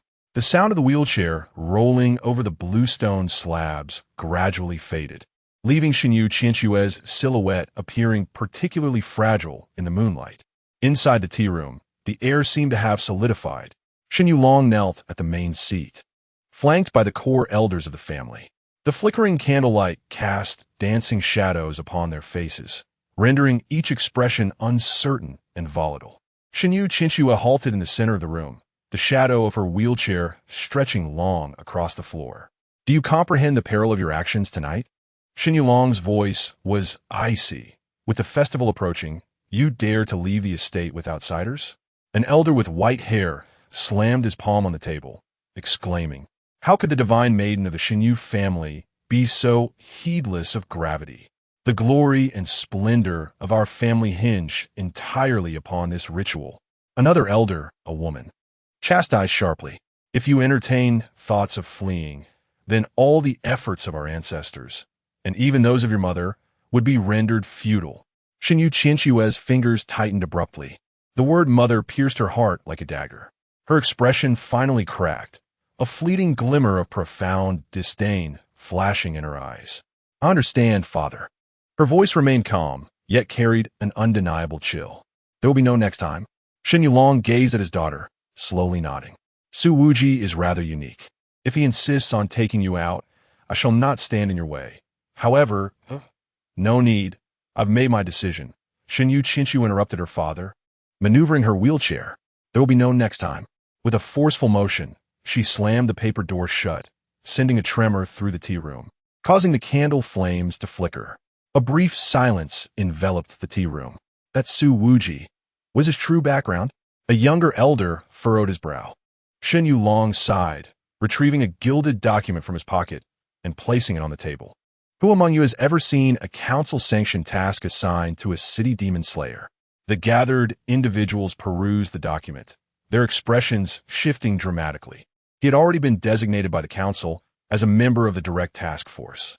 Shen Yulong lightly tapped the table with his fingers. This escort mission is merely a pretext to transfer him to the royal city. Will that affect our ceremony? An elderly elder with white hair inquired anxiously. Shen Yulong shook his head. At most, it is a win-win situation. He safeguards Qin Shue while completing the ceremony, ensuring our family's continued prosperity. And he also gets to head to the royal city. He surveyed the room, a knowing smile curling at the corners of his mouth. Such a favorable outcome. No one would refuse. Although he possesses quite the personality, I genuinely wish to see if he remains so unrestrained upon arriving in the royal city. The elders exchanged glances, finally revealing expressions of reassurance. In the corridor, the wheelchair emitted a faint sound against the wooden floor. Shen Yu Qinshue's mind lingered on the words spoken in the tea room. Mother, what a laughable term. After all, Shen Yu Qinshu lowered her head. Her hands clenched tightly. I have never even seen her face once. At that moment, a teasing voice suddenly broke through her reverie. What profound thoughts occupy your mind? She looked up to find Su Wuji perched on a beam overhead, a smirk playing on his lips. Not far away, a figure peeked out, Lin Xiaoyu, who waved her hand softly. Miss Qinshua, what brings you here? She asked, her brow slightly furrowed. Waiting for you, Su Wuji replied, gracefully jumping down to land before her. So, did you get scolded? Shen Yu Qinshua turned her face away. It's none of your business. TSK, how cold-hearted. Su Wuji squatted down to meet her gaze.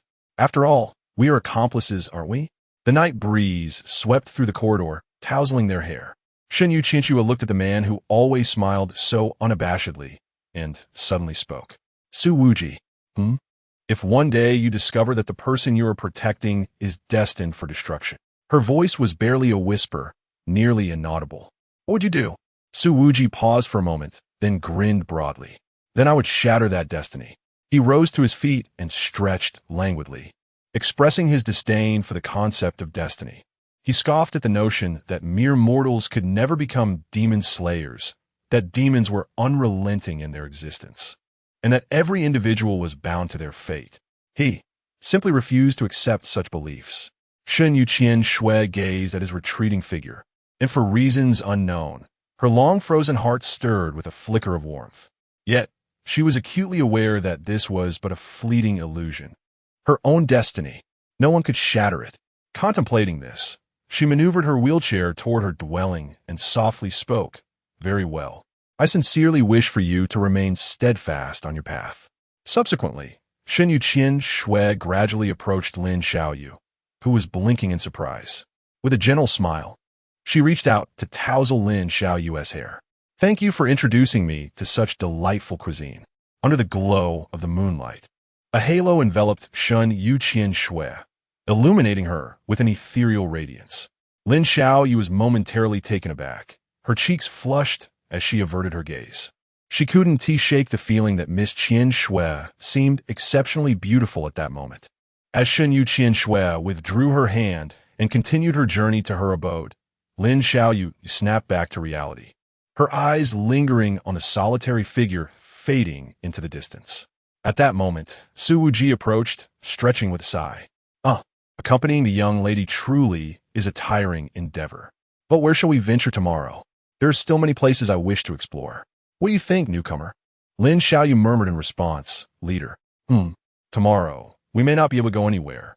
Miss Qian Shui has reverted to her former self. Su Wuji ran a hand through his hair, glancing at the vanishing form of Shen Yu Qian Shui, and couldn't he help but exclaim with a sigh, TSK, that little imp, she just thinks too much. Chapter 56. The Spirit of Snow and the Angered Elder. The following day, the morning sun gently streamed through the paper windows into the tatami room, where Shen Yu Qinshu sat quietly in her wheelchair, a tome spread open upon her lap. Her fingertips delicately turned the pages, her gaze as indifferent as water, as if the girl who had stirred under the fireworks the previous night had never existed. Lin Xiaoyu stood at a distance, her heart heavy as she observed the towering piles of books beside Shen Yu Qinshu, clearly arranged to isolate her within words, severing her from the outside world. Why do the members of this family so coldly disregard Miss Qinshu? Just then, A series of jarring crunches shattered the silence.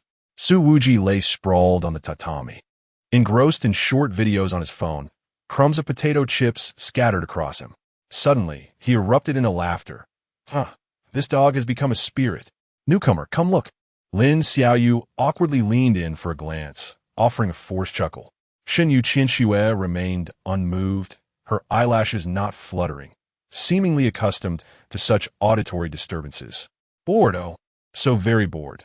Su Wuji suddenly sprang up, deftly crumpling the empty chip bag and tossing it into the trash with precision. He raked his disheveled hair, flopping about on the tatami like a stranded fish. This protection task is more unbearable than being in prison.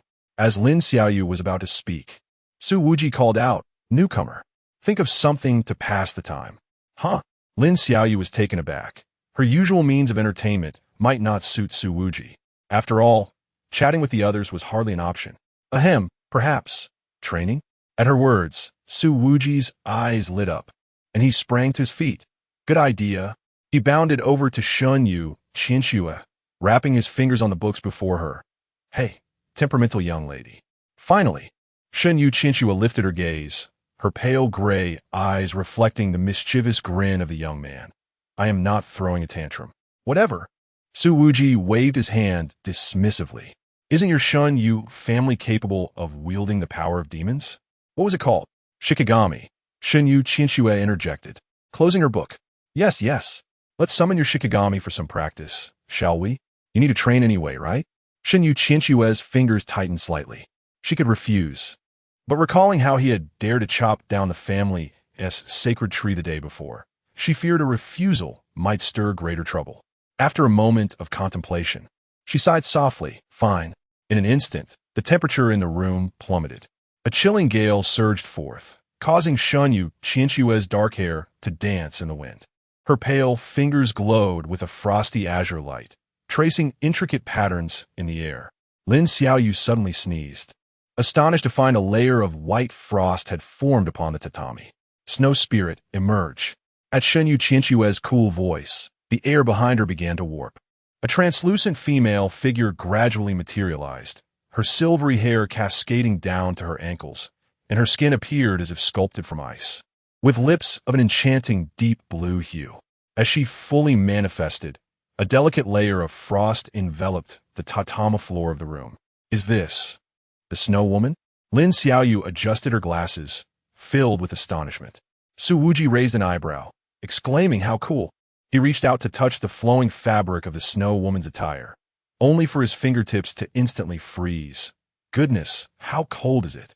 Shenyu Qinxue maneuvered her wheelchair back half a meter, explaining, the Snow Woman is a formidable spirit birth from the snow-capped mountains, with a normal body temperature of -60 degrees Celsius. She glanced at Su Wuji's reddening fingers, adding, consider yourself fortunate that they didn't freeze off entirely. If it were that simple, I wouldn't have survived my last encounter in the EC. Su Wuji shook off the shards of ice from his hand, and the thunder blade materialized in his palm, crackling with violet energy. He grinned wickedly at the Snow Woman. Come, let us exchange a few blows. The Snow Woman's ice-blue eyes shifted towards Shenyu Qinxue, who nodded lightly. In the next moment, the skirmish was imminent. Boom! A shard of ice suddenly erupted from the floor. Su Wuji leapt back, narrowly avoiding the towering ice spike that now stood a meter high where he had just been. He laughed heartily as he swung his blade to shatter the second wave of ice projectiles, lightning and shards of ice flying in all directions. Newcomers, retreat. Lin Xiaoyu obediently ducked behind a pillar, only to find Shenyu Qinxue had also quietly positioned herself beside her.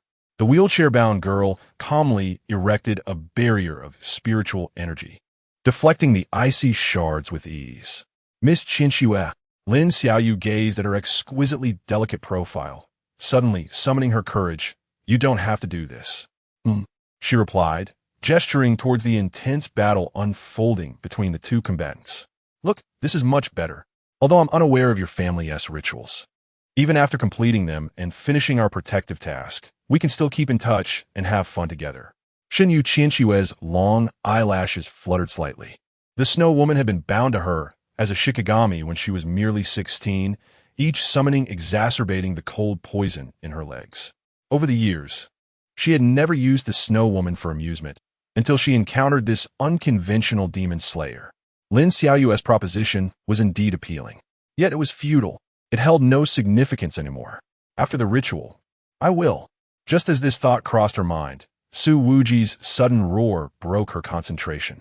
A surge of lightning erupted around him, illuminating the entire room, and with a swift strike of his blade, he shattered the Snow Woman's formidable ice barrier. Shenyu Qianxue's pupils contracted.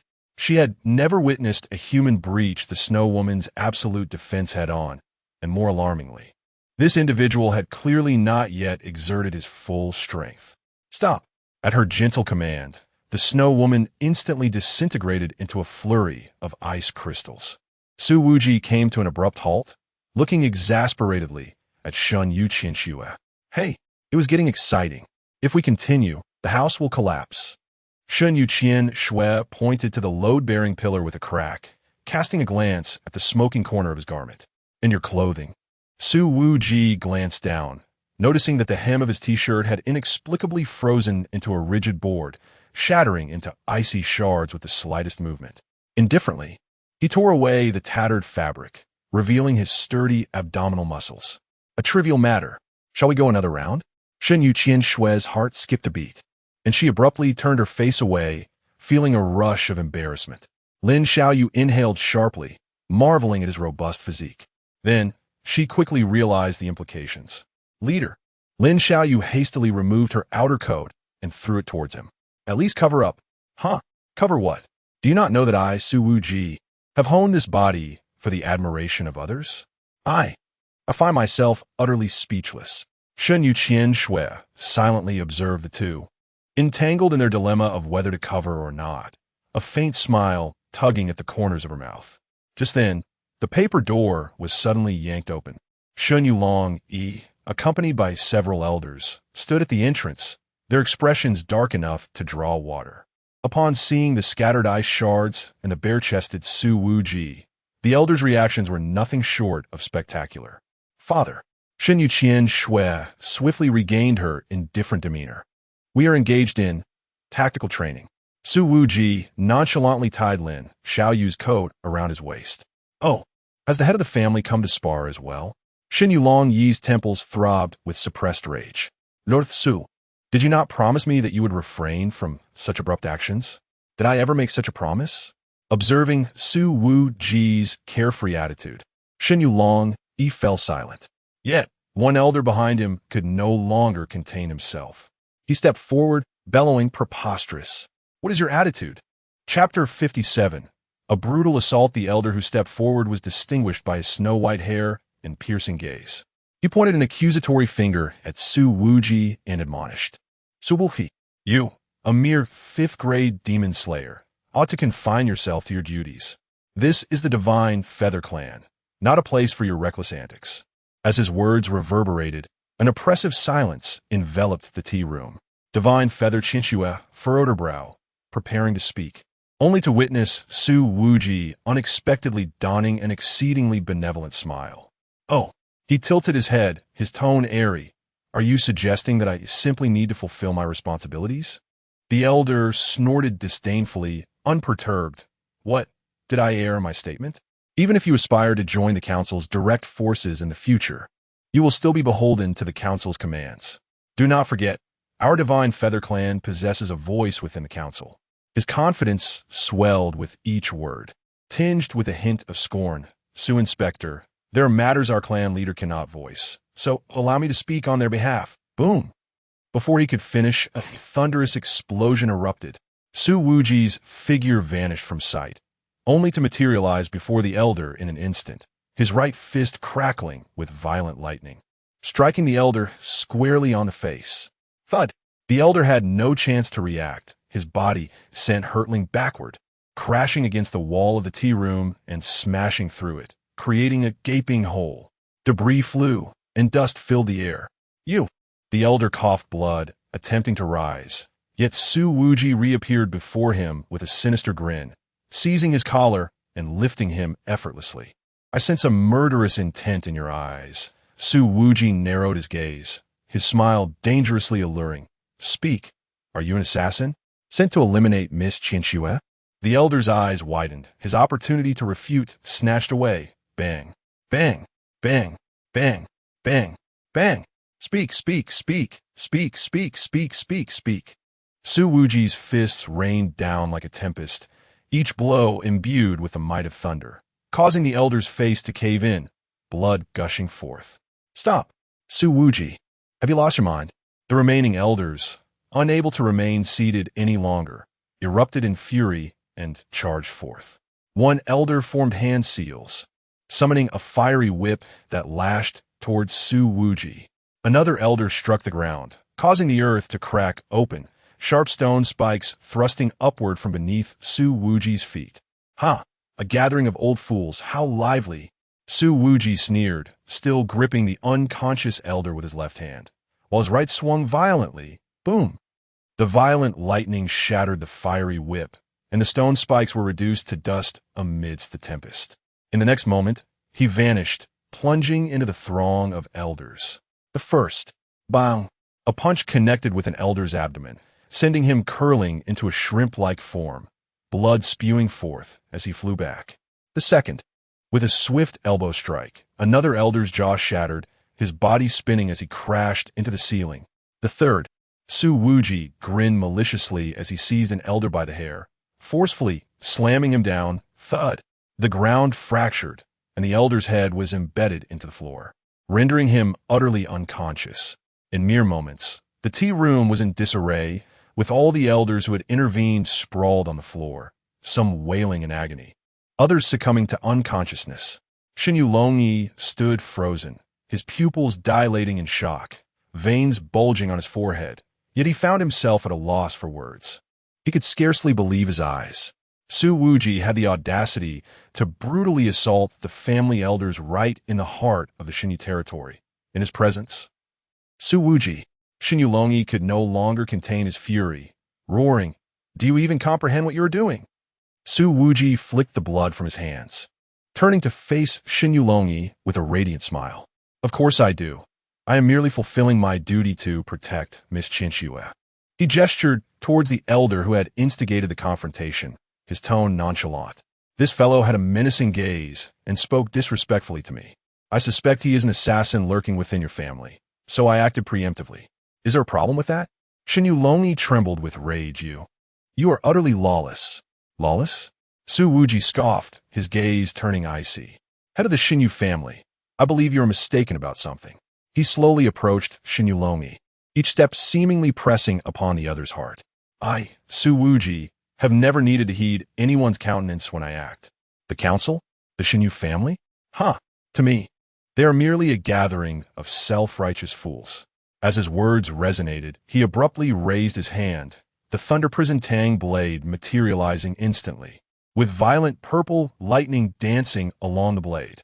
"Hey, Xinyu Longyi," Su Wuji grinned, a dangerous glint in his eyes. "Why not summon your Shikigami? I wish to see the fundamental difference between your Shikigami and that monster." He licked his lips, a sinister smile forming. "And let me see, do Shikigami even perish?" Xinyu Longyi's temples throbbed with rage, his fists cracking ominously, yet he stifled his fury and spoke in a low voice. "Lord Su, I kindly ask you to keep the commotion to a minimum." Su Wuji shrugged. "It's not too loud, is it?" Xinyu Longyi. He inhaled deeply, finally realizing that the madman before him could not be measured by conventional standards. At that moment, Xinyu Qianxue, who had remained silent, slowly maneuvered her wheelchair beside Su Wuji. She looked up at her father, her gaze devoid of emotion, her voice calm. "Father, Su Inspector is merely executing his duties. There is no need for you to be angry." Xinyu Longyi stared intently at his daughter, suddenly sneering. "Qianxue, have you learned to speak for outsiders now?" Xinyu Qianxue remained silent, gently gripping the armrests of her wheelchair, her fingertips turning slightly pale. Su Wuji cast a glance at her, then unexpectedly broke into a wide smile, placing a hand on her shoulder. There, young lady, do not strain yourself." He turned to Shimba Ryuichi, a dangerous smile gradually forming on his lips. "Head of the Shimba family, let us consider today's matter settled. However," He gestured toward the sprawled elders on the floor, his tone lighthearted. Should anyone dare to meddle in my affairs again, I would not hesitate to turn your esteemed family upside down. After all, I detest being instructed on how to conduct myself. With that, he turned and pushed Shinba Qinshue's wheelchair, striding confidently out of the tea room. Lin Xiaoyu hurriedly followed, casting a furtive glance back at Shinba Ryuichi's ashen face, swallowing hard. This is it. The leader has undoubtedly offended the Shinba family. Yet, perhaps this also serves to alleviate some of Miss Qinshue's grievances, does it not? Ahead, Su Wuji appeared unperturbed, even humming a cheerful tune. Shinba Qinshu sat in her wheelchair, silent for a long while, before finally whispering, "Thank you." Su Wuji raised an eyebrow. "What are you thanking me for?" Shinba Qinshu offered no reply, merely lowering her gaze, her eyes softening slightly. Observing this, Su Wuji chuckled heartily. "All right, don't overthink it. If you calm down, Xiaoyu and I will take you out for some fun." Shinba Qinshu responded. "I'm not sulking." All right. She sighed gently, yet for some inexplicable reason, the corners of her mouth lifted for a fleeting moment. Perhaps such protection is not so bad after all. If, and I emphasize if, during this final stretch of time, I can experience things I have never encountered before. Might that not be considered a rather splendid conclusion? Shinba Qinshu lifted her gaze to the azure sky. Though she had never perceived it this way before, today she found the scene breathtakingly beautiful, bringing her an unparalleled sense of comfort. Su Wuji, Lin Xiaoyu. These two, perhaps I shall never forget them in my lifetime. Chapter 58. It's nothing serious. Just a bit of pain in the ensuing days. Su Wuji and Lin Xiaoyu took Shinyu Qinshu on a whirlwind of adventures. Initially resistant, she gradually embraced the outings. The night market, amusement parks, science museums, and hot spring resorts all seemed to infuse her world with vibrant hues. Lin Xiaoyu acted as a diligent guide, joyfully introducing each destination and even secretly purchasing numerous souvenirs for Shinyu Qinshu. The experiences were delightful, visually captivating, and thoroughly enjoyable. However, one morning, as Su Wuji routinely opened Shinyu Qinshue's door, brimming with excitement to announce the day's itinerary, the girl in the wheelchair gently closed her book and shook her head. "We're not going out today." Her tone was calm, yet imbued with an undeniable resolve. Su Wuji raised an eyebrow, crouching down to meet her gaze. "What's wrong? Are you throwing a tantrum again?" Shinyu Qinshu chuckled softly, her smile this time devoid of the usual aloofness, revealing genuine weariness. "I'm not throwing a tantrum. I'm simply tired from all the fun." She gestured to the stack of books beside her. "Let me take a day to rest and read." Indeed, she was exhausted. Transitioning from a life of seclusion to one filled with excursions had drained her energy significantly. Su Wuji studied her for a few seconds before breaking into a broad smile. "All right, take your time to rest." He stood up and waved at Lin Xiaoyu. "Newcomer, let's play some games."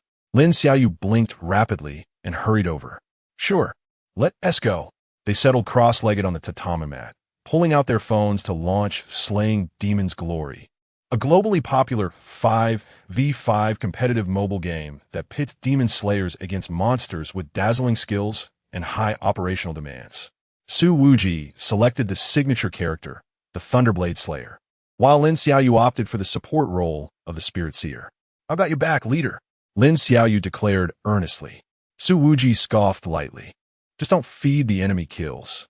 As the game commenced, Su Wuji's gameplay flowed seamlessly. The Thunderblade Slayer danced through the battlefield under his command, swiftly overwhelming the opposing team within a mere 10 minutes. Though Lin Xiaoyu's skills were average, her keen awareness consistently provided crucial support. "Victory!" Lin Xiaoyu cheered, raising her fist in triumph. "You're amazing, leader." Su Wuji, basking in pride, waved his phone. "Shall we go for another round?"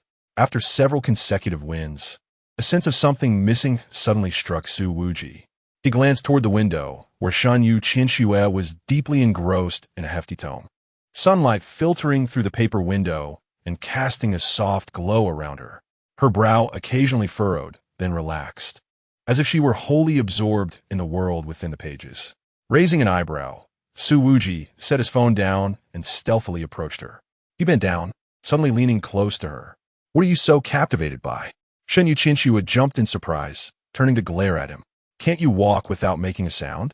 Su Wuji burst into laughter, then glanced at the cover of her book. The page revealed a striking illustration by the azure coastline. A silver-haired woman stood side by side with her companion, while in the distance, the silhouette of a sailing ship floated at the horizon. The title read Star Traveler, the chapter of tides. A fantasy novel, perhaps? Su Wuji raised an eyebrow, surprised by the young lady's interest. Shen Yuqinxue paused momentarily and remarked, "It's merely a way to pass the time." Lin Xiaoyu, intrigued, leaned closer and asked, "Is the main character the one on the cover? Where's the plot now?" She had just arrived at the seaside. Shen Yuqinxue, her tone flat, yet subtly more explanatory, continued, "This volume narrates how she taught the local fishermen to tame sea beasts, ultimately sharing roasted fish with her companions by the bonfire." As she spoke, her fingertips gently traced the wave patterns on the page, her light gray pupils reflecting the surging waves depicted in the illustration. Shen Yuqinxue's voice softened slightly, of course, despite having seen it numerous times. "I still find the most poignant moment in the chapter of tides is not the miracle of taming sea beasts." A faint smile graced her lips as her fingertip halted on the illustration of the silver-haired traveler surrounded by fishermen by the bonfire. "It is the moment when they first set sail on the back of the tamed orca, and the protagonist declared, 'Look, the end of the sea is not a boundary, but a new beginning.'" Lin Xiaoyu noticed the sparkle in the young lady's gaze, as if she might plunge into the azure of that illustration. With her lashes lowered, she spoke softly, nearly blending her voice with the rustling pages. The fishermen originally only dared to fish in shallow waters until the protagonist taught them to resonate with the sea beasts. In time, they could even ride orcas through storms to reach uncharted coral islands. Su Wuji, arms crossed and leaning against the window, quipped, "Oh, the young lady seems quite empathetic." Shen Yuqinxue closed the book, her tone returning to its usual coldness. "It's merely a recounting of the plot." Lin Xiaoyu edged closer, her eyes sparkling. "Miss Qinxue, do you perhaps have a fondness for the sea?" The girl in the wheelchair fell silent for a moment. Outside, cherry blossoms fluttered down, yet her gaze transcended the courtyard, reaching further. The ancient text of the Shun Yu family record. Beyond the western coastline of Sakura City lies an island, where once every 20 years, on a certain night, silver fish leap from the water like shooting stars into the sea. Her voice gradually diminished, but this has nothing to do with the plot. Lin Xiaoyu detected the hint of disappointment in Shen Yuqinxue's tone. Thus, she looked up at Su Wuji, who happened to be gazing back at her. With a grin, she said to Shen Yuqinxue, "If you've spoken so much, what are we waiting for? When the time comes, we shall take you to see it." Upon hearing this, a flicker of light briefly shone in Shen Yuqinxue's eyes, only to dim swiftly thereafter. Lin Xiaoyu seemed to have an epiphany. Suddenly, her mouth opened slightly as she tugged at Su Wuji's wrist, whispering, "Leader, the most recent 20-year cycle aligns perfectly with the conclusion of our protection mission." The conclusion of the protection mission? Su Wuji grasped the implication, turning his gaze to the despondent girl before him. "Isn't this the moment when Shen Yuqinxue is conducting the ceremony? It seems our feelings have collided on the same day." Su Wuji inquired, "Though I may not fully grasp the circumstances surrounding your esteemed family, Miss, are you aware that your kin appear to hold?" Before he could finish, Shen Yuqinxue interjected, "I understand." A soft chuckle escaped her lips, yet a fleeting shadow of sorrow crossed her eyes. "I am merely a tool to fulfill the ceremony." Lin Xiaoyu bit her lip, cautiously asking, "What exactly is this ceremony?" Upon hearing this, Shen Yuqinxue paused momentarily, then slowly responded, "It's nothing of great significance, just a bit painful, that's all. I, in fact, have a profound fear of pain." Chapter 59, The Pure White Kimono. Symbolizing the bride's marriage, Shen Yuqinxue resumed her reading, while Su Wuji leaned against the pillar, gazing at the cherry blossoms fluttering down in the courtyard, exhaling a plume of white smoke. Amidst the swirling mist, Lin Xiaoyu quietly approached. "Leader," she whispered, her voice low, anxiously twisting the hem of her clothing. "That ceremony, it feels off to me." She pushed up her glasses, the lenses reflecting a sharp glint. Miss Qianxue clearly knows the truth yet remains silent. Considering the reactions of her family, could this ceremony threaten her life? Su Wuji took over the conversation, the glowing tip of his cigarette flickering dimly. It's highly likely. Lin Xiaoyu's pupils contracted. Then we, as demon slayers, our duty is merely to ensure she survives until the ceremony begins. Su Wuji interrupted her. His tone is indifferent, as if discussing the weather. Lin Xiaoyu's shoulders slumped in despair. Yet in the next moment, Su Wuji suddenly extinguished his cigarette, a dangerous smile curling at the corners of his mouth. However, if she were to seek help on her own, that would change everything. He shrugged. Consider it a settlement for the meals over these days.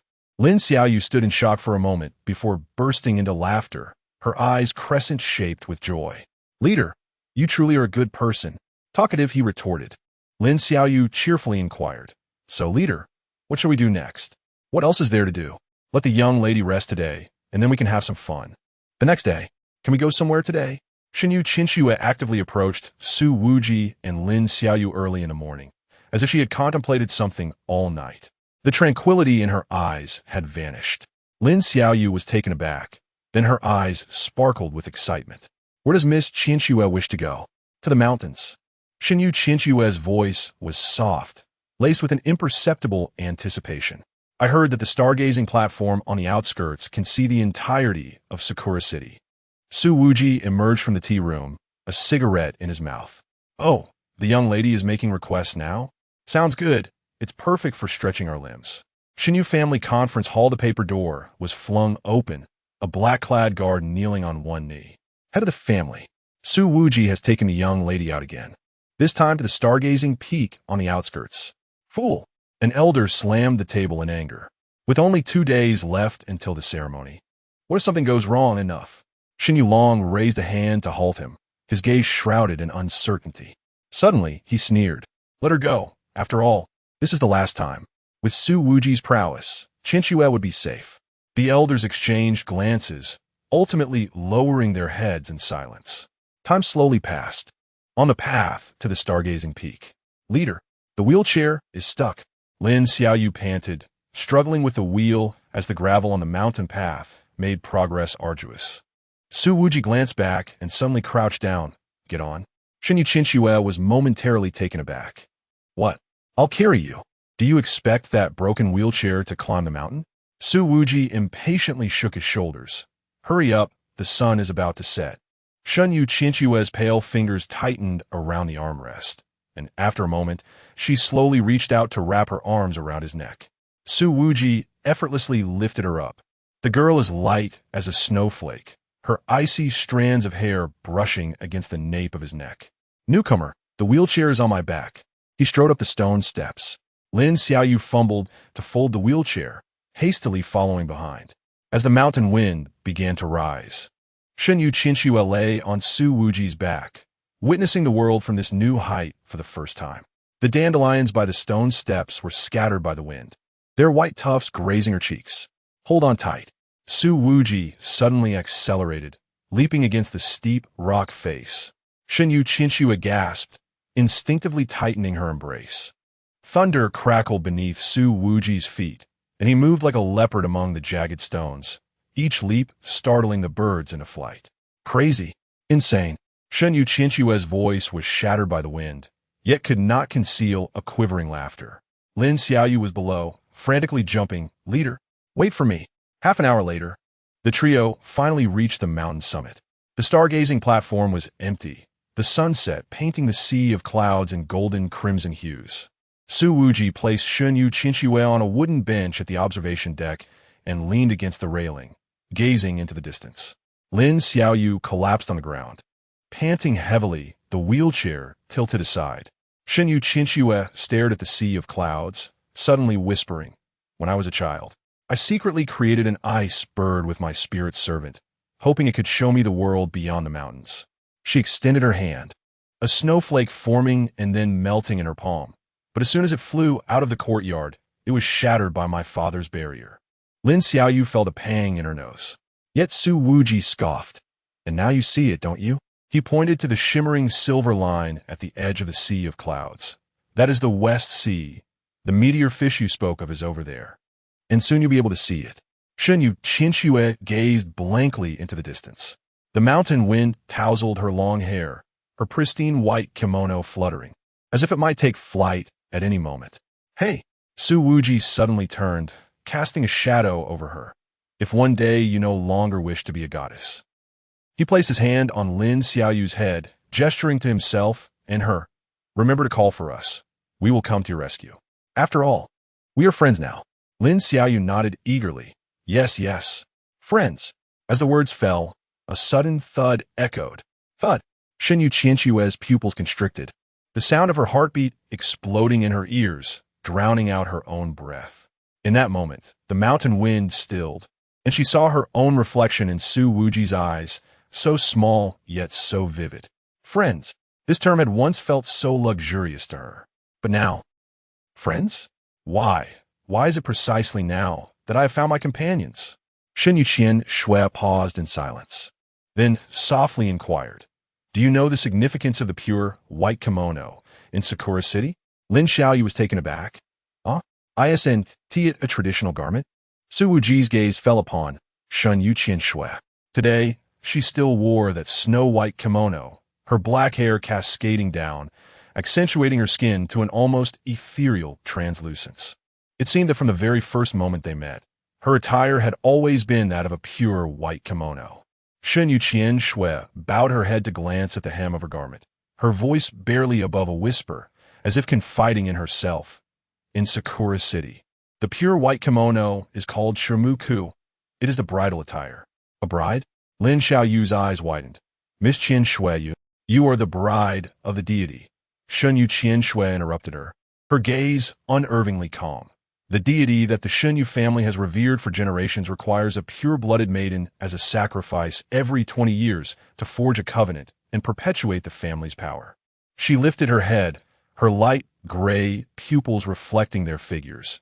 And I am the sacrificial maiden of this generation. Once the ritual is completed, I shall meet my demise. The atmosphere seemed to freeze at that moment. Lin Xiaoyu's lips trembled slightly, and after a long pause, she managed to voice her disbelief. Why? Why must it be this way? Her eyes reddened with urgency. We can help you. I have many friends who can. It is futile. Shenyu Qianxue shook her head. This is a destined fate, one that has been predetermined since my birth. Her tone revealed a deep-seated loathing, perhaps for herself, or perhaps for this world. Shenyu Qianxue then revealed an even more shocking truth. I am not the daughter of Shenyu Long. Rather, she inhaled deeply, her hands clenched tightly into fists. My mother is the offspring of the deity. Su Wuji's eyes narrowed slightly. Lin Xiaoyu was still processing this revelation. My mother was the previous generation's goddess. At the age of 20, she bore me with the deity. And I. She raised her head, a sorrowful smile gracing her lips. Shall also bear my daughter with the deity at the age of 20, and my daughter will continue this ritual. Lin Xiaoyu stood frozen in disbelief. Su Wuji took a deep breath. Returning to the question you posed earlier, Shenyu Qianxue's expression gradually regained its composure. She looked earnestly at Su Wuji. I shall continue as the goddess. I will fulfill this ritual, this duty, because it is for the continuation of my family, for the glory of the Shenyu clan. Without the power of the Shikigami, the Shenyu family would plummet to ruin, perhaps even be devoured by other factions. My fate has been irrevocably sealed. As she spoke, Shenyu Qianxue shook her head. I am grateful to have met you in the final moments of my life. The protective mission will conclude the day after tomorrow. Or rather, it could have ended long ago, for I have rescinded the assassination order. It is somewhat regrettable that I will not witness the mesmerizing schools of meteor fish along the west coast. Yet, upon reflection, they are likely mere tales spun from the pages of a book, perhaps nothing more than fabrications. Nevertheless, you may venture forth in my stead to behold them. In any case, Shenyu Qianxue spoke at length, and finally she took a deep breath.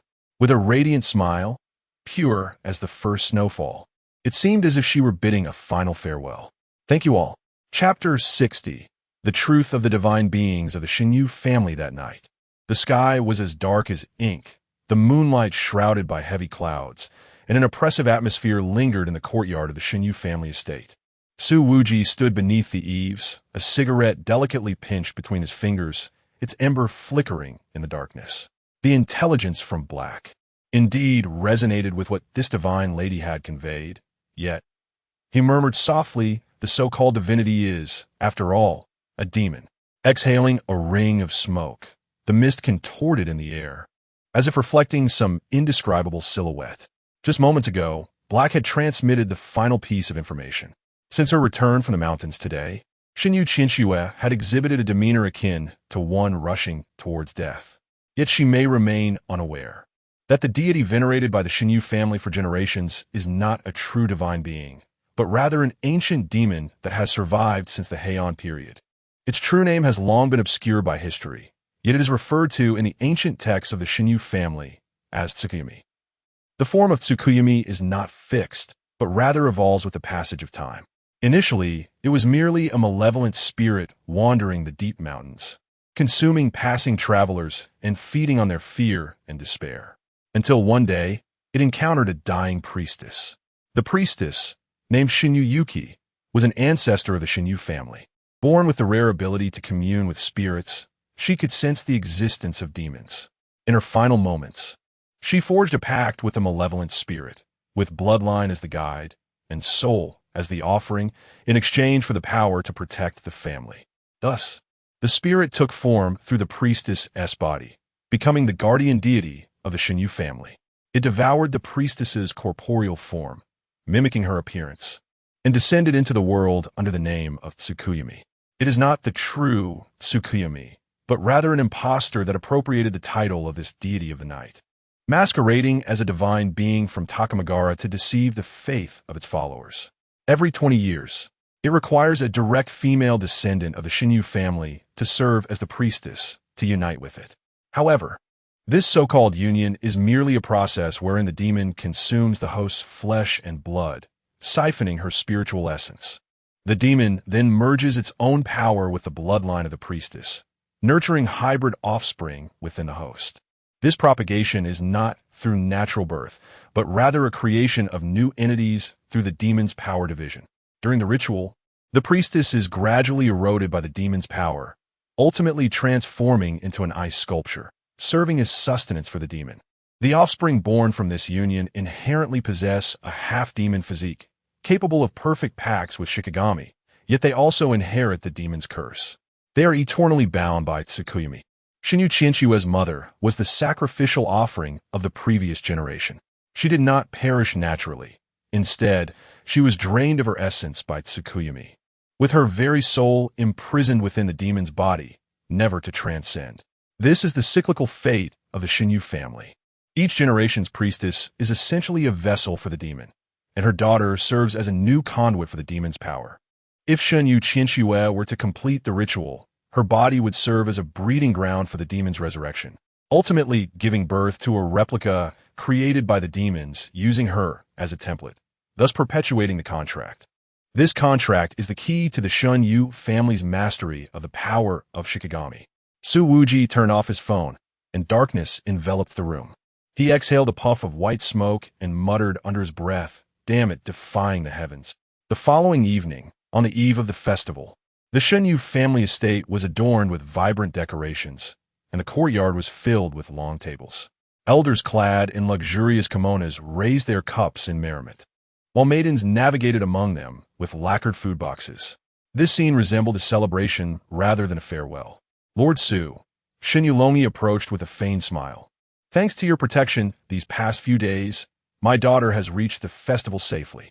Leaning against a pillar, Su Wuji toyed with a cherry blossom petal, not bothering to lift his gaze. Xinyu Longi's smile faltered slightly, and he edged closer, saying, "Once you arrive at the royal city, our Xinyu family will certainly speak highly of you in the council."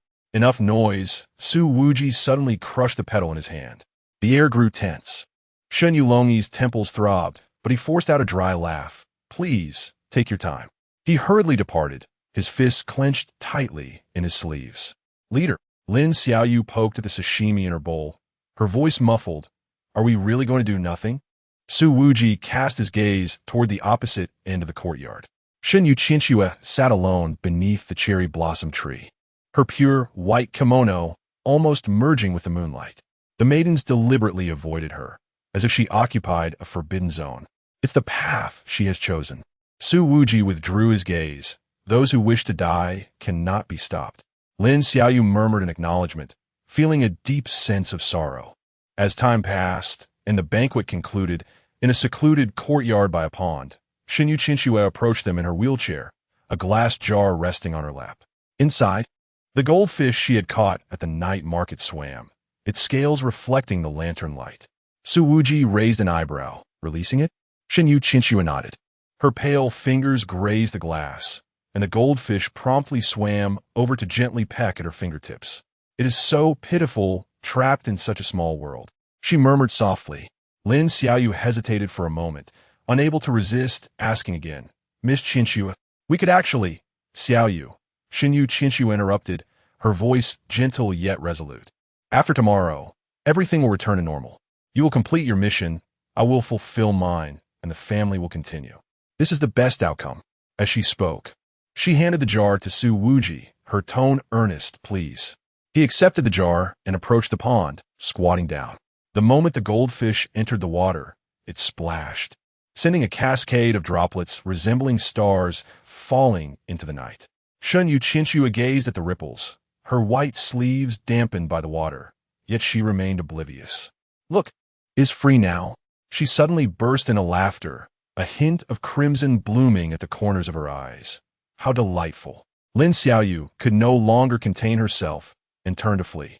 The night breeze carried the sound of her suppressed sobs.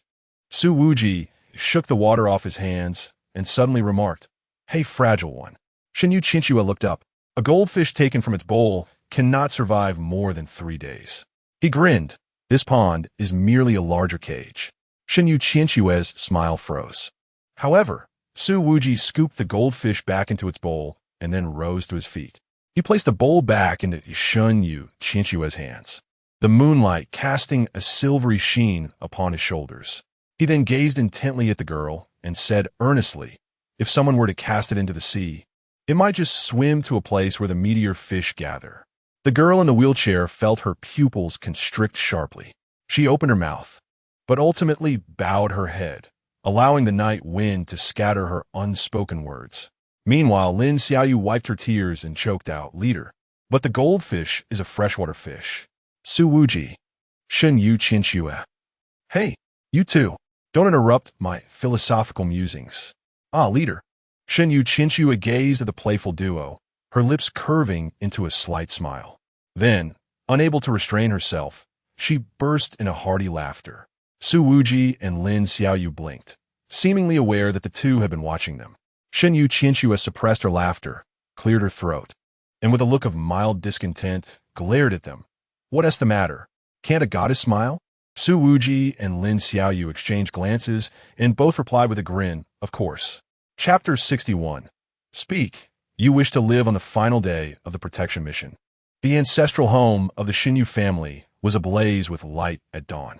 Maidens gracefully traversed the corridors, clutching plain white feather garments, while the elders, adorned with black caps and holding sacred bells, formed a solemn line in the courtyard, reciting ancient blessings.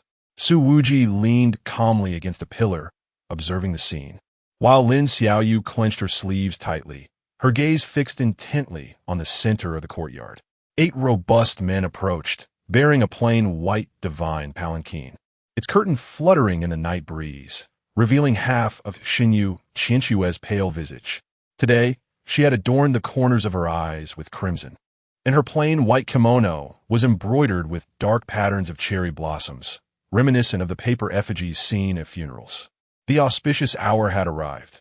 The ceremony was about to commence. Shinyu Long waved a cypress fan, his voice trembling with barely contained elation. The drums thundered to life, and the bearers of the palanquin, stepping in an eerie rhythm, turned toward the back mountain. This was their most joyous day. The lineage of their family would endure, and the divine powers would continue to bestow their favor upon them.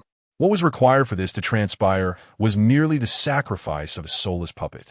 The smiles etched into the wrinkled faces and the avaricious gazes fixated on the palanquin only deepened Lin Xiaoyu's sense of foreboding. From the very beginning, she had discerned their true desires. They wished for Xinyu Qianxue's demise. Yet, they had at least attempted to mask their intentions. But on this final day, they could not be bothered with even the slightest pretense. Every countenance was adorned with a nauseating expression. Miss Qianxue, Lin Xiaoyu murmured, her lips pressed together. It seemed last night had been Xinyu Qianxue's final farewell. After a hearty laugh, she had resigned herself to her fateful destiny with remarkable grace. Lin Xiaoyu cast a furtive glance at Su Wuji, who remained expressionless as he took in the proceedings. In these concluding moments of their task, they were required to stay at the rear of the procession, ensuring safety until Xinyu Qianxue formally entered the ceremonial grounds. The path up Sakura Mountain was strewn with freshly plucked cherry blossoms, and, as the palanquin passed, the priests on either side continuously scattered grains of salt and talismans. At the forefront of the procession, Xun Yulong held a bronze sacred bell, each step synchronized with the rhythm of a sacrificial song. Tsukuyami, bless our clan, 20 years of divine connection. Su Wuji walked at the rear with his hands in his pockets, while Lin Xiaoyu jogged to keep pace. Realizing that this place was the very back mountain they had first ventured into. Just as that thought crossed her mind, a panicked shout erupted from ahead. Master, master! A demon-slaying priest tumbled down the slope, exclaiming, the divine cherry, the cherry tree. Xun Yulong furrowed his brow. What nonsense is this? What a disgrace! The divine cherry tree. It's gone. Xun Yulong. Soon, when the crowd reached the platform halfway up the mountain, they collectively gasped in disbelief. Before them stood the ancient divine cherry tree, large enough for four to embrace, severed in twain, its charred stumps still emitting wisps of smoke. Is it not? Our 400-year-old divine cherry tree gone? Struck by lightning? One elder's voice broke. Oh, that was my doing. At that moment, I was practicing my swordsmanship, which was essential for the protection of the revered lady deity. Su Wuji tilted his head slightly and inquired, do we need to compensate? Silence enveloped the surroundings, an oppressive stillness. Are you not even going to pretend? The elders wore expressions of deep displeasure, and Xun Yulong ground his teeth in frustration. However, recalling the significance of today's ceremony, he managed to force out a contorted smile. No need for that. Thank you for your hard work, Lord Su. We shall continue as planned. As his words fell, a soft chuckle escaped from the curtain of the sedan chair. Xun Yulong's eyes twitched, but he ultimately refrained from speaking. The ceremony proceeded. The sedan was carried to a cherry blossom path that ascended gracefully. It seemed that the main party could halt their journey here. Xun Yulong exhaled a sigh of relief. The ceremony was progressing smoothly, and he felt a sense of ease wash over him. Even though Shun Yukiangsu had been rather close to Su Wuji and his companions during this time, it appeared that fate would remain unchanged.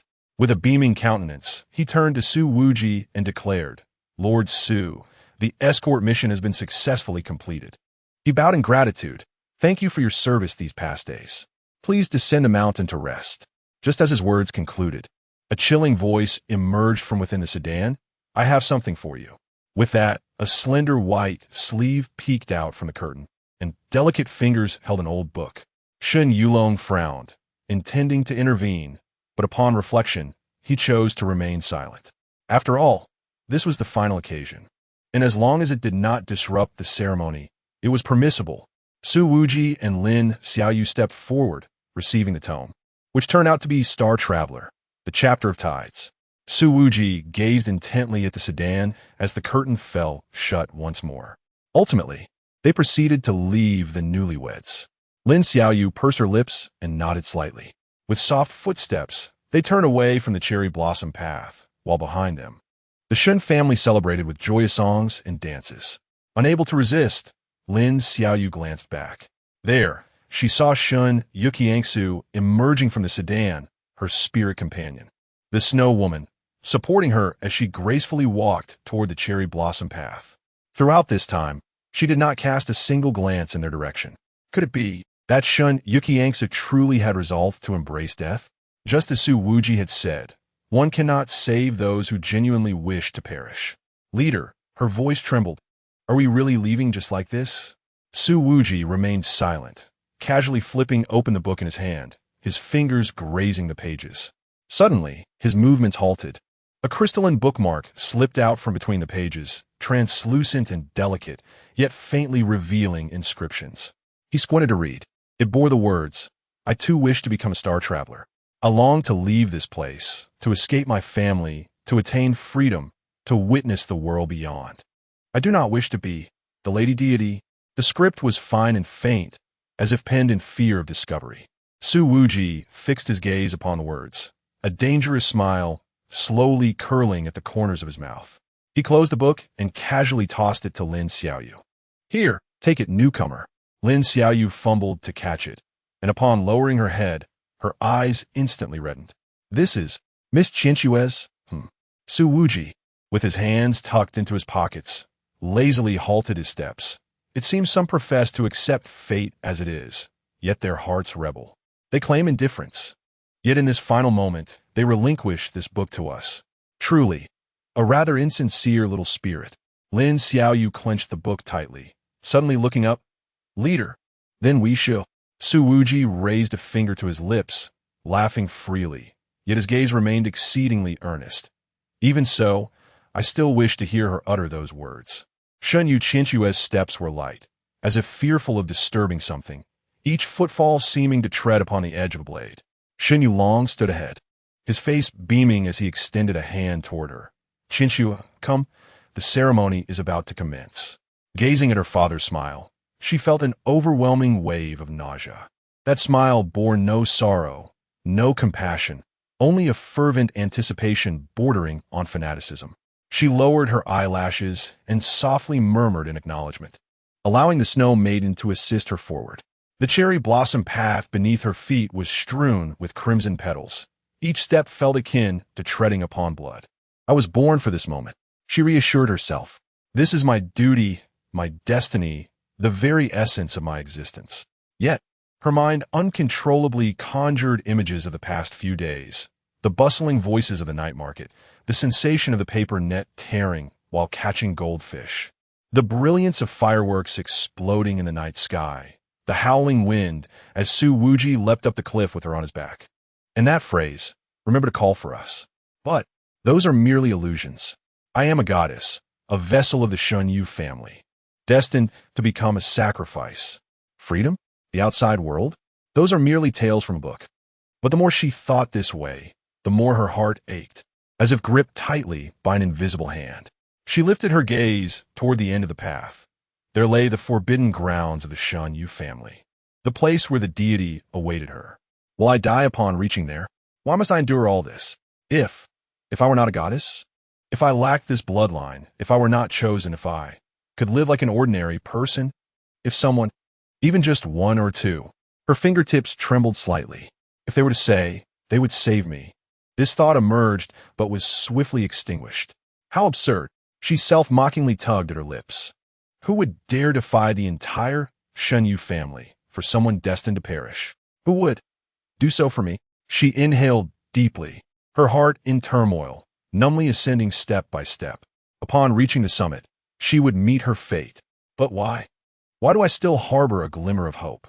A gentle breeze suddenly stirred. "Hey!" A familiar voice called from behind, causing Shen Yu Qianxue to halt in disbelief. Turning around, she glimpsed two figures silhouetted against the light at the end of Sakura Avenue.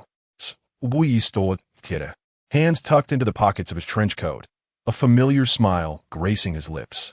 Lin Xiaoyu stood beside him, energetically waving, her face radiant with joy. "You." Shen Yu Qianxue's voice caught in her throat. "Young lady, you're being rather inconsiderate." Su Wuji shrugged. "You promised to take us to see the meteor fish, yet you slipped away first." Lin Xiaoyu's eyes sparkled. "Miss Qianxue, let us go to the seaside together." Shen Yu Qianxue's pupils constricted, her heart gripped by an invisible hand. She opened her mouth, but no sound emerged. Just then Qianxue, a sharp reprimand echoed from below. Shen Yu Long, accompanied by a group of elders, stood in the open area of Sakura Avenue, his expression as dark as iron. "The ceremony is about to begin. What are you doing?" he thundered. "Get up there at once." "Indeed, divine lady, Please prioritize the family. One elder shouted in agreement. Do not be willful any longer. The honor of the Shun Yu family rests solely on your shoulders. Snow Maiden, what are you doing? Hurry and take Qian Shui up to complete the ceremony. The cacophony of shouts surged like a tide, and Shun Yu Qian Shui's body trembled slightly. She glanced at her father and the elders below, then at Su Wuji and Lin Xiaoyu before whispering, Her voice was barely audible. In the next moment, hey, temperamental young lady, divine lady, he flashed a reckless smile. Now, you need not worry about anything. Just tell me loudly, do you wish to live? This question struck Shin Yu Qian Shui's heart like a heavy blow. Live? Did she truly have such a choice? Fleeting memories from the past days flooded her mind. All the images intertwined, culminating in an unprecedented surge of emotion. Her voice quivered, her eyes gradually moistening. Below, Shin Yulong was taken aback as he realized Shin Yu Qian Shui was genuinely conflicted. This was unacceptable. He could no longer maintain his composure, unleashing a sharp outcry. Shun Yu Qian Shui, what do you intend to do? Do you truly wish to bring shame upon our family? Rebellious daughter, you must hurry and fulfill the ceremony. Unite with the divine. Rebellious daughter, this is your destined fate. Your mother was the same. Your future children will be too. Do not be willful any longer. For the honor of the family. For the continuation of the lineage. In the assembly for our esteemed Xinyu family, Shin Yulong found himself at a loss for words. Before him, Shin Yu Qian inhaled deeply, her gaze fixed upon Su Wuji and Lin Xiaoyu, whose expressions radiated unwavering resolve, as if they could withstand all tempests of the world. At long last, she spoke, her voice growing ever clearer.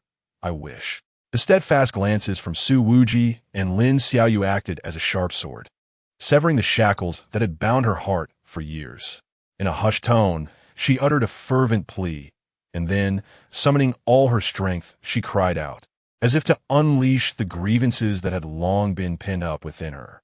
Her voice trembled, her eyes glistening with tears as she passionately exclaimed, I wish to see the meteor fish swarm. I yearn to go to the seaside with you. Please, Su Wuji, I implore you, Lin Xiaoyu, save me. I desire to live. Tears cascaded down her cheeks, and in that moment, Shin Yu Qian felt an unprecedented lightness, as if the burdens upon her shoulders had vanished in an instant. Su Wuji broke into a grin, gripping his weapon. Lei Yu, now that is more like it. Boom! A tempest of lightning surged skyward, violet arcs entwining around him like serpents. With one hand wielding his blade, he pointed it at Shin Yulong. The storm unleashed from the blade, instantaneously vaporizing the blossoms that filled the sky. I am Su Wuji, the fifth-ranking inspector of Jiangcheng City, now for crimes against humanity, for murder, for cultic sacrificial practices. His voice thundered amidst the storm. I hereby sentence you, scum, and your false god, to death. Chapter 62. The third persona of Lin Xiaoyu. The annihilation of the Xinyu family. What? Xinyu Ryu looked at Su Wuji, whose boundless murderous intent erupted, his expression contorted with disbelief. Are you kidding me? Grasping his own hair, Xinyu Ryu howled at Su Wuji with a twisted face. Do you even realize what you are doing? Do you understand that by doing this, you are opposing our entire Xinyu family? Do not think that defeating a few elders makes you formidable. The core of our Xinyu family's power derives from our Shikigami. Even you could never escape alive from the encirclement of our entire clan. Xinyu Ryu appeared to be apprehensive of the force behind Su Wuji. Despite his fury, he gritted his teeth and warned, Su Wuji, obstructing the most crucial ritual of our Xinyu family. Even if you are the one favored, we shall certainly. Enough with the idle chatter. Before Xinyu Ryu could finish, Su Wuji erupted like thunder. The thunder-prisoned Tang blade, enveloped in a myriad of violet lightning, cleaved toward Xinyu Ryu's face. What? Xinyu Ryu's pupils constricted. In a moment of panic, he could only raise his arm to block. Thud. Blood splattered.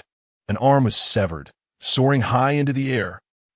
Xinyu Ryu screamed in agony, collapsing to the ground as his luxurious attire was instantly soaked in crimson. He gazed at Su Wuji in terror, as though beholding a madman. You actually dare to do this? No further thoughts remained in Xinhu Ryu's mind. Clutching his severed arm, he bellowed, "All Xinhu family demon slayers! Bring me Su Wuji and Lin Xiaoyu. Tear them to shreds." As Xinhu Ryu's words fell, dozens of scarlet lights suddenly illuminated the dense forest flanking Sakura Mountain. Shikigami, the night parade of 100 demons. Dozens of demon slayers appeared simultaneously, forming hand seals as they chanted ancient incantations. In an instant, a furious wind howled, and a demonic aura surged into the sky. Red-faced, fanged ghost warriors, nine-tailed swaying fox spirits, and skeletal-winged Yatagarasu. All manner of demons emerged from the void, encircling Su Wuji and Lin Xiaoyu tightly. "Huh?" Su Wuji scoffed. "So your Xinhu family Shikigami are all demons, huh?" Xinhu Ryu's face turned pale, yet before he could speak, a sudden exclamation echoed from above, "Su Wuji." Everyone looked up to see the snow woman, enveloped in a bone-chilling wind, whisking Xinhu Chinshua toward the mountaintop.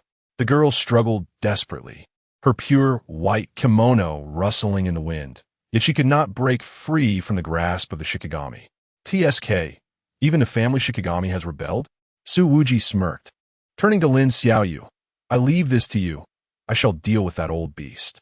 Lin Xiaoyu swallowed hard, her pupils trembling slightly behind her glasses. "Me alone? What is there to fear?"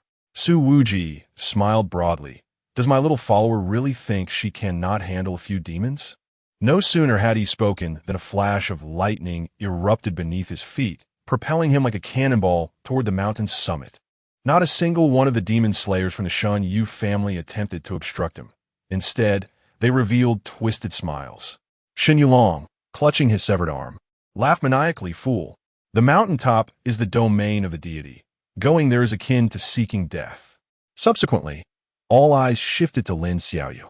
This seemingly harmless girl, adorned with black-framed glasses, now lowered her head, her shoulders trembling slightly. "Ha ha ha. What makes such a wretch think she can stop us? Has Su Wuji lost his mind? Eliminate this worthless one." A demon slayer grinned wickedly, gesturing, "Ghost-faced spider, tear her apart." In the next instant, a colossal spider, towering 2 stories high, emitted a piercing shriek, its blade-like legs slicing through the air toward Lin Xiaoyu. Yet, with a sickening sound, the flesh was torn. The spider's blade twisted grotesquely half a meter from Lin Xiaoyu, as if it had collided with an invisible meat grinder, disintegrating instantly. Dark green ichor splattered forth, yet it curiously suspended in mid-air, as if frozen by some unseen force. "What?" The demon slayer's faces drained of color. Lin Xiaoyu slowly raised her head. Her gaze was no longer timid, but laced with a chilling contempt.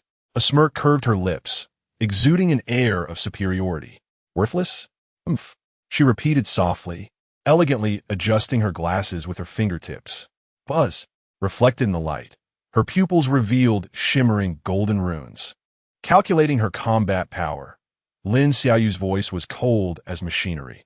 "The threat level of you lowly beings is less than 1/10 of the heart-eating demon of Donghai City." Shen Yulong's pupils constricted in shock. "You? Who are you? Who am I?" A rather foolish question. Lin Xiaoyu chuckled lightly, her long hair defying the wind. Gradually, she raised her right hand, fingers splayed, boom! Thousands of talismans poured forth from her sleeves, weaving a resplendent galaxy in the air. Each talisman bore ancient inscriptions, interlinking to form a grand array that enveloped the entire mountain path. As the domain unfurled, she looked down upon all beings, her tone haughty as a deity pronouncing judgment. 10,000 talismans heaven prison, threshold of arrogance. Buzz! The moment the barrier took shape, all demons froze in their tracks. The ghost warrior's blade hung suspended in midair, the demon fox's tail petrified, and even the falling cherry blossoms halted in the luminous trail of the talismans. Shen Yulong's eyes widened in disbelief as he screamed, "This is impossible! A domain? How can this power appear here? No! You casually unleashed a technique of this caliber." He immediately shouted, "Charge! Everyone attack! Kill her!" A demon slayer, obedient to his command, shouted as he formed a seal. Shikigami, bone-winged crow, charge. Charge forth. Yet, the bone-winged crow remained utterly still.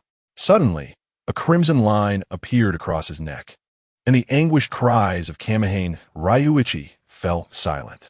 In an instant, the demon slayer's head was severed, blood gushing forth like a fountain, splattering the faces of those nearby. His Shikigami, the bone-winged crow, could not even emit a mournful cry before disintegrating into black smoke upon its master's demise. What? The demon slayers of the Kamehane clan recoiled in terror, unable to comprehend how Lin Xiaoyu had struck. Adjusting her glasses, the lenses glinted with a chilling light. Golden runes swirled within her pupils, as if capable of piercing through all illusions. The color of sin, she murmured softly, her fingertips slicing through the air. Buzzing. The talismans within the domain suddenly ignited, each one transforming into blades of judgment, suspended above the heads of the onlookers. You, clad in deep crimson. She pointed at a demon slayer, her tone as detached as a machine, have tortured 17 innocents, using the living to feed the demons. You, draped in pitch black. Her gaze shifted to another. In your quest for Shikigami, you slaughtered your own kin. And you, her eyes finally settled on Kamehane Ryuichi, a smirk curling at her lips, are cloaked in purple-black, a filth that is utterly revolting. Kamehane Ryuichi's complexion turned ashen as he screamed in hysteria. You're invoking the supernatural. Tear her apart. Yet, no one heeded his frantic pleas now, for they were consumed by their own peril. The judgment commenced. Lin Xiaoyu snapped her fingers. The talismans cascaded like a torrential rain, each one precisely piercing the vital points of a demon slayer or Shikigami. Blood erupted within the domain, resembling a grotesque display of crimson fireworks. Kamehane Ryuichi retreated frantically, only to see a golden talisman relentlessly pursue him. Despair clawing at his throat, he howled, "No, I am a head of the Kamehane clan. You cannot slish." The talisman penetrated his brow, forever sealing his unfinished words within his throat. His body stiffened momentarily before collapsing like a rag doll, disbelief frozen in his eyes. Within the domain, silence reigned. Lin Xiaoyu stepped over the multitude of corpses. She lifted her gaze toward the mountain summit, her tone indifferent. Su Wuji, truly a man who acts on his whims. Chapter 63. The battle of God-slaying begins. Xinyu Qinxue felt the howling wind by her ears, a piercing chill seeping into her bones from the embrace of the Snow Woman. She struggled desperately, but the strength of the Snow Woman exceeded her imagination. Those icy arms were like iron shackles, binding her tightly. "Let me go." Xinyu Qinxue's voice trembled, a flicker of despair flashing in her eyes. She gazed toward the ever-approaching mountaintop shrine, the abode of the deities and the terminus of her fate. The Snow Woman offered no reply, merely accelerating her flight. Her silver hair danced in the wind, and her ice-blue eyes were devoid of emotion, as if she were merely a puppet executing orders. Just as Xinyu Qinxue was about to be taken into the shrine, a familiar voice suddenly erupted in her ear. "Hey, is this the place where you worship the deities?" Startled, Xinyu Qinxue looked up to see a large hand reaching from the side, firmly grasping her wrist. The hand was warm and strong, a stark contrast to the Snow Woman's coldness. "Su Wuji," she exclaimed, disbelief flooding her gaze. But what about Lin Xiaoyu? Had she stayed behind to fend off the Xinyu clan? Su Wuji grinned, exerting force in his arm, and astonishingly pulled her from the Snow Woman's grasp.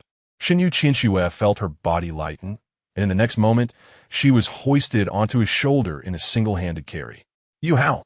Her voice faltered, her mind a blank, utterly unable to comprehend the unfolding events. Su Wuji shrugged. "The newcomer is holding the rear. I'll deal with the old beast here." Panic washed over Xinyu Qinxue at his words. "Xiaoyu is alone?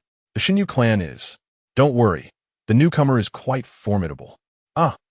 Xinyu Qinxue froze. Lin Xiaoyu was actually strong? This was the hidden prowess of a demon-slaying master. Her eyes sparkled with revelation. Meanwhile, Su Wuji turned to the Snow Woman, who stood nearby with a complex expression. After observing her for a moment, he suddenly smiled broadly. "Hey, Snow Woman, I don't care what you are. Just tell me, Where's that monster? I intend to slay it. Xinyu Qinxue was still trying to grasp the Snow Woman situation. Yet, by Su Wuji's demeanor, she sensed he understood the Snow Woman's predicament. The Snow Woman seemed to struggle internally before finally sighing, after all these years. I am certain this demon has entered the calamity stage. Letting Qinxue complete the ritual, at worst, she will become like me, a guardian spirit for her child. A calamity-level demon would be beyond the capabilities of the entire Xinyu clan. Xinyu Qinxue's pupils constricted, disbelief flooding her gaze as she looked at the Snow Woman. You. She finally understood. The Snow Woman. Perhaps she was her mother, the goddess who had been consumed by the deity 20 years ago, transformed into a guardian spirit.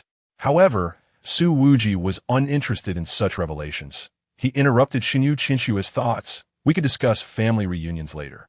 He lifted his gaze towards the Snow Maiden, his eyes gradually growing perilous. So, what you mean to say is that creature is formidable? The Snow Maiden replied, icily. It is not merely formidable, it is invincible. A calamity-grade demon has transcended the realm of ordinary demons, possessing the power to annihilate dozens of cities. Even you could not. Enough with the drivel, Su Wuji interjected with a scoff, abruptly cutting her off. He stepped forward with sudden intensity. The lightning upon his tang, Dao, flaring violently. Invincible? The terms destined and invincible are the very things I despise the most. Boom! A tempestuous surge of lightning erupted from within him. The purple arcs resembling an enraged dragon soaring skyward, instantly rending the ominous clouds atop the mountain. The Snow Maiden's eyes narrowed, instinctively retreating a half-step. Su Wuji flashed a manic grin, fervor igniting within his gaze.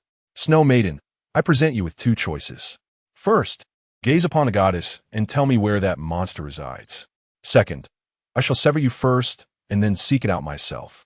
The Snow Maiden fell silent for a moment, ultimately exhaling a soft sigh. She extended her hand and gently took the divine feather Qinxue resting on Su Wuji's shoulder. The altar atop the mountain. She murmured the deity awaits there. Divine feather Qinxue looked up at the Snow Maiden, her eyes brimming with complex emotions. Yet, Su Wuji had already turned, striding purposefully towards the mountain summit. Su Wuji, divine feather Qinxue suddenly called out, Are you truly going? Without glancing back, he merely waved his hand dismissively. What else is there to do? But that is a calamity-grade demon. Divine feather Qianxue's voice trembled. You will perish. Should we not escape? Su Wuji paused momentarily, then turned to her, revealing a reckless smile. Fear not, only it shall perish. Besides, with such a colossal demon remaining alive, my heart would be restless, and yours. Would it not be even more so? Upon finishing his words, he leapt forward, his form like a flash of lightning, surging towards the mountaintop. Divine feather Qianxue's eyes widened in shock. Yes, yes. She anxiously glanced at the Snow Maiden. Little Rain, quickly check on Little Rain. It is over. The Snow Maiden closed her eyes, exhaling softly. The battle below has concluded. Concluded. The previous generation of the Divine Feather family and all its predecessors have perished. Alas, as dawn broke, golden sunlight pierced through the clouds, casting its glow upon the ancient altar atop Sakura Mountain. The altar, circular in shape, was constructed from obsidian basalt. At its center stood a stone platform, marred with dried blood that had long seeped into the crevices, forming dark crimson veins. And beside the stone platform stood a figure, if it could indeed still be called a person. It was tall and slender, its skin pale as parchment, clad in opulent white hunting garb, the hem embroidered with dark golden patterns, resembling an ancient noble at first glance. Yet, when the sunlight graces its visage, that countenance evokes an unsettling chill. Its eye sockets are devoid of eyeballs, instead harboring two writhing voids of inky blackness, reminiscent of the entrance to an abyss. The corners of its mouth stretch to the roots of its ears, revealing a set of bone-white teeth, its grin both grotesque and avaricious. A deity, or perhaps a demon that proclaims itself as Tsukuyami, gazes intently at the intruder, Su Wuji, who dares to approach the altar. Heh! A low chuckle emanates from the demon's throat, its voice resembling a cacophony of overlapping murmurs. I have sensed your presence for quite some time, little one. It slowly raises a hand, its pale fingers nearly translucent in the sunlight. You've been causing quite a ruckus down below, yet I have refrained from intervening. Do you know why? Su Wuji, with one hand tucked into his pocket and the other gripping the thunder prison tang blade, points its tip toward the ground. Violet lightning dancing along the edge. He tilts his head, a grin spreading across his face. Because you're cowardly? The demon's smile falters momentarily, only to widen further, its mouth stretching nearly to its temples, revealing a mouthful of serrated teeth. No, it is because... Its voice suddenly shifts to one of exhilaration, the inky voids of its eyes flickering with a crimson light. The essence of your blood is worth more than all the goddesses I have consumed. Boom! A terrifying aura of malice erupts like a tsunami. The very ground of the altar begins to fracture, stones levitating into the air, while the surrounding cherry blossom trees wither instantly, their petals turning to ash and scattering. Its expression contorts into a complete frenzy, the corners of its mouth nearly reaching its temples, its face embodying a state of deranged ecstasy.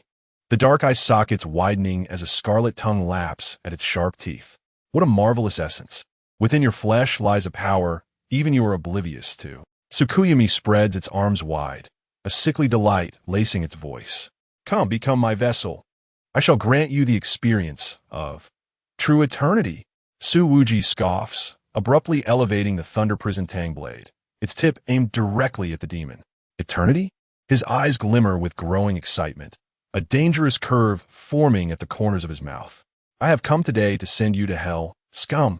Before the last word escapes his lips, the lightning beneath his feet erupts, propelling him toward the demon like a cannonball. Thus, the battle to slay the gods commences. Chapter 64. Su Wuji's malevolent ghost form. Even if you are a deity, I shall obliterate you. Su Wuji, ghostly malevolent form. Atop the cherry blossom mountain, thunder roared. Su Wuji's figure shot forth like a bolt of purple lightning, swiftly traversing dozens of meters, the thunder prison blade enveloped in a torrent of thunderous might. Descending upon Moon, reading Ming. Before the blade could land, the ferocious pressure of the thunder had already torn the altar's surface asunder, leaving a sinister fissure. The corners of Moon, reading Ming's mouth curled back to his ears, his pallid hand raised gently, boom. Inky black, demonic energy coalesced within his palm, transforming into a distorted shield that resolutely absorbed the blow. In that instant of collision, the entire mountain trembled violently. The shockwave erupted in a circular fashion, reducing the cherry blossom trees within 100 meters to mere dust. Is that all you can muster? Suddenly, Moon reading Ming's voice twisted, shifting from an elegant male tone to a shrill female scream, morphing into countless overlapping howls. I have consumed a full 80 generations of goddesses. From a lowly, despicable hybrid, I have grown into this calamity. Do you truly believe that a mere specter like you can vanquish me? With a sudden flourish, he spread his arms wide, and from beneath his hunting garb emerged dozens of pale arms, each hand splitting open with a gory maw, lunging towards Su Wuji. TSK disgusting. Su Wuji grinned wickedly, spinning around as the thunder prison blade traced a flawless arc of purple lightning. Puff, puff, puff, puff. Dozens of arms fell to the ground, black blood splattering everywhere. Yet, more ghostly hands surged forth from behind Moon reading Ming, engulfing him like a relentless tide. Thunderstorm, Su Wuji bellowed, unleashing a multitude of lightning serpents from his form. The blinding electric light vaporized the ghostly hands, but Moon reading Ming remained unmoved, instead erupting into manic laughter. Ha ha ha, yes, just like that. Make it fiercer. His skin ruptured, revealing the writhing flesh within, countless faces contorted beneath the surface. Shrieking in torment, Su Wuji's pupils constricted, retreating abruptly. Boom! The ground where he once stood suddenly caved in, a massive skeletal claw erupting from the earth. Is this never-ending? Su Wuji spat a mouthful of blood, a deep wound exposing bone on his left shoulder. Yet in an instant, lightning seared it shut. Moon reading Ming's body began to twist and expand, his garb bursting apart, revealing a pale, swollen form beneath. Do you know? His voice became hoarse and deep. The last goddess who dared to strike at me. I crushed her eyes, one by one. And you, I shall savor you as a prime delicacy. As the words fell, Moon reading Ming's body suddenly exploded. Countless pale arms unfurled like petals, each palm splitting open into a gaping maw, spewing forth a viscous, black corrosive fluid. Su Wuji stomped down fiercely, thunder erupting beneath his feet, propelling him skyward like a cannonball. The blade comes. With a thunderous roar, a piercing sound of breaking air resonated from afar. Buzz! The ghostly blade tore through the air, entwined with an ephemeral black mist that surged forth in an instant. Su Wuji caught the specter with his left hand, while his right hand surged with the thunderous purple lightning of the Thunder Prison. With dual blades in hand, his gaze became utterly frenzied. Break for me, shatter. In an instant, a torrential downpour of blade light cascaded across the sky. The purple lightning of the Thunder Prison intertwined with the black mist of the specter, forming a tempest of death, each strike landing precisely upon the essence of Tsukuyami. Blood and flesh erupted everywhere. Tsukuyami let out a howl that was anything but human, dozens of arms severed at the roots. The torso marred with crisscrossing scars of the blades. Not enough. Not enough. Still not enough pain. It howled madly, as the flesh at the broken wounds writhed and squirmed, rapidly regrowing new limbs. Su Wuji's onslaught did not wane. The dual blades danced like phantoms, transforming him into a hurricane of purple and black, leaving a trail of blood and flesh in their wake. Yet gradually, he realized that the effectiveness of his attacks was diminishing. 4. Tsukuyami's regeneration speed was far too swift. Ha ha ha. Have you realized? I am immortal and indestructible, because I am the very embodiment of divinity. The demon's form suddenly expanded several-fold, morphing into a colossal mass of flesh. Its surface riddled with twisted human faces. A massive mouth split open across its torso, revealing layers upon layers of sharp teeth. Let me show you. The true feast. The gaping maw erupted, unleashing countless vengeful spirits that surged forth like a tidal wave. There were maidens clad in divine garments, armored warriors, and even modern-day demon slayers. All the souls it had consumed, now transformed into the most malevolent curses, rushing towards Su Wuji. TSK. Su Wuji crossed his blades, the Thunder Prison and the Spectre both humming in unison. Just as the vengeful spirits were about to engulf him, he suddenly halted, grinning broadly. The time is ripe. Tsukuyami was taken aback. In the next moment, Su Wuji plunged the Thunder Prison into the ground. Evil spirit. He grasped the hilt of the specter with both hands, his eyes igniting with a crimson glow, his pupils narrowing to the size of pinpricks. The whites of his eyes consumed by dark veins, resembling cracks in an abyss. And Vina? Boom! The blade of the specter erupted with a towering black mist, soaring skyward like a volcanic eruption. This black mist was no ordinary smoke, but a mass of countless twisted, vengeful spirits, their grotesque faces faintly visible as they howled and struggled within. The black mist instantly engulfed Su Wuji's form. The ground within 100 meters cracking and splintering, rubble floating in the air as if gravity had been utterly distorted at that moment.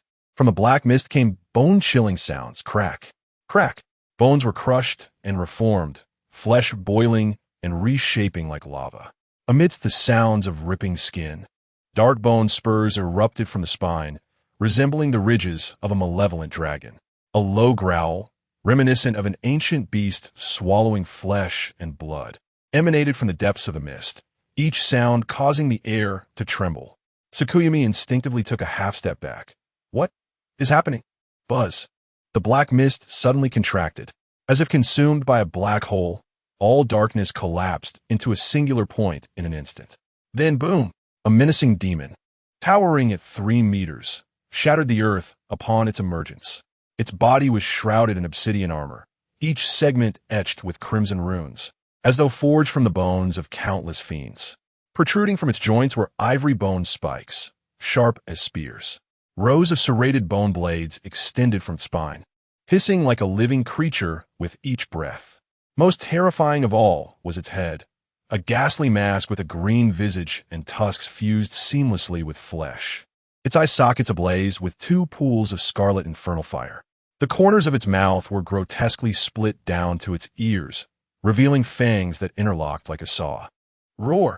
The demon let out a deafening howl, its voice transforming into a tangible shockwave that uprooted cherry blossom trees within a 100-meter radius.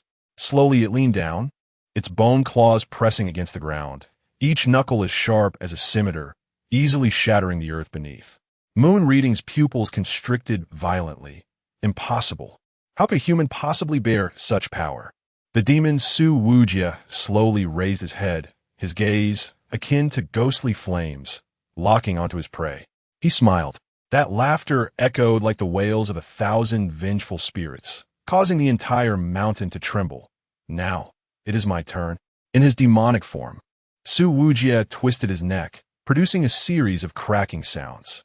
The 24-hour breathing technique, combined with the weapon, would yield an unexpected chemical reaction. The previous Thunder Prison was merely one form. The Spectre followed suit, though its method of attack appeared different. More sanguinary, more violent, and far more chilling than Thunder Prison. In the second round, he arched his body, bone claws carving deep trenches into the ground. It begins. Boom! The earth erupted. The demon Su Wuji moved with such speed that he left afterimages, instantly appearing before Moon Reading.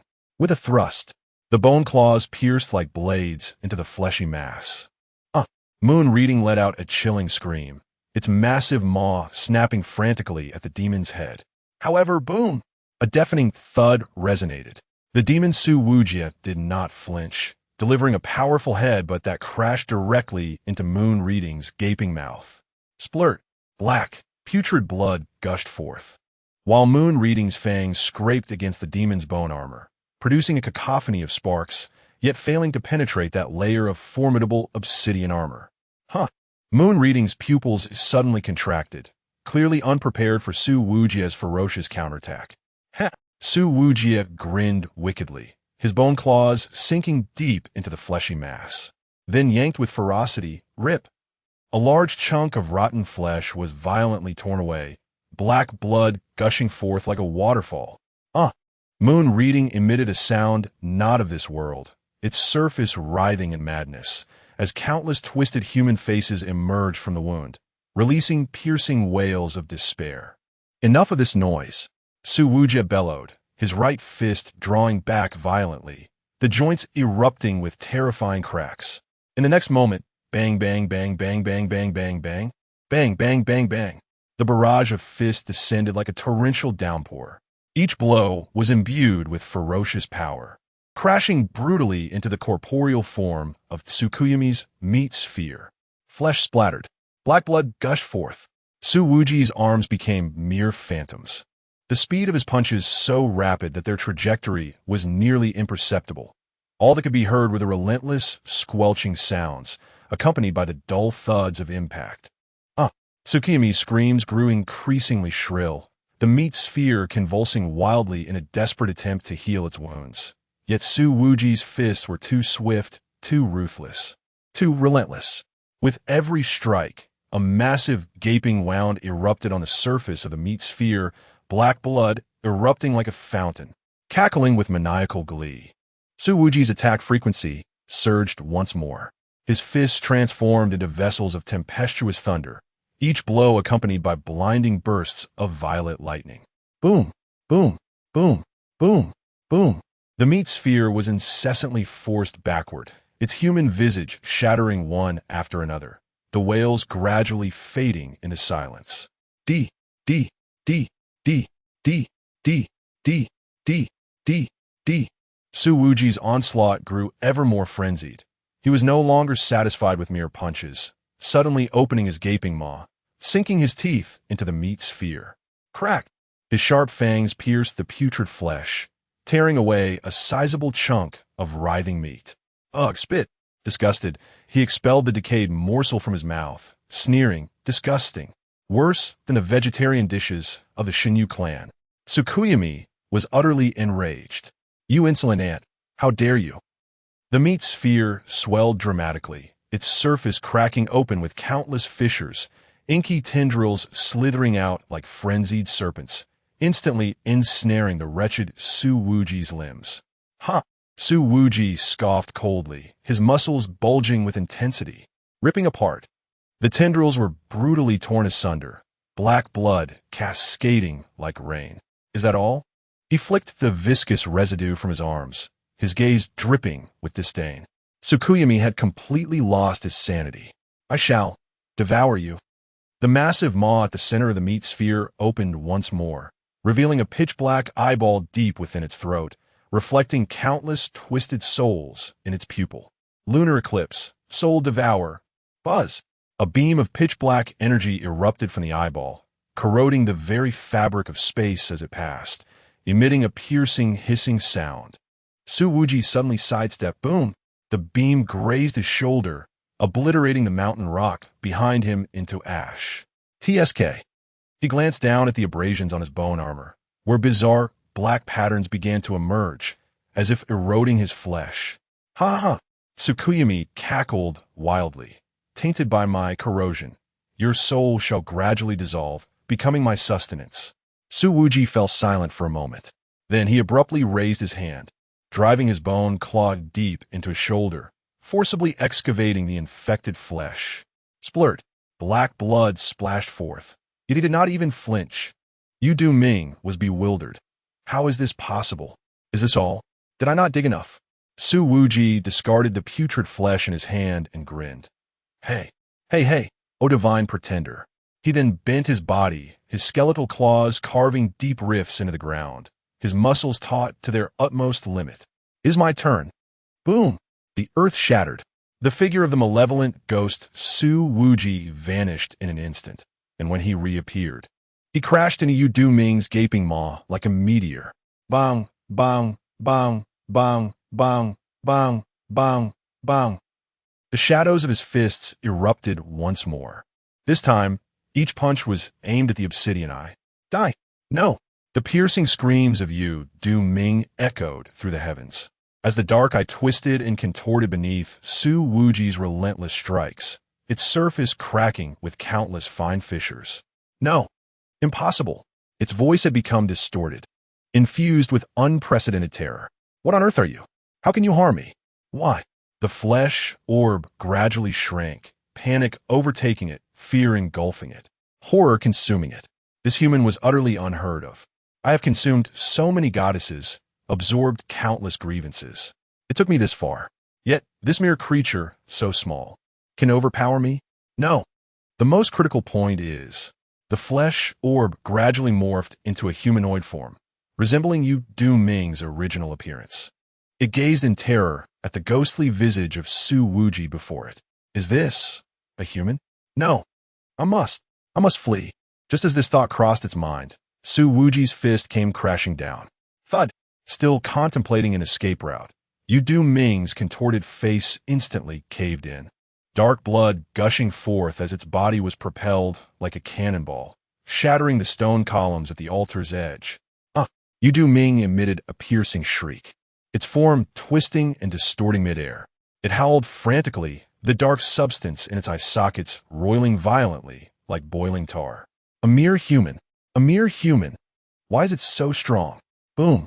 Su Wuji's figure pursued like lightning, his right fist charging once more, thunder igniting at the tip of his fist. Bang! Another strike. A massive hole was forcibly blasted into Yu Du Ming's chest, dark flesh splattering everywhere. Yet, it grinned wickedly, the flesh and blood at the wound writhing violently, regenerating rapidly.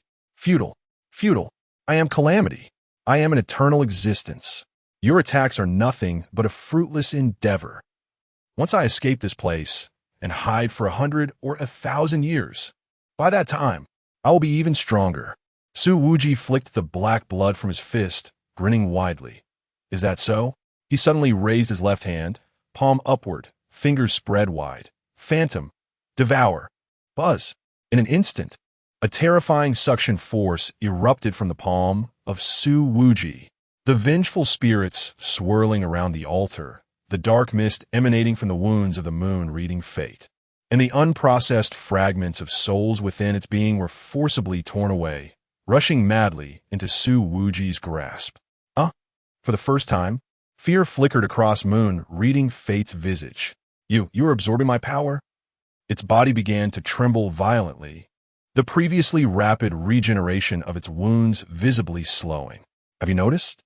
Su Wuji sneered, his right fist tightening once more. Your immortal body seems rather fallible, does it not? No.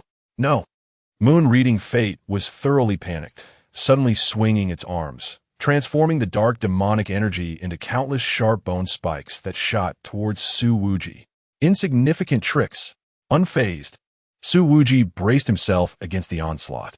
In the next moment, he stomped the ground, causing it to shatter, propelling himself once again towards Moon reading fate.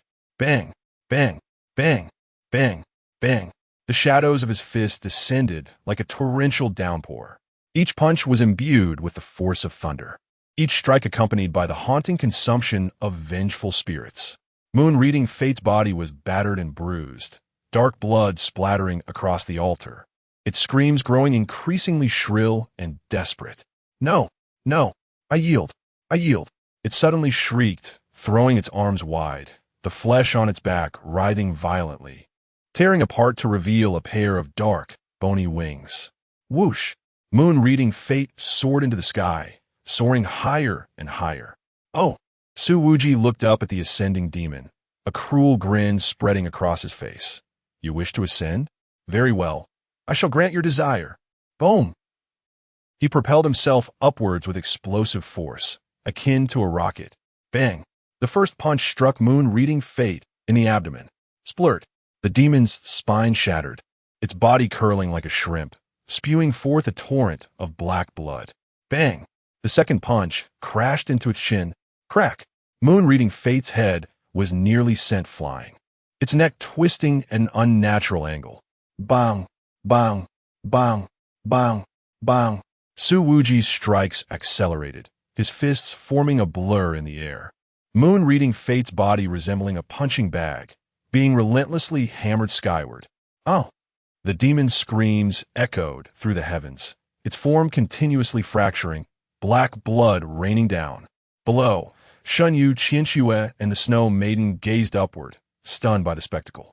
In the sky, Su Wuji's fists moved so swiftly that their trajectories were nearly indistinguishable.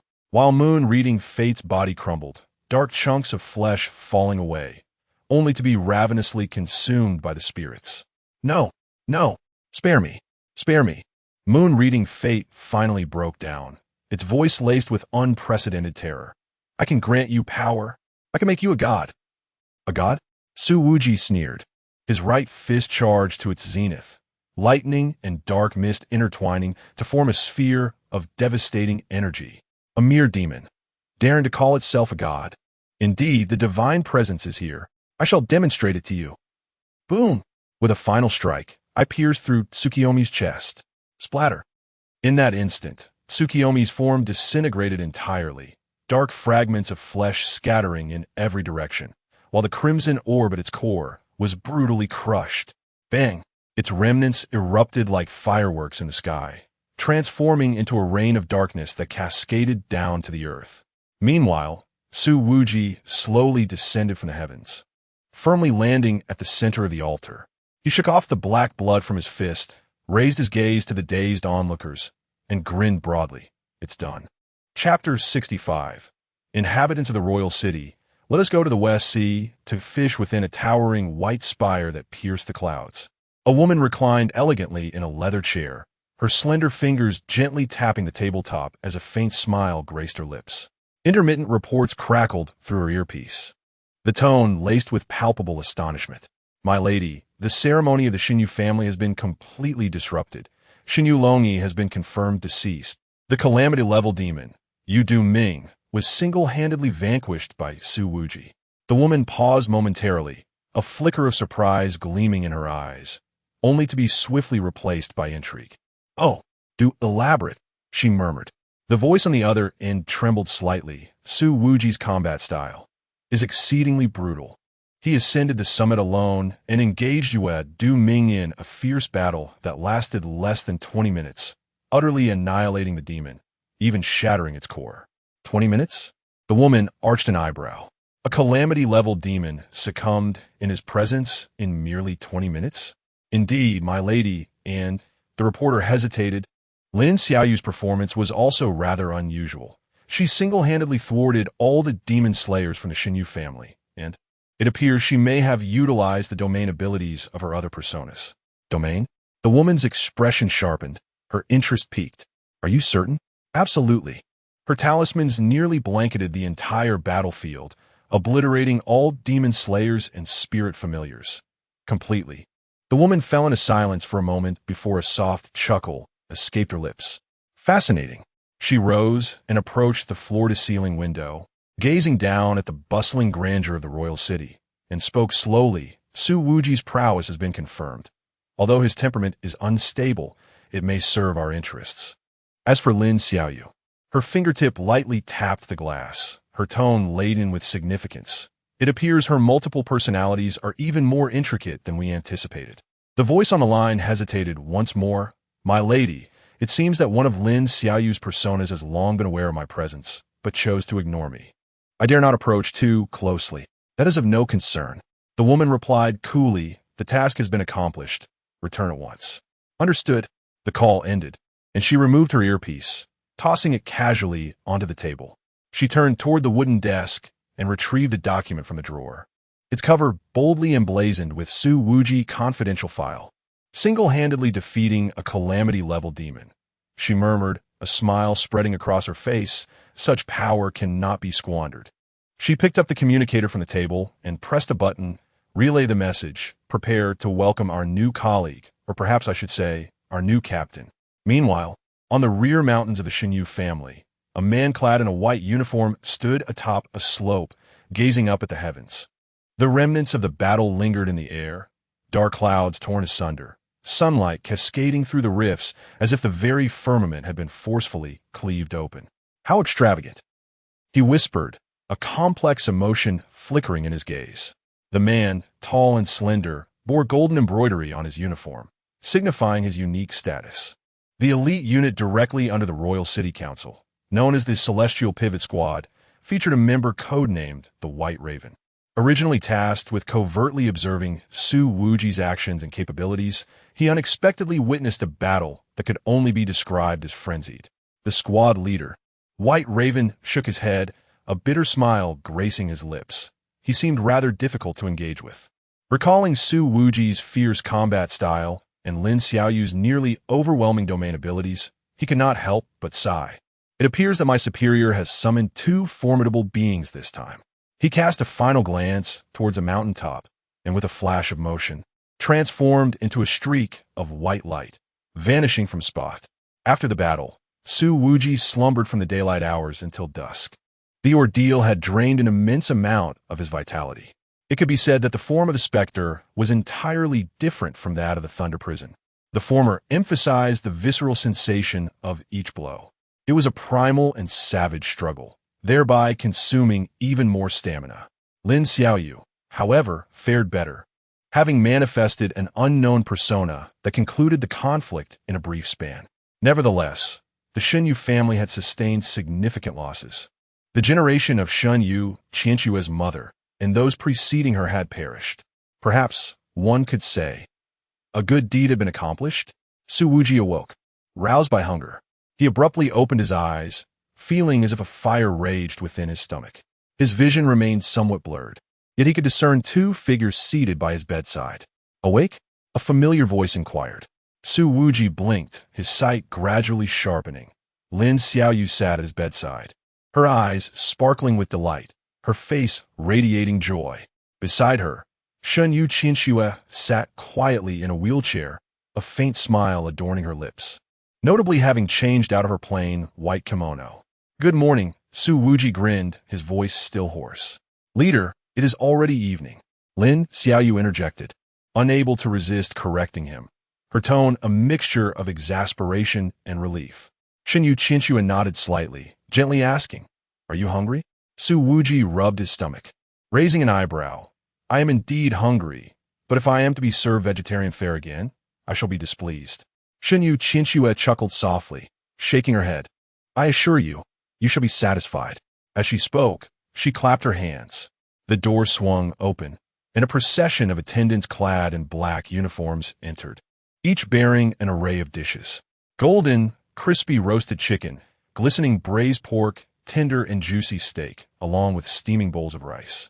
The enticing aroma instantly filled the room, causing Su Wuji's eyes to widen in anticipation. Wow, this is impressive. He seized a pair of chopsticks and began to devour the feast voraciously. Lin Xiaoyu, watching in astonishment, could not help but quietly caution, "Leader, please eat more slowly." With his mouth full of meat, Su Wuji mumbled indistinctly, "I'm starving." "Slow down? Not a chance." Observing his voracious appetite, Shenyu Qinshue's smile deepened. As Su Wuji savored his meal, he glanced up at her and inquired, "Have you taken over the family affairs?" Shenyu Qinshue nodded, her tone composed. "I have discreetly nurtured my own people. Otherwise, I could not afford the 1 billion assassination fee." Su Wuji took a hearty bite of meat, chewed thoughtfully, and after swallowing asked, "So, do you feel considerably more at ease now?" Shenyu Qinshue momentarily paused, her gaze seemingly lost in thought. After a brief silence, she softly responded with a gentle, a faint smile gracing her lips. "Thank you." Su Wuji waved his hand dismissively, nonchalantly replying, "What are you thanking me for? We're all buddies." Shenyu Qinshue burst into a light laugh, and Lin Xiaoyu joined in, filling the room with a relaxed atmosphere. Once they had feasted to their heart's content, Su Wuji contentedly patted his belly, rising to stretch. He turned his gaze towards the window, where the setting sun cast its golden rays upon the courtyard, illuminating everything in a warm glow. "Hey," he suddenly pivoted to face Shenyu Qinshue. "Shall we go to the West Sea to watch the fish?" Shenyu Qinshue was momentarily taken aback, seemingly unprepared for his sudden suggestion. Her eyes flickered briefly before she softly asked, "Now?" "Of course." Su Wuji grinned widely. "Didn't you mention the meteor fish schools?" Lin Xiaoyu excitedly raised her hand, exclaiming, "I want to go too." Shenyu Qinshue regarded the two for a moment, then slowly nodded, "All right." Chapter 66. The protection mission concludes. What a beautiful moonlit night. As night descends upon the western coastline, gentle waves caress the sandy shore, while moonlight spills across the surface of the sea, creating silvery ripples. Su Wuji pushes Shenyu Qinshue's wheelchair along the soft beach, with Lin Xiaoyu skipping joyfully beside them, a bag of snacks in hand. "Leader, do you think the meteor fish will really appear?" Lin Xiaoyu inquires with curiosity. Su Wuji shrugs nonchalantly. "Who knows? We're here anyway." Shenyu Qinshue gazes out at the distant sea and softly remarks, "It will." Ancient texts record that tonight, which occurs once every 20 years, the silver fish will leap from the water like shooting stars. Isn't that rare? Lin Xiaoyu blinks in surprise. Shenyu Qinshue smiles slightly. "Indeed, it is very rare." Su Wuji glances at her and playfully quips, "But no matter how rare, it can't compare to your rarity. Didn't you say before, oh, but then again, upon reflection, that must all be tales from books, probably just myths. Weren't you reluctant to come?"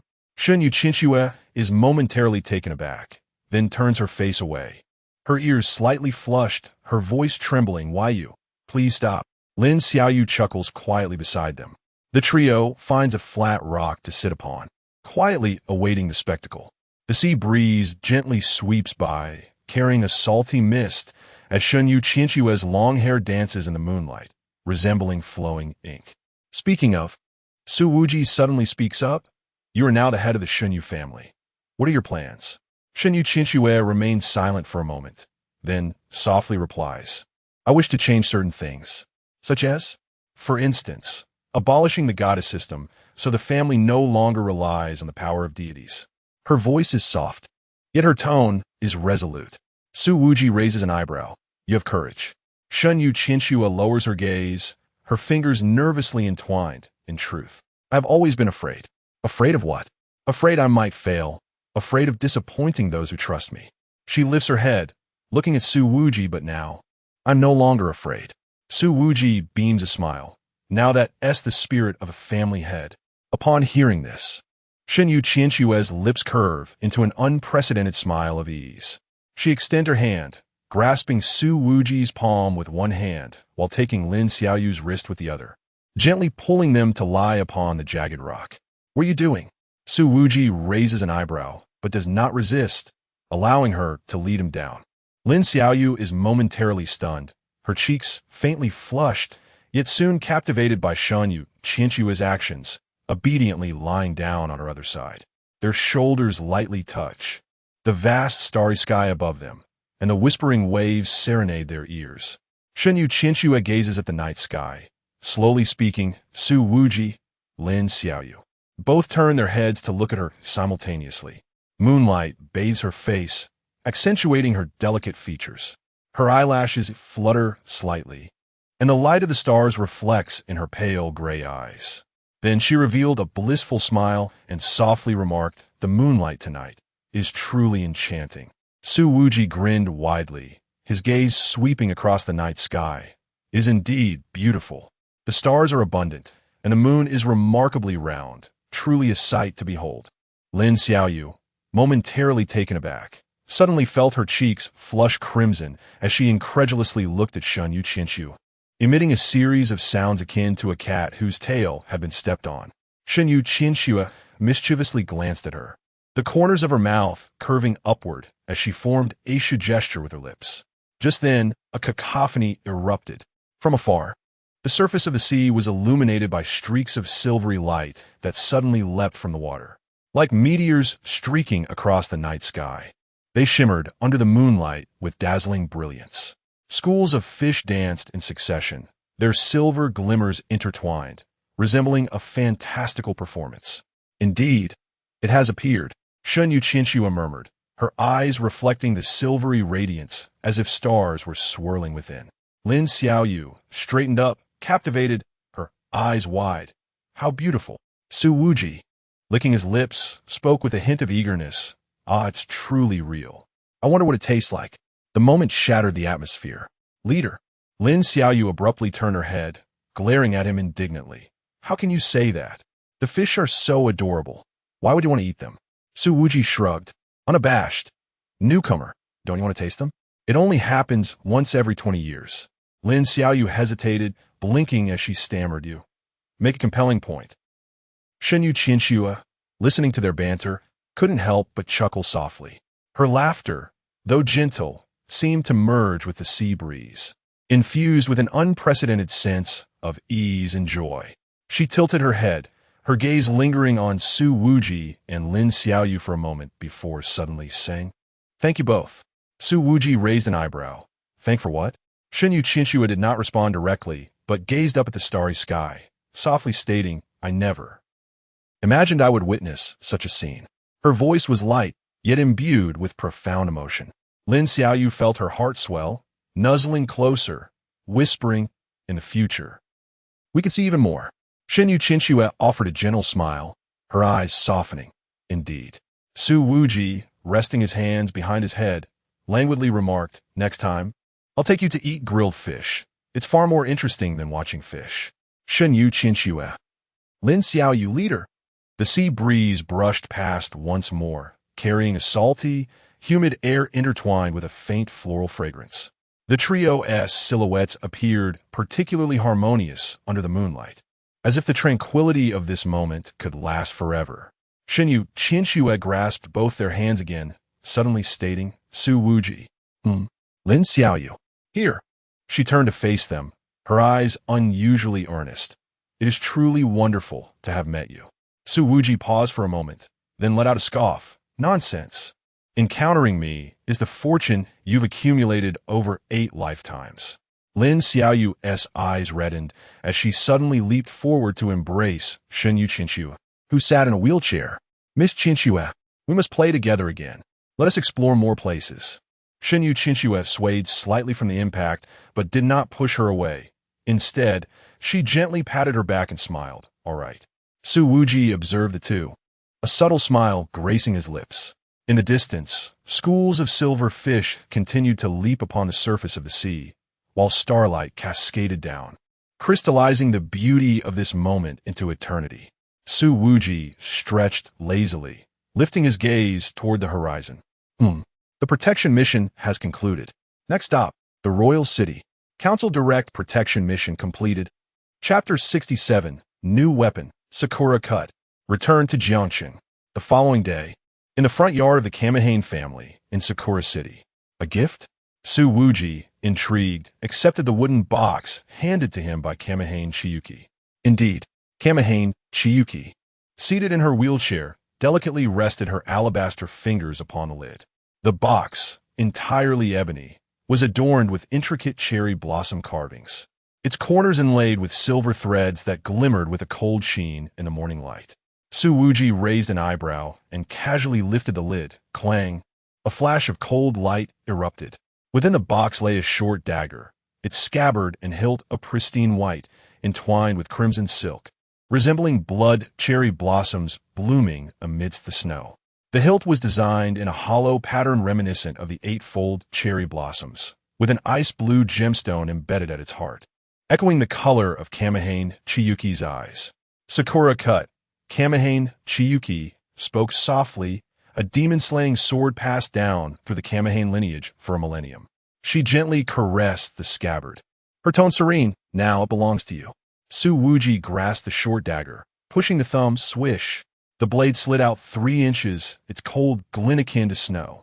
The blade was not metallic silver, but a delicate pink, reminiscent of the first cherry blossoms, with a layer of crystalline light flickering along the edge. Upon closer inspection, countless tiny cherry blossom petals appeared to drift slowly away. Wow! Su Wuji flicked the blade with his fingers, producing a series of melodious vibrations that materialized a few real cherry blossoms in the air, swirling down to rest in his palm. What a splendid treasure! He grinned broadly, executing a flourish with the dagger, leaving a fleeting cherry blossom trail in the air. Seeing his childlike excitement, Kamehane Chiyuki's lips curved slightly upward. The blade is infused with the powdered bones of the first goddess, allowing for control over ice and snow. It is said to possess additional effects, though I have never utilized it, so I entrust it to you to bring it to greater heights. After a pause, her voice softened, considerate, a token of gratitude. Su Wuji sheathed the dagger, casually inserting Sakura Cut at his waist, waving his hand dismissively. Gratitude? We are friends, Kamehane Chiyuki gently acknowledged, yet her gaze inadvertently drifted towards Lin Xiaoyu, who was bowing her head, nervously twisting the hem of her clothing. Her eyes darting about, her cheeks tinged with a suspicious blush. Xiaoyu? Kamehane Chiyuki tilted her head. What troubles you? Huh? And no, nothing.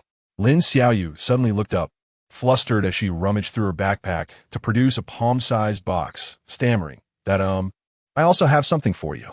Taking a deep breath, as if summoning her courage, she thrust the box into Kamehane Chiyuki's hands. Why you? Take a look and see if it suits you. Kamehane Chiyuki, puzzled, opened the box. Inside lay a silver hairpin resting upon plush fabric. The pin's head featured a blossoming cherry flower, its petals as delicate as gossamer, with an ice blue diamond nestled at its center, refracting tiny glimmers of light in the sunlight. The pin's tail was intricately carved with tiny snowflake patterns, exquisitely delicate as if crafted by divine hands. This is... Kamehane Chiyuki was momentarily taken aback. Lin Xiaoyu's cheeks flushed as her voice dwindled. I searched through all the jewelry stores in Sakura City. I heard that this alloy can insulate against the cold. If you wear it, the Snow Woman's power won't damage it. Her fingers gestured absent-mindedly. Moreover, the hairpin contains a mechanism. Press here, and a needle will spring forth, coated with a tranquilizer. Although it may not be of use to you, but what if there's a villain? Shinyu Qianxue suddenly clasped her hand, silencing Lin Xiaoyu's incessant chatter. The girl in the wheelchair lowered her gaze upon the hairpin, her long hair cascading down, obscuring her expression. After a long pause, she murmured, almost inaudibly, "Fool. I usually don't go out." Lin Xiaoyu grew anxious, but... However, Shinyu Qianxue lifted her head, her eyes slightly reddened, yet shining brighter than ever. I really like it. She released Lin Xiaoyu's hand and gently secured the hairpin in her hair. The icy blue crystals reflected against her pale skin, resembling flowers blooming in the snow. What do you think? She tilted her head slightly, a rare playfulness gleaming in her eyes. Lin Xiaoyu stared, momentarily entranced, before stammering, It's beautiful. Absolutely stunning. Su Wuji crossed his arms, feigning astonishment. Oh, the newcomer has quite the taste, huh? Lin Xiaoyu's ears turned crimson, as if recalling something. She hurriedly retrieved a velvet pouch, and there are matching earrings.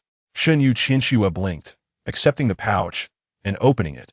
Inside lay a pair of ice crystal-like earrings, each encapsulating a real cherry blossom petal, as if the entirety of spring had been frozen within. This is eternal bloom. Lin Xiaoyu's eyes sparkled. The shopkeeper said the petals inside can last a century without fading. I think they suit you perfectly. Her voice dwindled to a whisper, almost inaudible. Shen Yu Qinxue grasped the earrings, her fingertips trembling slightly. After a moment, she softly requested, Help me put them on. Okay. Lin Xiaoyu flusteredly leaned in. The noonday sun poured into the courtyard, cherry blossoms fluttering like snowflakes. Su Wuji stretched lazily, sensing the time was right, and smiled at Shen Yu Qinxue. Hey, young lady, we're heading to the airport. Until next time. He gently patted Lin Xiaoyu's head. Remember to treat us to a meal. Shen Yu Qinxue paused momentarily before breaking into a soft laugh. All right, until we meet again. As time passed into the evening, at the Jiangcheng demon-slaying division. Su Wuji, have you lost your mind? It was merely a protection mission, yet you annihilated the Shun family? Zhao Zhengwo's mind went blank upon receiving the news. Isn't it? Huh? May I ask? Such a simple task, just to protect a young lady. How did the previous head of the family vanish? Why is Shen Yu Qinxue now the new head? Did you usurp the throne? No. The crux of the matter is that the Shen family is one of the A-class families in the council. How can they be so easily overwhelmed? What happened to the divine power? Su Wuji reclined on the sofa, nonchalantly curling his lip. Old Zhao, you are exaggerating. The task was to provide protection, right? Thus, I ensured that the young lady was shielded from familial persecution, and during this time, I made a few minor adjustments. Is that not quite normal? Is it normal? Zhao Zhengwo was perplexed about what had transpired within the family. However, Su Wuji's actions were undoubtedly related to the demons. Moreover, did Lin Xiaoyu not attempt to rein in Su Wuji's reckless behavior? Contemplating this, he turned his gaze towards Lin Xiaoyu, who was seated beside Su Wuji. Upon meeting his eyes, she blinked and immediately lowered her head. Sigh. Zhao Zhengwo exhaled deeply. It was done. He inhaled sharply and waved his hand, stating, All right, you two may return. I will explain the situation to the council. Indeed, his urgency stemmed from the concern that Su Wuji's actions might lead the council to deem the mission a failure.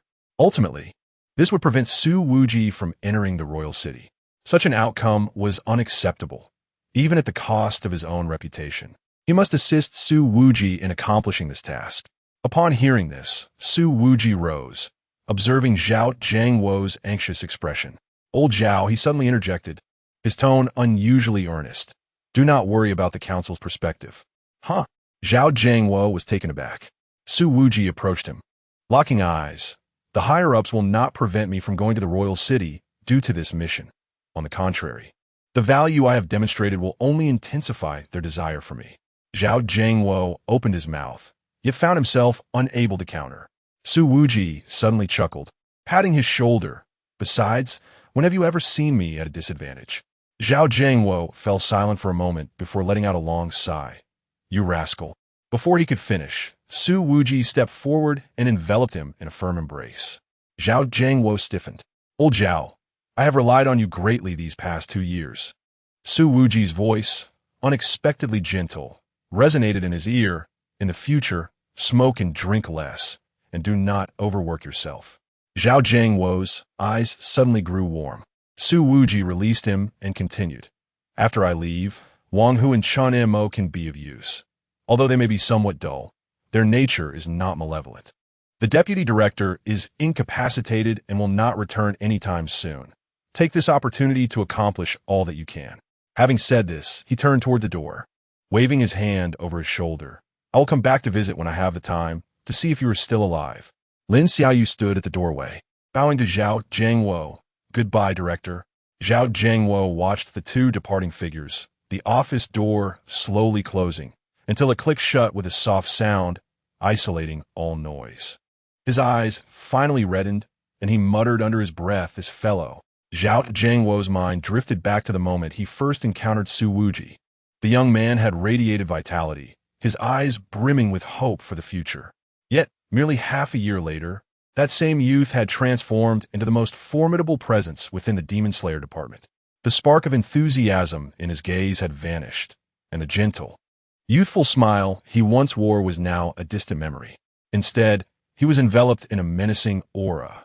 Initially, he had been treated as an outcast by his colleagues, facing all manner of exclusion, slander, rumors, and even threats and assaults. Gradually, he shattered every doubt, evolving into a relentless machine of demon destruction. In this journey, Zhao Jiangwo's role had been minimal. It could be said that Su Wuji's ascent was solely the result of his own perseverance. Now, this fellow was heading to the royal city. Would that place empower Su Wuji to unveil even greater strength, or would it serve to suppress him? At first, Zhao Jiangwo was quite concerned, for the royal city was steeped in darkness, a realm where light scarcely penetrated. However, for reasons unknown, he no longer felt anxious. Su Wuji was astute and fully aware of his actions and intentions.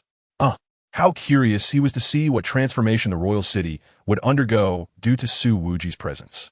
After a long while, Zhao Jiangwo approached the window, gazing at the distant cityscape. Jiangcheng appeared to function normally, yet that was only because Su Wuji had been suppressing all manner of troubles. Now, the stabilizing force of this city was about to depart. It seemed, Zhao Jiangwo murmured to himself, it was time for some changes. He turned back to his desk and opened a long-forgotten document, a reform plan he had drafted long ago, which had remained unimplemented due to various obstacles. Now, he hesitated no longer. Chapter 68, into the Jiangcheng arc, a bunch of fools in the corridor. Lin Xiaoyu hurriedly caught up with Su Wuji and quietly inquired, "Leader, are we truly just leaving like this?" Su Wuji shrugged nonchalantly. "What else is there to do? Stay behind and sip tea with old Zhao?" Lin Xiaoyu hesitated momentarily. "But the director seems quite concerned about the council." "Concerned about what?" Su Wuji scoffed. "Those people in the council are quite astute. They understand my worth better than anyone else. The old geezers of the Xinyu family are dead and gone. Who really cares?" He slipped his hands back into his pockets and strode forward. "Come on, newcomer. Say your goodbyes to your friends over the next few days. I'll take you to Wangsheng to see the world." Lin Xiaoyu blinked and hurried to keep pace. "Leader, is Wangsheng really impressive?" Su Wuji grinned. "Impressive? No matter how magnificent the place, it all boils down to strength, doesn't it?" Lin Xiaoyu admired this about Su Wuji. Regardless of his circumstances, he simply took action. That very evening, the Wangsheng Council issued a transfer notice. Su Wuji and Lin Xiaoyu were to head to Wangsheng. Only then did Zhao Jiangwo finally feel relieved. In the days that followed, the news of Su Wuji and Lin Xiaoyu's transfer to Wangsheng spread swiftly. Initially, Su Wuji did not think much of it. He was aware that he was not particularly well-liked. Perhaps, in the eyes of others, he was merely a relentless taskmaster, known for his poor temperament and the extra workload he imposed. His departure would undoubtedly be seen as a blessing for them. It was certain that he was not held in high regard. However, it seemed he had somewhat misjudged the situation. At the headquarters of the Jiangcheng Demon Slaying Department, in the corridor, Su Wuji ambled leisurely with his hands in his pockets, while Lin Xiaoyu blinked in bewilderment as she followed behind. Today marked their official departure, and they were there to gather their belongings. Lin Xiaoyu found it surreal.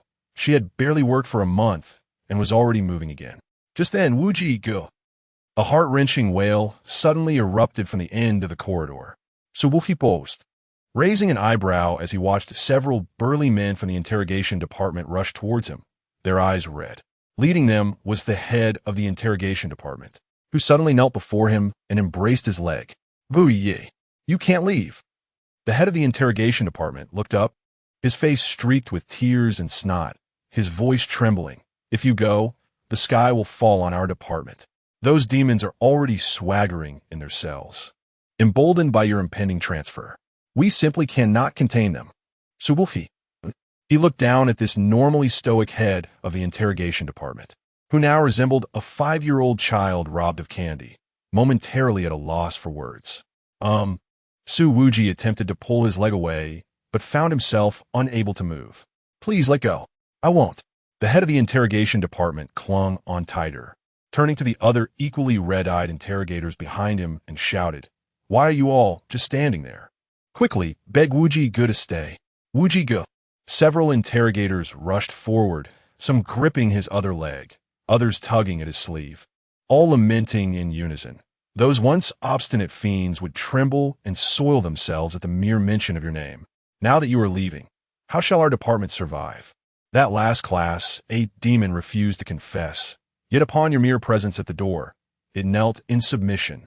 You are the very pillar of our interrogation unit. Brother Wuji, you are our deity. Su Wuji. He twitched his lips, turning to Lin Xiaoyu. Aren't these folks usually rather resolute? Why do they seem so mournful today? Lin Xiaoyu adjusted her glasses, whispering, "Sir, it appears they are quite sincere." The head of the interrogation department, tears streaming down, looked up. "Brother Wuji, the truth is, we've always hesitated to approach you closely, fearing your temper and the terrifying aura you exude." He sniffled, his voice choked, "But each time we struggled with a demon, you would just happen to pass by, helping us maintain order. We all understand. You do it intentionally." Su Wuji raised an eyebrow. "Oh, you possess quite an imagination." The head shook his head, eyes brimming with tears. "This is no mere imagination. Though you feign disdain, you have never truly neglected us.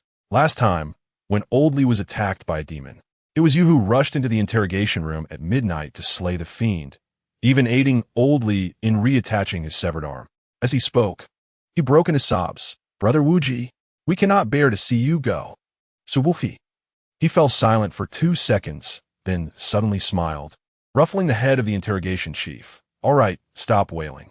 When I leave, hold your ground and don't embarrass me." The chief was momentarily stunned, then cried even harder. Before he could finish comforting them, a commotion erupted from the other end of the corridor. "Su Inspector."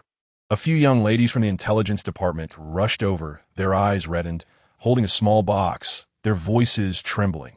This is a gift we pooled together. You must accept it." Su Wuji took the box, opened it, and found a custom-made watch, with a line engraved on the back. "All members of the Jiangcheng Demon Slaying Bureau Intelligence Department, thank you for your care." The head of the logistics department rubbed her hands together, speaking softly. "Actually, every time you return from a mission, you inadvertently share a bit more of the demon materials with us. And we remember." She lowered her head, her voice dwindling. "We just never dared to say thank you, always thinking you were rather fierce."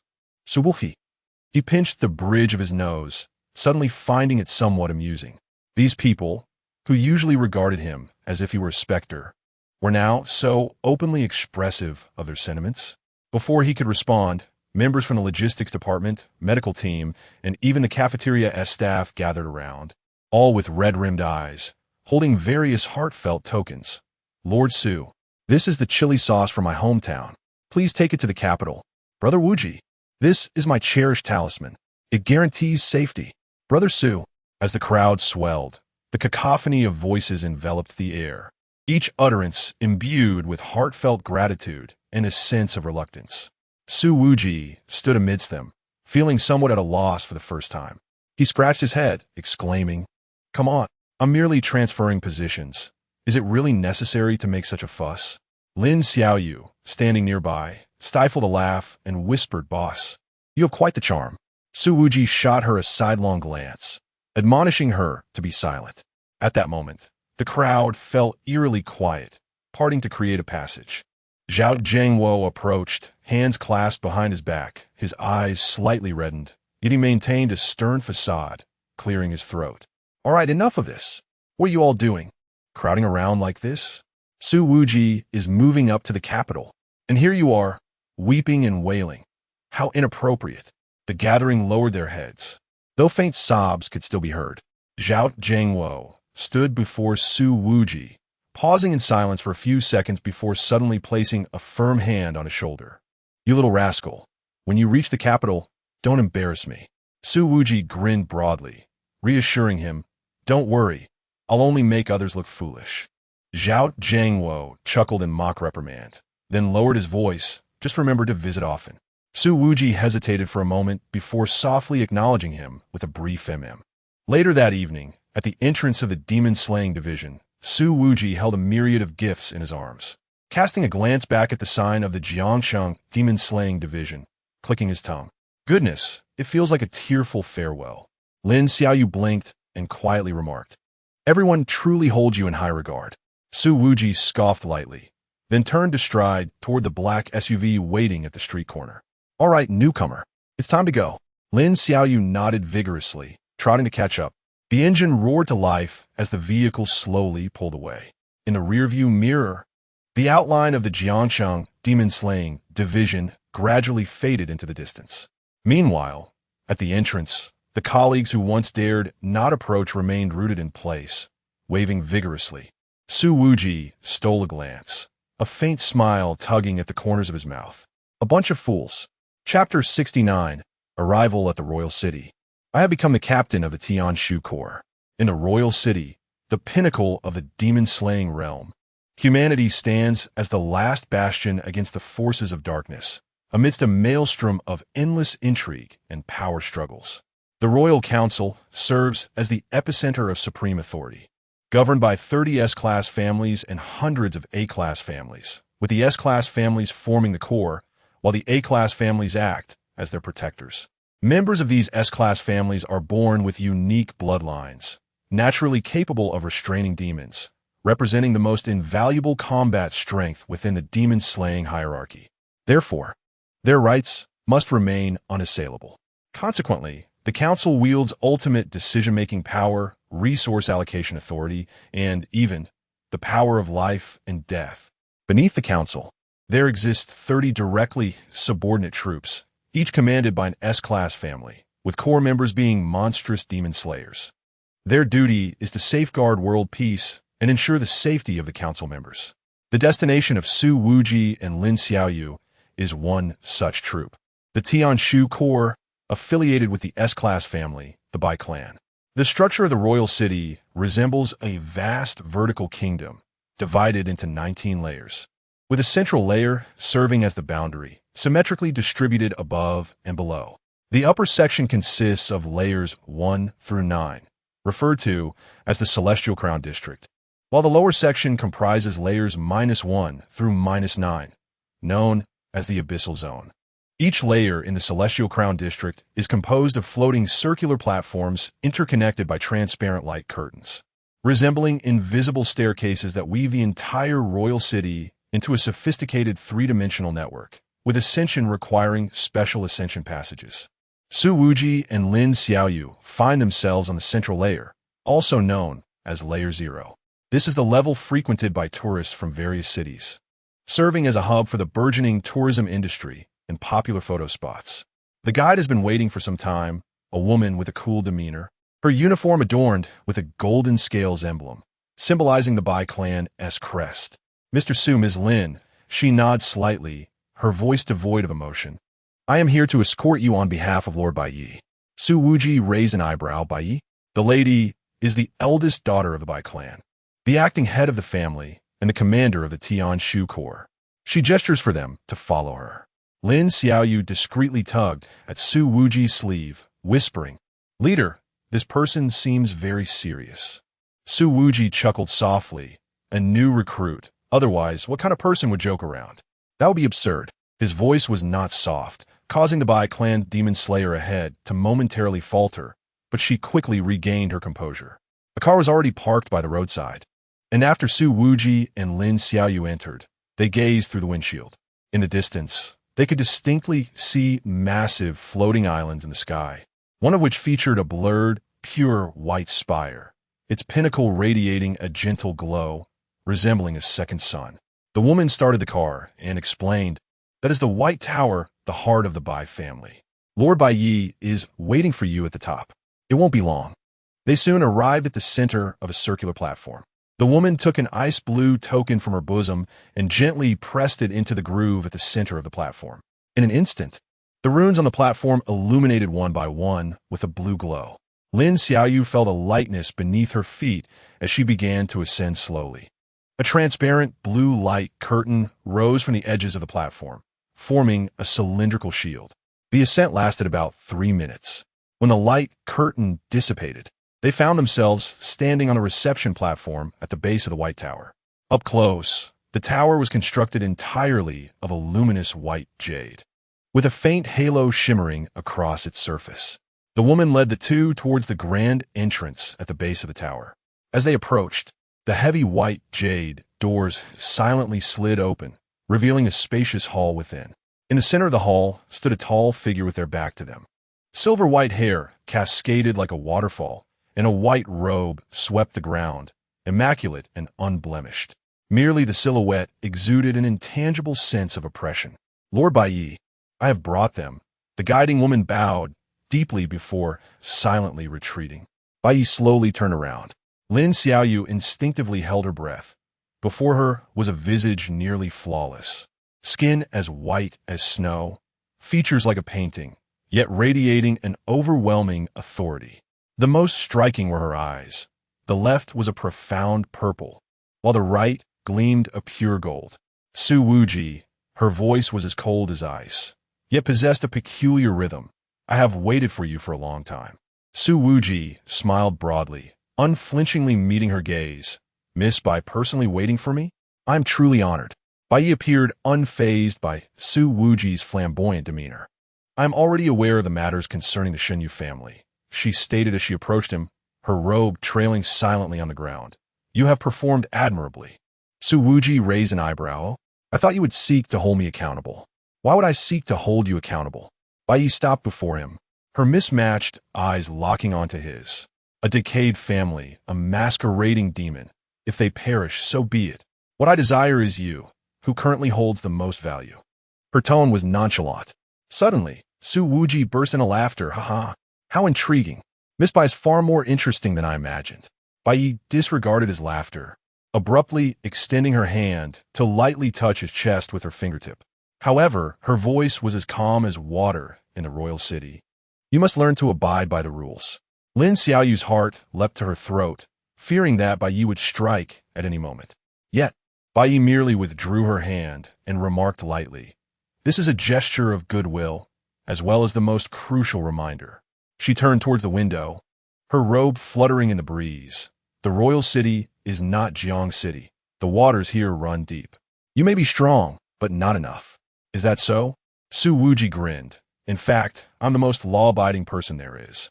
With her back turned to him, Bai naturally comprehended Su Wuji's intentions. She had perused Su Wuji's dossier, noting the impeccable demon-slaying success rate that inherently ensured absolute legality and compliance.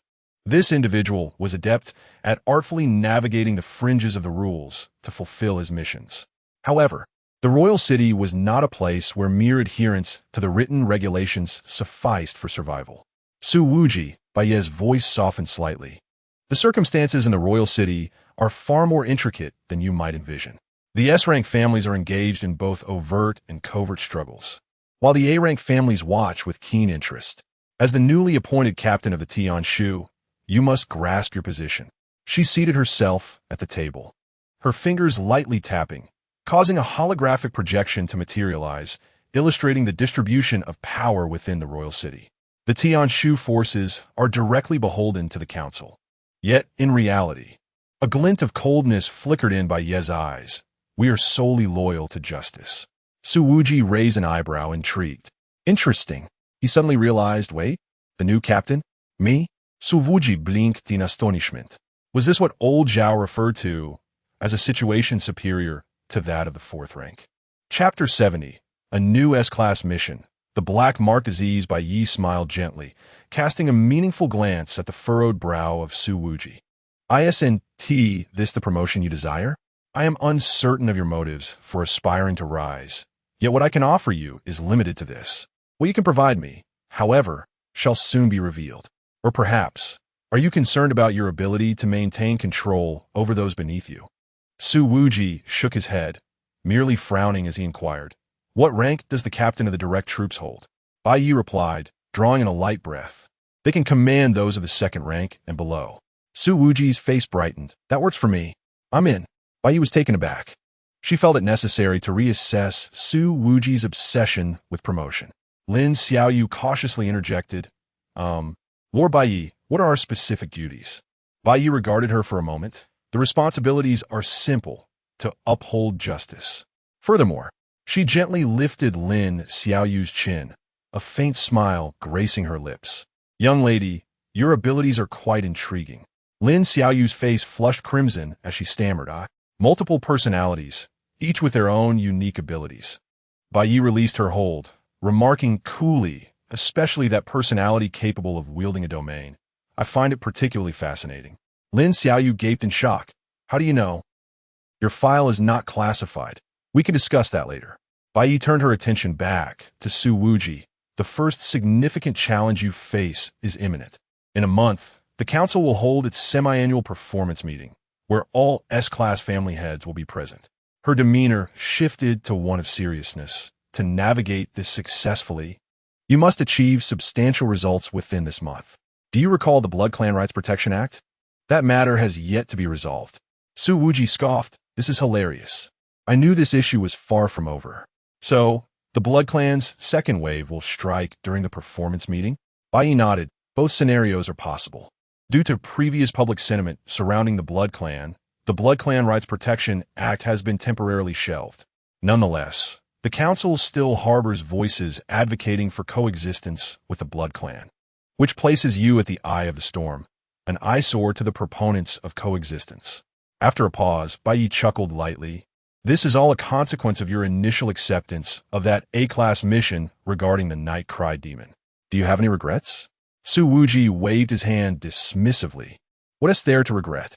Just tell me what you need me to do." Bai Yi was thoroughly pleased with Su Wuji's attitude. It was precisely the kind of person she required. Thus, she spoke directly. "In Jiangcheng City, there are pressing matters, and naturally, Wang City has its own share. As a member of the Council's direct troops, your missions will always be perilous. Currently, there is an S-class task that requires your completion with a high degree of danger, with methods that are inconsequential to me, as long as you can fulfill your end." Bai Yi gazet intently at Su Wuji. "Speaking earnestly, I can assure you that you will navigate the royal city unimpeded. Should any mishap occur, I shall shield you." Su Wuji raised an eyebrow. "And what if you fail?" Bai Yi smiled faintly. "As I mentioned, this task carries a considerable degree of peril." So if it is left incomplete, death awaits, does it?" Nevertheless, Su Wuji reveled in such opportunities that could swiftly eliminate adversaries. He grinned widely. "Pray tell, what is the task?" Upon hearing this, Bai Yi gently tapped the table, and a holographic image materialized before them. The image depicted a segment of surveillance footage. In it, a dilapidated street was filled with people going about their business, vehicles weaving through the thoroughfare. Suddenly, without warning, the movements of half the crowd came to a standstill. Sinister black patterns emerged beneath their skin, resembling thorns that spread from their necks to their cheeks, ultimately converging at their foreheads, forming an eerie black floral mark. In the next instant, pop, a middle-aged man's chest erupted. It was not an explosion. Rather, his ribcage unfurled like petals, ivory bones curling outward as his entrails writhed forth like the stamen of a flower. Subsequently, all those marked with the black floral imprint began to blossom in kind. Some had their arms split into 5 segments, fingers elongating like flower stems. Others had their backs split open, their spines twisting and growing like vines. Even more horrifying, entire abdomens ruptured into gaping maws reminiscent of carnivorous plants, severing their nearby kin in two. Blood stained the entire street, and more terrifyingly, those who had transformed began to actively hunt the living. In the projection, a young girl's neck split open with a black floral mark, and in terror, she clawed at her throat, only to find her fingertips rooting themselves, black tendrils emerging from beneath her skin and piercing into her boyfriend's eye sockets. He screamed in agony and collapsed, convulsing, and 3 seconds later, crack, his joints twisted grotesquely, limbs contorting like branches as he stood again, his mouth torn wide to reveal a maw bristling with thorn-like teeth. The image abruptly ceased. Lin Xiaoyu's face turned pale. What? Why must I undertake such a monstrous task upon my arrival? Su Wuji furrowed his brow. What is this? A parasitic demon? It is not.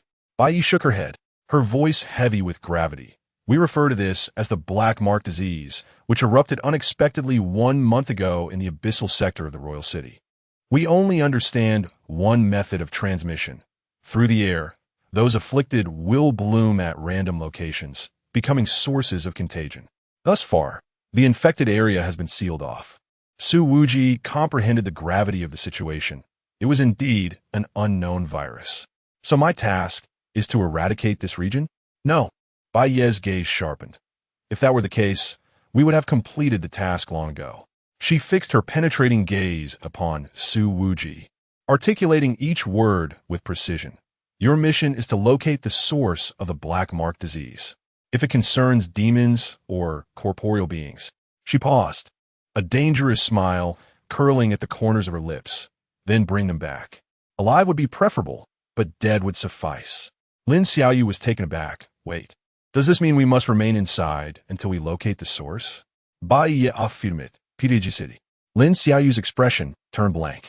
Su Wuji, however, appeared unfazed. I see. No wonder it's deemed a hot potato. To linger in a region with an unknown contagion until the source is identified. This is utterly outrageous. Nonetheless, Su Wuji relished such formidable challenges. He glanced at Bai Yi and grinned. I'm in. Hee hee. Bai Yi smiled with satisfaction, rising to her feet. Her robe billowed with the wind. Su Wuji, I am aware that you detest constraints, yet in the royal city, certain rules must be adhered to. I can grant you maximum freedom, but on one condition. She leaned closer to Su Wuji, her gaze locking onto his. Do not disappoint me. Su Wuji did not retreat. Instead, he grinned. Miss Bai, the one thing I loathe most is disappointing others. After a prolonged moment, Bai Yi was the first to step back. A slight smile gracing her lips. Excellent. She clapped her hands, and the doors of the hall swung open once more. Take them to their quarters to familiarize themselves with the surroundings. Henceforth, they shall be official members of Tianshu. Just before leaving, Su Wuji suddenly turned back. Miss Bai. Your eyes are quite beautiful, with those heterochromatic irises, rather striking. Bai Yi was momentarily taken aback, then burst into laughter, insolent. Yet, she did not appear angry. Rather, a glimmer of appreciation flickered in her eyes. Exiting the White Tower, Lin Xiaoyu let out a long sigh. Leader, that Lady Bai Yi is truly formidable. Su Wuji, however, smiled knowingly. Formidable? No, she's quite intriguing. He gazed up at the towering White Tower, excitement shimmering in his eyes. The royal city is indeed more fascinating than I had envisioned. By the way, leader, do you already have a plan for this mission? Is that why you are so confident in its completion? Plan? What plan? Chapter 71. The team members' profiles. Journey to the celestial headquarters. Departing from the White Tower, Su Wuji and Lin Xiaoyu found the world before them regaining clarity. They stood at the edge of a floating platform, suspended high above the ground, with towering heights beneath their feet and dozens of colossal islands drifting above. Their magnificent architectural silhouettes shrouded in swirling clouds. They were currently situated on the 9th level of the Celestial Crown District. With a mere guess, Su Wuji surmised that this locale was likely the residence of the S-class families. Indeed, it was both secure and refreshing. The air up here is so invigorating. Su Wuji took a deep breath, his black trench coat fluttering in the high-altitude breeze. Leader, how do we get down? Lin Xiaoyu shrank her neck and instinctively grasped the sleeve of Su Wuji's coat. Although she had passed the aerial combat examination at the Demon Slayer Academy, standing on an unprotected platform still made her legs tremble. Of course, we jumped down. Su Wuji grinned, feigning a step forward. Don't, Lin Xiaoyu exclaimed, clutching his arm in fright. A cool, light laugh emanated from behind them. The two turned to see the woman who had initially guided them into the White Tower, leaning against the door of a black sedan, dressed in a sharply tailored white uniform. Her gray hair was pulled into a high ponytail, and her features were exquisitely carved like ice, devoid of warmth. Captain Su, let us keep the jesting to a minimum, she remarked, opening the rear door of the vehicle. Please get in. With a shrug, Su Wuji took hold of Lin Xiaoyu by the nape and gently ushered her into the car. The moment the door closed, the floating platform suddenly disintegrated, dissolving into motes of light in the air. Su Wuji gazed through the window at the receding white tower as the hovercar glided silently along a transparent track, the sea of clouds and floating islands rushing past them. They were steadily descending. My name is Bayaru. The woman spoke suddenly, her voice cool. I am the direct executive officer of Lord Bai Yi and also the inspector of the Celestial Forces. Su Wuji raised an eyebrow. Inspector? That sounds rather like you're here to keep an eye on us. You might interpret it that way, Bayaru replied, glancing at him through the rearview mirror. The direct forces must ensure absolute loyalty to the council. Su Wuji smiled broadly. Let us not be so absolute. We're all just here to work. What kind of absolute loyalty is there? Do you live a millennium in the past? The hovercar suddenly braked sharply. Cough, cough. Lin Xiaoyu coughed tactically. Bayaru's fingers gripped the steering wheel tightly. After 3 seconds, she took a deep breath and resumed her steady driving. The structure of the Celestial Forces is divided into core and peripheral layers. Her tone regained its steadiness. Peripheral members are responsible for routine tasks and are subject to the dispatch of core members, while core members handle special cases directly assigned by the council. Bayaru paused before continuing. There are only 2 paths to join the direct forces. One is through the Demon Slayer Academy's examination, achieving excellent scores in both written and interview assessments. The other is to be admitted by the council through demonstrated strength. At this point, she cast a meaningful glance at Su Wuji. Upon hearing this, Su Wuji blinked. I am aware of this. It was not that my studies were particularly poor at the time. Otherwise, we would have been colleagues by now. Alas, one must truly dedicate themselves to learning. It is worth noting that during Su Wuji's kindergarten days, his group of little friends all aspired to join the elite forces of the royal city. Indeed, one of them succeeded. I wonder how they are faring now. Bayaru's lips twitched slightly as she continued. Upon becoming a core member, you shall receive a monthly stipend of 5 million credit points, along with, she turned the vehicle, directing it towards a floating island in the 5th level area, an opportunity to grow stronger. As time passed, the island rapidly expanded in their view. Through the windshield, Su Wuji discerned that this was not naturally formed land, but rather the shell of a colossal tortoise. The mystical creature, exceeding a kilometer in diameter, was slowly gliding while carrying a cluster of palaces. Welcome to the Tianshu headquarters, Bayaru announced. The hovering vehicle descended onto the plaza at the center of the tortoise's shell. Rather than disembarking immediately, Bayaru turned to Su Wuji and Lin Xiaoyu. You should see 3 documents in the back seat. Su Wuji extracted one to examine. What is this? Information about your future teammates, Bayaru clarified. You can take this opportunity to familiarize yourself with them. Upon hearing this, Su Wuji began to peruse the documents while Lin Xiaoyu leaned in curiously. The first file featured a tall, slender man with a pallid face adorned with pronounced dark circles. Zhang Pingyan, codename White Crow, age 32, has been with Tianshu for 10 years. Halfway through reading, Lin Xiaoyu suddenly choked. Success rate of missions, 100. Su Wuji narrowed his eyes. In a profession of demon slayers, surviving beyond 3 years is considered seasoned. Maintaining an unblemished record for 10 years suggests one is either a prodigy or a monster. The second file depicted a dark-haired youth, standing expressionlessly next to a long spear. Facing the camera, and Tianlan joined Tianshu. Half a month ago, the corner of the photo indicated an ability rating of S. The third file was even more astonishing. It showcased a black-haired girl holding a worn-out bunny doll, her expression equally devoid of emotion. Lilith joined concurrently. The ability rating was a glaring SS. Half a month and already a core member? Lin Xiaoyu's eyes widened. What? Is this a newcomer? In the next moment, Su Wuji and Bayaru replied in unison. Because the former members are all deceased. Silence enveloped the vehicle. Bayaru gazed at Su Wuji in astonishment, clearly taken aback by his astute deduction. Seeing her reaction, Su Wuji shrugged. It is quite simple to deduce, as a direct unit. How could they allow vacancies within the team? They must have been hastily filled. I suspect my position as captain was only secured following the demise of the previous captain. Bayaru took a deep breath and nodded, saying, since the outbreak of the Black Mark Syndrome, apart from the intelligence officer Baya who remains with the core team, everyone else in the infection zone has perished. The council requires fresh blood, hence. She gestured towards the documents. 2 newcomers will fill the vacancies.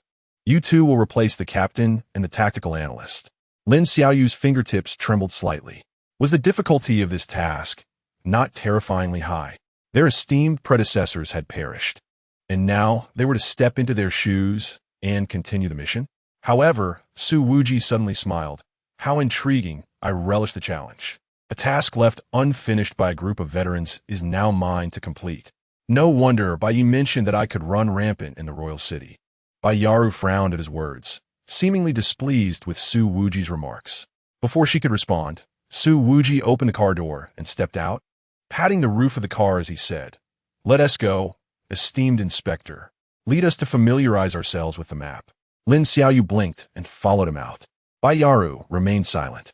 Chapter 72. Familiarizing with the troops, the new offensive of the Blood Clan, the trio, traversed the square, their feet resting upon the naturally formed patterns of the tortoise shell beneath them. Each groove pulsed with a soft, azure energy, akin to the throbbing of veins. In the distance, clusters of silvery edifices stood in harmonious disarray atop the tortoise shell, glinting with a cold brilliance under the sunlight. The headquarters of Tianshu was divided into 3 distinct regions. Bayure, walking steadily, elaborated calmly, the outer zone, the central zone, and the core zone. She gestured toward an expansive training ground on the left, where dozens of demon slayers clad in uniforms were engaged in rigorous drills. Some soared through the air on swords. Others formed formations to cast spells, while a few grappled hand-to-hand with 3-meter-tall stone golems. The air was thick with the vibrations of energy, each collision erupting in a dazzling display of light. The outer zone comprised 200 members responsible for routine tasks and logistical support. A hint of pride tinged by Yurue's voice. Any one of them could be considered a top-tier warrior in the local demon-slaying divisions. Su Wuji nodded in agreement, his experience in both places allowing him to discern the evident superiority of the slayers here compared to those in Jiangcheng. Yet, he pondered what philosophies resided in the hearts of each individual. Crossing the outer zone, they arrived at a grand archway. Intricate runes were carved upon the doorframe, and at its center, a golden scale emblem floated, the insignia of the Bai family. The central zone, Bai Yurue placed her hand upon the emblem, and the door opened silently. This was the hub for tactical discussions, equipment development, and intelligence analysis. Beyond the door lay a long corridor flanked by transparent glass walls. Within the left chamber, a group of analysts engaged in fervent debate over a holographic projection. To the right stood an expansive armory, various magical artifacts displayed on shelves. Glimmering ominously, Bairue pointed toward a metallic door at the end. That is the S-grade archive, accessible only to core members. Su Wuji raised an eyebrow, intrigued. Bairue quickened her pace. Passing through the central zone, they entered a garden, a stark contrast to the preceding technological ambience. Towering ancient trees flourished, and exotic flowers vied for attention, with several cranes leisurely strolling across the lawn. It appeared to be a meticulously preserved sanctuary for relaxation. This was the buffer zone of the core area. Bai Yurue explained. Beyond this garden lies the residences of core members. Su Wuji inhaled deeply, the air filled with the fragrant scent of flora. A smile spread across his face. This place is delightful, perfect for retirement. However, Lin Xiaoyu's gaze was drawn to a stone tablet standing in the garden's corner, inscribed with numerous names. This is a roll of the fallen. Bai Yurue's tone grew somber. Every member of Tianshu who has sacrificed their life is commemorated here. The atmosphere suddenly turned grave. At the garden's end stood a spacious villa, constructed entirely of white jade, its roof adorned with grayish tiles, exuding an air of ancient dignity. Bai Yurue pushed open the intricately carved wooden door, motioning for the 2 to follow. The villa's interior is spacious and luminous, with a grand circular table at its center, surrounded by 5 chairs. At that moment, a languid voice broke the silence. Su Wuji turned towards the sound, revealing a tall, slender man slouched in a chair, his pale visage shadowed by pronounced dark circles, resembling a raven that had endured a sleepless night. He cradled a steaming cup of coffee in his hands, lethargically waving. Jiangcheng, codename White Crow, as you may have seen in your files by Yaru introduced, the longest-serving member of the Tianshu. The new captain, Jiangcheng grinned. Hello. He then shifted his gaze to Lin Xiaoyu, pausing momentarily before adding, and to you, colleague Lin. Hello. Su Wuji nodded slightly. While Lin Xiaoyu responded with polite curiosity, though she found it peculiar that his gaze toward her was tinged with fear. What could that possibly mean? Yaru furrowed her brow, scanning the surroundings. Where the other two? Jiangcheng shrugged, a look of exasperation on his face. And Tianlan has gone off to train again, claiming he needs to break through some gun intent. As for Lilith, he gestured toward a shadowy corner. Just look at her. Same as ever. Following his gaze, Su Wuji observed a petite figure in the living room shadows. It was a black-haired girl, perhaps 16 or 17, clutching a worn-out bunny plushie, staring motionlessly at the floor, seemingly indifferent to everything around her. Lilith by Yara's side. She is not very talkative, but her strength is unquestionable. Intrigued, Lin Xiaoyu stole a few more glances, when suddenly, Lilith lifted her head, her vacant eyes locking onto Lin's. In that instant, Lin Xiaoyu felt as though she had plunged into an icy abyss, as if being scrutinized by some ancient, fearsome beast, prompting her to swiftly retreat behind Su Wuji. Understood. Su Wuji chuckled, striding confidently toward the circular table and taking a seat at the head. So this is my new team? Yara nodded. All members of the Tianshu core group are present. Jiangcheng will coordinate the peripheral members, and you may freely access the resources in the central area. She paused, her tone growing serious. In 3 days, you will venture to the infection zone on level -1. If possible, please recover the bodies of your former teammates. Jiangcheng's coffee cup hovered in midair. So soon? That is the council's demand, Yaru replied coldly. Lord Bai has already secured ample preparation time for you. Reclining against the chair's back, Su Wuji interlocked his fingers over his abdomen, a dangerous glint flickering in his eyes. That will suffice. He chuckled with a thrill, exhilarated by all he had encountered thus far. It was a sensation akin to the exhilarating expansion of territory. Lin Xiaoyu observed her leader's expression, a sense of foreboding washing over her. It felt as if the people here were soon to experience the initial trials faced by the demon slayers of Jiangcheng. Meanwhile, in a dimly lit room, flickering candlelight illuminated the crimson carpet and the pitch-black walls. A faint metallic scent permeated the air, sending a chill down one's spine. Before an obsidian table, a man languidly reclined against the back of his chair. His complexion was pale as snow, accentuating the eerie allure of his dark, crimson eyes. His long hair cascaded carelessly, with a few strands falling over his prominent nose, adding an aura of somber beauty. He was of the bloodline, and indeed, of the highest pure lineage. His slender fingers gently tapped the surface of the table. After a moment, he raised his hand, slowly sliding a photograph across to the opposite side. Since this individual is an acquaintance of yours, I trust you can manage the situation. His voice was deep and elegant, laced with a hint of an elusive smile that sent shivers down one's spine. In the photograph, a raven-haired girl was playfully draping her arm around Su Wuji's neck, both beaming with radiant smiles. Su Wuji's expression bore a rare touch of bashfulness, while the girl's eyes sparkled, indicating a profound connection between them. Opposite him, a woman silently scrutinized the photograph. Her fingertips tightened slightly, her knuckles paling, yet her face remained devoid of any emotional fluctuation. He was soon to embark on a mission in the infection zone. The bloodline man continued, a dangerous smile curving his lips. I desire him dead there. You are capable of that, are you not? He paused, his dark crimson gaze locked onto hers, his tone casual yet imbued with an undeniable air of coercion. Should you succeed, you shall ascend to become a core member of Nightmare. A brief silence enveloped the room, broken only by the occasional soft crackle of the candlelight. The woman slowly lifted her gaze, a flicker of complex emotions passing through her pitch-black pupils. She fixated on Su Wuji's familiar face in the photograph, remaining silent for what seemed an eternity before finally nodding gently. Yes, the bloodline man smiled with satisfaction, rising to tower over her, his voice soft yet frigid. Do not disappoint me. With that, his figure dissipated like mist, leaving only the flickering candlelight and the glaring photograph on the table. The woman remained rooted in place, her fingertips lightly grazing Su Wuji's face in the image, her gaze growing increasingly profound. Su Wuji, she whispered softly, her voice barely audible. It has been a long time. Chapter 73, all team members are in position. Have you seen the one wearing glasses? She surpasses you. The air in the training ground was incessantly pierced by a shrill whistle. Swish, swish, swish. The long spear moved like a dragon, its cold gleam flashing as Tianlan weaved between the humanoid puppets.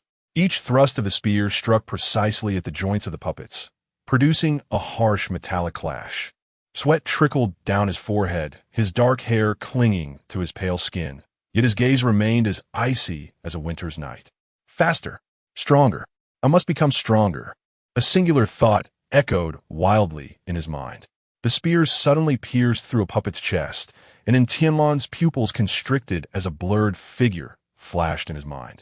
It was a man standing in a pool of blood, a sneer gracing his lips as if mocking his impotence. Damn it!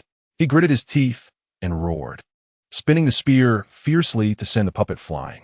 However, at that moment, another puppet seized his distraction, its iron fist hurtling toward his face. And Tianlan's expression shifted, a sense of foreboding washing over him. Yet before he could react, boom! A blinding bolt of lightning descended, cleaving the puppet in two, charred remnants crashing to the ground amidst a shower of sparks. And Tianlan stood frozen, his gaze following the direction of the lightning. At the entrance of the training ground stood a man in a black trench coat, languidly leaning against a wall, his fingertips still crackling with residual electricity. A cigarette hung unlit from his mouth, his expression both flamboyant and reckless. Ah, distraction can be deadly. Su Wuji chuckled lightly, his tone laced with mockery. Behind him, Lin Xiaoyu adjusted her glasses, curiously observing Tianlan. And Tianlan's expression returned to its icy demeanor as he sheathed his spear, uttering a soft, "Thank you." Su Wuji raised an eyebrow, seemingly surprised by the politeness. He sauntered forward, retrieving a lighter from his pocket, igniting the cigarette, and taking a deep puff before exhaling a cloud of white smoke. Care for spar? Su Wuji grinned, a dangerous glint flickering in his eyes. And Tianlan remained silent for a few seconds, his gaze lingering on Su Wuji before he nodded. Let us. Their exchange was succinct, yet left by Yari and Zhang Ping'an, who had just arrived, momentarily stunned. Wait, what is happening? Bai Yari furrowed her brows, glancing at Zhang Ping'an. Zhang Ping'an shrugged, his dark circles more pronounced. Who knows? Just a new captain style, I guess. In the center of the training ground, Su Wuji and Tianlan stood facing each other. Su Wuji, cigarette in mouth, hands tucked into his trench coat pockets, exuded a casual demeanor. In contrast, Tianlan gripped his spear tightly, his gaze sharp as a blade, his aura escalating with intensity. The rules are quite simple. Su Wuji exhaled a plume of white smoke nonchalantly. If you can still be standing after I finish this cigarette, I'll teach you how to cultivate it. And Tianlan's gaze suddenly sharpened. Yee! That was the realm he had longed for.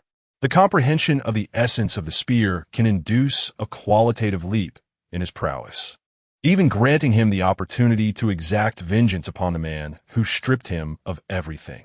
Do not underestimate me, and Tianlan declared coldly, leveling his spear with its tip directed squarely at Su Wuji. A smile, tinged with amusement, spread across Su Wuji's face. Let us put it to the test. Before his words had fully escaped his lips, and Tianlan's figure had vanished. Whoosh! The spear surged forth like a dragon, accompanied by a piercing sound as it lunged for Su Wuji's throat. This strike was as swift as lightning, surpassing the limits of the naked eye's perception. Yet, Su Wuji merely tilted his body slightly, the spear tip grazing his neck and stirring a few strands of hair. He continued to hold a cigarette in his mouth, not even bothering to withdraw his hands from his pockets.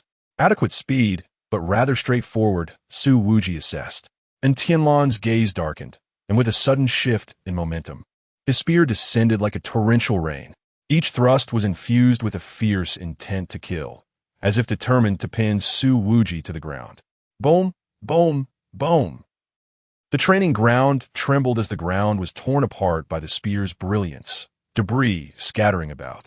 Yet, Su Wuji's figure moved like a wraith, gliding effortlessly among the shadows of the spear, each evasion perfectly timed, as if he had already anticipated in Tianlan's every move.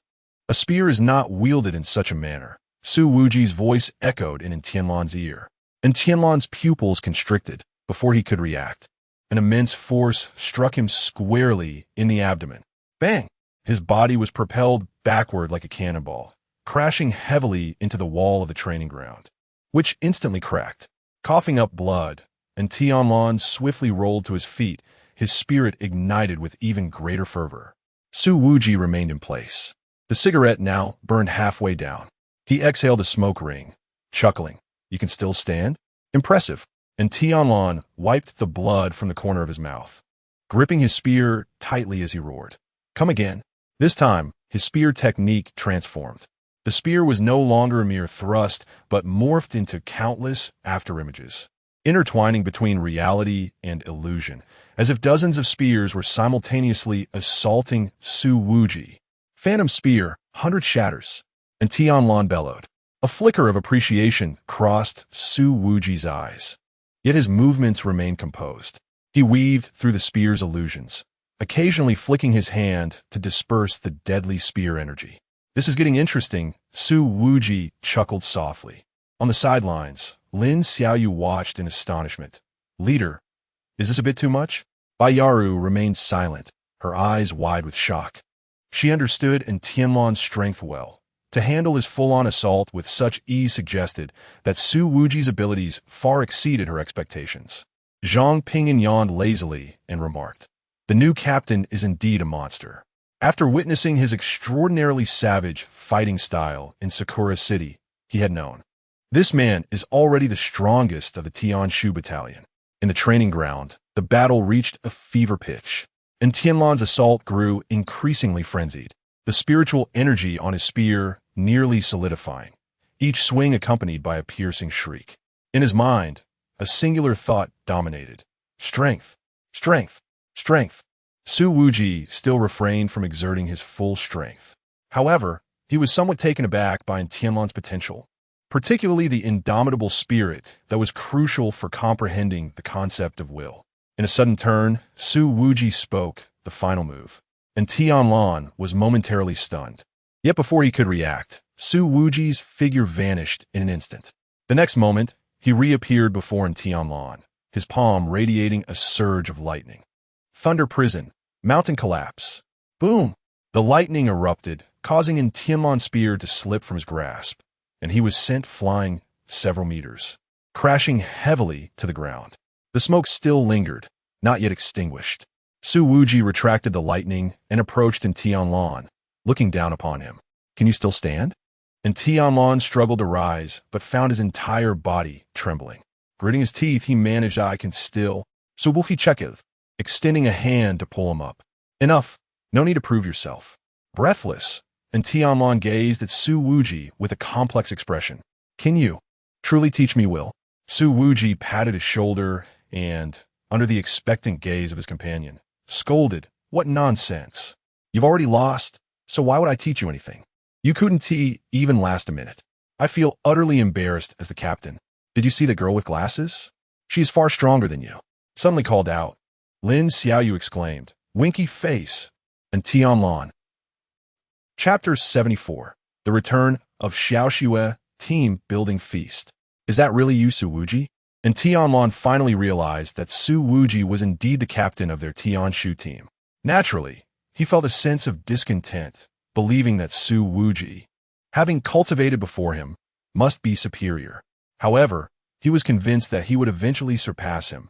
Yet, Lin Xiaoyu appeared to be anything but formidable. How could he possibly be outmatched?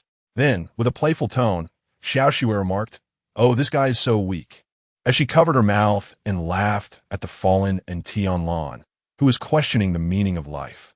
Su Wuji shrugged, saying, having already fought once, it is only natural for him to be weaker. However, the shock was not limited to just one person. Bai Yahui stared in astonishment at the seemingly transformed Lin Xiaoyu. The fact that her weapon was a mere machete was already peculiar, but what was this sudden surge in combat prowess? The records indicated that Lin Xiaoyu had multiple personalities, with her combat power preliminarily assessed as a 5th-grade demon slayer. Yet, based on her earlier performance, it was evident that her strength far exceeded that classification. What were those foolish evaluations based on? Zhang Ping'an shrank back in fear. Previously, they had witnessed the terror of one personality in Sakura City, and now it seemed there was yet another. It appeared that this personality could be summoned at will. Truly outrageous. How infuriating. This is my humiliation. And Tianlan lay expressionless on the ground, still unwilling to accept his defeat. He had other techniques that he had yet to employ. However, it was no longer necessary. Using such techniques would surpass the bounds of their duel. Furthermore, he had sworn to use that move only against demons, or that one man. At that moment, Xiaoxue eagerly clung to Su Wuji's arm, rubbing her cheek against his shoulder, her gaze fixated on him with an almost obsessive joy. Big brother, it's been so long. You remember me, right? You must remember. I'm so happy. Super happy. I'm really super, duper happy. But I'm so hungry now. After the battle, I'm famished. Let's go eat. Bai Yahui felt a twitch at the corner of her eye and, out of politeness, cleared her throat to inquire, and who might this be? This is Lin Xiaoyu's second personality, Xiaoxue, Su Wuji replied, rubbing his stomach with a serious expression. But yes, right? I'm indeed a bit hungry. He stood up and waved his hand decisively. All right, let us go for team building. Team building. Bai Yahui was momentarily taken aback. Wait, weren't we just discussing who this second personality is? Why not? Su Wuji. Life is all about eating, drinking, having fun, and sleeping. And Tianlan slowly rose from the ground, coldly stating, I must continue my cultivation. Cultivate my foot. Su Wuji kicked him playfully. With your mind filled with nonsense, you'll never achieve any mastery in your technique. First, let us enjoy some team building and a meal. And Tianlan stumbled back from the forceful kick, his fists clenched, glaring at Su Wuji with a mixture of anger and defiance. After a tense 3 seconds of eye contact, he ultimately lowered his gaze and muttered, All right. Su Wuji nodded in satisfaction. Returning to the living room, he approached Lilith, the girl who had been huddled in the corner, seemingly unresponsive, until Su Wuji grasped her hand firmly. Let us go. It's time to eat. Lilith raised her head, a flicker of confusion passing through her vacant eyes. Yet she did not resist, allowing Su Wuji to lead her away. Bayaru rubbed her forehead, exclaiming, You all. Lady Inspector. Su Wuji turned back to her with a broad grin. You should join us too. 5 minutes later, a sleek black hovercar departed from the headquarters of Tianshu, soaring towards the first level of the royal city. Upon reaching the bustling streets of the royal city's first level, a throng of people bustled about. This area, while primarily residential for ordinary citizens, boasted opulent buildings that were nothing short of breathtaking. Floating advertisements shimmered with vibrant neon lights, and holographic celebrities danced gracefully in the air, while the air was rich with the tantalizing aromas of various cuisines.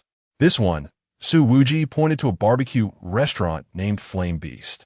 The interior was ruggedly decorated, adorned with various animal head trophies, and the central grill sizzled enticingly, the smell of dripping fat making one's mouth water. A waiter led them to a private booth, and Su Wuji picked up the menu, waving his hand grandly. Let us start with 50 servings of premium snowflake beef, 50 of charcoal grilled black pork, and 50 of our secret lamb chops. Big brother, Little Snow perked up, her eyes sparkling. I want that one. She pointed at the most expensive item on the menu. The Imperial Grade Wagyu, priced at 50,000 credit points per serving. Su Wuji raised an eyebrow. Can you handle that? Of course. Little Snow licked her lips. I can eat a lot. Very well. Su Wuji smiled broadly, instructing the waiter, Add 50 servings of imperial-grade Wagyu. Bayaru watched in disbelief. And Tianlan sat in the corner, clutching his long spear, his expression cold, yet his stomach betrayed him with a loud growl. Lilith remained silent, cradling her bunny doll, as quiet as a porcelain figure. Soon, the barbecue was served. Little Snow transformed into a voracious eater, her chopsticks moving swiftly, snatching up the freshly grilled meat and stuffing it into her mouth with reckless abandon. Her eating habits starkly contrasted with Lin Xiaoyu's usual decorum, as she devoured the food with unabashed enthusiasm. Delicious. With her cheeks puffed out, she mumbled indistinctly, "Big brother, you should eat too." Su Wuji, unfazed, stuffed his own mouth with meat while teasing. "How come Xiaoyu eats so little, yet you can consume so much? Aren't you one body?" "Indeed, we are one body." Little Snow giggled mischievously, her eyes gleaming with cunning. But that timid one doesn't know how to enjoy it.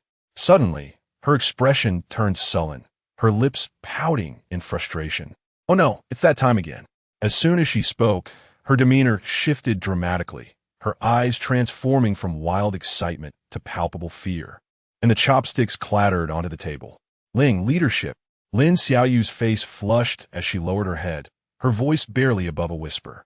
Su Wuji shrugged. "You're back?" Lin Xiaoyu, filled with embarrassment, wished she could hide beneath the table. "Yes, I'm sorry. Because of the battle." "So?" Su Wuji waved his hand dismissively. "No need to explain. Everyone understands." Bayaru and Tianlan and Zhang Pingan chimed in. "You better be." At that moment, a voice filled with surprise rang from the entrance of the private room. The voice was melodious and bright, brimming with uncontainable joy. Su Wuji and the others turned to see a woman with long black hair standing at the door. She was dressed in simple attire, yet her competent aura could not be concealed. Her eyes sparkled upon seeing Su Wuji, and a radiant smile blossomed on her lips. "Song Yeshua?" Su Wuji paused for a moment, then stood up with a beaming expression. "What a coincidence." Song Yeshua hurried over, her eyes sparkling with delight. "It's really you. I thought your silhouette looked familiar when I was outside, but I never expected it to be you." Her voice was infused with unmistakable excitement, as if she had encountered an old friend after many years. Her expression was sincere, and her eyes shimmered with the joy of reunion. Even instinctively reaching out to gently pat Su Wuji's shoulder, as if confirming he was not a figment of her imagination.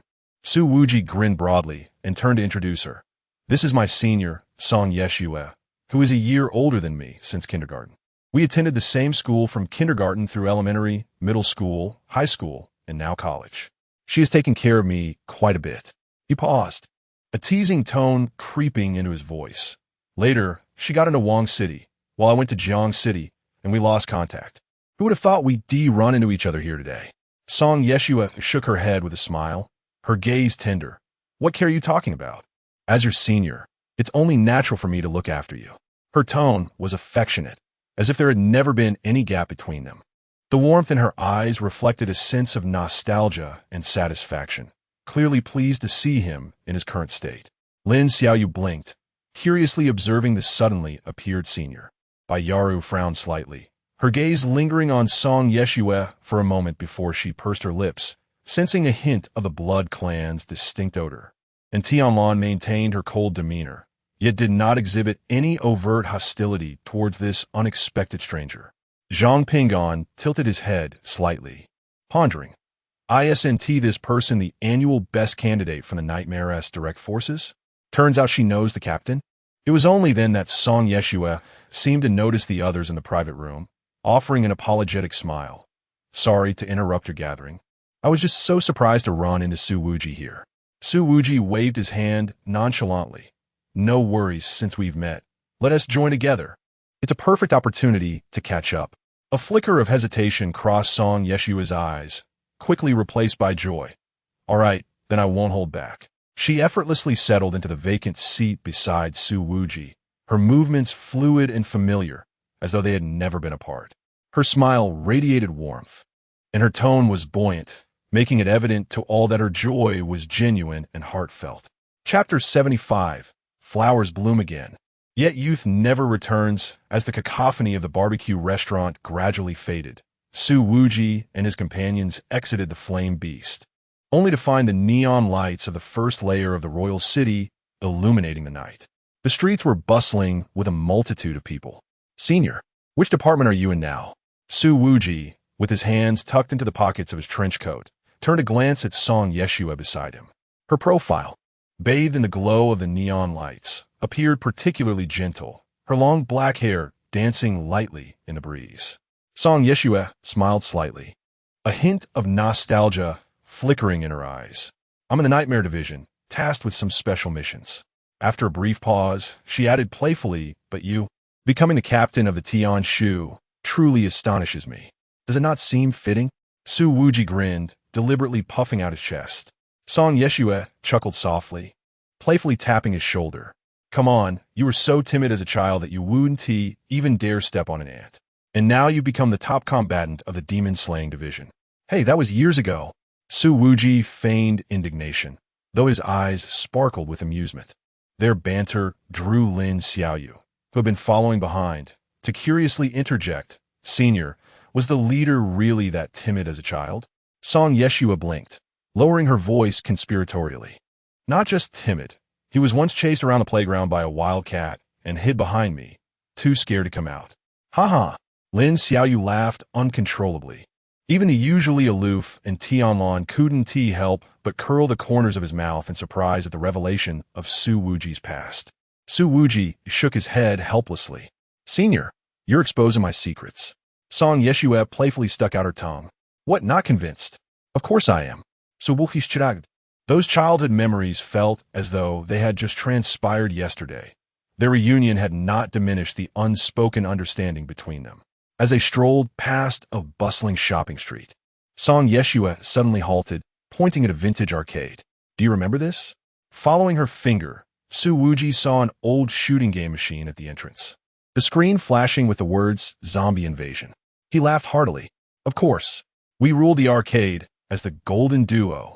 Song Yeshua grinned, seizing his wrist. "Come on, let us see if you've lost your touch." They squeezed into the arcade, with the others curiously trailing behind. Standing side by side before the game machine, Su Wuji and Song Yeshua each picked up a toy gun. "Ready?" Song Yeshua glanced at him, her eyes sparkling with challenge. "Go!" Su Wuji smirked. As the game commenced, countless zombies surged onto the screen. Their aim was remarkably accurate, each shot finding its mark. Song Yeshua's movements were precise and efficient, while Su Wuji's carried a wild flair. Yet their rhythm was surprisingly in sync, as if they shared a telepathic connection. "Left side," Song Yeshua suddenly called out. "Leave it to me." As Su Wuji turned to the side, the bullet struck the approaching zombie with precision. Lin Xiaoyu watched in astonishment, exclaiming, "Their synergy is simply remarkable." Zhang Pingyan contemplated thoughtfully. Such harmony cannot be achieved overnight. Ultimately, the game machine screen illuminated with the words "New Record," and the two exchanged a smile, celebrating with a high five. Upon exiting the arcade, Song Yeshua suggested they visit a nearby dessert shop. They arrived at a quaint establishment named Sugar Frost, where the decor was cozy, and the air was thick with the sweet fragrance of confections. "You used to adore strawberry cake. Has your taste changed?" Song Yeshua inquired as she perused the menu. Su Wuji shook his head. "No, it remains the same." With a smile, Song Yeshua addressed the server. "One strawberry cake, one chocolate mousse, and a cup of hot cocoa, please." Turning to Su Wuji, she added, "I remember you always insisted on double sugar in your hot cocoa." Su Wuji paused momentarily before chuckling. "You remember that?" "Of course," she replied, resting her chin on her hand, her gaze warm. "You once cried over your chocolate being snatched away by me when we were little." "Hey, that was ages ago." After their desserts arrived, Song Yeshua nudged the chocolate mousse towards Su Wuji. "Give it a try and see how the desserts in Jiangcheng compare to those of the past." Su Wuji scooped a spoonful and let the rich chocolate flavor dissolve in his mouth. "Well?" Song Yeshua asked eagerly. It's about the same," he replied with a smile. Time flew by, and soon it was deep into the night. The neon lights still flickered, yet the streets grew increasingly desolate.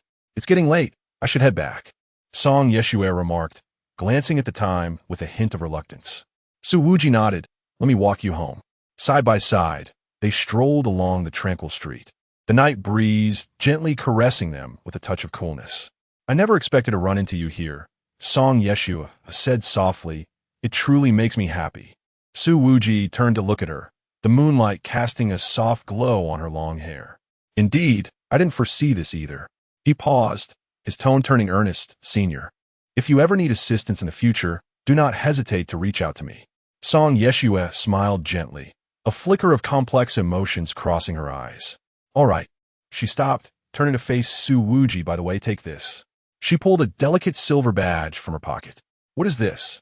Su Wuji accepted the badge, puzzled. A talisman, Song Yeshua replied softly. I hope it brings you safety. Su Wuji held the badge tightly, nodding. I will cherish it. Song Yeshua gazed at him intently before waving her hand. Then I will take my leave. See you next time. Until we meet again. Su Wuji watched as her figure gradually faded into the night, his smile slowly dissipating, and his gaze grew tranquil. Lin Xiaoyu had unknowingly approached his side, appearing somewhat conflicted, and softly inquired, Leader, you must have had a very good relationship with your senior, right? Su Wuji tucked away his badge and replied, Indeed. She's like a sister to me. Well, Lin Xiaoyu seemed anxious, as if she wished to convey something but struggled to articulate it. I was observing her just now. She seems. Don't worry, I am aware. Su Wuji placed his hand gently on Lin Xiaoyu's head and drew out a cigarette, lighting it with a practiced ease. He slowly exhaled a plume of white smoke. The night breeze swept by once more, carrying the distant glow of neon lights. Su Wuji's gaze appeared to drift into contemplation, reminiscing about the past.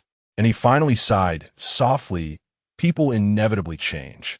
Even the closest childhood companions are not exempt. Nightmare? Su Wuji narrowed his eyes.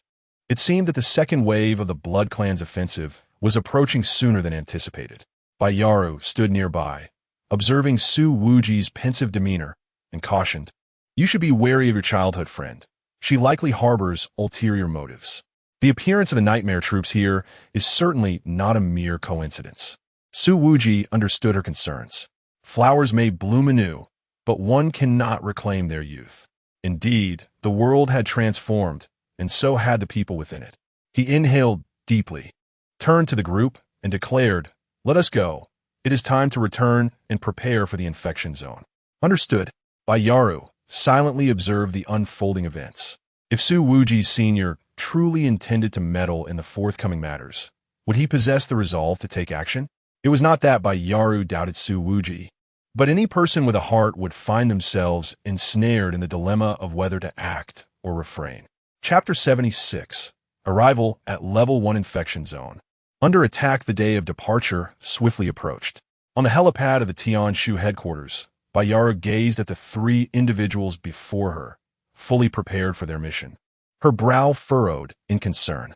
She repeatedly scrutinized the task list in her hands, ultimately unable to contain herself. Are you truly certain that external members are unnecessary for support? At the very least, you should take a 10-person squad as backup. Su Wuji, engrossed in examining his Lei Yu Tang Dao, replied without looking up, No need. Baiyaru inhaled deeply, pointing to the glaring S designation on the task document. This is an S-level mission, and there are only 3 of you. With a swift motion, Su Wuji sheathed his blade. The instant his gaze met hers, Baiyaru's voice faltered. The languor that had characterized his demeanor during their recent outing had vanished, replaced by a piercing intensity that was disconcerting. External members had never encountered the black mark disease. Entering the area would be tantamount to courting death. He firmly inserted the Tang Dao into its sheath at his waist. We are sufficient. Baiyaru sighed in resignation. She understood Su Wuji's perspective. The transmission method of the black mark disease was currently known only to be airborne, and a larger group could inadvertently trigger a chain reaction. However, for 3 individuals to venture into an infection zone, it was utterly reckless. In truth, to her, the lives of core members were undeniably more valuable than those of external ones, making it far more prudent to send external members ahead to scout. Traditionally, every team had adhered to this protocol. Yet Su Wuji, evidently new to the fold, seemed unaware of the unspoken rules. What about supplies? Su Wuji inquired abruptly.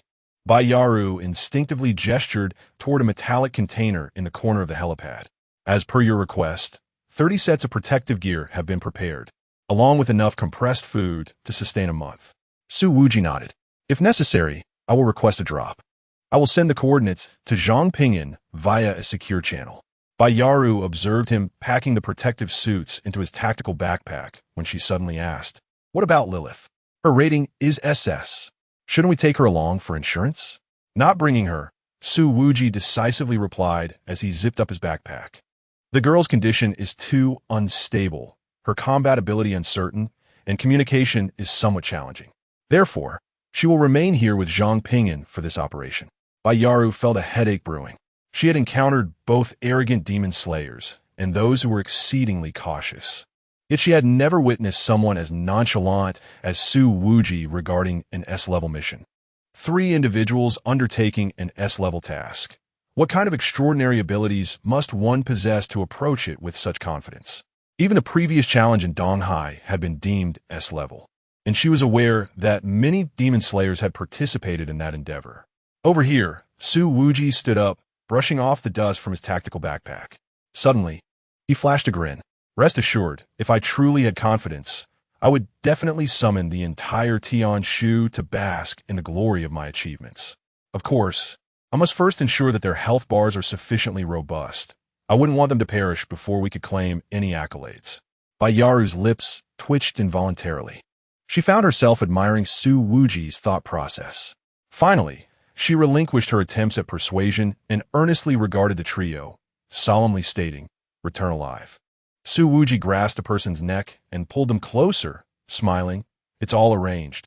Before the vertical passage leading to the abyssal depths, Su Wuji, Lin Xiaoyu, and in Tianlan donned heavy protective suits.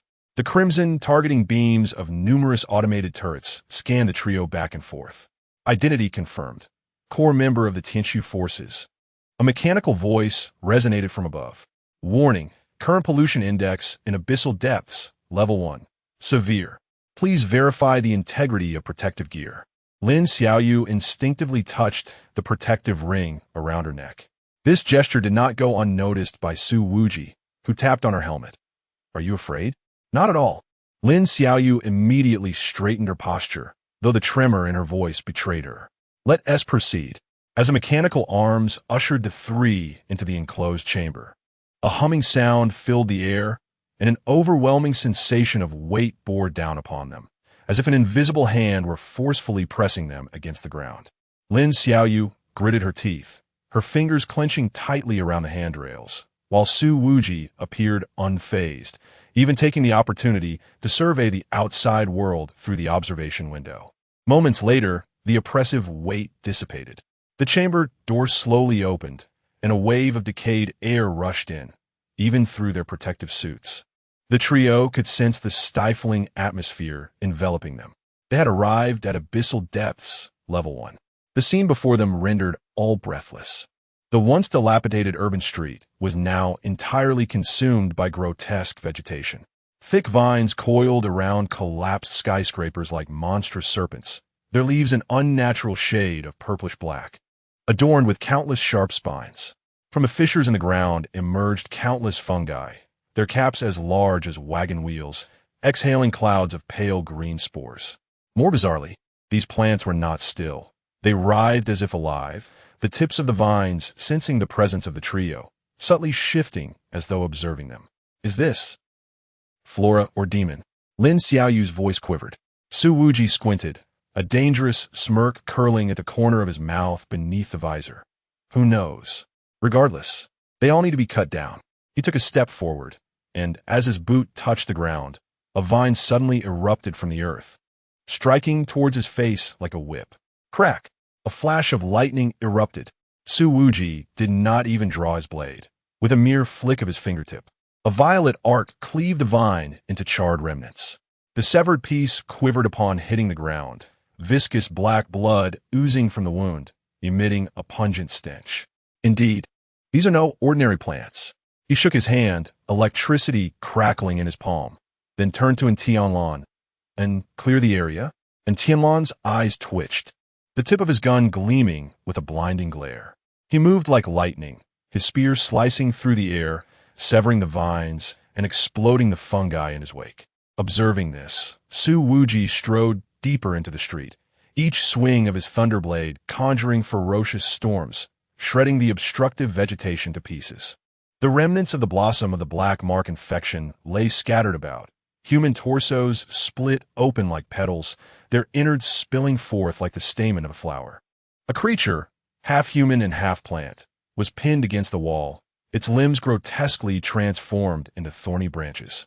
Observing the monstrous figure before her, Lin Xiaoyu noted the wound, fresh and raw. She crouched down to inspect it closely. The break in the iron rod was unnaturally smooth, as if severed cleanly by a sharp instrument before being thrust directly into the flesh. Raising her gaze, a flicker of astonishment crossed her features. Could there still be survivors here? As her thoughts crystallized, a feeble voice emerged from the shadows. Is it someone from the upper city? Instantly, everyone became alert, their eyes converging on the source of the sound. From around the corner at the end of the street, a slight figure emerged, slowly stepping into view.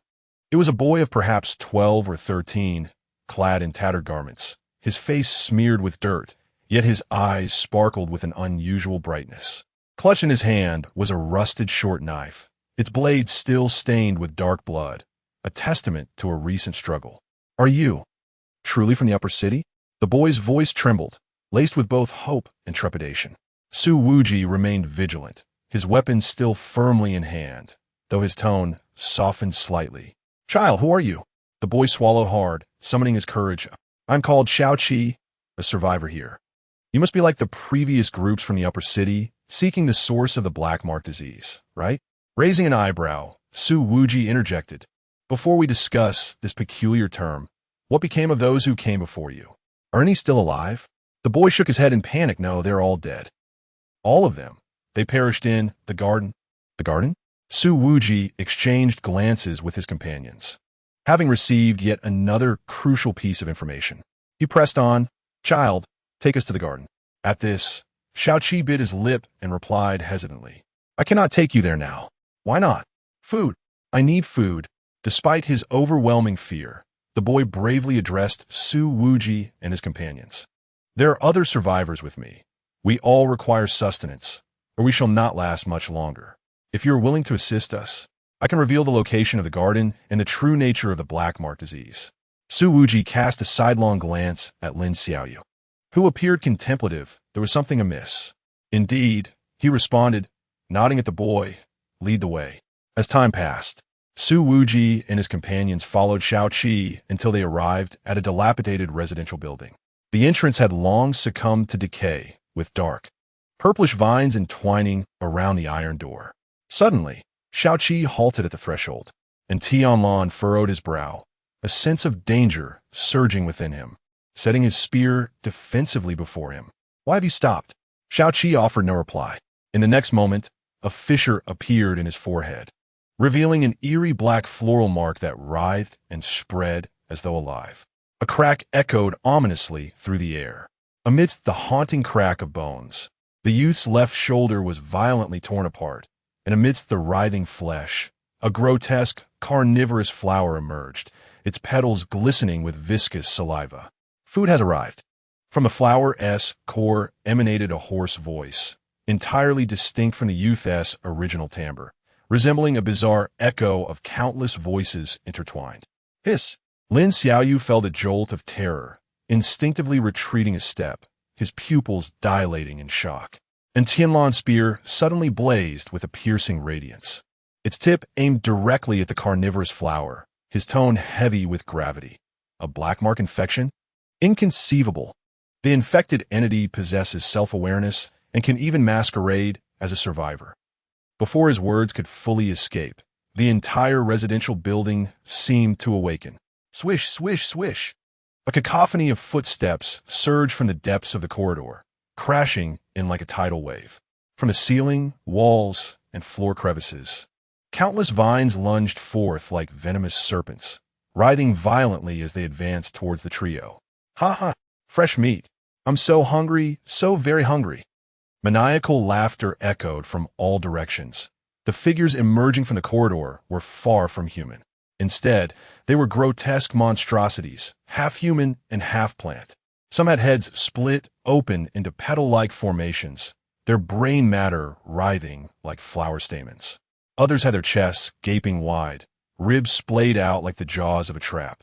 Even more had their limbs transformed into vines, dragging thick trails of blood across the ground.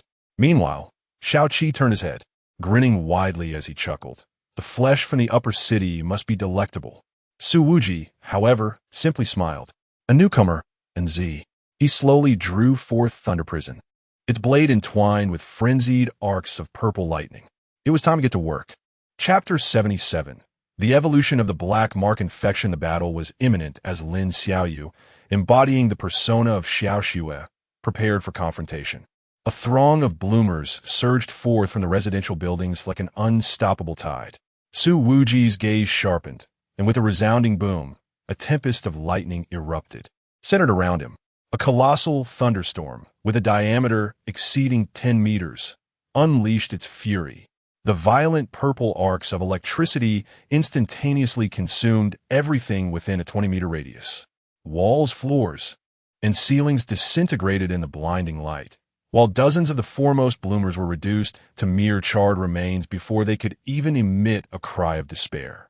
Su Wuji's form flickered amidst the lightning, resembling a deity of thunder.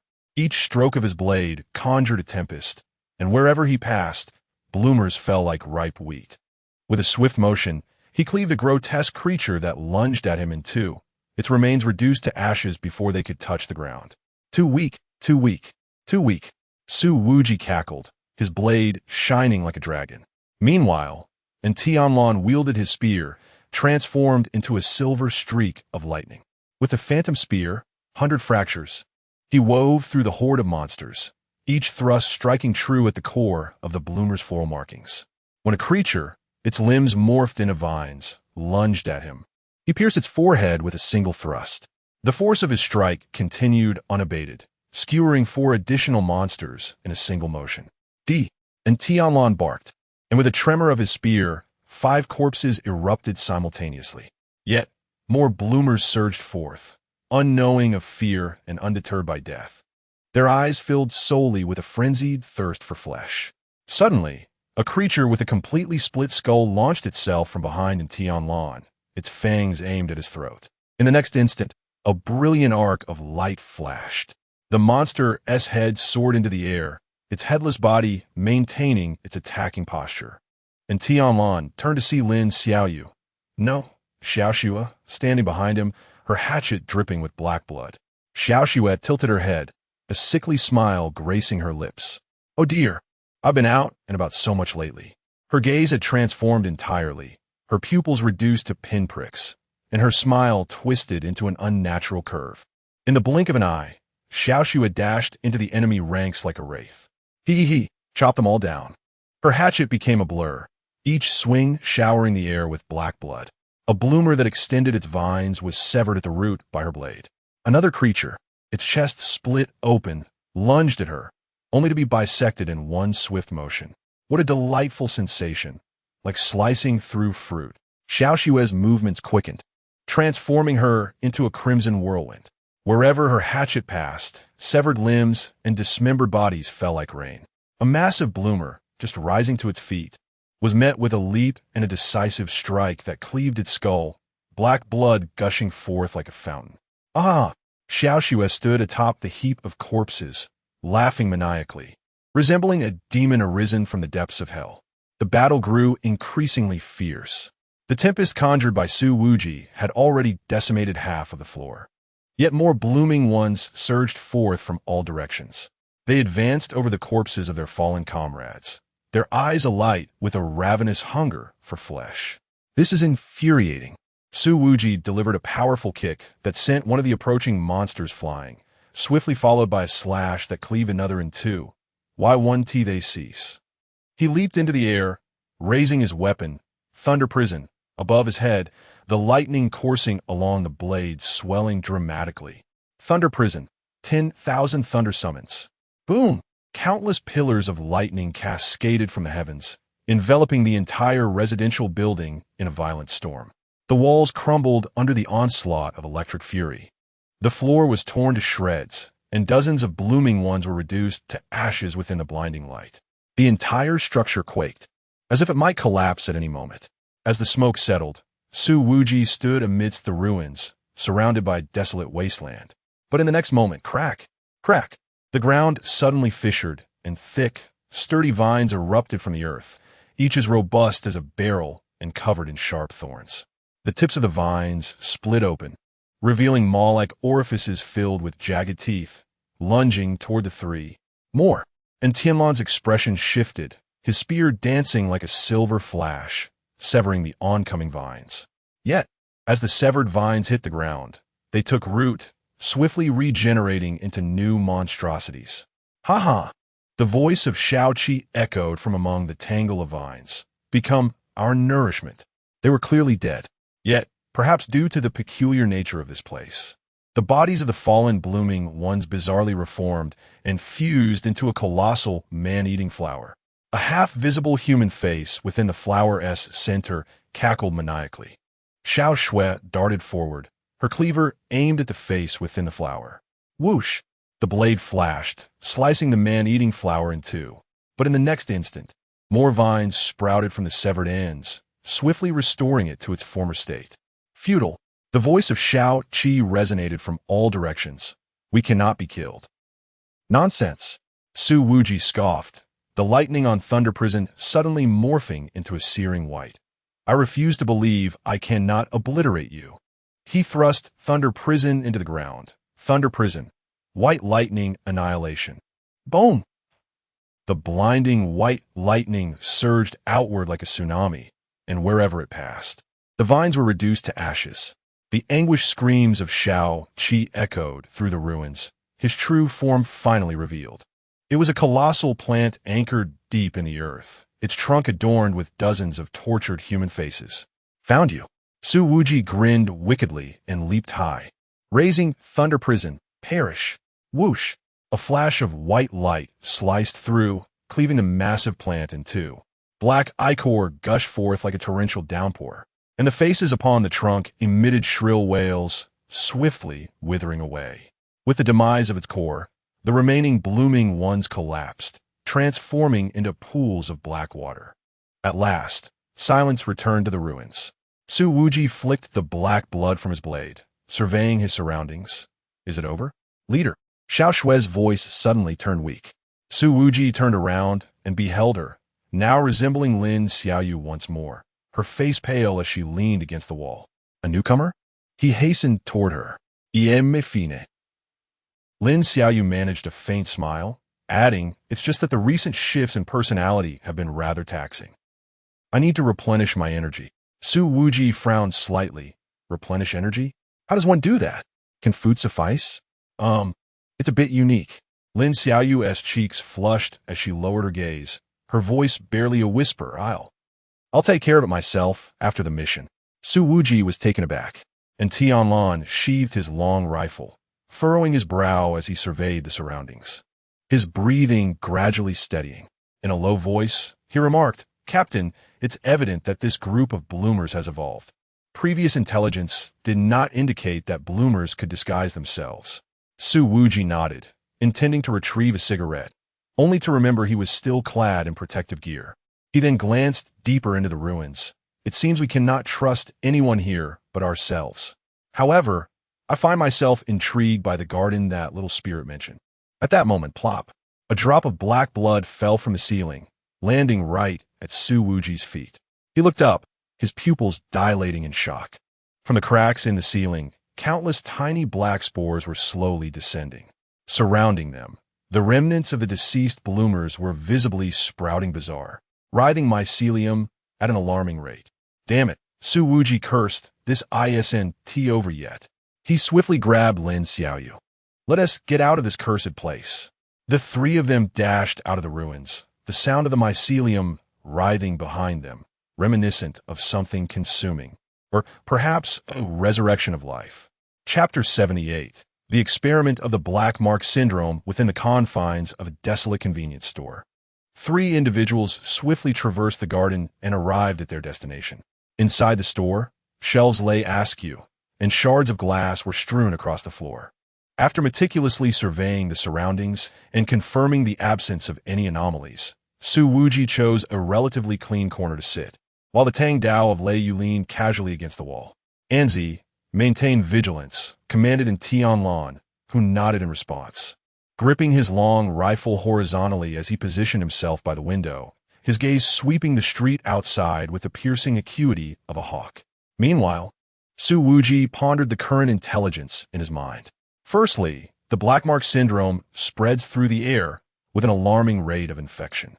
Secondly, those infected experience a shift in temperament, descending into madness, accompanied by physical transformations, including the emergence of a black mark on their foreheads. Thirdly, the bloomers now possess heightened intelligence and the ability to disguise themselves. This phenomenon presents a more formidable challenge than mere demons.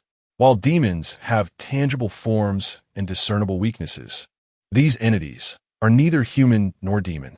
They resemble a hybrid of virus, plant, and demon. Damn it, Su Wuji thought, feeling a twinge of frustration. Contemplating these matters was burdensome. At that moment, Lin Xiaoyu suddenly exclaimed, "Leader, I have a hypothesis." Su Wuji raised an eyebrow, prompting her to continue. The mode of transmission and symptoms of the black mark syndrome bear a striking resemblance to a type of parasitic ecology. She extracted a biological diagram from her backpack, her finger pointing toward the central model of a fungus. For instance, cordyceps, which parasitizes insects, ultimately controls the host behavior before bursting forth. The manifestation of the black mark syndrome is even more extreme. It causes humans to bloom, and its essence could be to disseminate more spores. Her excitement grew as she spoke rapidly. Perhaps the infection stages of the black mark syndrome mirror those of fungal parasites, divided into several phases. For instance, the first stage is the incubation period, where no symptoms are apparent. Then comes the second stage, the budding phase, where an individual's personality may begin to shift,